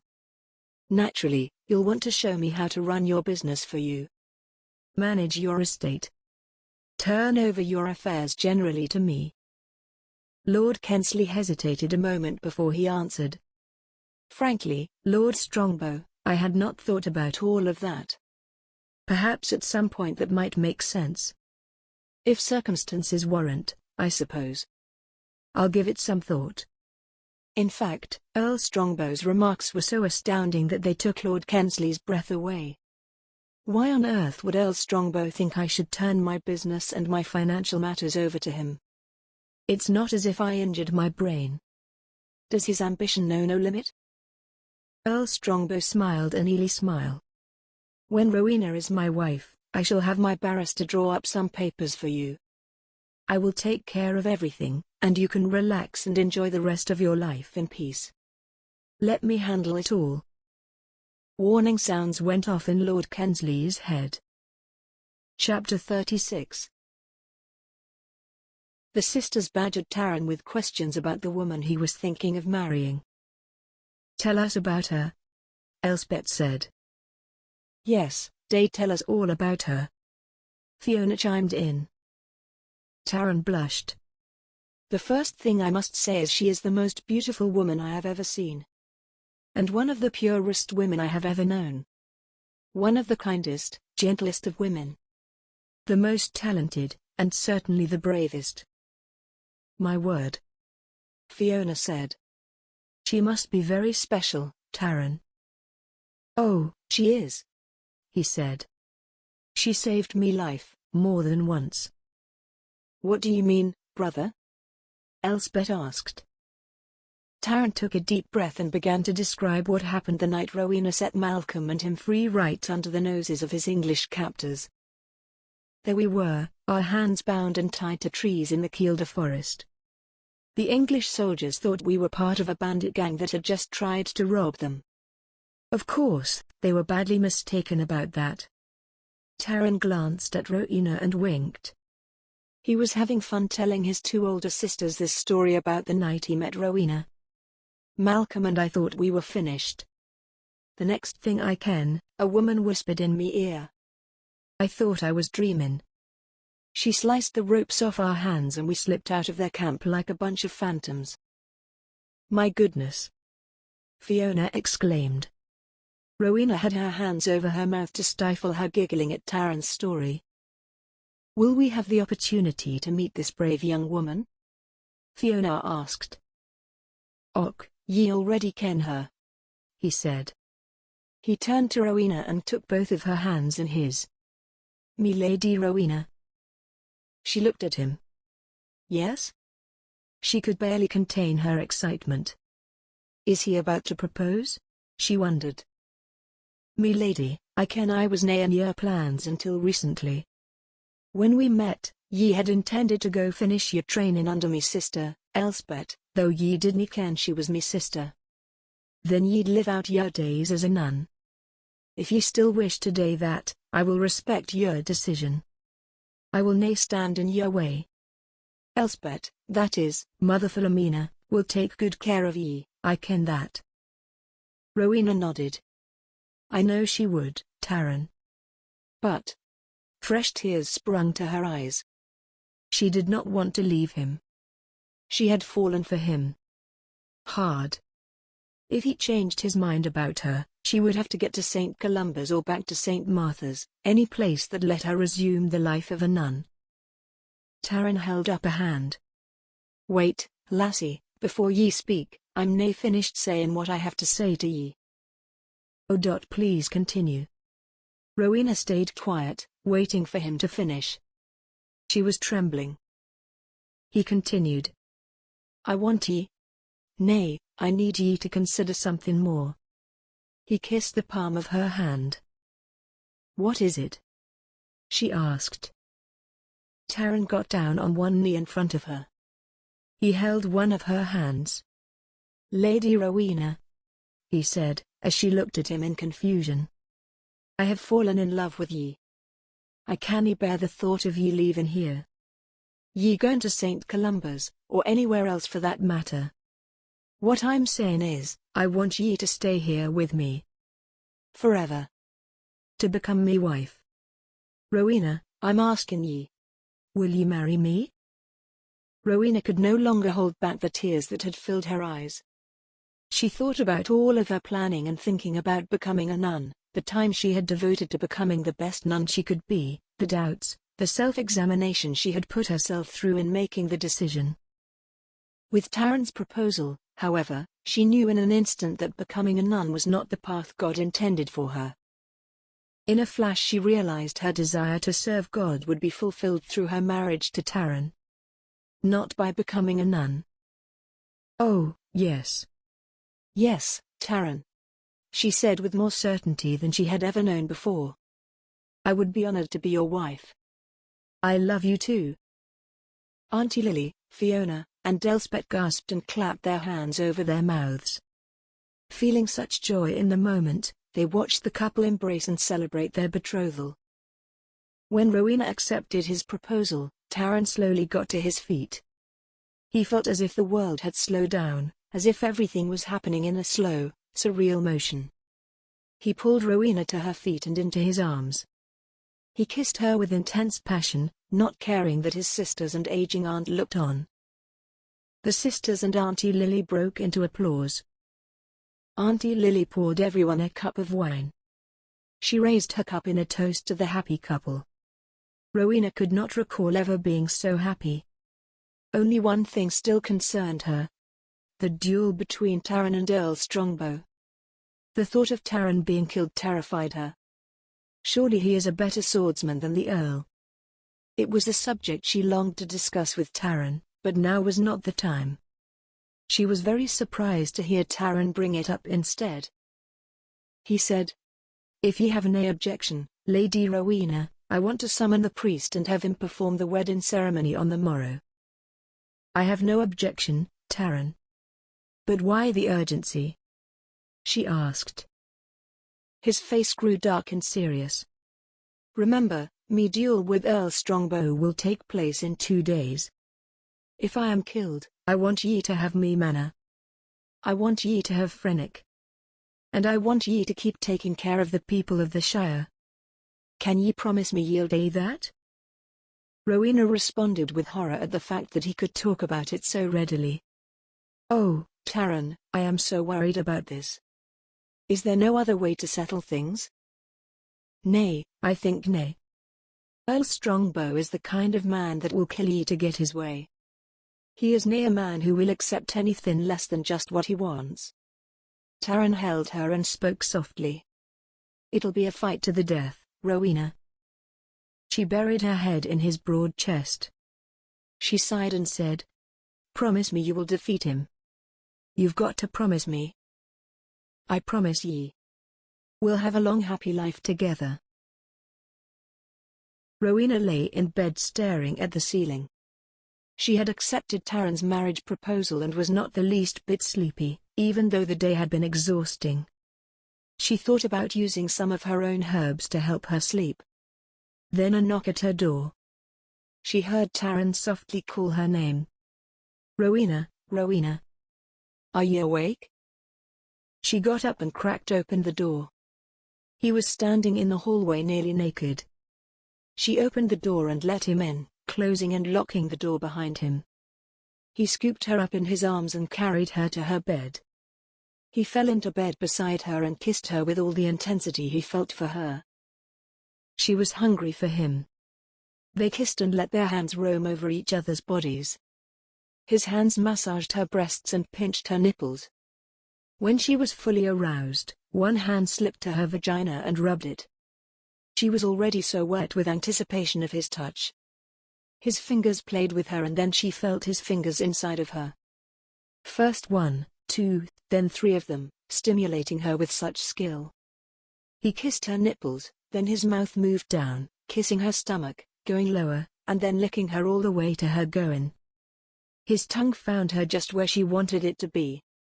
He licked her, flicked his tongue back and forth across her clitoris, while at the same time moving his fingers rhythmically in and out of her, deeply, then more deeply.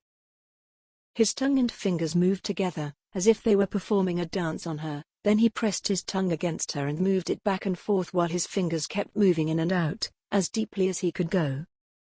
All at once her entire body stiffened against him and then her muscles all released in waves, rippling fast and then slower and slower until her orgasm was complete. Then, he slid his manhood inside of her.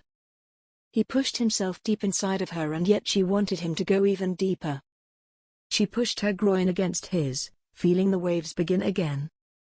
This time, she had to moan as the pleasure reverberated all the way through her body. Taran, oh, Taran.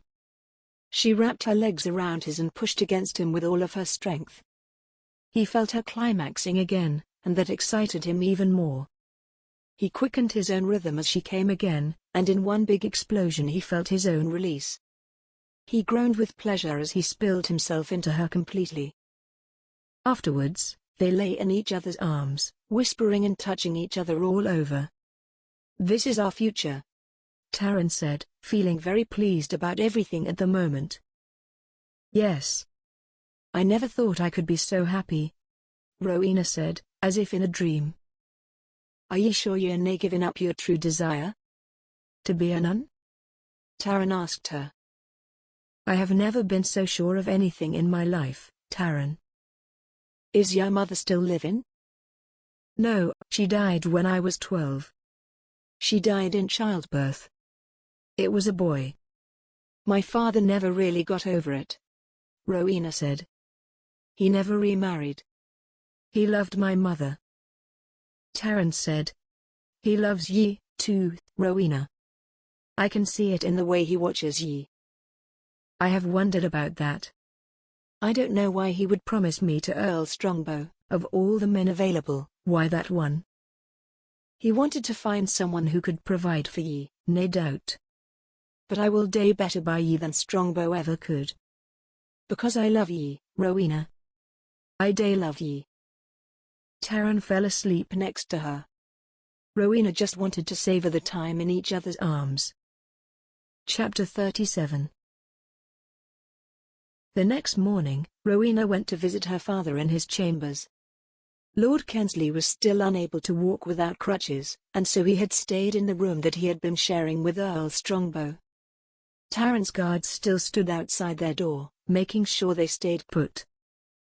Rowena wanted to speak to her father in private. She wanted to tell him that Taran had asked her to marry him, and they were going to have the wedding that evening. She did not want to have that conversation in front of Earl Strongbow. She arranged with the guards to let her take him outside for a walk. The fresh air will do him good. Besides, he cannot go anywhere on that ankle. "Aye, Sister Rowena, we'll let you take the old man for a walk, if Taran's all right with it." "I assure you, he is fine with it." When Rowena entered their chamber, Earl Strongbow was sprawled on his bed. His fever was gone. The wound in his thigh had quickly begun to heal under Rowena's care. It no longer needed her attention, so she did not have to tend to him. She greeted Earl Strongbow politely, but coolly. He said, "Good morning, my beauty," and gave her an oily leer. She ignored him and turned her attention to her father. "Good morning, father. I'm taking you on a little walk. I've something to discuss with you." "Something important?" Earl Strongbow interjected. "No need to leave. You can talk in front of me. You will soon be my wife and then you will keep nothing secret from me." Rowena said. "I'm not your wife and never will be, Lord Strongbow. What I have to say is not your business." "You impudent girl. It won't be long before you do what I tell you." "That's enough, Strongbow," Lord Kensley snapped. He had had enough of Earl Strongbow. Earl Strongbow shrugged and opened a bottle of wine. To Rowena, Lord Kensley said, "You know I cannot leave this room, Rowena. Taran's men won't let me leave." "Don't worry, father, it's all arranged. They know you won't run with your ankle in this condition." She helped him to his feet and handed him his wooden crutches. She helped him hobble out of the room and outside to the garden. They found 2 wooden benches by the herb garden and sat down. "Do you remember the last time we walked in the garden together?" she asked him. "It was when you told me you were sending me to St. Martha's, and I became very upset. Remember that?" "Of course I do," Lord Kensley said. "That was such a difficult time for us. For me. Losing your mother and having to send you away to St. Martha's." Rowena nodded. "Yes, it was. I was so angry with you for doing that to me. I remember that well. You were nearly inconsolable. Poor girl.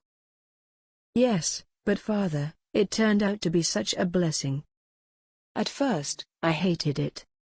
But then, I came to love it. The sisters, especially Sister Prudence. Even Mother Lorena. They made me feel so welcome, so comforted.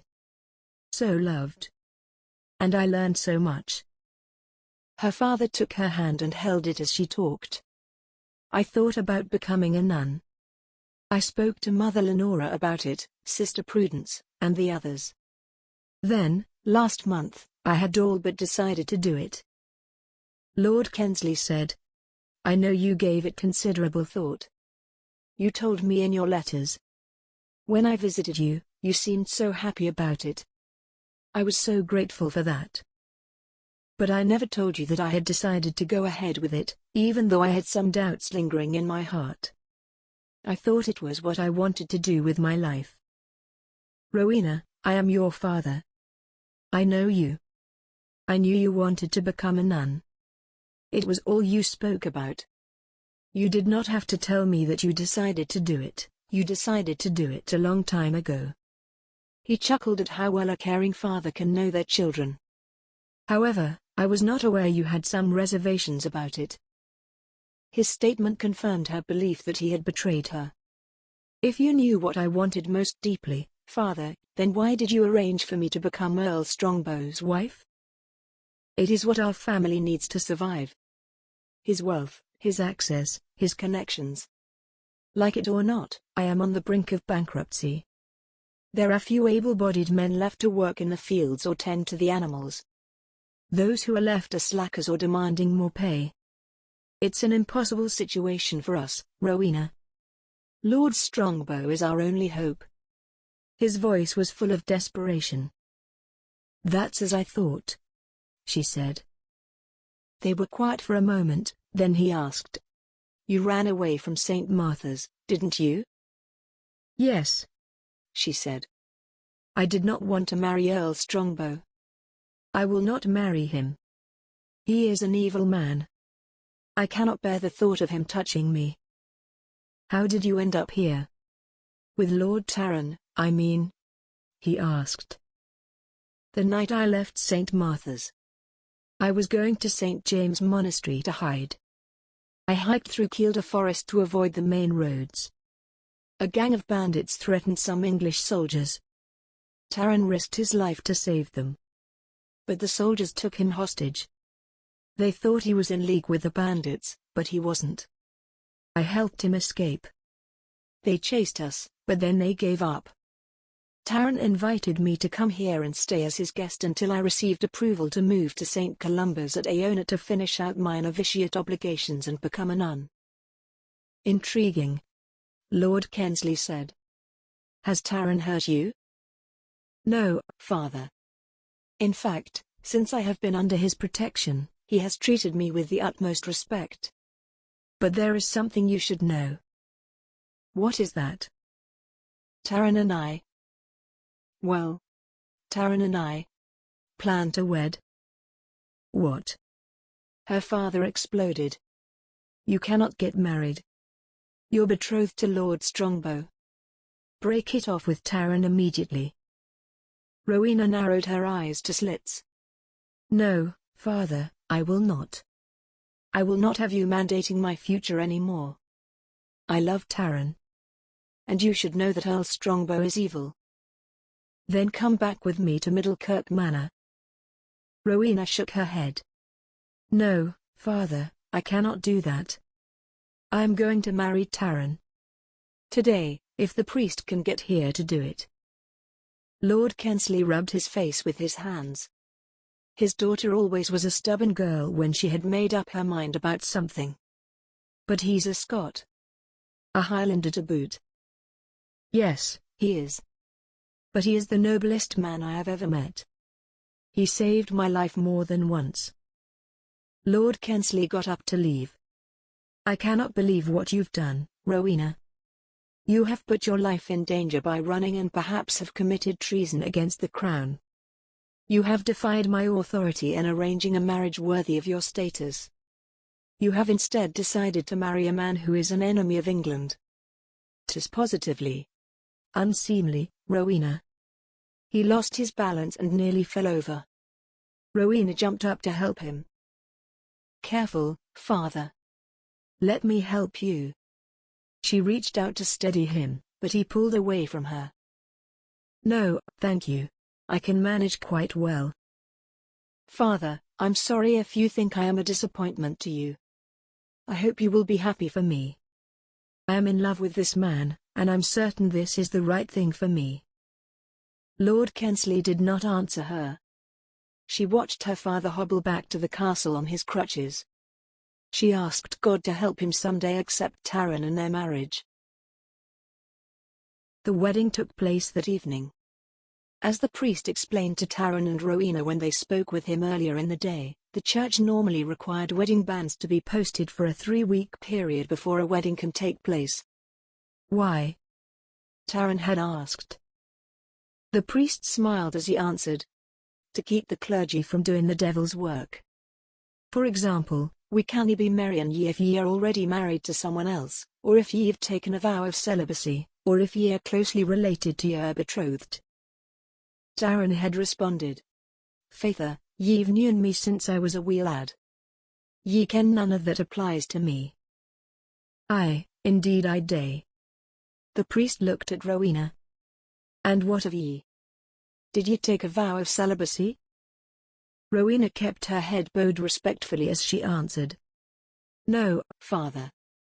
I had not completed my first year as a novitiate. And tell me, lady, are ye a virgin? He asked softly. And there was the question she had hoped to avoid. She glanced at Taran. He held her hand as she answered truthfully. I was. Until a few nights ago. Taran said. With me, Faither. She gave herself to me. We love each other deeply. I see. That would indicate to me that ye are not prepared to devote yourself to the life of a nun.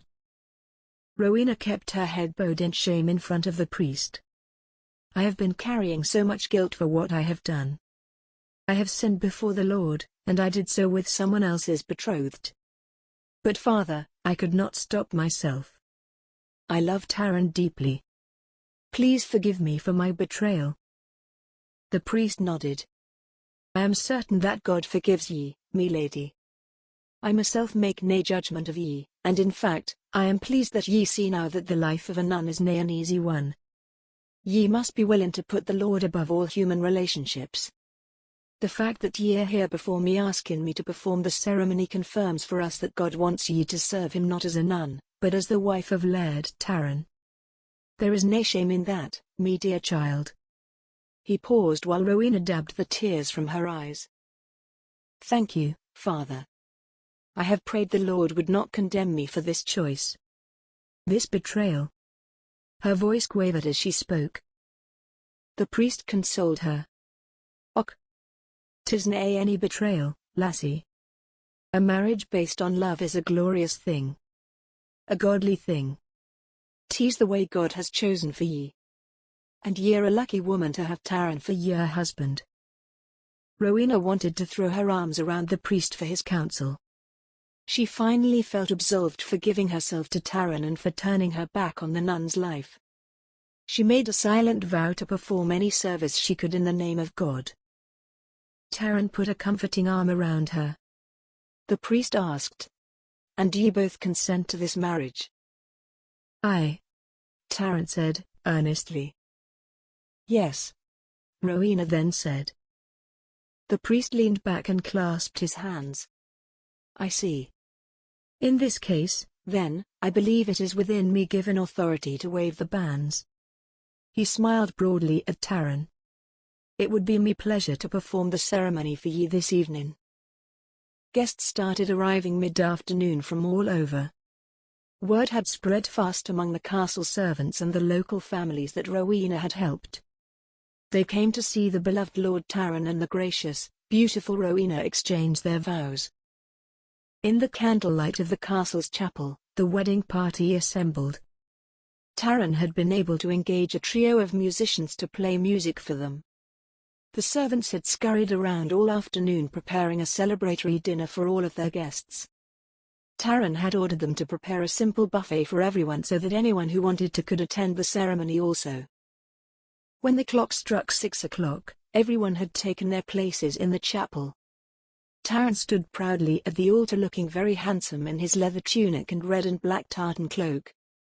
His clan's crest shone on a gold brooch. A dress sword hung at his left hip. Malcolm stood next to him in his leather tunic and a handsome green and black tartan cloak. Auntie Lily, Mother Philomena, and Sister Prudence sat in the front pew, dabbing their eyes with linen kerchiefs. One of the musicians began to play a soft tune on the bagpipes. Then, Rowena materialized at the entrance. She was dressed in a simple, form-fitting, floor-length, tea-stained dress. She wore a gold tunic over it, with a lace-up bodice. Her hair was plaited with asters and roses from the rose garden. She was the picture of simple elegance. Her face glowed with a radiance that seemed to brighten the dim chapel. The bagpipes and the drum played majestically as Rowena walked down the aisle where Taran awaited her. They grinned at each other, the love for each other in their eyes was evident to all. The ceremony was quick.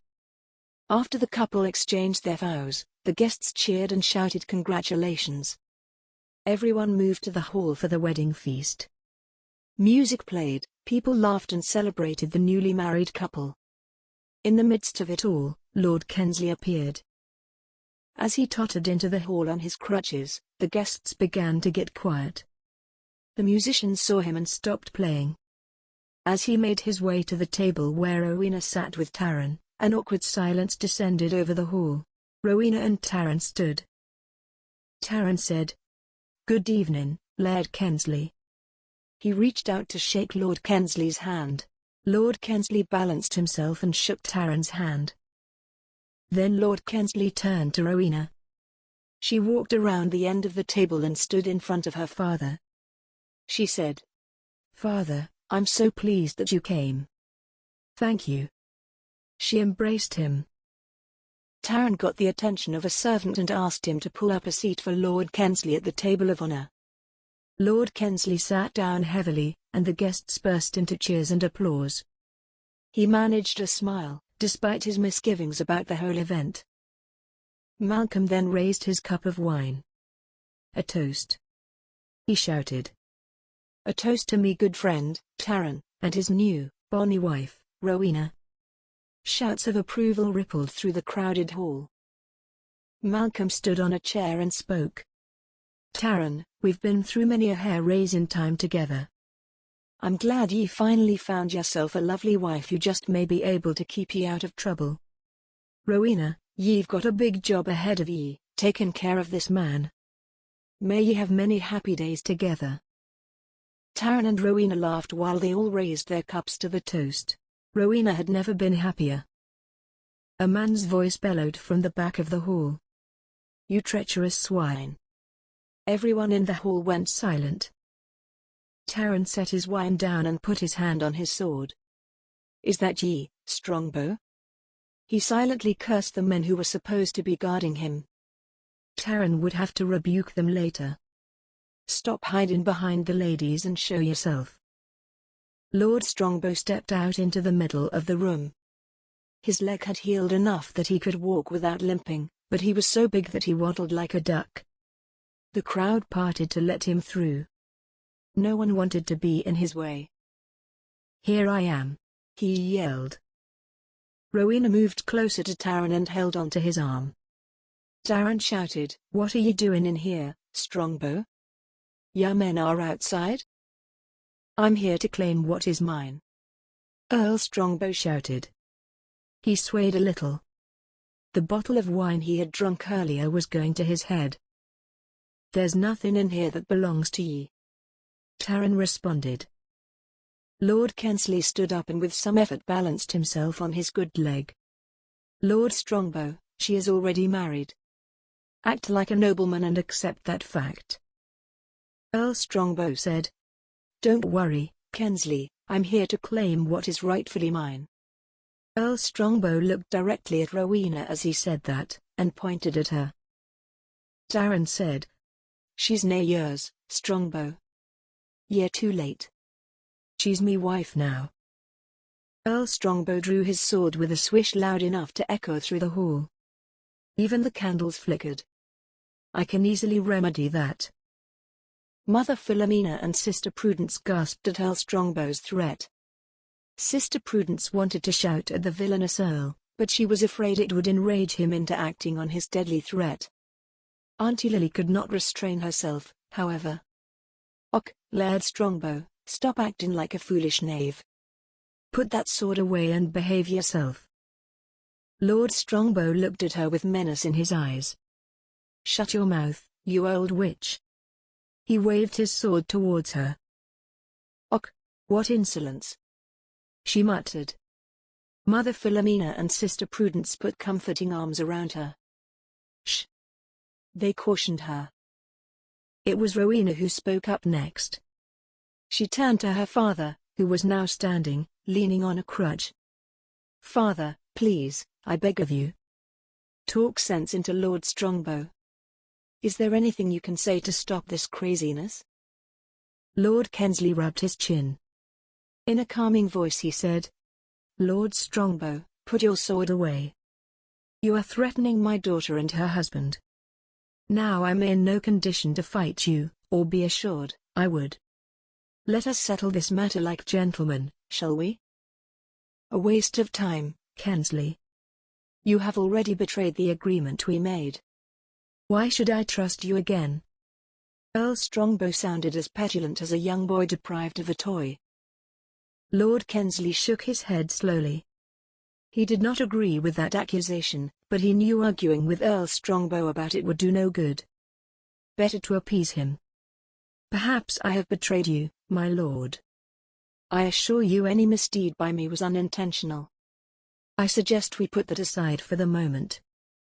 "Just what exactly do you want to resolve this peaceably?" "I want only what is mine. The Lady Rowena." He pointed his sword at her. Taran stepped forward and raised his hands in a gesture of his good faith. "By law and by custom of both of our countries, Lord Kensley must pay a dowry to me, as part of the marriage covenant. I suggest that in lieu of that payment to me, Laird Kensley pay the dowry to ye, Laird Strongbow. It makes nae difference to me." Everyone looked at Lord Kensley for his reaction to Taran's proposal. It was a perfect solution. Lord Kensley nodded. "Splendid idea, Taran. I agree with it wholeheartedly as long as Lord Strongbow and our men will have safe passage back to England." Taran said, "Of course. I will have my own men escort ye and your men, if ye wish, Laird Strongbow. All the way back to England." Earl Strongbow thought about Taran's offer. He said, "If I accept that offer, I would need a signed commitment to pay from Lord Kensley, and from you, Taran. I expect payment in hand within 1 week from today." Taran looked at Lord Kensley and shrugged. "Does that work for ye, Laird Kensley?" Laird Kensley said, "No problem." "What about you, Taran?" Taran said, "'Tis nae matter to me." Malcolm nudged Taran with an elbow. "Taran," he whispered. Taran motioned to Malcolm to wait a moment. He had something else to say. Something that he knew would likely infuriate Lord Strongbow, but he threw caution to the wind. He could not resist. Taran said, "The hell with a dowry payment. Makes nae difference to me. I would have married Lady Rowena without it." Without waiting for Earl Strongbow's reaction, Taran turned to hear what Malcolm had to tell him. Malcolm started to remind Taran that they needed some men and wagons to deliver several large loads of wool to Newcastle. For security reasons, they should all travel together. As Taran turned to listen to what Malcolm had to say, he turned his back to Earl Strongbow. Taran did not realize just how deeply his words had insulted Earl Strongbow. The very notion that Earl Strongbow was motivated by the dowry that Lord Kensley would pay for marrying Rowena suggested that Earl Strongbow was desperate for money, when in fact, Lord Strongbow had already agreed he would forego a dowry payment. Any insinuation that he was needy and would do anything for money was the ultimate insult. Especially when the insult came from the mouth of a filthy Highlander. One who was even wealthier than himself. Earl Strongbow lunged at Taran, and swung his sword. But he swung too low and struck the carcass of a pig that had served the wedding guests. Bits of pork ribs and meat flew and skittered across the floor. In one lightning-fast move, Taran drew his sword and spun around. Malcolm drew his as well. Taran kept his eyes on Earl Strongbow as he held up a hand to Malcolm. "Nay, Malcolm," he said. "This is me own fight. Stand back." Taran and Earl Strongbow locked their eyes on each other. They held their swords up and ready to fight. The guests all rushed to a safe place behind tables and against the wall, horrified but unable to look away. Rowena ran to her father's side. "Please, father. Stop them." Lord Kensley said. "No. This is a score that must be settled here and now. Let's move out of the way." He grabbed his crutches and looked at his daughter. "Help me, Rowena. Please." He winked at her. Rowena smiled. His wink told her that he had forgiven her already for betraying his wishes that she marry Earl Strongbow. She held his elbow to steady him as they moved to a safer position near the wall. Taran and Earl Strongbow began to fight. Their swords clashed as they danced across the hall, dodging and ducking each other's blows. Both men were expert fighters. Taran bested Earl Strongbow with his agility and speed. Earl Strongbow used his massive size to his advantage, and every one of his blows would be lethal when he found his mark. Back and forth they cavorted around the hall, trying to back each other into a corner from which there would be no escape. Earl Strongbow was not light on his feet, but he was able to push Taran backward into a table. Taran bent backwards and to his left, and barely dodged a slash of Earl Strongbow's sword. His sword came down and sliced into the wood tabletop. Rowena and many other of the women shrieked, it was such a close call. But Taran swung his legs around and like a gazelle leapt on top of the table, where the high ground gave him a strategic advantage. Earl Strongbow pulled his sword out of the table and swung at Taran's legs, trying to slice them off at the knees. Taran leapt and Earl Strongbow's sword sliced through thin air. Earl Strongbow swung repeatedly, chasing Taran down the length of the table. Leftover banquet fruit, platters, pots of beans and food, and dishware went everywhere. When Taran reached the end of the table, he leapt in the air and spun around. He moved so fast that Earl Strongbow did not have time to react. Taran landed behind him, but did not strike. He could easily have finished the Earl off right there, but a strike from behind would be the act of a coward. Taran instead waited for Earl Strongbow to turn around and face him. Taran now had the aggressive momentum. He backed Earl Strongbow out into the passageway, and they twirled, swords clanging when they struck each other or the wall. Out through the gatekeep they twirled, and onto the moat bridge. When the two fighters were out on the bridge, Rowena and many of the wedding guests rushed outside to watch. Some found a vantage point from a window inside the safety of the castle walls. The men began to tire a little. Taran was swinging his sword with both hands. Earl Strongbow had backed him up against the bridge's stone rail. Taran summoned all of his strength and hammered his sword against Earl Strongbow's. His swing just nicked Earl Strongbow's knuckles.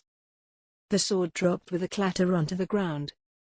Taran quickly kicked it away, out of Earl Strongbow's reach. The crow doodened.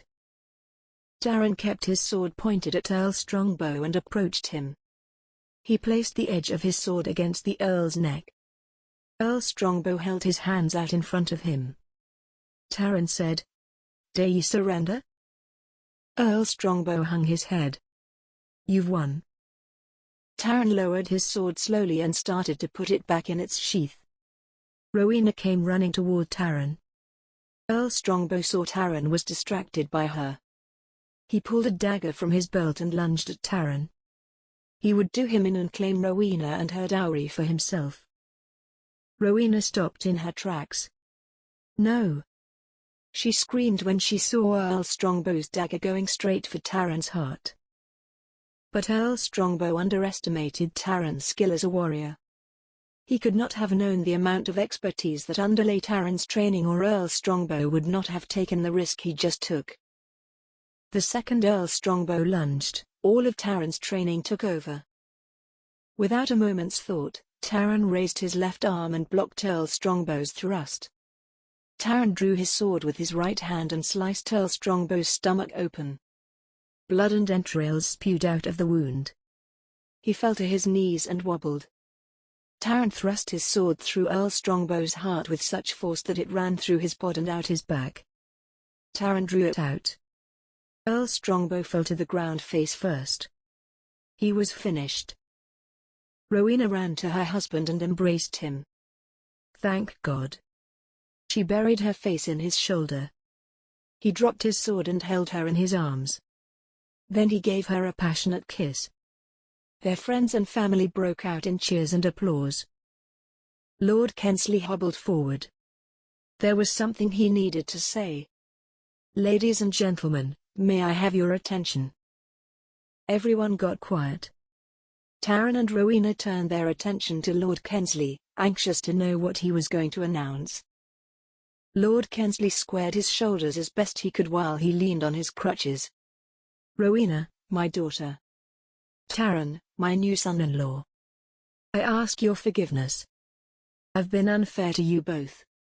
Rowena, when I pledged your hand to Lord Strongbow, I thought it was best for all of us. I was wrong. You made your wishes known to me and I ignored them. I was wrong about that, too. Please forgive me. Rowena released Taran and rushed to her father. She kissed him on the cheek and embraced him. It's all right, father. I love you. Lord Kensley continued. Taran, I misjudged you. Your skills as a fighter are superb. As a gentleman, your manners are impeccable. As a husband, I have no doubt that you will provide only the best for my daughter. You have my blessing. Taran came forward and shook Lord Kensley's hand. Then the son-in-law embraced his father-in-law. Again, the guests cheered to show their approval. Lord Kensley fought down the emotion that welled up in his chest.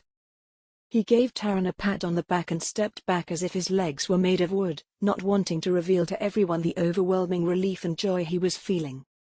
He gave a stiff wave to the jubilant guests. Rowena bid her father goodbye early the next morning. Lord Kensley left for England and his beloved Middlekirk Manor in the comfort of Taran's beautiful carriage, drawn by 4 matching grey horses. Lord Kensley's knights followed behind. Earl Strongbow's men had signed on to work for Lord Kensley, now that Earl Strongbow was dead. Behind the knights were 3 wagon-loads of Taran's wool, on their way to the port at Newcastle. Christian Fox drove the first wagon, now that Taran had made him his agent in charge of the wool bound for Newcastle. Taran's soldiers and Malcolm rode in the lead.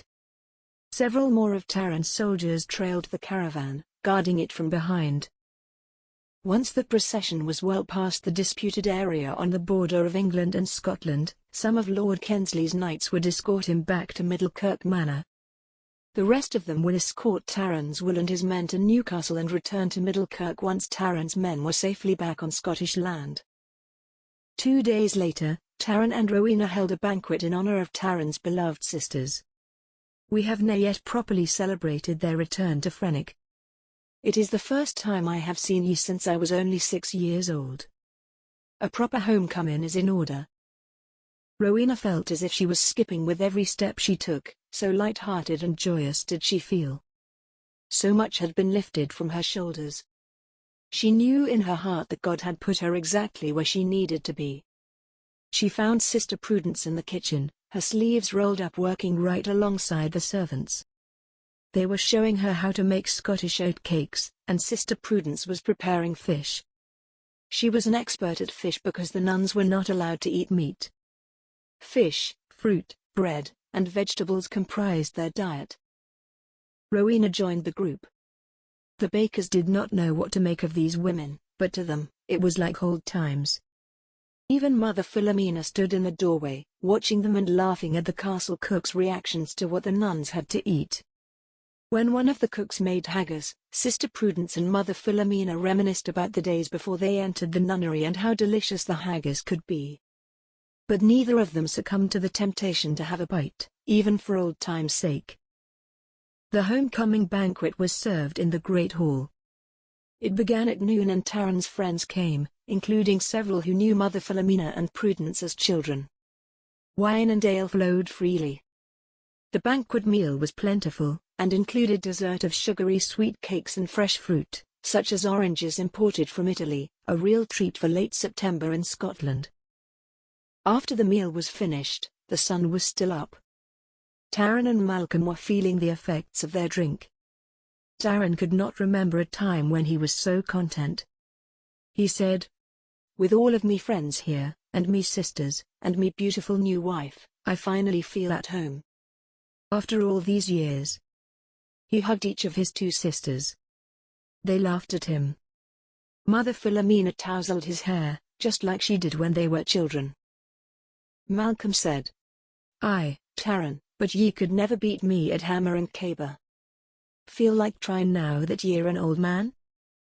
"Bring it on, Malcolm," Taran bellowed. After they played a rough game or two, they challenged their guests to join in. They all had so much fun that most of the guests did not leave until the sun was setting. After things quieted down, Taran, Rowena, Auntie Lily, and the two guests of honor retired to the drawing room for one last cup of wine. It was well after dark and all of the guests had gone home. Taran put a hand on his sister Elspeth's shoulder and said, "Ye are welcome to stay here as long as ye want. Both of ye. After all, it's your home, too."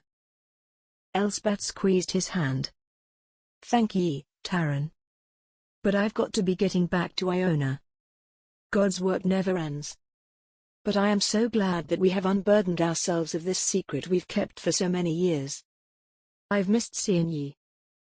I hope ye'll be back to visit again. Before 20 more years pass," Taran said. Sister Prudence looked at Elspeth and said, "Should ye tell them now?" "What?" "Tell us what, Fiona?" he asked. "Go ahead," Elspeth said to Sister Prudence. "I am going to travel to Iona with Elspeth. Mother Philomena, that is." She corrected herself. Rowena drew a quick breath. "What are you saying, sister?" "I'm saying that I'm leaving St. Martha's. I'm moving to the nunnery at St. Columba's at Iona. I'll be with Elspeth for the rest of our lives. We'll serve our Lord together." Rowena clapped her hands. Taran exclaimed, "That is wonderful news." Rowena said, "But what of St. Martha's? Mother Lenora?" Sister Prudence said. She approved it, with her blessings. "That's wonderful, Sister Prudence. I'm so happy for you. And for the sisters at St. Columba's."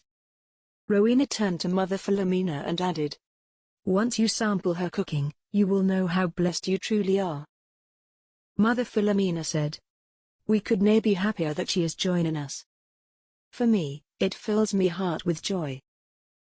"When day ye leave?" Taran asked. "We'll be leaving on the morrow at first light," Mother Philomena said. In the morning, Mother Philomena and Sister Prudence climbed into a carriage that would take them all the way to the west coast of Scotland. From there, they would board a boat to cross the water to the Isle of Man. They would go on horseback to the other end of the island, and then cross to the secluded Isle of Iona. 3 of Taran's men would escort them the entire journey. As they bid goodbye, Taran was overcome with emotion. He laughed dryly and said, "I finally see ye again after all this time, and now ye leaving me again." Sister Prudence gave him a warm hug. "But this time, laddie, ye ken right where to find us." "Aye," he said, blinking back tears. She turned to Rowena and gave her a kiss on the cheek and a warm hug. "Now I can call ye sister and mean it in a whole new way." Rowena laughed. Who would have thought only 1 month ago that things would have turned out this way? Name a self, Sister Prudence exclaimed. Rowena pulled something out of her pocket and hid it behind her back. I have something for you. I think you should have it. She took Sister Prudence by the hand and laid something in it. Och, by God's grace. Wherever did ye get this? It was me mother's. Rowena glanced at Taran, then back at Sister Prudence. It was their mother's crucifix. Taran gave it to me the first day we met. When he thought you were gone forever. I think you should have it. Sister Prudence's eyes filled with tears. Thank ye, sister. This means more to me than ye can ken. She gave Rowena another long embrace. Welcome to our clan. Mother Philomena said, I hope ye've forgiven us for staying away for so many years, me little brother. Aye, Elspeth. I could never stay angry with ye. He smiled. But ye must promise us one thing. Sister Prudence said, anything, Taran. We owe ye that. What is it? He put an arm around Rowena affectionately. Ye must promise us that ye'll come back and celebrate Christmas with us. Sister Prudence joked. Ye'll have to ask me, boss. She pointed to Mother Philomena.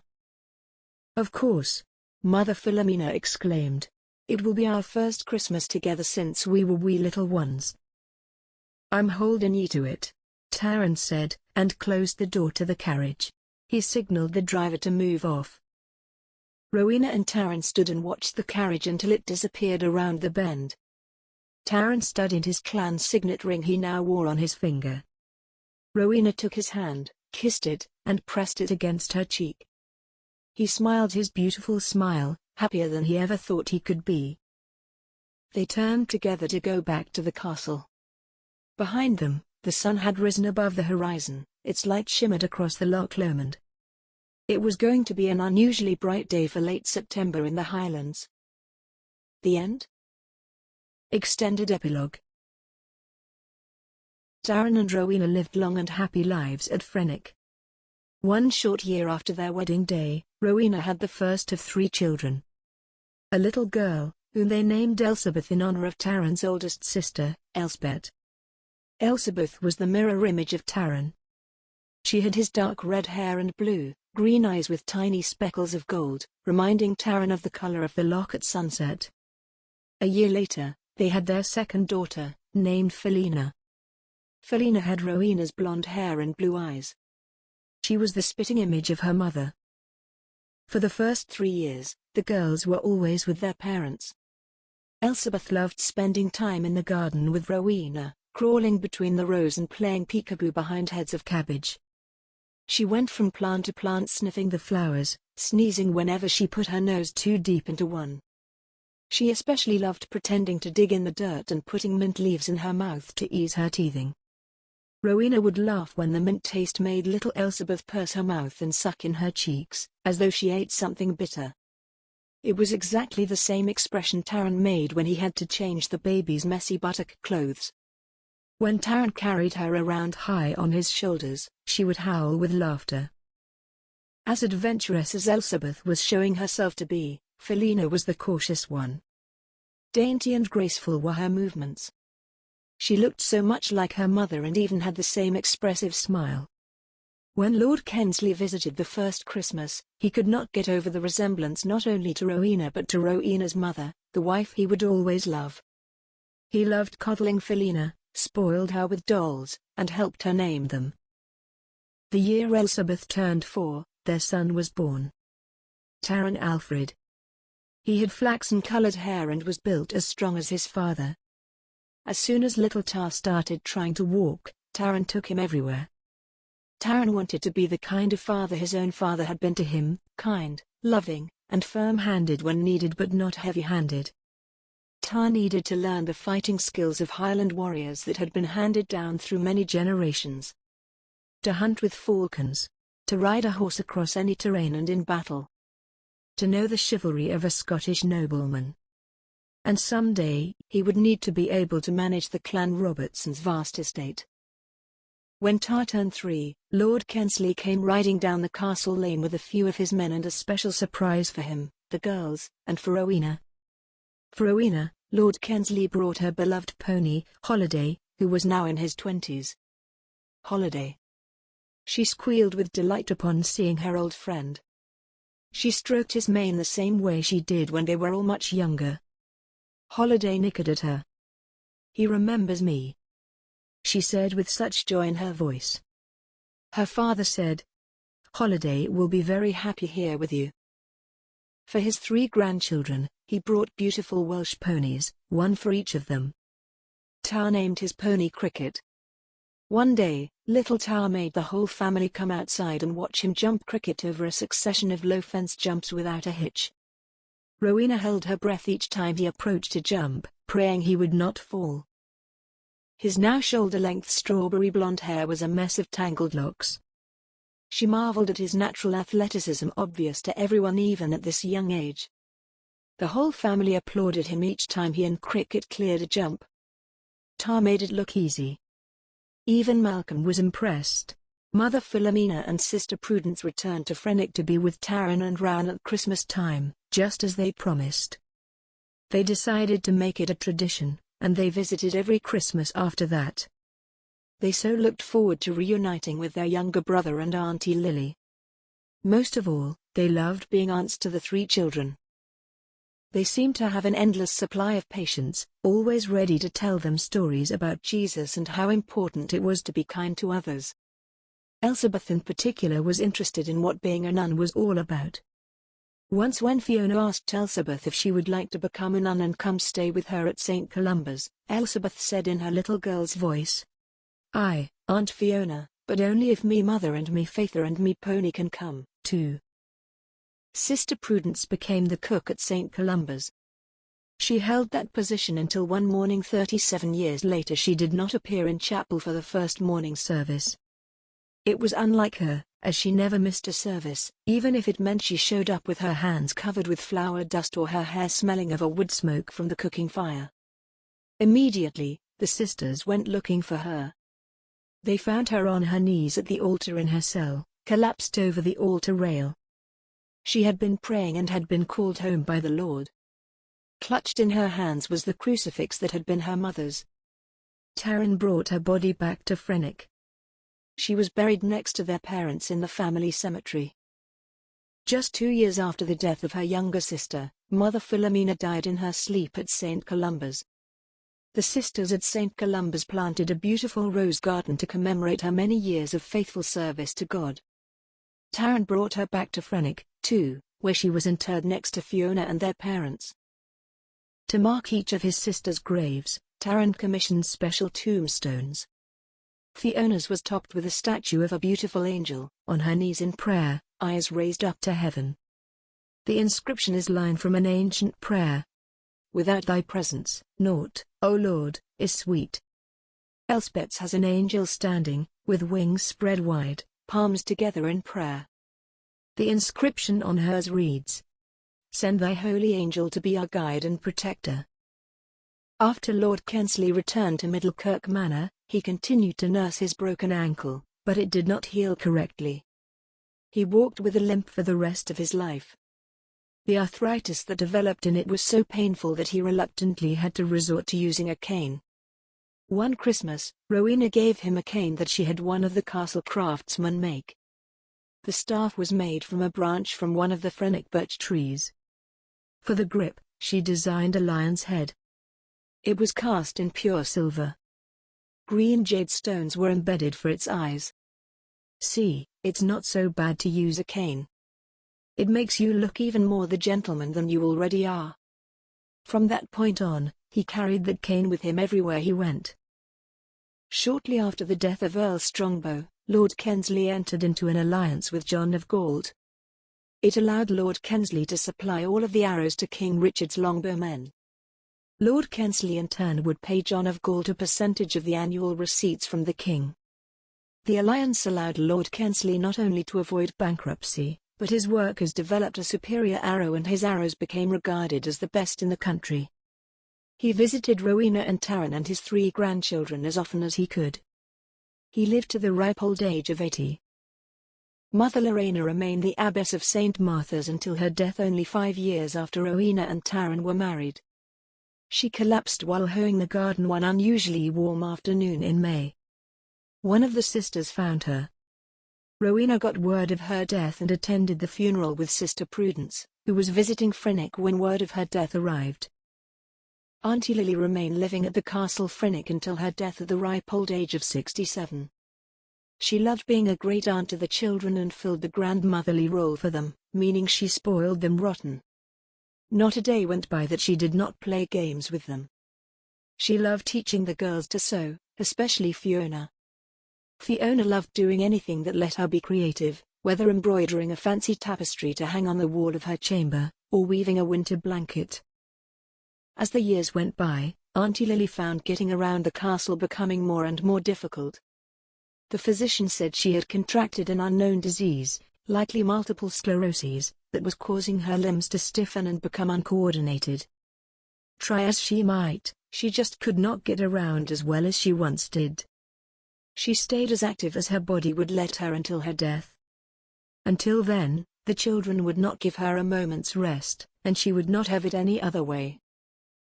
Malcolm became Taran's business partner. They remained lifelong friends. Malcolm had a heart attack while out riding and was killed when he fell from his horse in 1417. Taran had him buried in the Taran Robertson cemetery. A special gravestone commissioned by Taran depicts 2 falcons in mid-flight. The inscription reads, "Pray that you may prosper in all things and be in health. Lord, let no friend of mine pass without knowing who you are." The end. If you like our channel, please subscribe and make sure to click on the bell icon, so that you won't miss any future audiobooks we'll upload for free each week on YouTube.